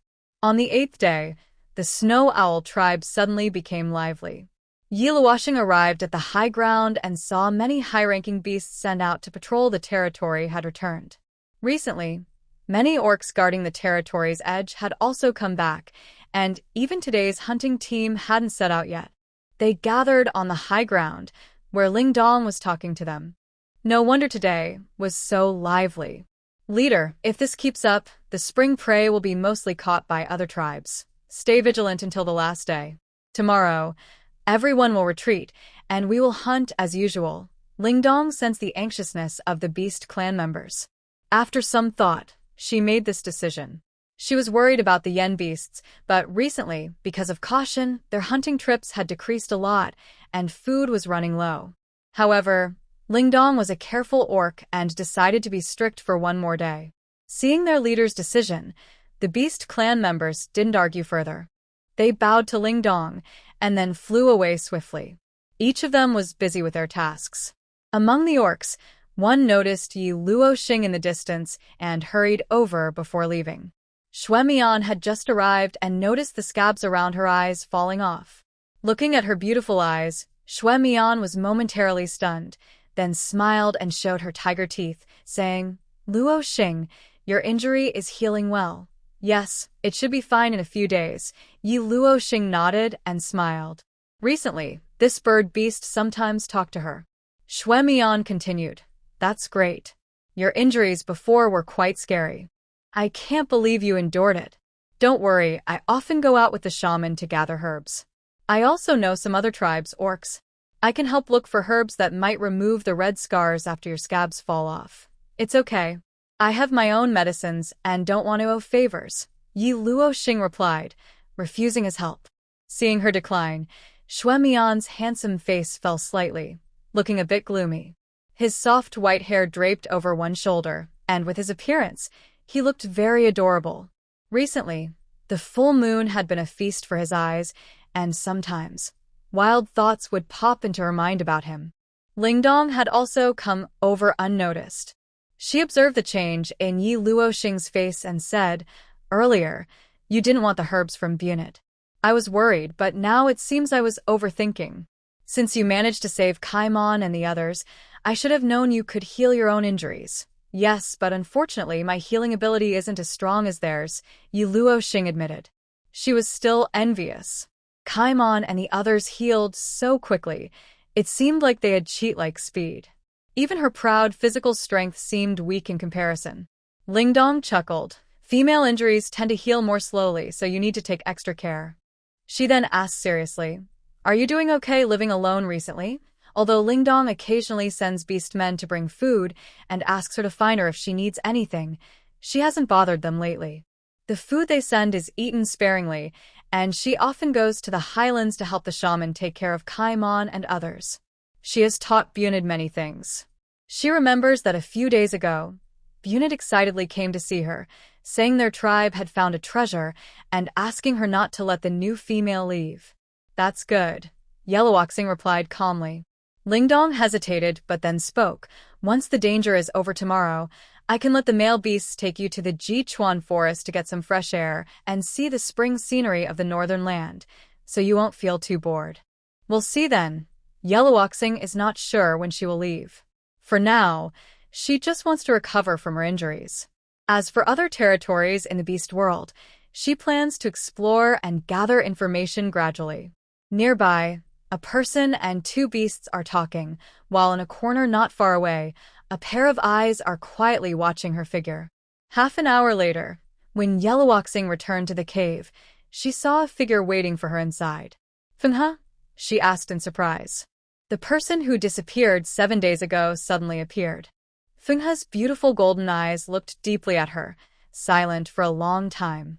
His hands clenched and unclenched repeatedly, unable to suppress his inner feelings. He took 2 steps forward and embraced her tightly. He buried his head in her shoulder, speaking softly with tenderness and a hint of sadness. "Luoxing, can we not be apart?" Yellowoxing was stunned, unsure why he was acting like this. His body was warm, gentle, careful, but he held her very tightly. She gently patted his back and asked with doubt, "What's wrong?" "A few days ago, the leader told me that you wanted to leave my cave and said you would leave eventually. You wouldn't be my mate, so I shouldn't come to find you." Fenghe quietly shared his recent feelings of grievance. Feeling her body close to him, it was so real that his heart felt sour but warm at the same time. "I know you don't like me. I don't want to make things difficult for you. Recently, Yen Beast has been appearing often. I wanted to try to stay away from you, as you said before. Respect you." His breath brushed her ear, and his voice was hesitant, "But I've tried, and it doesn't work." The last words Fenghe said firmly. After finishing, He lifted his head and looked deeply into her eyes. He said seriously, "I miss you, Luoxing." Without hesitation, he leaned in to kiss her, but Yeluoxing quickly raised her hand to stop him. She said, "No." Seeing her refuse, he paused briefly, then suddenly grabbed her hand, blocking his way, pulling it aside. Before Yi Luoxing could stop him again, he kissed her lips. His gentle touch made both of their hearts race. Yi Luoxing tried to push him away, but his strength was frightening. Just as she frowned, he pulled back from her lips. He asked, "Are you interested in Kaimeng and Xuemian?" He had noticed that recently she was often with them. Every time Kaimeng clung to her, a bad feeling grew in his heart. If Kaimeng wasn't his clan beast, he would have already gone to fight him. Yi Luoxing frowned and said, "No, you were very rude just now." She pushed him away and was about to turn around and leave, but he held her tightly again, pulling her back into his arms. He pressed against her back, his voice gentle but with a hint of stubbornness. "I don't care. I want to be with you." His last words left no room for refusal. He had had enough. He said very firmly, "Luoxing, I want to marry you tonight." Yi Luoxing elbowed him in the stomach, causing him pain, but he didn't let go. She said with some displeasure, "I've already made it clear to you." He refused to give up. "These days, I've been paying attention to you. The more I understand you, the less I want to be apart from you. After you moved out of the cave, I felt empty inside. I think this is what you called liking before. You once said that if I really liked you, you'd give me a chance." He remembered her words clearly. His arm wrapped around her waist, feeling her softness. Yi Luoxing warned in a serious tone, "If I tell the leader, you'll be punished." He smirked nonchalantly, "Go ahead and tell the leader. It's better if you kick me out. I'll stay outside your territory, waiting for you. When you decide to leave, I'll follow you." Yi Luoxing lowered her eyes and asked, "Are you playing tricks on me?" He rubbed her fragrant hair and said, "Yes, I am. As long as I can be with you, I don't want to wait even a day." Seeing his increasingly bold hands, Yi Luoxing suddenly headbutted him. With a loud bang, both of them felt dizzy. Yi Luoxing took this chance to move away from him quickly and kicked him. He caught her foot easily with his hand and then let go, looking worriedly at her. "Are you okay? Does it hurt?" Yi Luoxing wanted to kick him again, but hearing how caring he sounded, she couldn't bring herself to do it. What is going on in this person's mind? She is hitting him, but he doesn't seem to notice. He even asks if she has a headache. She quickly pushes away his hand and walks into the cave, saying, "It's okay, you can go now." Ji's hand freezes in the air. He turns to watch her back, feeling a bit upset but not angry. Instead, his smile becomes more obvious. He follows her into the cave until the figure ahead stops and turns around with a look of dissatisfaction. Ge softly asks, "Luoxing, if I forced you, what would you do?" Yes, he is testing her. Right now, he feels a strong urge, and it's growing stronger. Yu Shang is surprised. Yi Luoxing's eyes are cold and serious, about to speak, but Yu Shang quickly stops her. Her expression changes as she looks at him and coldly says, "My injury isn't healed yet." Hearing this, Yu Shang breathes a sigh of relief, worried that Yi Luoxing might really fight Ge. Restoring her health is the most important thing now. Ge helplessly chuckles.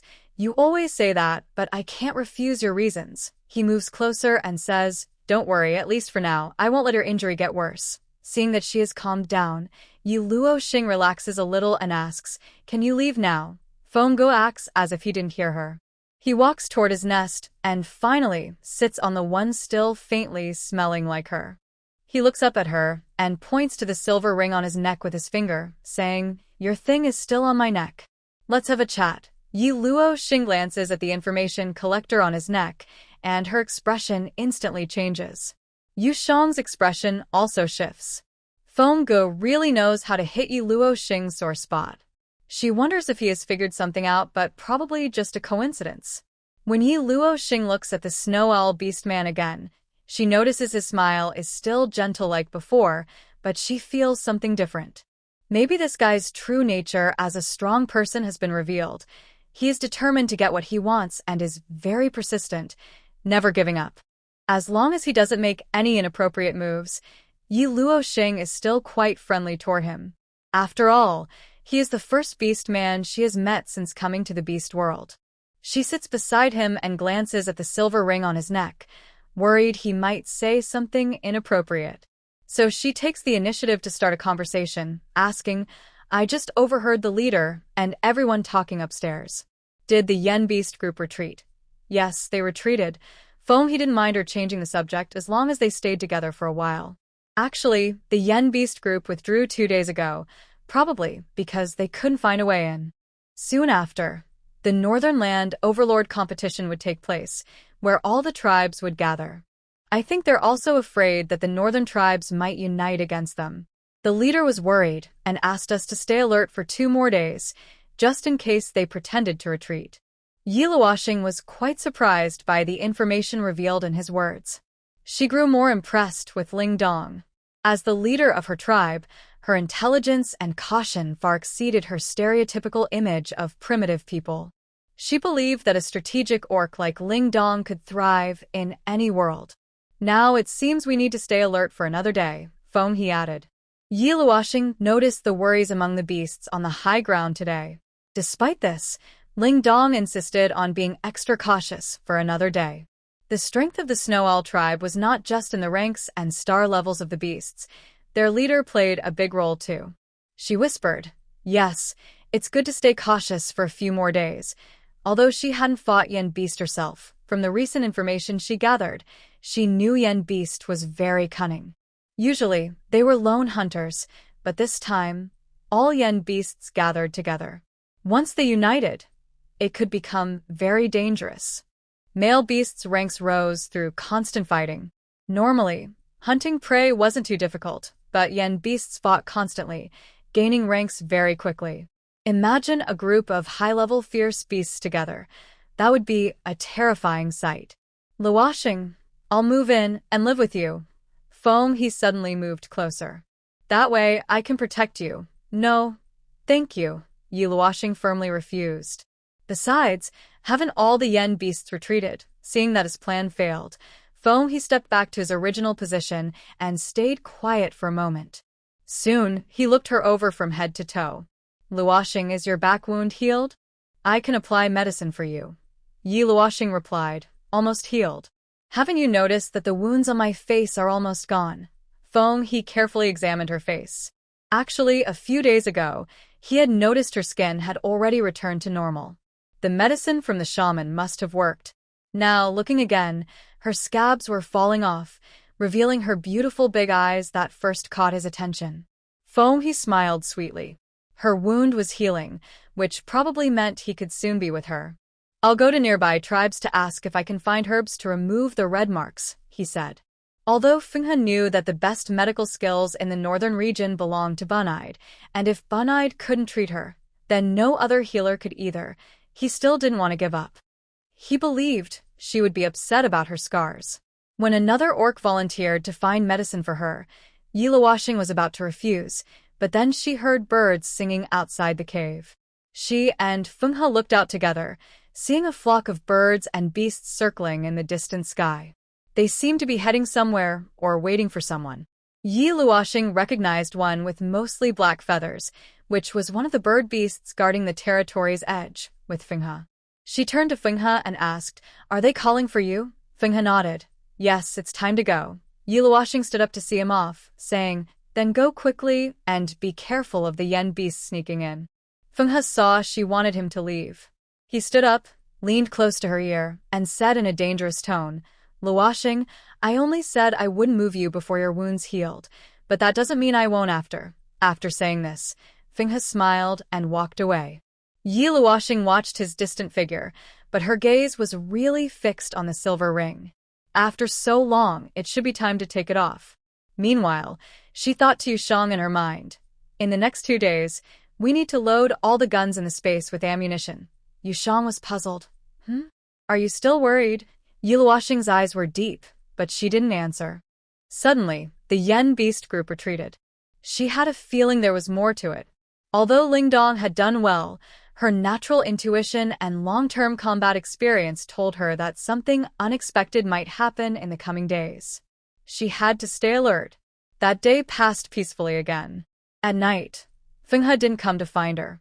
The next day, the guards at the edge of the territory withdrew. Fenghe led a hunting team out. With Fenghe's help, they caught many prey that day. The snowy owl beasts were very happy. They would slowly make up for the previous shortages. It was still a peaceful day. At night, she slept alone with her gun, just like the past 2 days. On the third day, the black scabs on Yi Luoxing's face had mostly fallen off, and her face was nearly healed. Yet, she felt an inexplicable sense of panic, not because of Fenghe, but because she was standing at the cave entrance, gazing into the distance. Her unease grew stronger. She always felt something was about to happen. The past 2 days had been too quiet.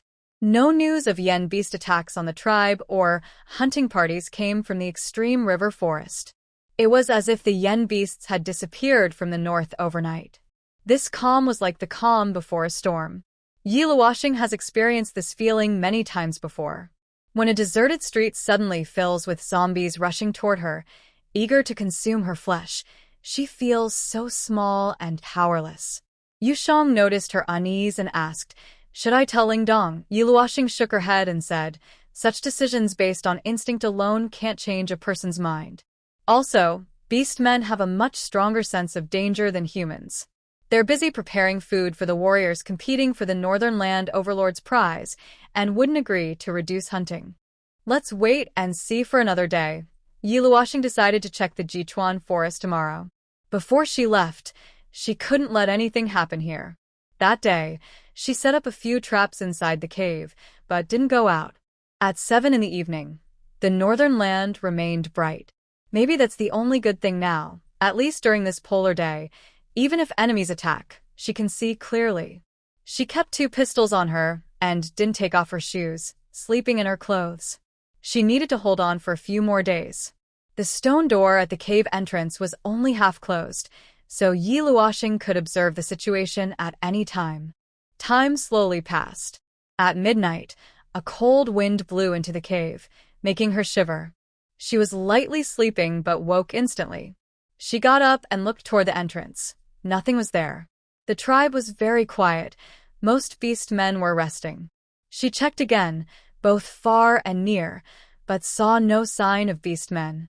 She finally relaxed and returned to her nest to continue sleeping.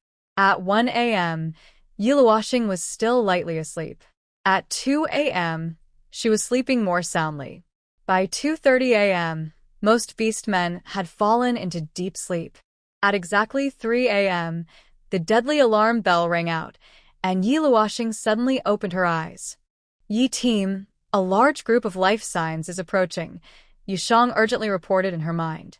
Yi Luoxing quickly rolled out of her nest, drew her pistol from her waist, and loaded it in half a second. She hurried to the entrance, fully prepared for battle, her face cold and fierce with a murderous look. Just as she reached the bright area, a hand suddenly pushed her back. Feng Ji's figure appeared in front of her, looking serious as he said, "Yanshou beast attacked the tribe. Luoxing, stay hidden and don't come out." As soon as Feng Ge finished speaking, the familiar face in front of her froze her in place. He froze for 2 seconds. "Luoxing, your face." Before he could finish his sentence, he heard the fierce roars of beasts outside. The deafening sounds echoed through the sky, with wings flapping densely overhead. The ground at the foot of the mountain seemed to tremble. He could hear some beasts climbing toward the main peak. Feng Ge didn't have time to say much. Looking at Luoxing's current face, he thought of the cruel yen beasts, and a wave of panic rose and kept spreading in his heart. He earnestly warned Luoxing, "Don't come out. We're outside. You must hide well." Luoxing could see Feng Ji's effort to hide his panic behind his eyes, his anxious and tense movements, and his concern for her. She nodded and said, "Okay." Feng Ge quickly slipped away from the cave entrance, and before leaving, he moved a large stone slab to block her cave tightly. Inside, it was pitch dark, and fear often grew wildly in such darkness. Just like now, the other female beasts in the tribe, who were placed in dark caves, felt nervous despite their night vision. The sudden shaking and chaos made them tense, as did their mates guarding beside them and at the cave entrance. Luoxing calmly leaned her gun against one side of the cave entrance. She was ready. If any orc broke in, she would shoot without hesitation. She loved animals, but her safety was her top priority. "How many are there?" she asked. "About 200, Yushang quickly replied. He was no longer as carefree as before, now fully alert. Luoxing closed her eyes to sense the murderous aura outside the stone door, the overwhelming sense of danger, mixed with the sounds of various beasts' calls, the screams of snowy owl beasts, and the anxious conversations of snowy owl orcs. She knew there were only about 200 yen beasts outside. Though their numbers were far fewer than the snowy owl tribe's orcs, they were all high-level beasts. The number of 5th-tier beasts was twice that of the snowy owl orcs, and they had just as many 4th-tier beasts. They even had 3 6th-tier beasts and 1 7th-tier beast. This lineup was enough to compete with the snowy owl tribe. They had a plan, a well-thought-out scheme. Their high-level beasts were precisely enough to counter Feng Go and Tu Yasi. No wonder they dared to attack the snowy owl tribe. No wonder they had been hiding their strength earlier. They concealed their true composition, and no one in the northern land knew their exact setup. Everyone had let their guard down, including Ling Dong. Recently, they had deliberately acted as if they dared not attack the snowy owl tribe, making Ling Dong believe there were no 7th-tier beasts among the yen beasts, only a few 6th-tier beasts at most. She thought it was because Feng He was there, so they didn't dare to act rashly. But now it seems that's not the case. Although the concoction of these yen beasts is enough to fight against the snow owl tribe, they are still confusing them. Truly, such deep scheming and strong patience. Yi Luoxing pressed his ear against the stone wall to listen carefully. He heard something climbing up. Feng He was guarding outside Yi Luoxing's cave. Facing the powerful enemy beasts, he had shed his earlier worries about Yi Luoxing's safety. Now his golden eyes were dark and cold. His aura was intimidating and eerie. His huge beast form spread its wings in the air, constantly watching for any approaching yen beasts. He looked like a strong king guarding the place.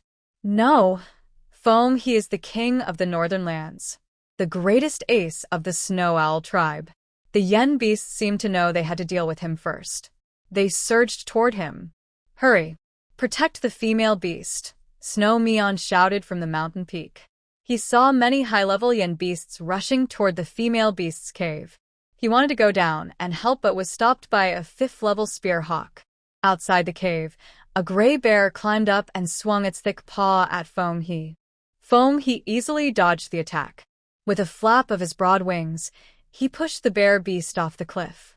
But a venomous snake hiding behind the bear opened its bloody mouth and bit at him. Feng He reacted quickly and dodged. The venom splashed into the air.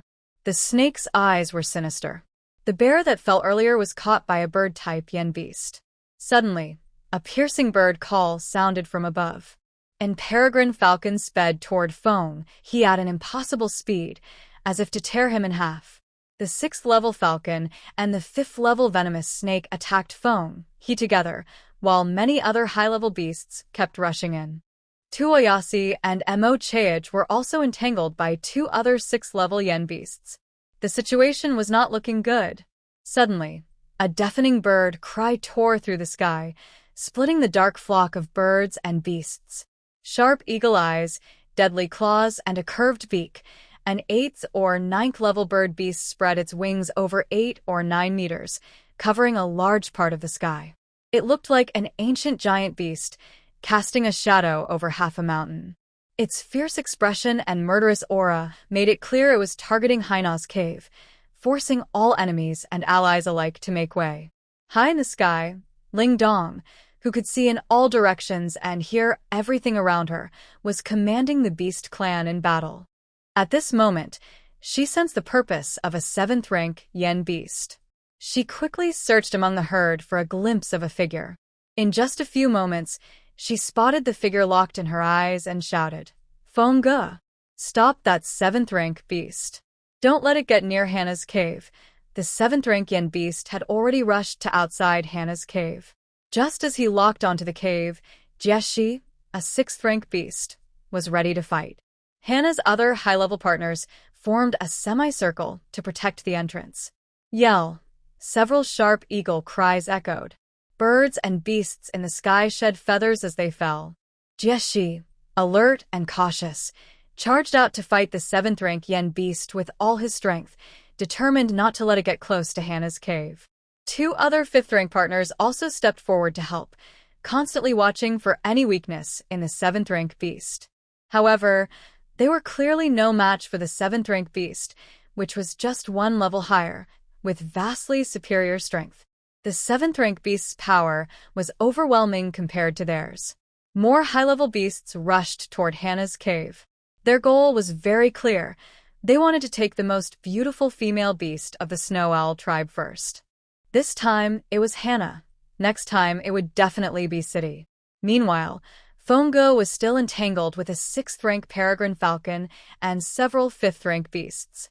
He kept guarding the back of the cave, not flying away even a step. The leader's orders he heard, and he also saw the situation outside Hannah's cave. You and the beastmen go guard the new female beast's cave. Ling Dong noticed Fongo was worried. She also saw that outside Yi Luoxing's cave, besides Fongo, no other male beasts were guarding. How could Fongo leave in this situation? The 5-rank beasts called out and quickly flew toward Yi Luoxing's cave with some 4-rank beasts. I'll go too.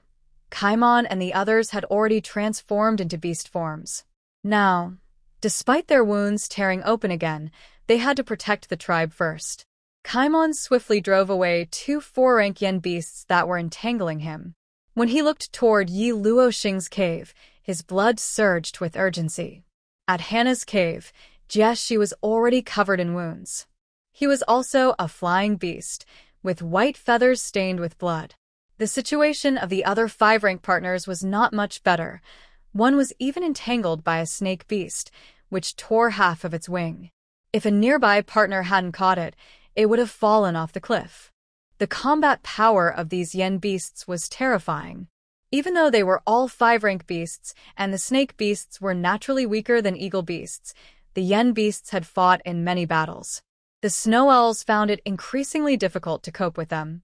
The level 7 yen beast saw victory was within reach and let out a cold, magnetic low voice. Haina, you are mine. His reckless words echoed into the cave behind the stone door. Haina's face darkened as she wanted to rush out, but her companions inside the cave stopped her, urging her not to act impulsively. Suddenly, a whip crack combined with a sharp gust of wind struck the level 7 yen beast.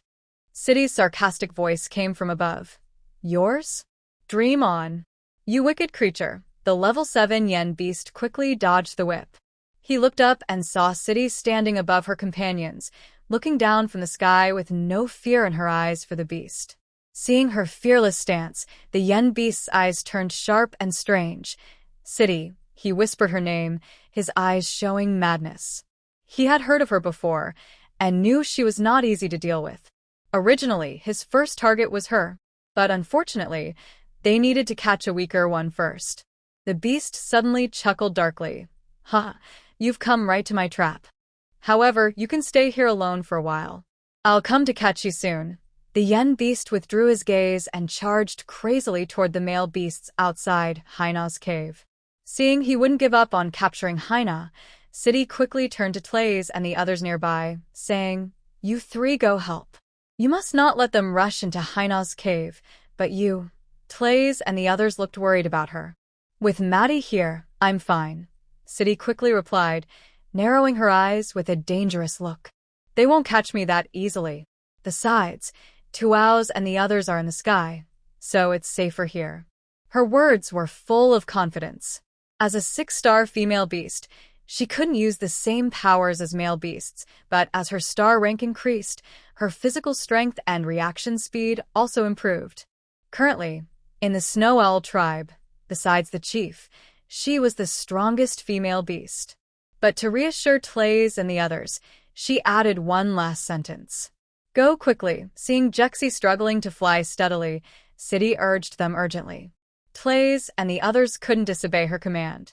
They saw Tuao's and the others nearby, and quickly dove down toward the level 7 yen beast. Kaimon and the others had already arrived outside Yiluo Star's cave. Kaimon slashed the 5-star serpent beast with one claw and knocked him flying. Kaimon said, "Fongo, Luo Star's females are under our protection here. You go deal with that level 7 yen beast."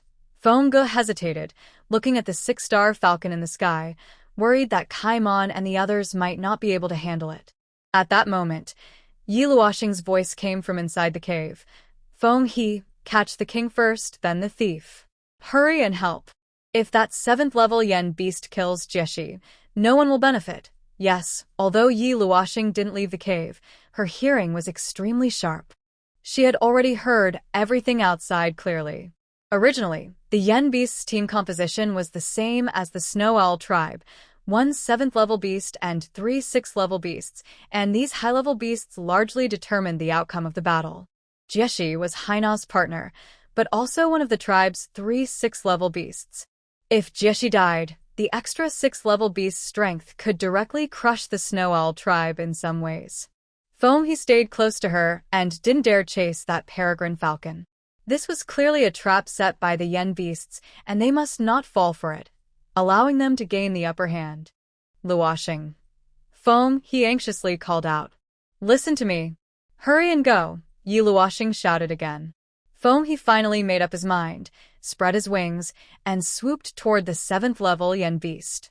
In midair, when the 7th-level yen beast saw he rushing toward him, he stopped fighting Jieshi and the others. He quickly retreated a bit, preparing to fight He. Meanwhile, the 6th-level peregrine falcon in the sky saw He leave, and several 5-level beasts went to reinforce Haina's cave. The situation had turned upside down. The yen beast decided to leave and flew toward the others to support them. The noise at the cave entrance decreased significantly. Yi Luoxing breathed a sigh of relief. Knowing her guess was correct, they were indeed coming for He. "Luoxing, female, don't be afraid. We will protect you." Kaiman's voice came from outside the cave. "Yes, I'm fine," Yi Luoxing replied. He had just swooped over and was now engaged in a fierce aerial fight with the 7th-level yen beast. The 6th-level peregrine falcon that rushed over also fought against Jieshi and the severely injured Tlays. Now, the main combatants were almost evenly matched one-on-one, and it was anyone's game who could hold on until the end. Of course, the other tribesmen were busy too. Mochard was already covered in blood, but it wasn't just his blood. This battle madman had almost caught that 6th-level black python in a net. 2 poisonous enemies fighting each other fiercely, neither willing to give way, and neither wanting to let the other gain an advantage. Tulas was fighting intensely with the 6th-level white bear. Tulas spat out a mouthful of blood and cursed. "It was right for the white bear tribe to drive you out. How dare you bring yen beasts to harm the northern tribes?" The white bear Yujin stands on the high ground, always alert for birds and beasts in the sky. He sneers, "Ha! You think you're something special? Enough talk. Today, I will turn you into a bald chicken. You're asking for death, white bear." Tuyas rushes at him, showing his sharp claws. "Roar!" The white bear roars back, slapping him with his thick paws.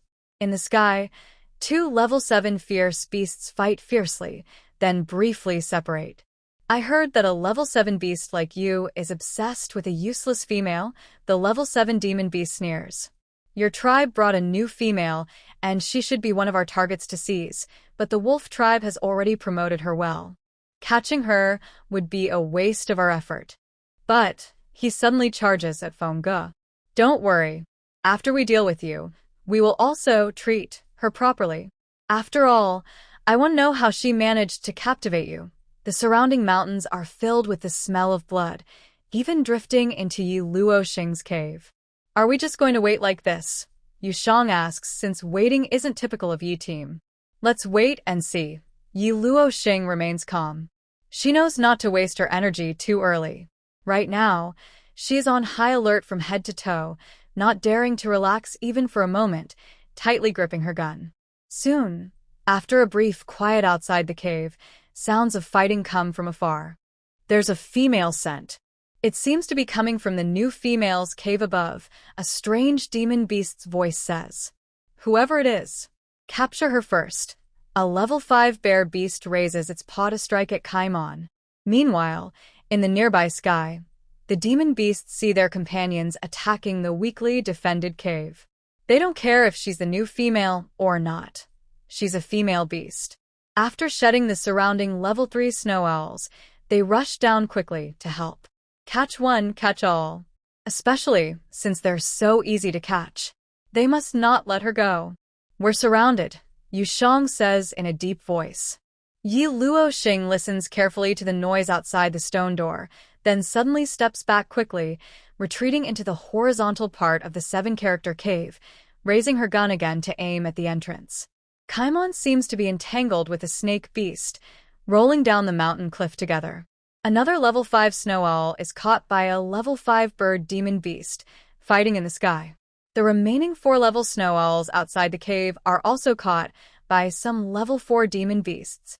In the sky, several high-level demon beasts surround Lingdong to prevent her from taking control of the situation. At this moment, the snowy owl beast at the entrance of Yi Luoxing's cave had been cleared out. A huge bear paw smashed down the tough stone door. Debris flew everywhere, shadows loomed, and a tall 5th-tier bear beast appeared at the cave entrance. Although the cave was not very wide, it was about 7 or 8 meters high, enough for this giant bear to enter. It looked around once, then quickly fixed its gaze on a hidden corner. The shadowy voice of the demon beast sounded deep and bloodthirsty. You have no partner to protect you. If you don't want to die, come out. Yi Luoxing ignored him. The bear beast was clearly angry and quickly ran inside. Just as it reached the stone bed, a bullet shot through the air toward its heart. Yi Luoxing's eyes shimmered with a strange, dark glow in the darkness, colder and more sinister than the demon beast. Feeling the gust of wind coming at him, the 5th-tier bear beast was momentarily stunned but quickly sidestepped at a lightning-fast speed. The bullet grazed his arm, leaving a bloody mark on his dark fur, blood flowing out. The bear beast, angered by her, charged toward her rapidly. Swoosh! Several more shots rang out as Yi Luoxing fired her silenced pistol repeatedly while dodging backwards. The bear beast, already covered in multiple blood marks, reached her. Its level was too high. Yi Luoxing's eyes darkened. She swiftly stored her pistol in her space and drew out a machine gun. As she aimed the gun at the bear beast, it raised its paw to strike her. You. The bear beast was about to slap her unconscious, but when his paw touched her face, he froze in place, unable to strike. Without hesitation, Yi Luoxing pulled the trigger. Rain-like bullets poured out, instantly turning the bear beast into a sieve. With his level, he probably never expected to die at the hands of a beautiful female beast, and without resistance. Yes, even with his high level, if Yi Luoxing truly aimed her machine gun at him, he might have had a chance to survive in a sufficiently large space. But unfortunately, he was stunned. After killing the bear beast, Yi Luoxing quickly headed toward the cave entrance. It was no longer safe here. Just a few steps out, she saw another demon beast enter, the snake beast. It had come because it heard the commotion inside and was worried the aggressive bear beast might kill the female beast. But as it swam inside, it saw the fallen, dead bear beast. It hadn't even had time to become angry before it collided with a pair of cold, dark eyes. In its snake pupils reflected a beautiful female beast dressed in a white feathered dress. Yes, a beautiful female beast. Stunningly beautiful. The snake beast was stunned. Hiss! The snake-human creature dangerously flicked out its tongue, trying to alert the outside demon beast to come and catch her. Bang! Before it could speak, Yi Luoxing quickly switched a gun from her space and aimed at its vital point, firing a shot. Suddenly, a blood hole exploded on its body, and Yi Luoxing accurately and swiftly shot a few more times. The snake beast collapsed and rolled down the cliff. Yi Luoxing took a few steps to the cave entrance, quietly peeking out to check the situation outside. In that moment, the scene of slaughter reflected in her black pupils, stimulating her mind.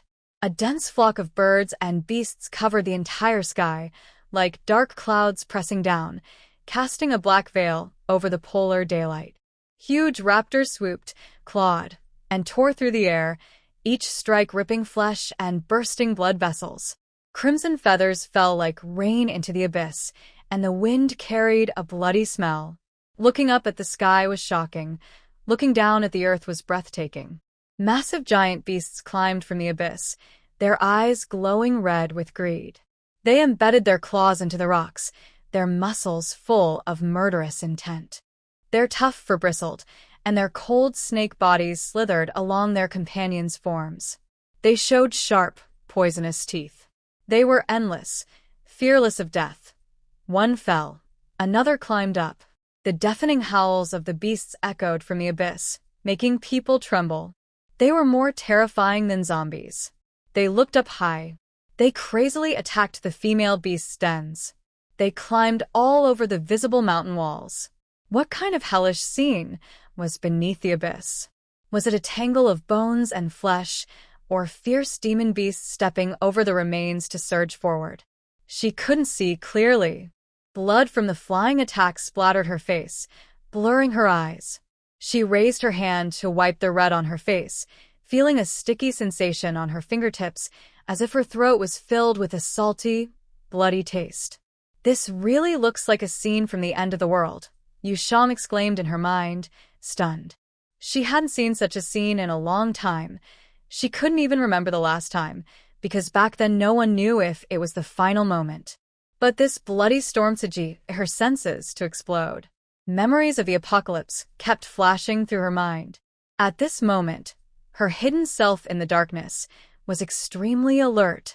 Yiluoshing quickly took out a spray to hide her feminine scent and retrieved a large black cloak from her space. She put on the cloak and its hood, completely covering herself. Her black pupils kept shifting in her eye sockets as she searched for Fenghe's figure.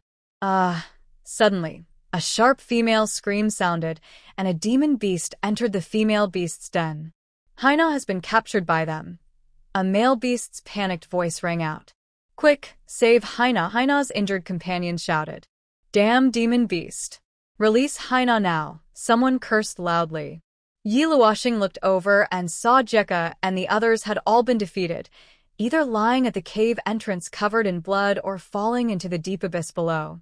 The remaining beastmen trying to chase that swift falcon were flying unsteadily and couldn't catch up. 6th tier swift falcon.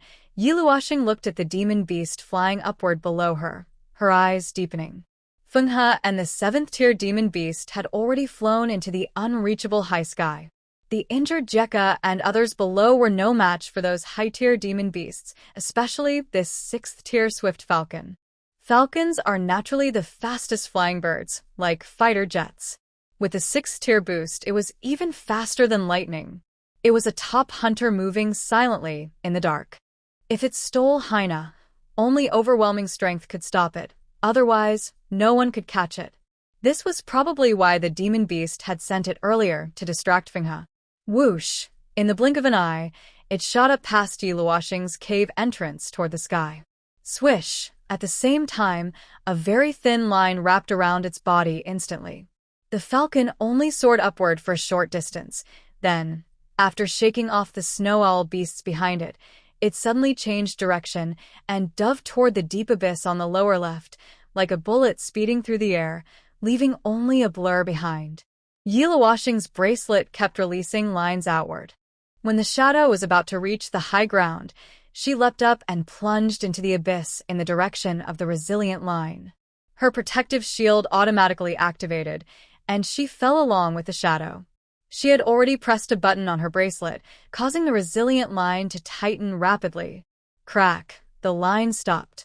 She saw the tightly bound falcon below, and she landed steadily on its back, a slight smile curling her lips as she coldly said, "Capture successful." The falcon let out a sharp cry and began to struggle violently. Her bracelet issued a warning. He was falling and she was falling too. Yiluoshing used another strong thread to jump down his back, cutting his claws with a sharp dagger. Suddenly, he cried out more painfully. His claws loosened, and Haina, with a face full of fear, fell into the abyss from his claws. Ah! Another sharp scream came from below. The strong thread could no longer hold this mad falcon. Yi Luoxing kicked him away, loosened the thread, and nailed it into the mountain wall. The whole process took less than 3 seconds. She quickly chased after Haina, who was falling. Her speed was incredibly fast. The group of demon beasts hanging on the mountain wall saw the female beast falling and tried to reach out to catch her. Haina wanted to transform in midair, but the claws of the demon beasts forced her to change back into human form to avoid them. She kept switching unsteadily between beast and human forms. Surrounding her, birds and beasts also chased after her. She panicked and kept falling. Clack, clack, clack. Strange sounds came from above. The chasing birds and beasts suddenly turned blood red. Then, a shadow covered everything. It broke through the blood red and came to her side, steadying her falling body. It held her waist, quickly retracted the thread, and rushed toward the mountain top at an incredible speed. Yi Luoxing's familiar voice sounded in Haina's ear. Your cave isn't safe anymore. Find a new hiding place. She understood immediately. Earlier, at midnight, she had felt a chilling wind, not without reason. It was likely that demon beasts had sneaked into the tribe and identified the locations of each female beast's cave. Otherwise, even with their keen sense of smell, they wouldn't have been able to pinpoint them in a tribe filled with female scents. These demon beasts had planned for a long time. They arrived unexpectedly, and the Snow Owl tribe was naturally unprepared. Holding Haina in her arms, she looked at the faintly visible face beneath the black robe. There seemed to be a slight black scab on her left cheek. Where the scab had fallen off, a red mark was visible. But when Haina caught a glimpse of the nearly healed face, her eyes filled with shock and amazement. She doubted she was seeing things in that moment. You. You are Yi Luoxing? You. Your face. Haina was so surprised she couldn't speak a complete sentence. Meanwhile, Yi Luoxing quickly lifted her into the sky, wrapping her completely in her black robe. She swiftly placed her into a remote, dark cave and threw her a jar of ointment, saying, "Apply this all over your body. It can barely hide your female scent. Stay here." After Yi Luoxing finished speaking, her gaze fixed on a few 4th-level snow owl beasts nearby. She shouted to them, and they immediately spotted Haina at the cave entrance. They flew toward her. At this moment, Yi Luoxing turned around and saw several hell beasts chasing from behind, attracted by the smell. She used a tough thread to hang on the mountain wall, raised her pistol, and aimed to take them out. Suddenly, Haina's serious voice warned from behind, "Don't let them see you. Don't let the hell beasts recognize your female identity." Yi Luoxing understood her meaning, nodded, and wrapped her face with a black scarf. She fired a few shots at the hell beasts, mostly high-level beasts. She only managed to hit one ground beast that couldn't fly. The beasts were getting closer. The 4-level snow owls had already arrived and notified their companions. They looked at this strange beast person, who was wrapped up tightly and not in beast form, but they were sure he was helping Haina. They didn't hesitate and left 3 snow owls to guard the cave, while the other 2 rushed forward to help Yi Luoxing fight the hell beasts. The hell beasts surrounded them, and Haina obediently applied ointment and hid inside the cave. Yi Luoxing and the snow owls fought the hell beasts head-on, but due to their numbers and level difference, they were no match. Yi Luoxing looked up at the high ground, planning to ascend a bit. Just as she shot her tough thread into the mountain wall and started climbing, she saw a 6th-level peregrine falcon flying toward her from afar. The falcon's eyes were cold and fierce, flying extremely fast. Clearly, after being attacked earlier, it was full of anger and wanted to tear her apart. The sneak attack earlier was because you couldn't handle him now, Yu Shang reminded her. But I can set a trap for him. Yi Luoxing quickly retracted her tough thread, reached the high ground, and took out a flashbang grenade. Just as she was about to throw it, she saw a familiar snow owl rushing toward her from the distance. It arrived in seconds, just 2 meters from the peregrine falcon. With sharp claws, it grabbed the falcon's back and pecked open its flesh with its beak. As the falcon screeched and struggled to break free, The snow owl threw it off the cliff. Fenye. Yi Luoxing was the first to speak. She glanced at the second falcon that was thrown down again. Feng Ji's golden eyes looked at her anxiously. After confirming she was safe, he let out a breath of relief. When he saw her cave had been attacked, he was frantic. Luckily, he found her. He quickly signaled and looked at his back. Luoxing, come up. Yi Luoxing didn't know how he recognized her, but she noticed a fierce bird chasing after Fenghe from afar. Even from a distance, she could feel the sharp aura and overwhelming coldness from the bird. It must be that 7th-rank yen beast. Without hesitation, Yi Luoxing quickly jumped onto Fenghe's back. Once she held on firmly, Fenghe soared into the sky. She turned to look back at the pursuing bird. It had a bird's head covered in white feathers and a body mostly covered in dark brown feathers. The bird was about 4 or 5 meters long, with 2 wings casting shadows over the mountain peak. Its beak was sharper than a snowy owl's, and its claws were enormous, much bigger than those of snowy owls, even larger than Fenghe. In an instant, Yi Luoxing recognized the huge bird. It's a white-headed eagle, Moon responded in her mind, also called a white-headed hawk. It is a very fierce bird. This species is naturally large, and being a beastman's prototype makes it even bigger. Recently, Yi Luoxing learned more about the beasts in this world. She knew that compared to her planet, the size of ordinary wild beasts in this world was about twice as large, and beastmen with beast forms were generally 3 to 5 times larger. This was already an astonishing and terrifying phenomenon. Now she saw it even more clearly.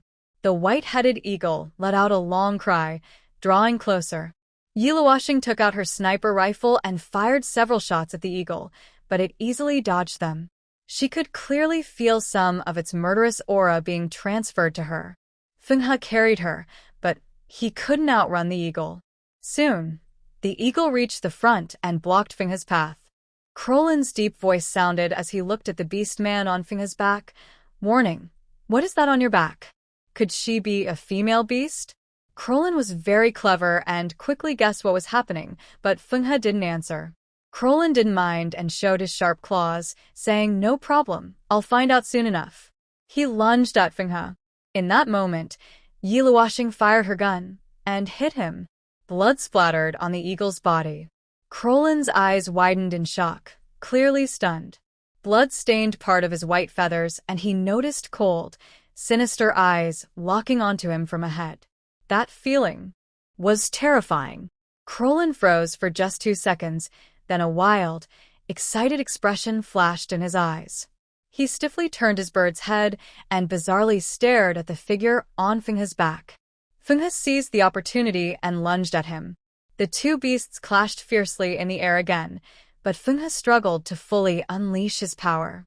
Yi Luoxing leaned close to his head and said, take me to the high ground. Foam, he was reluctant. No, it's too dangerous. Yi Luoxing replied firmly, the sky is even more dangerous for me. You forgot, I can't fly. Foam, he assured her. I won't let you fall. Yi Luoxing repeated in a calm voice, take me down immediately. Worried, Foam, he called out. Luoxing. Yi Luoxing softened her tone slightly. Focus on dealing with him. Remember that. Foam, he finally relaxed and, after fighting with Crolin again, took advantage of a gap to swoop down toward the high ground. Just as he was about to reach it, Yi Luoxing leapt lightly, hiding her body behind a large rock. Foam, he was amazed by her agility, then turned to face Crolin, engaging him in a fight to keep him away from Yi Luoxing. Yi Luoxing moved around behind a big rock on the high ground. The area was lively. She saw many bird-like beasts and land creatures being released onto the high ground, including 20 or 30 tall musk oxen and gray bears. These beasts occupied a large part of the high ground. They were very heavy, and when they all landed at once, the ground seemed to shake, with rocks falling from the mountaintop. Tuoyasi and Mo Chaej were fighting 2 6th-level beasts on the high ground. Now, they were surrounded by these huge land creatures. Yi Luoxing watched quietly from the shadows. Moon Shang asked, right now the Snow Owl tribe is at a disadvantage. Should we retreat? Yi Luoxing looked down and said, The information collection device hasn't been retrieved yet. Moonshang replied, "You don't want to just retreat like that." Yi Luoxing stayed silent, wanting to wait and see. Just then, she sensed a pair of glowing eyes watching her from nearby. Yi Luoxing then lowered her gaze. The number of beasts in the Snow Owl tribe is fixed. After such a long battle, the number of living creatures is still increasing. So, the additional creatures must be yen beasts. These strange creatures, how many are there really? Yu Shang, due to some suspicion, murmured in her mind, "I remember there was only one type of snake in the Arctic. Why are there so many snake-like beasts among the yen beasts? And don't these snakes hibernate in winter? It's so cold up north." Yu Shang felt that the scene she had just seen didn't make sense and challenged her understanding. In her mind, Yi Luoxing replied, "This isn't our planet, and they are not just snakes. They are also beast men. Although, I am a bit confused. It would be great if we could gather more information about them." Yu Shang was silent. She then exclaimed in shock, "No, Captain Yi, are you also calculating the data of yen beasts?" Yi Luoxing answered coldly, "Isn't the data of beastmen useful? Aren't yen beasts also beastmen?" Yu Shang couldn't refute. Suddenly, Yi Luoxing curled her lips, a dark glimmer flashing in her eyes. She stepped aside quickly, turning around and aiming her gun at the strong wind coming from behind. Moreover, I really did plan this. A silenced bullet shot through the wind, rushing toward her. The sneaky enemy behind had been watching her for a long time. His killing intent almost drowned her, but she felt it clearly. How dare he sneak attack her? Yi Luoxing fired several shots in quick succession, all aimed at the target. The creature was extremely fast, but the bullets still grazed its body. Because her pistol was equipped with a silencer, the yen beasts in the high ground weren't attracted by the noise. The beast filled with murderous intent didn't call for help from its companions. It noticed that its attack had been detected. Unable to get close easily, it quickly dodged and retreated to the high ground behind. When it stopped, Yi Luoxing looked from afar at the familiar figure covered in blood, frowning in displeasure. She and Yu Shang both complained simultaneously, "It's him again." The 6th-rank peregrine falcon had flown back up. After Wen Ji's fierce attack just now, she thought it was dead. It seemed she had underestimated the high-level beast's defense and recovery abilities.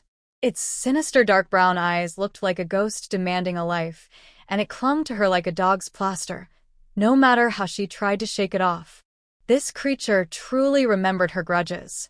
"What's that thing in your hand?" the 6th-rank peregrine falcon asked coldly in beast language. Yi Luoxing and Yu Shang heard, "Apercentadat." Both looked confused. What was he talking about? It sounded like a question. Was he asking while fighting? Yi Luoxing quickly looked along his gaze at the gun in her hand, seeming to guess what he was saying. However, she had no intention of answering him. One person and one beast faced each other. Suddenly, the peregrine falcon retracted its wings and landed. Yi Luoxing saw a familiar figure transform into a man about 183 meters tall. He had wavy blue-gray hair reaching his waist, a slim build, and naturally white skin.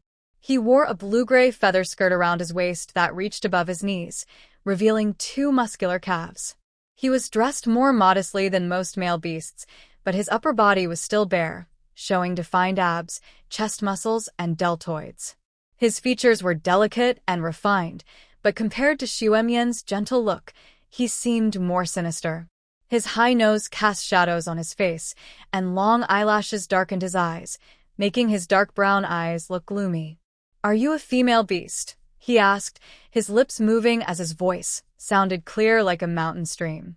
Yi Luoxing understood why he turned into a human. His cold tone made her stop observing.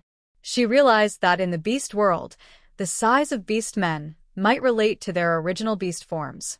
Since the peregrine falcon isn't a very large bird, his human form wasn't very tall either. But she wondered whether this was because he inherited traits from his mother beast, the peregrine falcon, or from his father's species, since his curly hair clearly wasn't something a peregrine falcon would have. "Heh," Yi Luoxing chuckled softly without answering him. She wouldn't reveal her identity willingly. "If you don't speak, I'll kill you," Ruo Fei said calmly, emotionless, as if killing this beast was as simple as killing a normal wild animal. He clenched his fist at his side, his biceps bulging. Yi Luoxing fired her gun again, and the figure in front quickly dodged and moved closer to her. Yi Luoxing swiftly retreated behind a rocky outcrop, with Ruo Fei close behind, avoiding her bullets and soon approaching her. But suddenly, the cold barrel of her gun pressed against his forehead. Ruo Fei's eyes darkened. Meanwhile, in the sky, Ling Dong had completely lost her ability to command. She couldn't see clearly around her or below.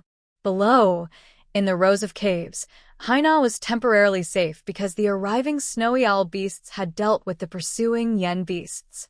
They noticed that Haina's scent was faintly female, so they quickly decided to leave a few high-level beasts inside the cave to protect her, lowering their aura. The cave entrance was not guarded by any male beasts visibly. They created such a scene that the later yen beasts didn't even know Haina was here. The snowy owls are very clever. Sochi sent the remaining half of Haina's ointment to the nearest female cave. However, the current situation is still very grim. If things continue like this, the snowy owl tribe will really suffer defeat. In the highest part of the sky, a group of figures appeared unexpectedly. It was City and her companions moving swiftly through the chaos. City stood on her partner's back, watching the fierce battle below. She knew she couldn't fully rely on the mother beasts to lead now. The tribe's animals were in danger, and she had to lead the snowy owl tribe out of trouble. Suddenly, a long, sharp bird call echoed through the sky, coming from one of City's partners. The snowy owls fighting the yen beasts below all turned their heads to look at the sound.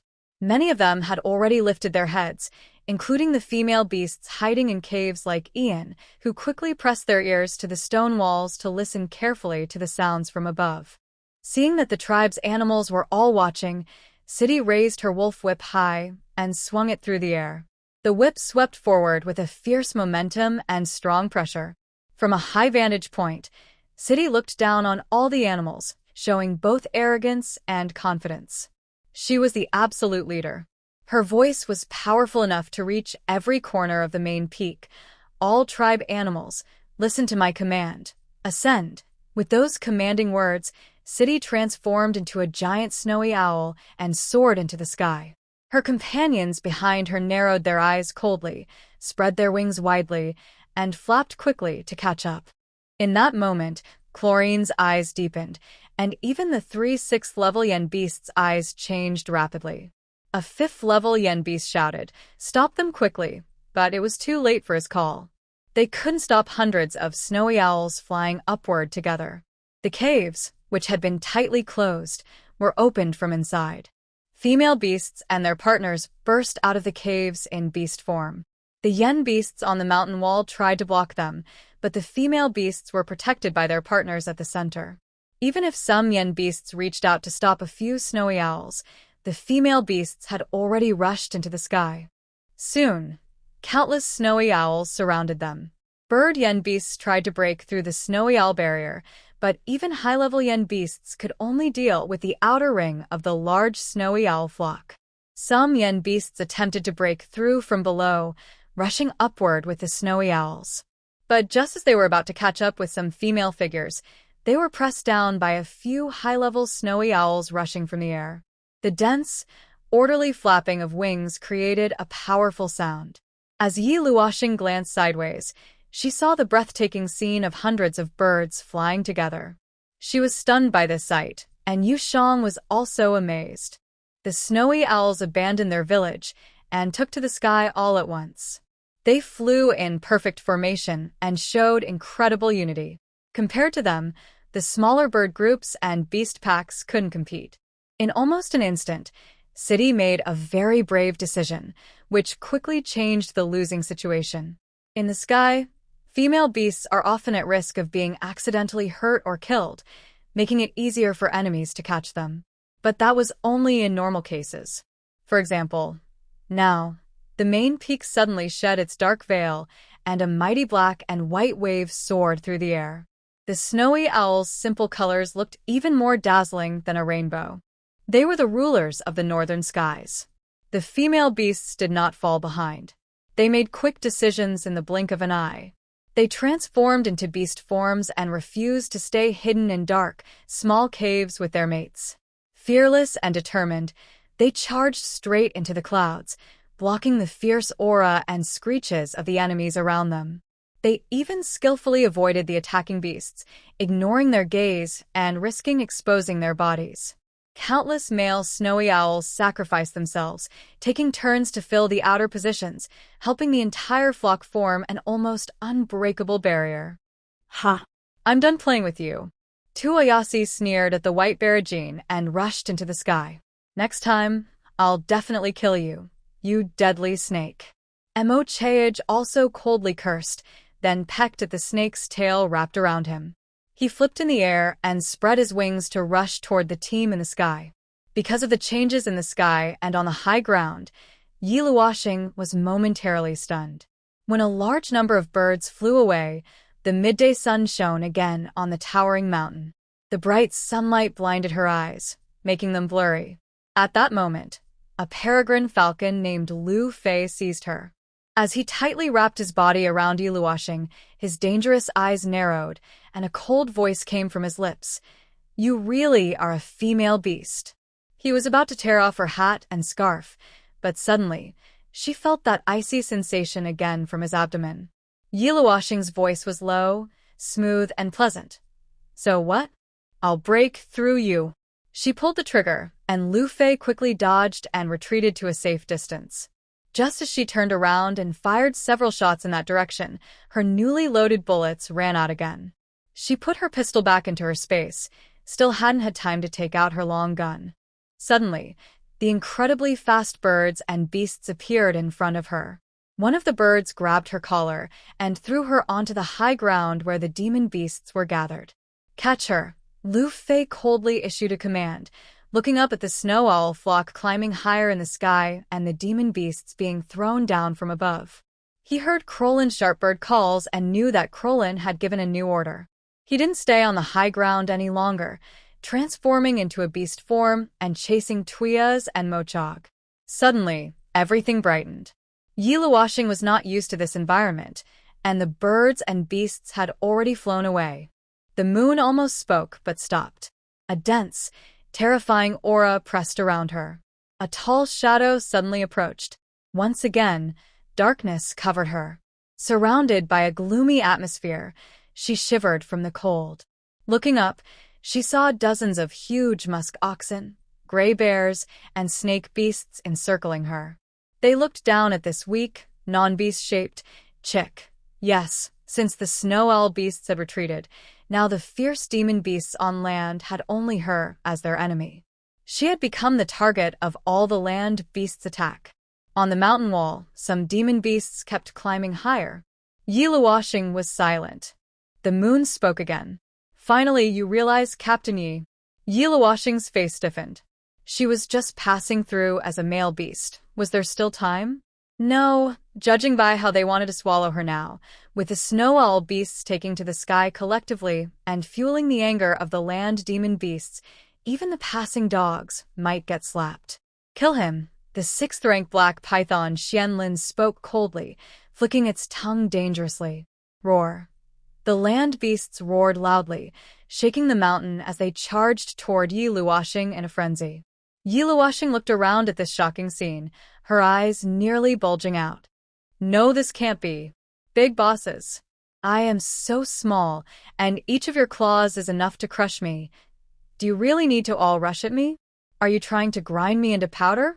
Fuck, Yi Luoxing couldn't help but curse loudly, pulling out her machine gun, ready to run. Clatter, clatter, clatter. The powerful gunfire emitted strange light as deadly bullets poured out like a fierce storm. Yi Luoxing stood in place, firing in all directions. The demon beasts were caught off guard. They all stopped approaching and quickly dodged the attack. Those who reacted slowly were either injured or killed. The smell of blood filled the air. Xianlin and Yijin looked on in surprise. Then their expressions grew darker. Qingyan ship, Yi Luoxing shouted loudly. She couldn't just wait here to die. The Qingyan ship can't land here, Captain Yi. Yu Shang urgently reminded her in her mind. Yi Luoxing looked up and saw many bird-like demon beasts falling from the sky. They had intended to fly higher, but suddenly heard the commotion on the hill. They saw a beast man who hadn't transformed, yet forcing their powerful companions to stay back. They looked surprised. They hadn't realized there was such a strong snow owl beast lurking. But soon, the bird beasts also looked grim. They spread their wings and flew in to support. The sky nearby was again covered by dozens of bird beasts, and a dark veil shrouded the main peak. The Qingyun ship had nowhere to land. These giant high-level bird beasts might even shatter the ship's glass. It was truly life-threatening. Her bullets ran out quickly. She stood still, holding her gun, as the tall demon beasts glared with vicious eyes, cautiously but fiercely closing in on her. Their encirclement was shrinking. Yi Luoxing kept turning her eyes, alert and thinking fast. Suddenly, a bird beast broke the standoff, swooping toward her. Yi Luoxing swung her wide black cloak, spun in the center, and before the beast men could react, she quickly switched to another machine gun loaded with bullets. The surrounding demon beasts also pounced at her in that moment. Clatter, clatter, clatter. The familiar gunfire and sounds rang out. Yi Luoxing shot down the attacking bird beast, then instantly turned her gun to sweep the area. Fortunately, she had already loaded all her guns with bullets. The demon beasts that had just pounced into the air felt a strong gust of wind coming at them. Learning from previous experience, most of them dodged quickly. Many retreated further back, but the fierce machine gun fire still wounded quite a few. They growled in anger or roared loudly. They communicated in beast language, unhappy. What is that thing? That dark thing is so powerful. This snow owl beast doesn't look very strong. I can't even tell its rank. It relies entirely on that thing. The demon beasts seem to understand now that the dark object isn't part of the beast's natural ability. Since it's not part of its body, if they can steal that thing, the beast will have no way to fight back. They retreat, and the machine gun stops firing. Yi Luoxing didn't waste any bullets. The demon beasts hesitate, unsure whether to attack again. At this moment, the black python Xianlin moves forward and says, "Don't move. I'll handle it." Before finishing a sentence, Xianlin quickly approaches Yi Luoxing. From his speed, she recognizes he's a 6th-rank beast. Because dozens of demon beasts are watching her closely from all around and above, she doesn't dare switch her gun to single shot. Besides, she doesn't have time now, so she aims her gun at the shadow of the snake beast. The familiar click sound rings out again. The surrounding demon beasts retreat again and again. At the center of the high ground, a fierce battle is underway between one person and one beast. When the last gunshot rings out, the machine gun runs out of bullets again. Although the 6th-rank snake beast is injured, it's not in danger of dying. Yi Luoxing knows this is their plan, to test her strength and drain her energy. They succeeded. Her bullets are gone, but she has no other options. Xianlin, the black python, looks at the blood spilling from her back. He detects a strong smell of blood. After several rounds, the strange glow from that object has disappeared, and the familiar sound has stopped. He realizes the orc in front of him is no longer able to fight. Xianlin stops attacking, halts a short distance from her, and gently taps the ground with his snake tail. His tongue flicks out, and he speaks in a deep voice. "No matter how sharp your tools are, they can't compare to the claws and teeth of a beast. I give you a chance to transform back into your beast form. We will openly tear you apart." His words are extremely provoking. Yi Luoxing glances at her machine gun. If she could bring a big cannon, she would fire at him right now to show the power of high technology. But in this fantasy beast world, his words also have some truth. The demon beasts around her now approach fearlessly, glaring fiercely with fierce expressions. Shadows fill the sky above, layered upon layer. Bird demon beasts circle overhead, waiting for her to transform into her beast form. Once she does, they will rush to fight and tear her apart. The 6th-rank white bear Ekin also steps behind her. Yi Luoxing suddenly chuckled softly, hiding her machine gun inside her wide black cloak. She spoke in a deep voice, You wouldn't think I only know how to shoot, right? The black-eyed Xianlin and the yen beasts kept their guard on her. Then, from Yi Luoxing's calm attitude, they saw her lift the hem of her black cloak. The strange black object in her hand disappeared, replaced by two sharp, cold-looking weapons. These two items looked very sharp just by their appearance. Yi Luoxing quickly gripped the double blades, lowered her body, and stepped forward, ready to attack. Go! The patience of the black python Xianlin was running out. He coldly gave the order. At the same time, Yi Luoxing's body shot out like an arrow. The tall yen beasts around her rushed toward her. She swung her blades to cut them down, bathing in their blood. She moved swiftly in their shadows, flipping and dodging like a skilled fish swimming through a net. She showed her best skills and hidden ferocity, sometimes biting a hunter fiercely. Sure. She tilted her head back and used the sharp blade in her right hand to cut open the belly of a musk ox on her head. She crouched low and slipped out from underneath it. Turning around, she stabbed a nearby gray bear in the chest. Her left hand's blade quickly flipped and sliced a snake beast at its 7-inch point. Her movements were fast, precise, and fierce. Her black cloak was splattered with their blood. Xianlin and Yijin watched this shocking scene, their eyes wide with amazement. The orc in front of them didn't transform into a beast, but he had already injured and killed many of their companions just in his orc form. His strange moves were unlike anything they had seen before.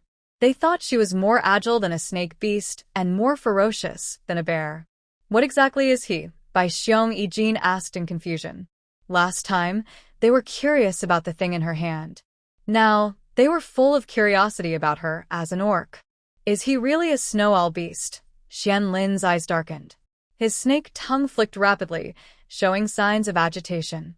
Yi Luoxing almost got knocked flying by a muskox. She performed a graceful backflip and landed some distance away, unsteadily kneeling on the ground. Her double blades were stuck straight into the ground. She looked up with cold eyes at the increasing number of yen beasts around her. The snow owl beasts in the sky had flown so high they couldn't be seen. She was truly surrounded and alone, with no help. The intense fighting had made her tired. What should I do? Yu Shang looked panicked. Teamy, yen beasts won't kill female beasts. If it really comes to the worst, you just focus on surviving first. The moon knew Yi Luoxing didn't like hearing these words, but it hoped she wouldn't force herself to hurt her body or break through her limits. It wished she would first focus on staying alive.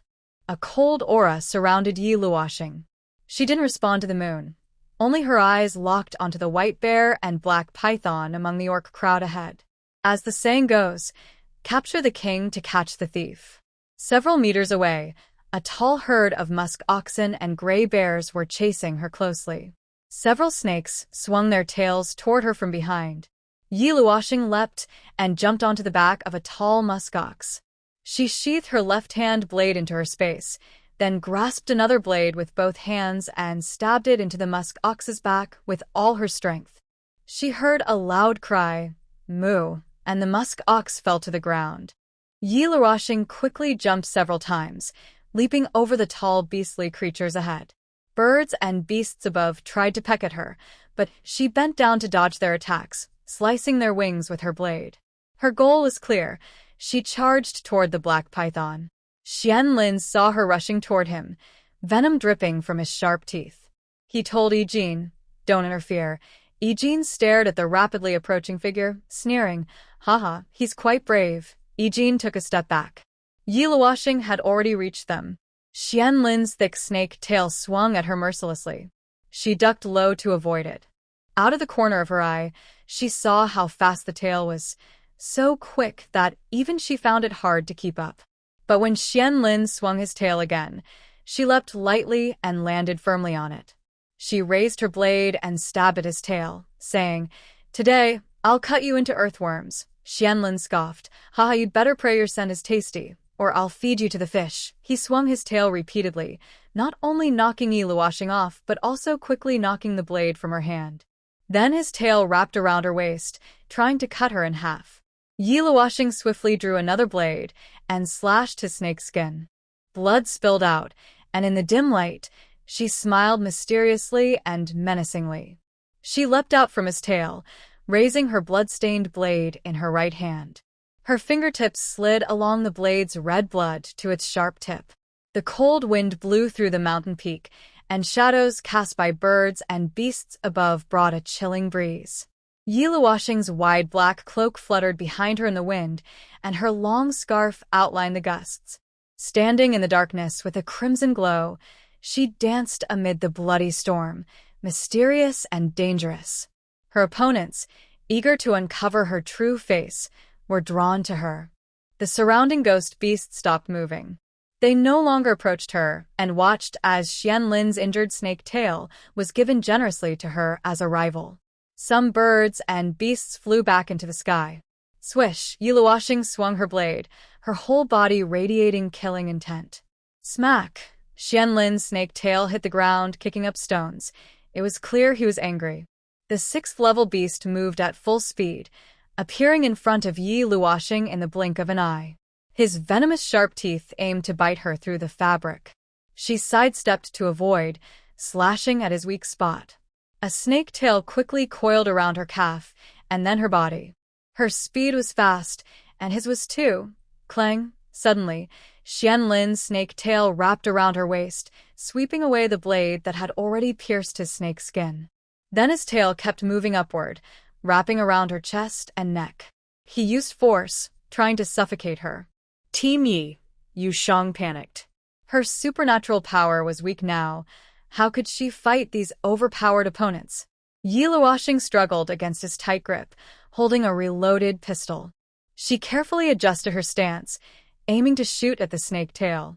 At this moment, Xianlin, who was trying to strangle her, suddenly stopped tightening his tail. He felt a softness at the end of his tail. He hesitated, then tentatively loosened his grip, looking at the beast man before him with surprise. "Are you a female beast?" Xianlin's shocked voice just escaped, and the surrounding Ajin and other ghost beasts stared in shock. Yi Luoxing's dangerous voice rang out. "Keep your tail in line." Sensing him trying to take advantage, she didn't even bother to hide her voice. Hearing her lovely female voice, Xianlin and the other ghost beasts finally confirmed that the beast man before them, who hadn't transformed back into beast form, was a female beast. Their fierce eyes suddenly turned excited and strange. Xianlin's tail tip reached her face. He used his tail to lift her hat and scarf to the side, wanting to see her face clearly. Just as he pulled down the scarf, the shadow cast by her hat revealed a pair of beautiful eyes shining like stars. He saw a stunning face he had never seen before. Beautiful, breathtaking. She was more beautiful than females of the fox and peacock tribes. She was fairer than females of the swan tribe. She seemed like a gift from the beast god. Just one look was enough to make her unforgettable. "You." Xianlin stammered in amazement. His tail, which had just loosened, immediately withdrew from her neck after seeing her face, retreating all the way to her waist, afraid of hurting her. His movements became much gentler. "Sorry, I didn't realize you." Xianlin's normally cold voice was now tinged with panic. He actually apologized to her. The surrounding demon beasts frowned in confusion at Xianlin's unusual behavior. Before he finished speaking, a cold object pressed against his snake tail. Splat! The sound of a bullet hitting flesh. Yi Luoxing shot him, causing Xianlin to feel pain and release her. He stepped back a bit. A deep hole appeared in his tail, bleeding, but he only glanced at it casually. Yi Luoxing raised her weapon and aimed at him again, firing several more shots. "Catch her." Ijin saw Xianlin no longer resisting much, but the female beast was still pushing forward. He coldly ordered the demon beasts around him and quickly moved to take Xianlin away from her shooting range. "Are you out of your mind?" Ijin scolded. "We are demon beasts. Why are you apologizing to her? She's a female beast, and it's better that we caught her. Don't hurt her." Xianlin saw the female beast quickly cover her face again. Ijin and the others seemed to ignore this. He hurriedly added, "Ijin, wait." The chaos on the high ground was not over.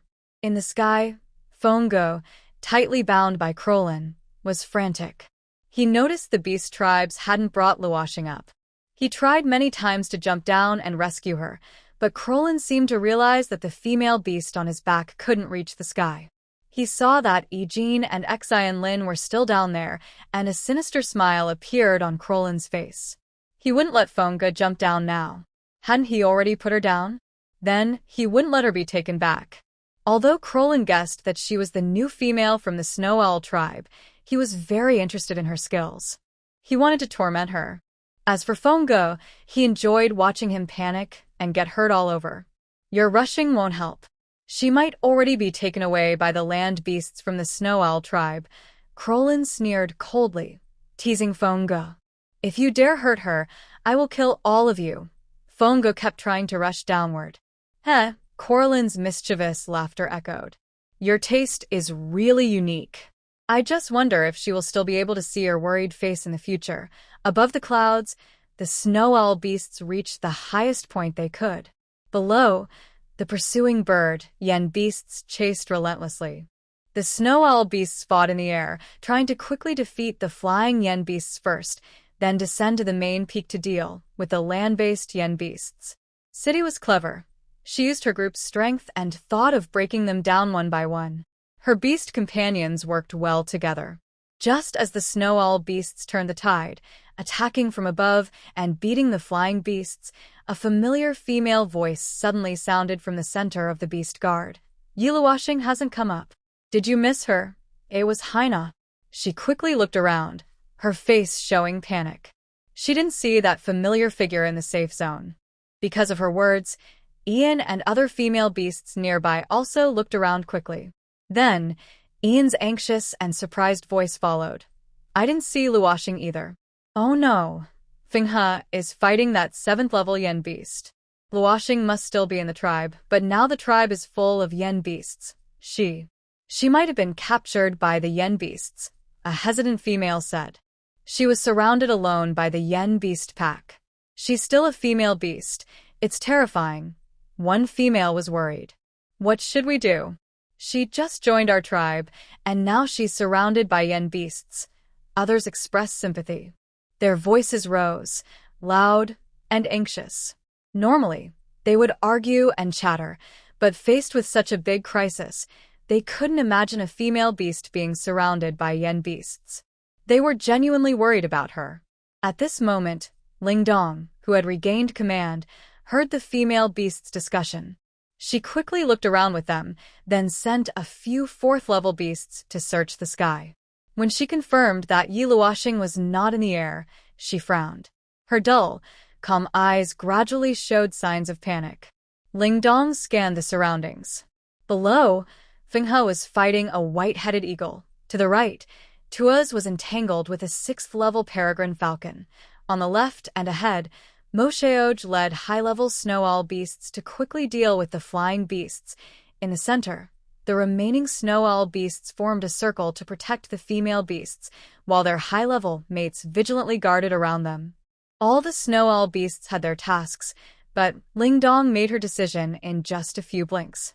Mosheoj, Ling Dong shouted loudly, thinking that the creatures below were all Yen beasts. She directly chose a 6th-tier beast. When Mo Cheage looked over at her voice, she gave the order, take a team of orcs down to bring up Luoxing's female. Mo Cheage frowned, and Mason and Airy nearby also looked displeased, as it was that female beast again. Cidi watched this scene from a distance. She knew Mo Cheage's strength, but she didn't trust her brother completely. She jumped from Maddie's back onto another partner's back and said in a serious voice, Maddie, you go too. Bring her up for me. Cidi's words surprised everyone around, including her partner and the female beasts. Everyone knew Maddie was close to reaching 6th tier. He was Cidi's most trusted and favorite partner, and the strongest among her partners. Cidi was always with him, but she unexpectedly asked Maddie to go get that new female. When the crisis came, the Snow Owls truly saw Cidi's natural leadership ability. No, it was her accumulated power. After a moment of hesitation, Maddie nodded and immediately rushed out from the group. He always obeyed Cidi's orders. Cede sent Maddie, and Ian, who was also protecting her side, said to her two fifth-tier partners, "You go too." The two fifth-tier partners hesitated and looked at each other, then told their other partners to protect En and rushed out with them. Haina's partners, because of the previous fierce attack from the yen beasts, were mostly injured and couldn't go help now. Some female beasts, after thinking, quickly sent one or two partners each to fetch Yi Luo Xing. When the female beasts saw Cede and many other females taking action, she was the last to speak. "Many of my partners are land beasts, and they find it hard to change into beast form in the air to fight. Let them go too." After speaking, she glanced at her flying beast partners and the human-shaped partners standing on their backs. The land beasts understood her meaning, nodded, and jumped onto the back of a snow owl partner. The snow owl then led them rushing toward the lower sky, chasing after Maddie and the others. The female beasts made their stance clear, even sending their protectors to guard them. Mo Chaej and others had no choice but to act. "What a hassle," Mo Chaej muttered gloomily. He flipped in the air to shake off two yen beasts that were entangling him and charged down toward the main peak. Behind him, Mason and the others followed coldly. Now, their speed to catch the yen beasts would slow down again. That female beast was not only useless, but also causing trouble for them. Mason and Eri felt very unhappy, only thinking about finishing the task quickly and returning to teach those lousy yen beasts a lesson. "Winda, we're going to pick up Luo Xing, the female beast. You don't need to worry. Just leave him beaten up for me."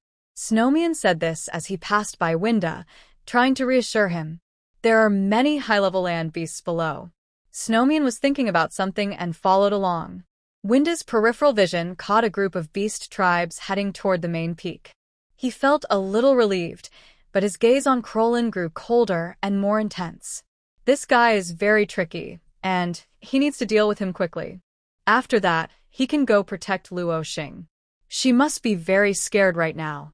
Krolin also looked at the group of flying beasts, his eagle eyes flickering with dark thoughts.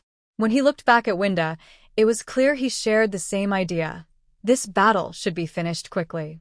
Over there, the 6th-level hunting falcon Lu Fei, who was covered in blood from fighting Tuya, noticed what was happening behind him. Thinking of that powerful female beast, he flapped his wings more vigorously. The beast men in the high sky now noticed that Yi Luo Xing hadn't caught up. But at this moment, Yi Luo Xing on the high ground was in danger. Her bullets ran out again, her spear was roughly broken by yen beasts, and she was injured by a snake's tail. She knelt on the ground, coughing up blood, with her hair falling over her forehead. She looked a bit disheveled. Facing these dense and powerful enemies with special abilities, anyone would find it hard to cope. What a bad luck. "Captain Yi, we only have one last option now." The voice from the moon remained serious. Yi Luo Xing hid her hand under her black cloak and took out smoke bombs and grenades. She didn't expect that after just one attack from yen beasts, she had used up so many resources in her space. Her current collection progress was only 3%. She didn't know how many more months or even years she would need to stay in this dangerous beast world to complete her mission.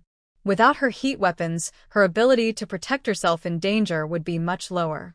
But today's intense fighting made her feel her body slowly adapting to the rich spiritual energy of this world. Hopefully her special abilities can recover faster. Then, even without her heat weapons, she could still move freely in this dangerous beast world. "Why did you hurt her? She's a female beast, not a male. What if she dies?" Ajin angrily scolded the 4-level snake beast.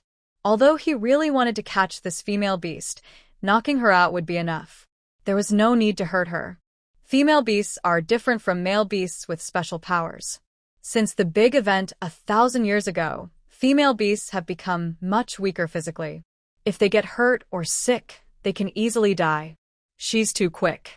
If we hold back, it's hard to catch her. The 4-star snake beast lowered its head but flicked out its tongue to explain to Ajin.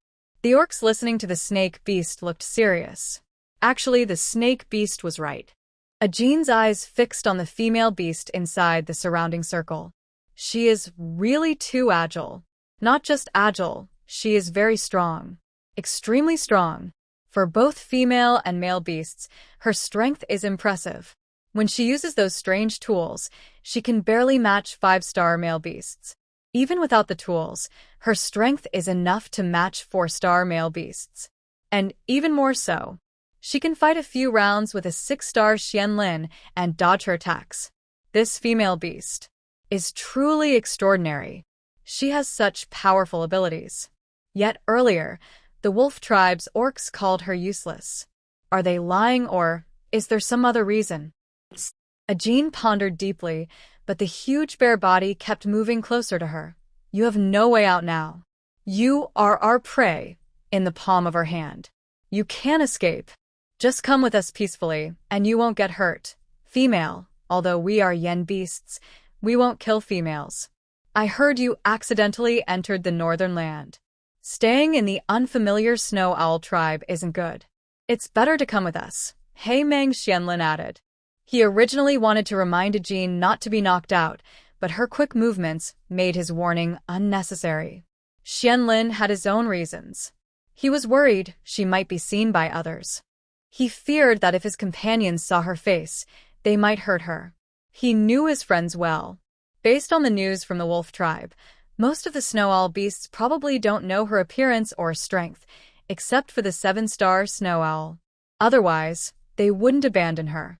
For the yen beasts, this is good news. If she reveals herself now, both the yen and snow owl groups would rush to the high ground. The battle would become more complicated and brutal. Haha, come with you, Yi Luo Xing sneered coldly, his voice heavy. Would that lead to a worse ending? Although she didn't fully understand Yen Shou, from the recent information gathered, this group of beast men was no different from evil spirits. They wouldn't kill female beasts, but they were willing to risk their lives to forcefully mate with them. These creatures were extremely vicious and cruel. If she fell into their hands, it would only end in mutual destruction. Xianlin saw that she still refused to give up her resistance and felt a growing respect for her. This female beast, she was really impressive. But Xianlin was worried she might be hurt again by her companions, so she tried to persuade her. Female beast, with your strength. I can see that Lu Fei and Kelulin both recognize your power. Even if you come with me, it might not be so bad. We will at least protect your safety. Actually, Xianlin was a bit confused about this. She was very beautiful, even more so than many female beasts before they started purification. Given her current appearance, she must have just begun the purification process, so her star level should be low. If her star level was low, her reaction and fighting abilities would be weaker. But her strength was surprisingly strong. This was a real contradiction. She had a low star level but possessed power equal to a 4-star male beast. How did this female beast manage that? She was mysterious and alluring, making Xianlin eager to uncover all her secrets. Just focus on protecting yourselves first. Yi Luoxing's cold and stern words had just fallen when 2 smoke bombs were thrown from her hands. Thick fog immediately spread around her. She quickly stood up, pulled the pin on 2 grenades, and threw them in the direction of the black python and white bear. Then she swiftly dodged, escaping their circle of encirclement. Boom! Boom! 2 loud explosions sounded. The flying beasts in the sky saw the fog suddenly burst open below, accompanied by 2 loud bangs. Stones flew up from the ground, and the screams of her companions echoed. The flying beasts were startled and kept circling in the air. What kind of strange thing is that? One flying beast wondered. Why does she have so many weird gadgets? Another asked suspiciously. This thing is more powerful than the previous dark ones, the beasts confirmed. We must catch this female beast. I want to personally crush her arrogance. The flying beasts were furious. This female beast was too fierce. She had injured many of their companions and even killed some. They couldn't stomach not torturing her properly. The flying beasts had excellent vision and quickly spotted the figure rushing out of the fog. From her direction, she was heading down the hill. She wanted to escape. The flying beasts realized this and shouted in the sky, "Howl." They were warning their companions on the high ground and were already diving toward her. Damn it, they even have those in the sky. Yu Shang started cursing in her mind. These creatures are everywhere. The grenades and smoke bombs can't confuse the birds and beasts in the sky, nor can they hurt them. Yiluoshing had already expected the flying beasts to chase her, but she calculated the distance carefully. The cliff was just a few meters ahead. As long as she sprinted and leapt, using the tough rope and all her weak abilities on speed, she might have a chance to quickly reach the ground. If she could shake them off, she could drive the Qingyun ship to the extreme river forest. Whether in the sky or in the forest, she had more chances to escape safely. She suddenly had an extra flashbang in her hand. Yiluoshing was about to leap off the cliff and turn around to throw the flashbang at the flying beasts behind her when suddenly, a dark shadow quickly swept toward her and wrapped around her waist in an instant. The cold touch made her hair stand on end. She looked in that direction and saw Qianlin sliding over from his snake tail to stand close to her. He looked down at her, and his tail, wrapped around her waist, swept upward. "Don't think you can escape." Yiluoshing threw the flashbang at him and the flying beasts. She tilted her head to dodge. A burst of white light exploded, and a buzzing sound filled her ears. However, Qianlin didn't loosen his grip on her. He had already seen through her tricks, so when she threw something, he was ready to dodge. His reaction was quick. When he sensed the strange light, he quickly closed his eyes and moved away a bit. But his snake tail was very long, and he still wrapped around her. Feeling her struggle, he tightened his grip. In the white light, he said to her, "Your tricks won't work.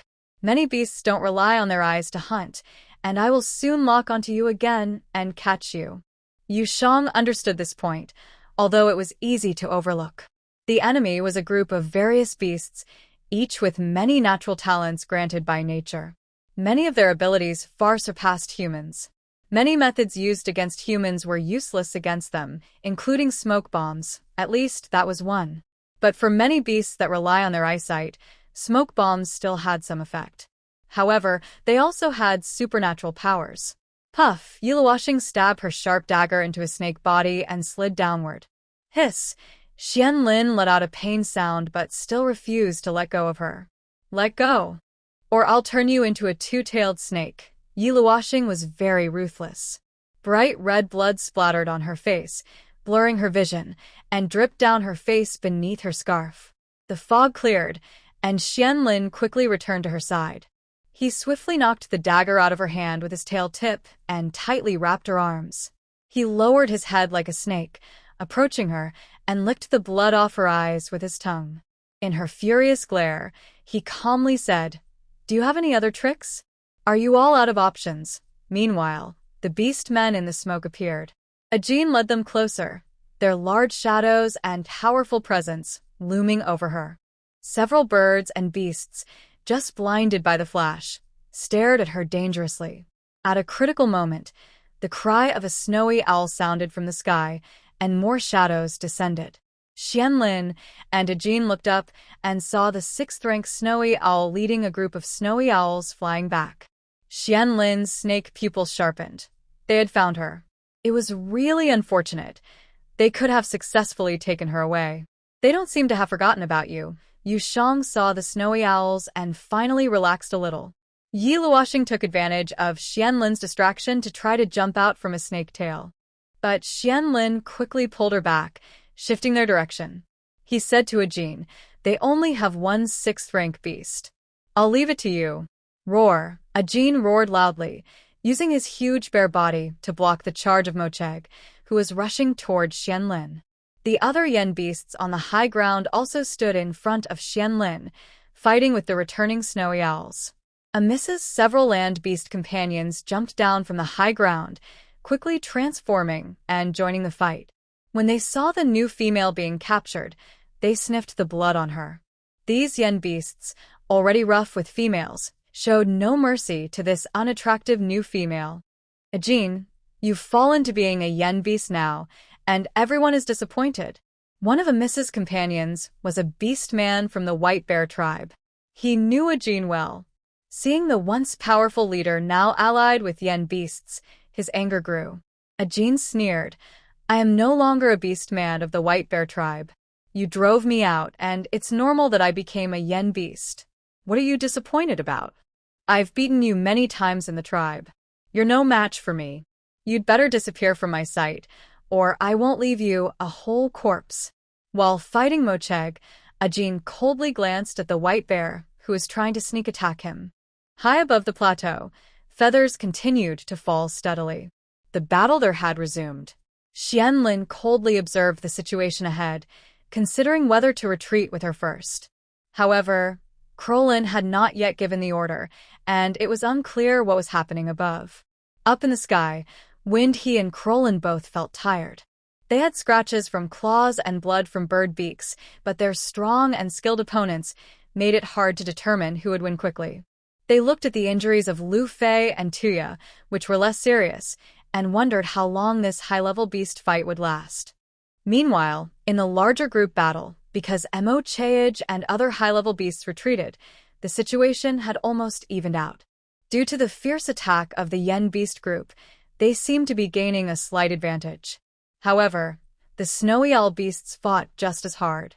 Besides feathers falling, neither side was dropping large groups of creatures from the sky. But the weaker defenses of the snowy owl beasts gave a team of yen beasts a chance. Amos! A frantic shout rang out. A fifth-level peregrine falcon spotted a gap and led his team quickly into the center of the female beast group. He then captured the one on the edge, Amos. His team pressed down on the surrounding snowy owl beasts trying to intercept, and the fifth-level peregrine swiftly flew out of the dense snowy owl group. He screeched sharply in the sky to alert Krolin and the other yen beasts. When Krolin looked, he saw the female beast struggling under the claws of the peregrine. He sneered wickedly and challenged Wind-He, saying, "Look, even when they take to the air, we still catch their females." This provoked Wind-He, fueling his anger. Not only because their tribe's females had been captured, but also because he thought about how they might do the same to Luo Xing. Wind-He felt anxious again and was worried about Mo Cheage and the others. Tuya! A beast roared. Tuya and several high-level beasts immediately turned around and chased after the fifth-level peregrine. The falcon was rushing toward the main peak, clearly heading to meet the beast group on the ground. Krolin let out a sharp cry and issued new orders in the beast's secret language. Soon, the snowy owl beast saw Lu Fei, a sixth-level beast, leading a group of high-level yen beasts down toward the main peak, likely to intercept Tuya and the others. On the high ground, because Yi Luo Xing was so strong in battle, Xianlin kept her wrapped up, leaving only her head exposed. She had lost her ability to fight back, but kept struggling desperately. A voice from above echoed, "Luo Xing, don't be afraid. We will rescue you soon." Xianlin disdainfully looked at the 5-star Snow Sleep. "If you dare to fly down, that's your death sentence." Snow Sleep immediately retorted angrily, "You sneaky snake, you're really arrogant." As they fought fiercely, suddenly, the screams of female beasts came from the sky. Snow Sleep and Mo Cheage looked up in surprise and saw a 5-star peregrine falcon grabbing Amius and rushing toward the main peak. The falcon shouted loudly, calling the nearby yen beasts to assist. Yi Luo Xing looked up and saw this scene, his brow furrowing. "It seems the sky isn't safe either," Yu Shang whispered. "These yen beasts are experienced fighters and hard to defend against." After watching for a while, it seemed the most reliable was still Yi Team himself, mainly because these yen beasts were too persistent and clingy. Whenever there was a moment to breathe, Yi Team would have already left on the Qingyan ship. When Xianlin and Yi Jin saw they had caught another female beast, even in beast form, their terrifying excitement couldn't be hidden. Xianlin's snake pupils narrowed into a line. He noticed the 6-star snow owl and Lu Fei chasing behind the falcon. He understood that this battle must end. He signaled a few 5-star yen beasts, who immediately led their teams to support the falcon. "Ah! Save me!" Amius cried out in panic. Her beast companions saw this and were terrified. They abandoned Yi Luo Xing and hurried toward the direction where the falcon was trying to escape. Mo Cheage and the others exchanged glances. Morrison and Airy also took some snow owls to intercept the falcon.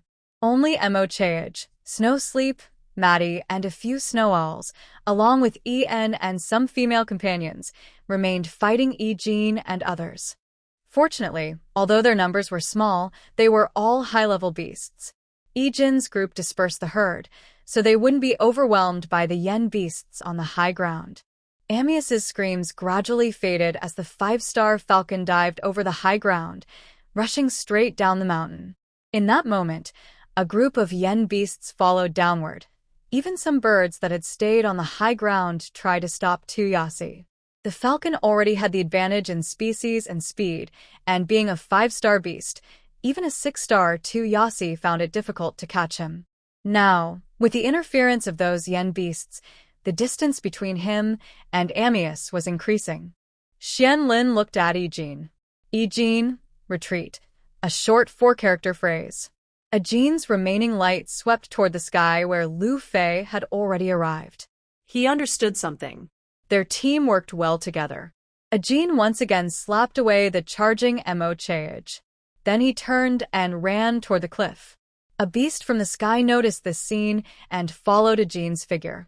Just as Jean was about to reach the edge of the cliff, he leapt into the air, transforming into a figure over 2 meters tall. When he was about to fall into the deep abyss, a flying beast from the sky quickly swooped in and caught him securely. Jean, on its back, said, "Go chase that 6th-rank snow owl." Below him, a 5th-rank falcon also charged forward. Clearly, the beast from the sky was tasked with dealing with Tuyasi. Although he couldn't fly, he had flying companions. As long as he caught Imis and pulled her down to land, even if Tuyasi wanted to reclaim the female beast, he would be forced to come down and fight him. Meanwhile, Mo Chaege and the others realized Jean's goal. Shuemian and the others became a bit anxious. Mo Chaege wanted to chase after him, but hadn't caught up yet. Suddenly, screams came from behind. Mo Chaege quickly looked back and saw Lu Fei, a 6th-rank beast, flapping its wings and rushing down the hill, knocking Shuemian and the others into the air and injuring 2 of An's companions. Lu Fei charged straight at Mo Chaege with a cold gaze.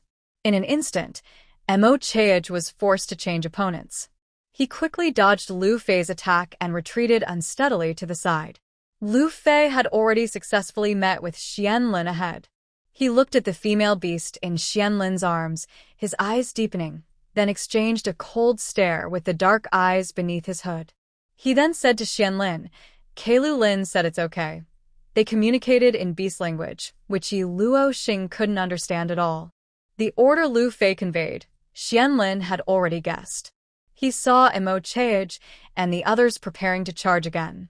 He called over a 5-rank snake beast nearby, then used his tail to wrap around Yi Luo Xing and handed her to the snake beast. Their exchange was quick and careful. To prevent Yi Luo Xing from escaping, they kept her tightly wrapped throughout. Truly, they were very cautious. Yi Luo Xing was speechless. Did she really look that dangerous? Lu Fei noticed their careful movements. He was somewhat aware of this female beast's strength. When Xianlin handed over the female beast in her arms, 2 6-tier yen beasts turned toward Mo Chaege and the others. At this moment, the fight between the 6-tier beasts was a 2-on-1, and the situation was very unfavorable for Mo Chaege. The other high-level yen beasts around were entangled with Shuemian and Maidi. Meanwhile, Xianlin and Lu Fei had teamed up to attack Mo Chaege, one from the ground, the other from the sky, blocking his escape route. They viciously bit, tangled, and swept at him. Yi Luo Xing watched this scene from another snake beast's embrace, feeling increasingly heavy-hearted. It was clearly being on the defensive and getting beaten. After several rounds, Mo Chaege could no longer hold on and was about to fall to the ground. Shuemian and the others looked anxious, but couldn't break free to help because there were too many land beasts.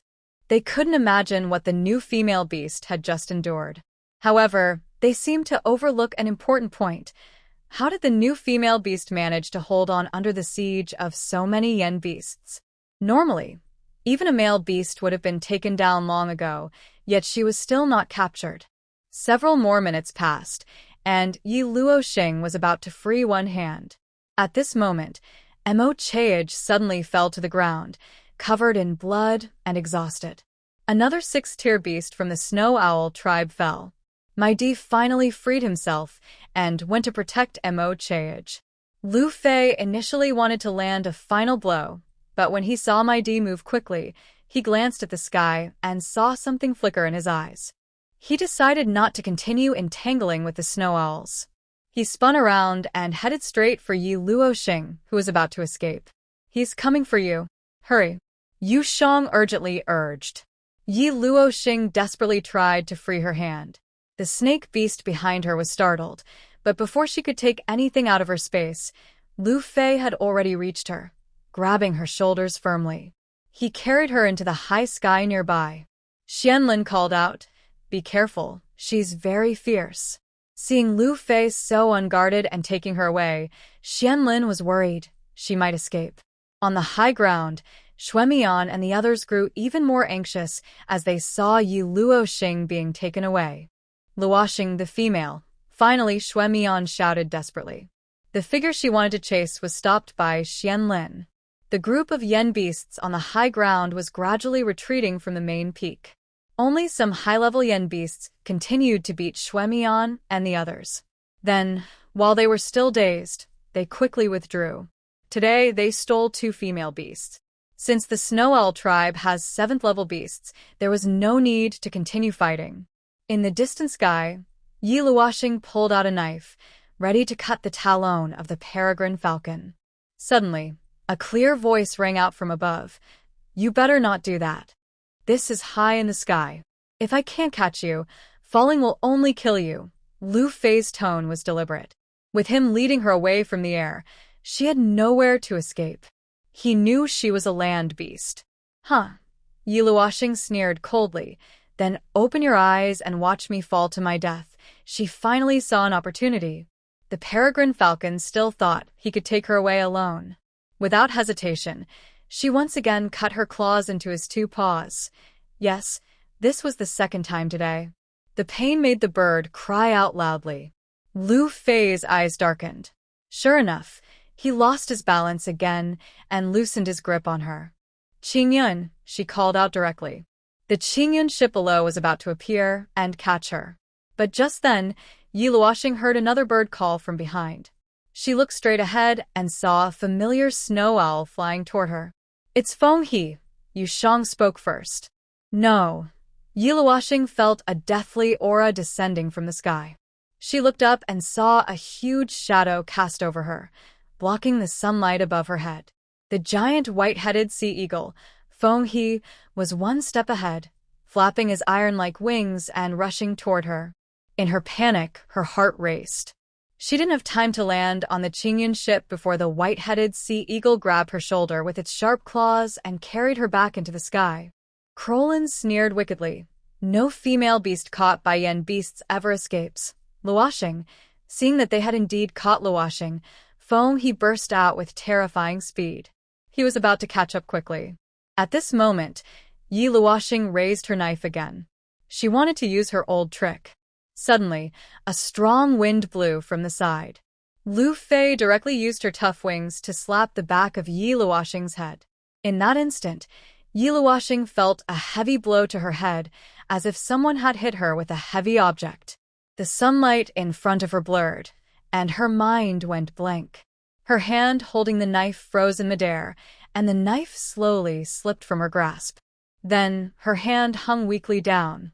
She felt as if she was falling into clouds. Her eyes slowly closed, and a buzzing noise filled her ears. Finally, she completely lost consciousness and sank into endless darkness. She just collapsed under the sharp claws of the white-headed eagle. "Take her and go first." Kaluolin threw the unconscious Yi Luoxing to Lu Fei. Lu Fei caught her steadily on her back, using their group advantage to fly quickly toward Jichuan Forest.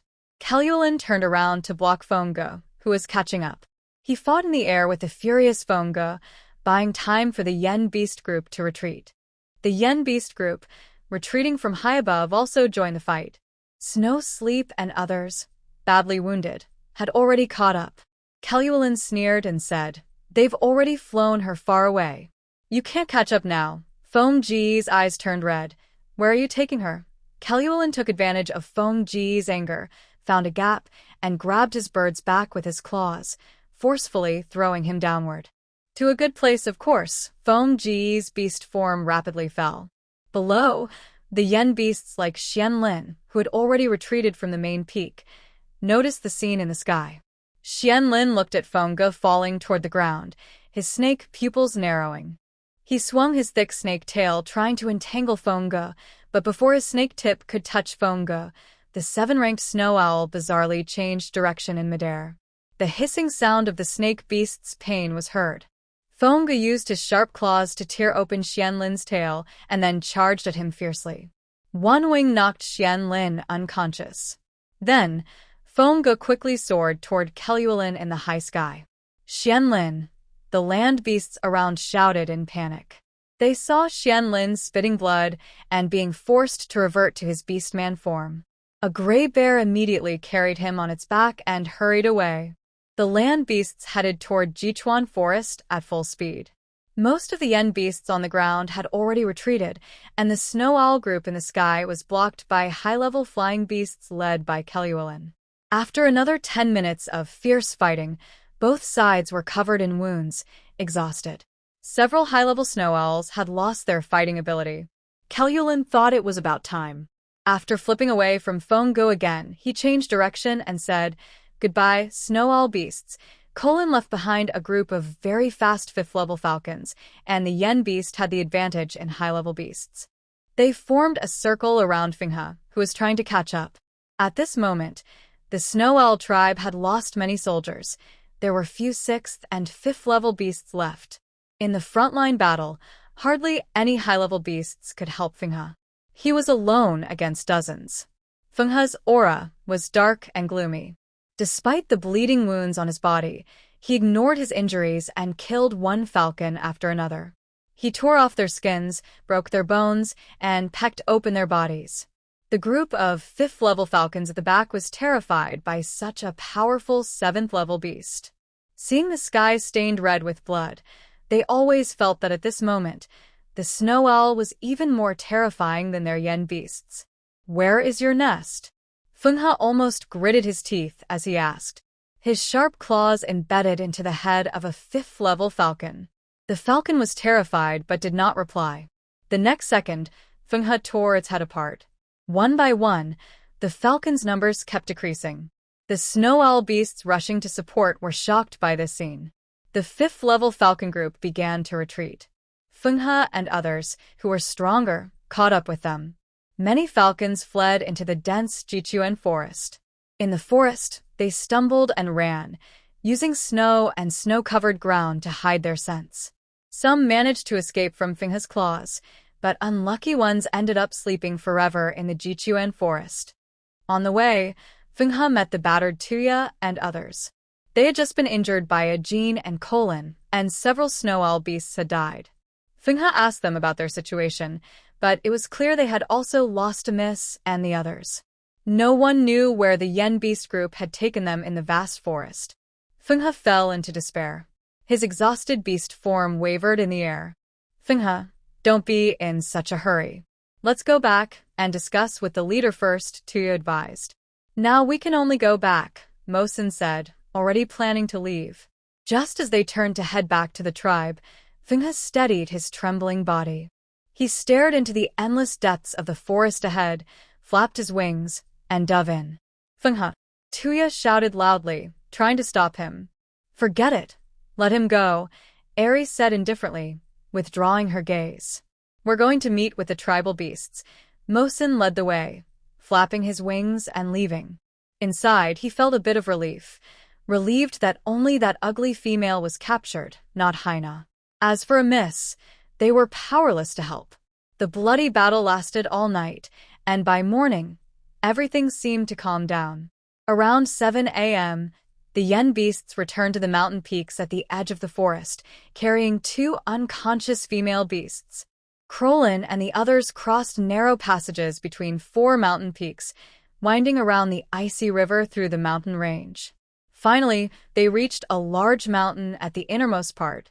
Although they are flying creatures, They did not dig nests on the visible but safe mountaintop, but instead flew down the lower part of the mountain hidden by surrounding peaks.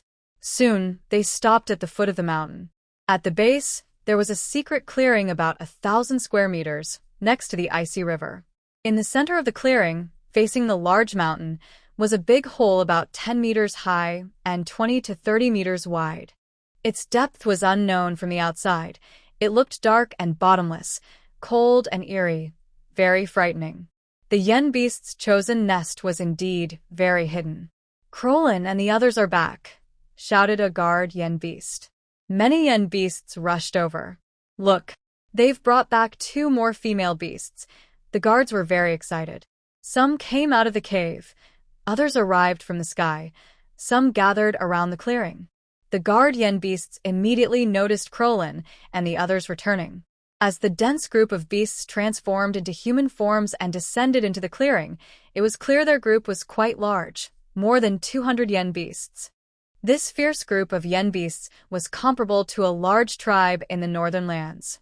No wonder Krolin is so powerful. He even defeated the snow owl tribe. Even if the snow owl tribe has 7th-tier bird beasts, their female beasts were still taken by us. Plus the ones we seized earlier. We now have over 10 female beasts, enough to survive 3 seasons. Who did the snow owl tribe take? Haina? Or City? Haina and City are very famous, beautiful female beasts in the northern lands. They are high star tier, and last time, they failed to capture by Xian from the White Wolf tribe. Krolin specifically targeted Haina and City this time, but they both have many high-tier mates, and City is quite formidable, so capturing them won't be easy. Whether they are City and Haina or not, any female beast from the Snow Owl tribe is definitely stronger than those from smaller tribes. The female beasts of the Snow Owl clan in the northern lands are very popular. They are both beautiful and strong. If they really are Haina and City, I feel a bit reluctant to hurt them. The yen beasts talked excitedly, each stretching their necks to look at the females in Ajin and Lu Fei's arms. Ajin smiled, showing his white teeth, as he proudly displayed the unconscious female beast in his arms to his companions. He said, "Haina and City didn't manage to catch anything, but we did get the 4-star female beast, Amos. Besides Haina and City, she and the female beast named Yayan are the most outstanding females in the Snow Owl tribe. Wow. She looks so beautiful. And she's a 4-star female beast," exclaimed a yen beast, gazing at Amos's sleeping face in amazement. "Ajin, you guys are so lucky. You even caught such a beautiful female beast." The yen beasts looked excited. "I've heard of Amos's name. I saw her once at the Northland Overlord competition last year." "Yes, I saw her too. When Krolin asked us to gather information, I immediately liked her. Haha, I didn't expect she would end up in our hands. At first, I just felt sorry for Haina and the others, but now I see that the female beasts of the Snow Owl tribe are all so excellent. I feel hesitant to hurt them. Yeah. When Amos wakes up, she might be pretty scared, haha. We should treat her a little better. She's stronger than those herbivorous female beasts." "Yes. If we treat her like those herbivorous females, I don't think Amos could handle it. Female beasts like Amos are very proud." The yen beasts were already discussing how to handle her. Just then, a yen beast about to reach the 6th stage stepped forward. Luoer looked at the female beast tightly wrapped in Lu Fei's arms and asked, "Who is she?" "Yayan." Lu Fei pushed the unconscious Yi Luoxing into Ajin's arms and said, "That's the new female beast who wandered into the Northland." Her, Luoer and the other yen beasts frowned, clearly having heard about this new female beast. "I heard she doesn't have a star rank and is very ugly," a yen beast said disdainfully, curling his lips. "Why is she wrapped up so tightly? Is she really that ugly?" some yen beasts wondered curiously. "Is it to the point where you can't bear to look at her? So she doesn't show any skin?" The beasts lowered their heads, trying to peek from below at the female beast whose head was hanging down in unconsciousness.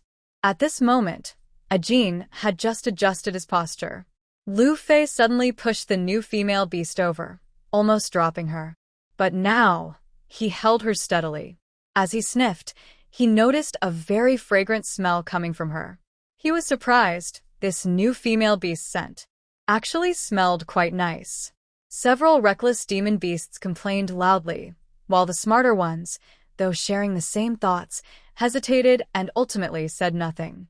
Laura gently tapped the heads of the brave beasts who had just spoken and said tactfully, "I heard that the level 7 bird beast really likes this new female. Krolin finding a way to take her from him is more difficult than stealing Haina and City, enough to make all the tribes in the northern land tremble. No matter who she is, as long as she is a female beast, that's enough." Laura's words made the reckless beasts realize something was wrong. Krolin is so strong, and this time he brought along Lu Fei and others. The demon beasts attacking the Snow Owl tribe must have been heavily injured, paying a huge price. How could they still speak with disdain? The brave beasts who had just spoken shyly lowered their heads, but immediately another demon beast spoke to ease the tension. "Indeed, we stole a talented amiss. It's good to steal more if we can. We stole her from the Snow Owl tribe. The Snow Owls must be furious. Why does that level 7 bird beast like her so much? There must be a reason. Ajin, tear off the black beast hide from her. Let's see." The demon beasts were very curious and eager. Ajin adjusted his posture, planning to lift Yi Luo Xing's black cloak. Meanwhile, Krolin and Lu Fei both looked at the female beast in Ajin's arms, curious. Just as Ajin reached for her hat, a sharp cry of pain sounded from behind, followed by a panicked voice. "Xianlin is bleeding too much. She might not make it." Hearing this, the demon beasts sensed the smell of blood. They looked back and saw a bear beast carrying Xianlin back to the tribe. The red scene on the bear's body showed deep wounds on Xianlin's legs, with blood flowing out and flesh exposed. It also seemed she had been hit on the head. The demon beasts all looked shocked. They quickly rushed forward to catch the unconscious Xianlin. "Go call the shaman we invited a few days ago to treat Xianlin," Krolin immediately ordered and led the way into a large cave. The demon beasts behind him hurried to follow, supporting Xianlin. Ajin also forgot about the 2 female beasts in his arms. He pushed them to a nearby 4th-level snake beast and said, "Take care of them. Send more beast men to watch them. Don't let them escape." The snake beast initially wanted to ask whether to keep them separate or to put them together with the other female beasts. However, after seeing Ajin hurriedly leave, he couldn't ask. He knew that Xianlin was in a dangerous situation now, and Xianlin was very important to the Yen Beast group, holding a high status within the group. So, they would definitely prioritize Xianlin's safety first. The snake beast took the 2 female beasts to be settled elsewhere. He decided to keep them with the other female beasts for now. Even if everyone liked Imus, they would wait until Xianlin was out of danger, and then Krolin would arrange everything. The snake beast called some orcs to help him, and together they carried Yi Luoxing and Imus into the large cave. Inside, it was very dark at first, but after a short walk, they saw that the entire path was lit by fire. Every 10 steps along the long cave, a fire was burning with dry wood crackling loudly. About every 15 steps, there was a cave on each side, clearly the living places of the Yen beasts. As they went further inside, the space became wider, the fires more numerous, and the light brighter. Soon, they reached the deepest part of the cave, where there was a large open area of about 100 square meters. A huge bonfire was burning there, and next to it, the captured shaman was treating Xianlin's injuries. The Yen beasts looked up and saw a hollow area hundreds of meters above. The circular stone wall was full of caves, making their homes very hidden compared to the Snowy Owl tribe. Their dwellings were cold and secluded, a stark contrast to each other. They dug these caves from inside the mountains rather than exposing them on the outside. They were very bold, if not for the towering mountains and trees of the beast world, which were huge and intimidating. Their digging method could have caused the mountains to collapse or buried themselves inside. 2 bird beasts carried 2 female beasts to a higher cave, which was separate from all the smaller caves. Inside, it was very large, like a cave within a cave connected to other caves. The Yen beast's nest was much more complex than the Snowy Owl tribe's. After sending the 2 female beasts into that cave, one of the unconscious females showed faint signs of waking up. "Quick, settle them properly." We need to go see Xianlin. Two bird beasts quickened their steps and entered a nearly 200 square meter circular cave along a short corridor. Inside, the firelight was still bright. On each side, 4 large caves had been dug out, where high-ranking demon beasts guarded the females. They clearly heard the noise outside and smelled unfamiliar female beast scents, so they all came out. Directly in front of the circular mountain cave, there was a wide walkway about 10 meters long. At the end of the walkway was the cave, where the females were held. 2 bird beasts moved aside the thick stone doors at the entrance. The circular cave behind the doors was about 100 square meters, only about 3 meters high. Around the walls, there were more than 10 stone beds, and a fire burned in the middle. At this moment, several female beasts on the stone beds, upon hearing the noise at the entrance, suddenly became frightened like startled birds. They sat up quickly, wrapped in animal pelts, and shrank into the corners of the beds, eyes wide with fear, staring at what was happening. "Just leave them here," one bird beast said as it threw Yi Luoxing onto a nest. The other bird beast gently placed Imis on another nearby nest. Then, the 2 bird beasts looked around at the scared female beasts inside the cave, expressionless, and left. When they left, they casually moved the stone door back, leaving only a narrow ventilation slit. Outside in the large circular cave, the 2 bird beasts paused briefly. "This time, we captured Imis from the Snow Owl tribe. Ekin told us to watch her carefully," they reported to the high-ranking demon beasts guarding the cave. The high-ranking demon beasts looked surprised and said, "Is she Imis? No wonder she's so beautiful. Who's the other one?" A bird beast replied coldly, "That's a newly arrived female from the Snow Owl tribe." The high-ranking beasts immediately looked displeased and showed disdain. "Why her?" The bird beast glared at them, and the demon beasts realized something and stopped talking. The 2 bird beasts left, and the guards went to prepare food for the 2 new females. Inside the cave, Yi Luoxing moved his finger slightly, and Imis slowly opened her eyes. The female beasts around her slowly approached and began whispering. A female from the submarine bird clan said, "The demon beasts have taken 2 more females." "Which tribe did they attack this time?" A female from the seagull clan, who had already masked the bloodstains, caught a whiff of a strange scent and was shocked, her eyes wide. She said, "They are females from the Snow Owl tribe." "Oh my!" The demon beasts actually stole females from the Snow Owl tribe. As soon as she finished speaking, the cave echoed with gasps of shock, showing everyone was very surprised. The female herbivores from the Snow Owl tribe felt even more disappointed. They realized that even the powerful Snow Owl tribe couldn't defeat the Yen beasts. Did they really have to stay here forever? A timid female from the reindeer tribe said, "The Snow Owl tribe has 7th-rank beasts. How can they not protect their females?"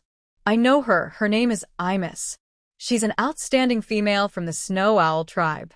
She has over 20 high-rank male partners, but the female from the reindeer tribe couldn't finish her sentence out of fear. The female from the northern rabbit tribe watched Imis and Yellowoxing, and her tone was full of fear as well. "They are really tall. Especially Imis. You said she's a 4-star female beast. The females of the Snow Owl tribe are truly strong, and she's very beautiful. It's so humiliating to fall into the hands of the cruel Yen beasts. Both females and males respect strength. To them, the females of the Snow Owl tribe are strong and serve as role models. Ordinary beasts can't stand humiliation, let alone strong ones." They thought these 2 Snow Owl females would definitely go crazy. They were right. Imis woke up. As she slowly opened her eyes, memories from before she fainted surfaced. She remembered being kidnapped by a 5th-rank Yen beast, then knocked out by a 6th-rank white bear, and finally losing consciousness completely. Her golden eyes kept moving. When she saw her surroundings and realized where she was, she suddenly sat up from her nest. She was terrified and stared wide-eyed at the female beasts in front of her, who were also startled. After a while, this. Imis nervously looked toward the stone door, trembling and stammering. She couldn't say a complete sentence. The flickering firelight inside the cave lit her face intermittently. "Is this the yen beast's nest?" she finally asked tremblingly. The other female beasts inside the cave nodded in unison. "Yes, you were captured." Hearing their confirmation, Imus's face turned pale and then pale again. Her golden eyes filled with anger and humiliation. She jumped from her nest, let out a bird call, and stared fiercely at the stone door. She transformed into a huge snow owl, trying to break through the heavy stone door. Swish! Imus flapped her wings and charged at the door with all her strength. The female beasts around her were stunned, as expected of the snow owl tribe females. The first group captured had seen females from various tribes wake up, but none were as fierce as the snow owl females. She really didn't hold back. She was both powerful and fierce. They thought she would be very scared. Even if she didn't cry, she might have been stunned. The female beasts showed envy. But then, suddenly everyone screamed together. It was Amos, and the female beasts also shouted. Amos had just flown out, and her wings hit the stone wall above her. She almost hurt the female beasts around her, and her bird had also bumped into the wall. The cave wasn't very big or tall, made to prevent the female beasts from transforming into beast form and breaking through the stone door. The beast guards weren't afraid, but it was still troublesome. Amos was in pain, tears streaming down her face. She quickly turned back into her human form, covered her purple-blue arm, and then used that arm to cover her head, which had a big bump. She squatted on the ground, in pain, almost crying out loud. The female beasts, they wanted to comfort her, but didn't know how to start. Finally, a female beast from the swallowtail tribe tried to speak. She pointed to the burrow behind Amos. "Actually, you have a fellow tribe member who was caught. Maybe you should wake her up first, and then you could discuss together." "What?" Amos was surprised. She ignored her pain, covered her head, and turned to look back. She saw a female beast lying on the nest behind her, wrapped in black beast fur. She was wrapped so tightly that her appearance and even her scent couldn't be recognized. For a moment, Amos thought it was a familiar female beast from their tribe. But now that she saw clearly, her golden eyes darkened.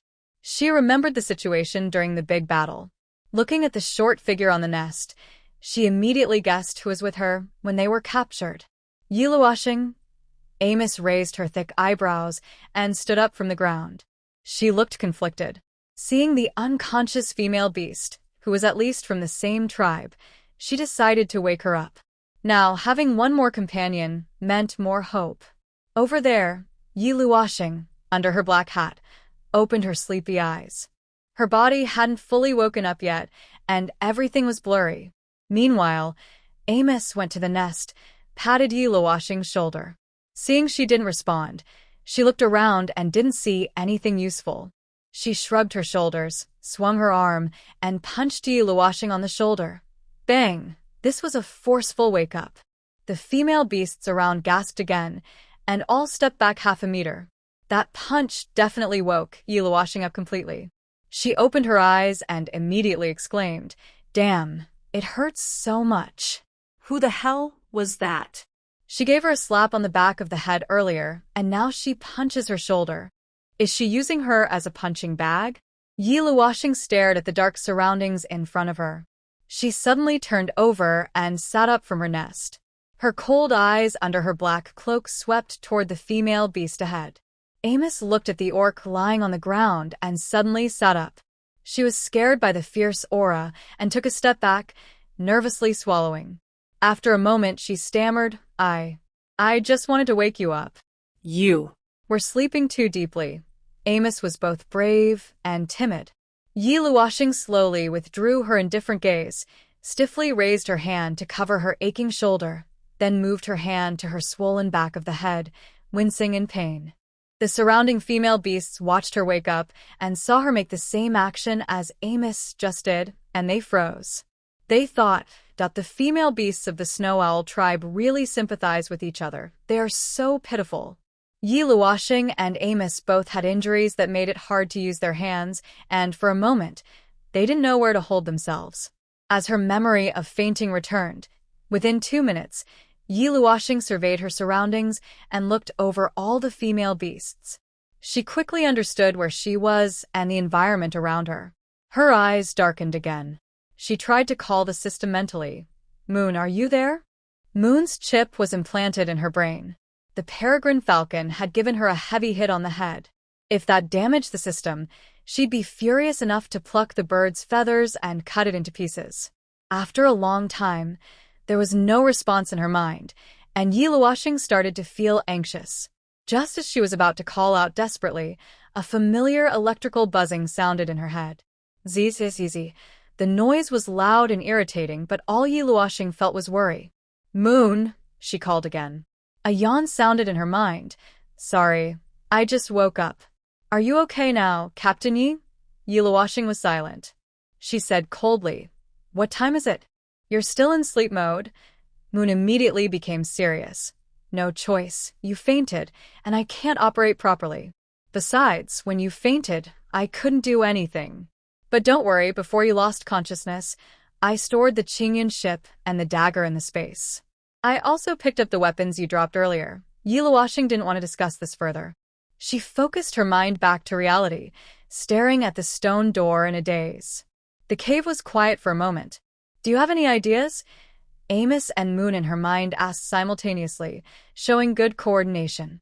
"Break it open." Yi Luoxing's words were clear and straightforward. She stood up and headed toward the cave entrance. "No way." Amos quickly stepped in to stop her. "This cave is too low.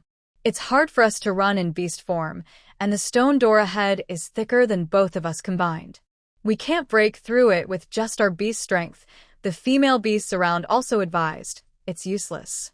Even if we break the stone door, there are hundreds of high-level demon beasts outside waiting for us.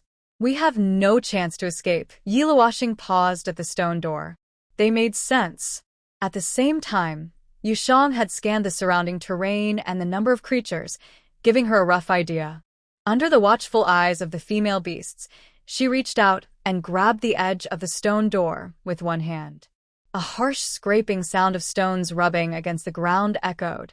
The female beasts looked on in shock as they saw the female beast wrapped in black beast fur slowly move the stone door. Yes, she moved a door wider than her own body, with just one hand. "God." Amos gasped, nearly dropping her jaw. She didn't expect her to be so strong. Wasn't she a rabbit? With such a small frame. Soon, Yi Luoxing created a gap in the door as wide as herself. Suddenly, a large hand from outside grabbed the door's edge. Her alarm bells rang in her mind.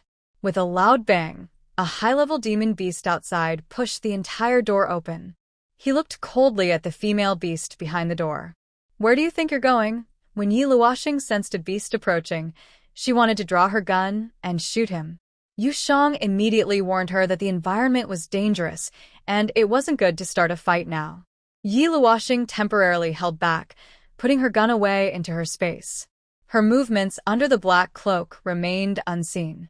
She didn't answer him and turned around to sit back at her previous spot. The high-level demon beast glanced coldly at her figure.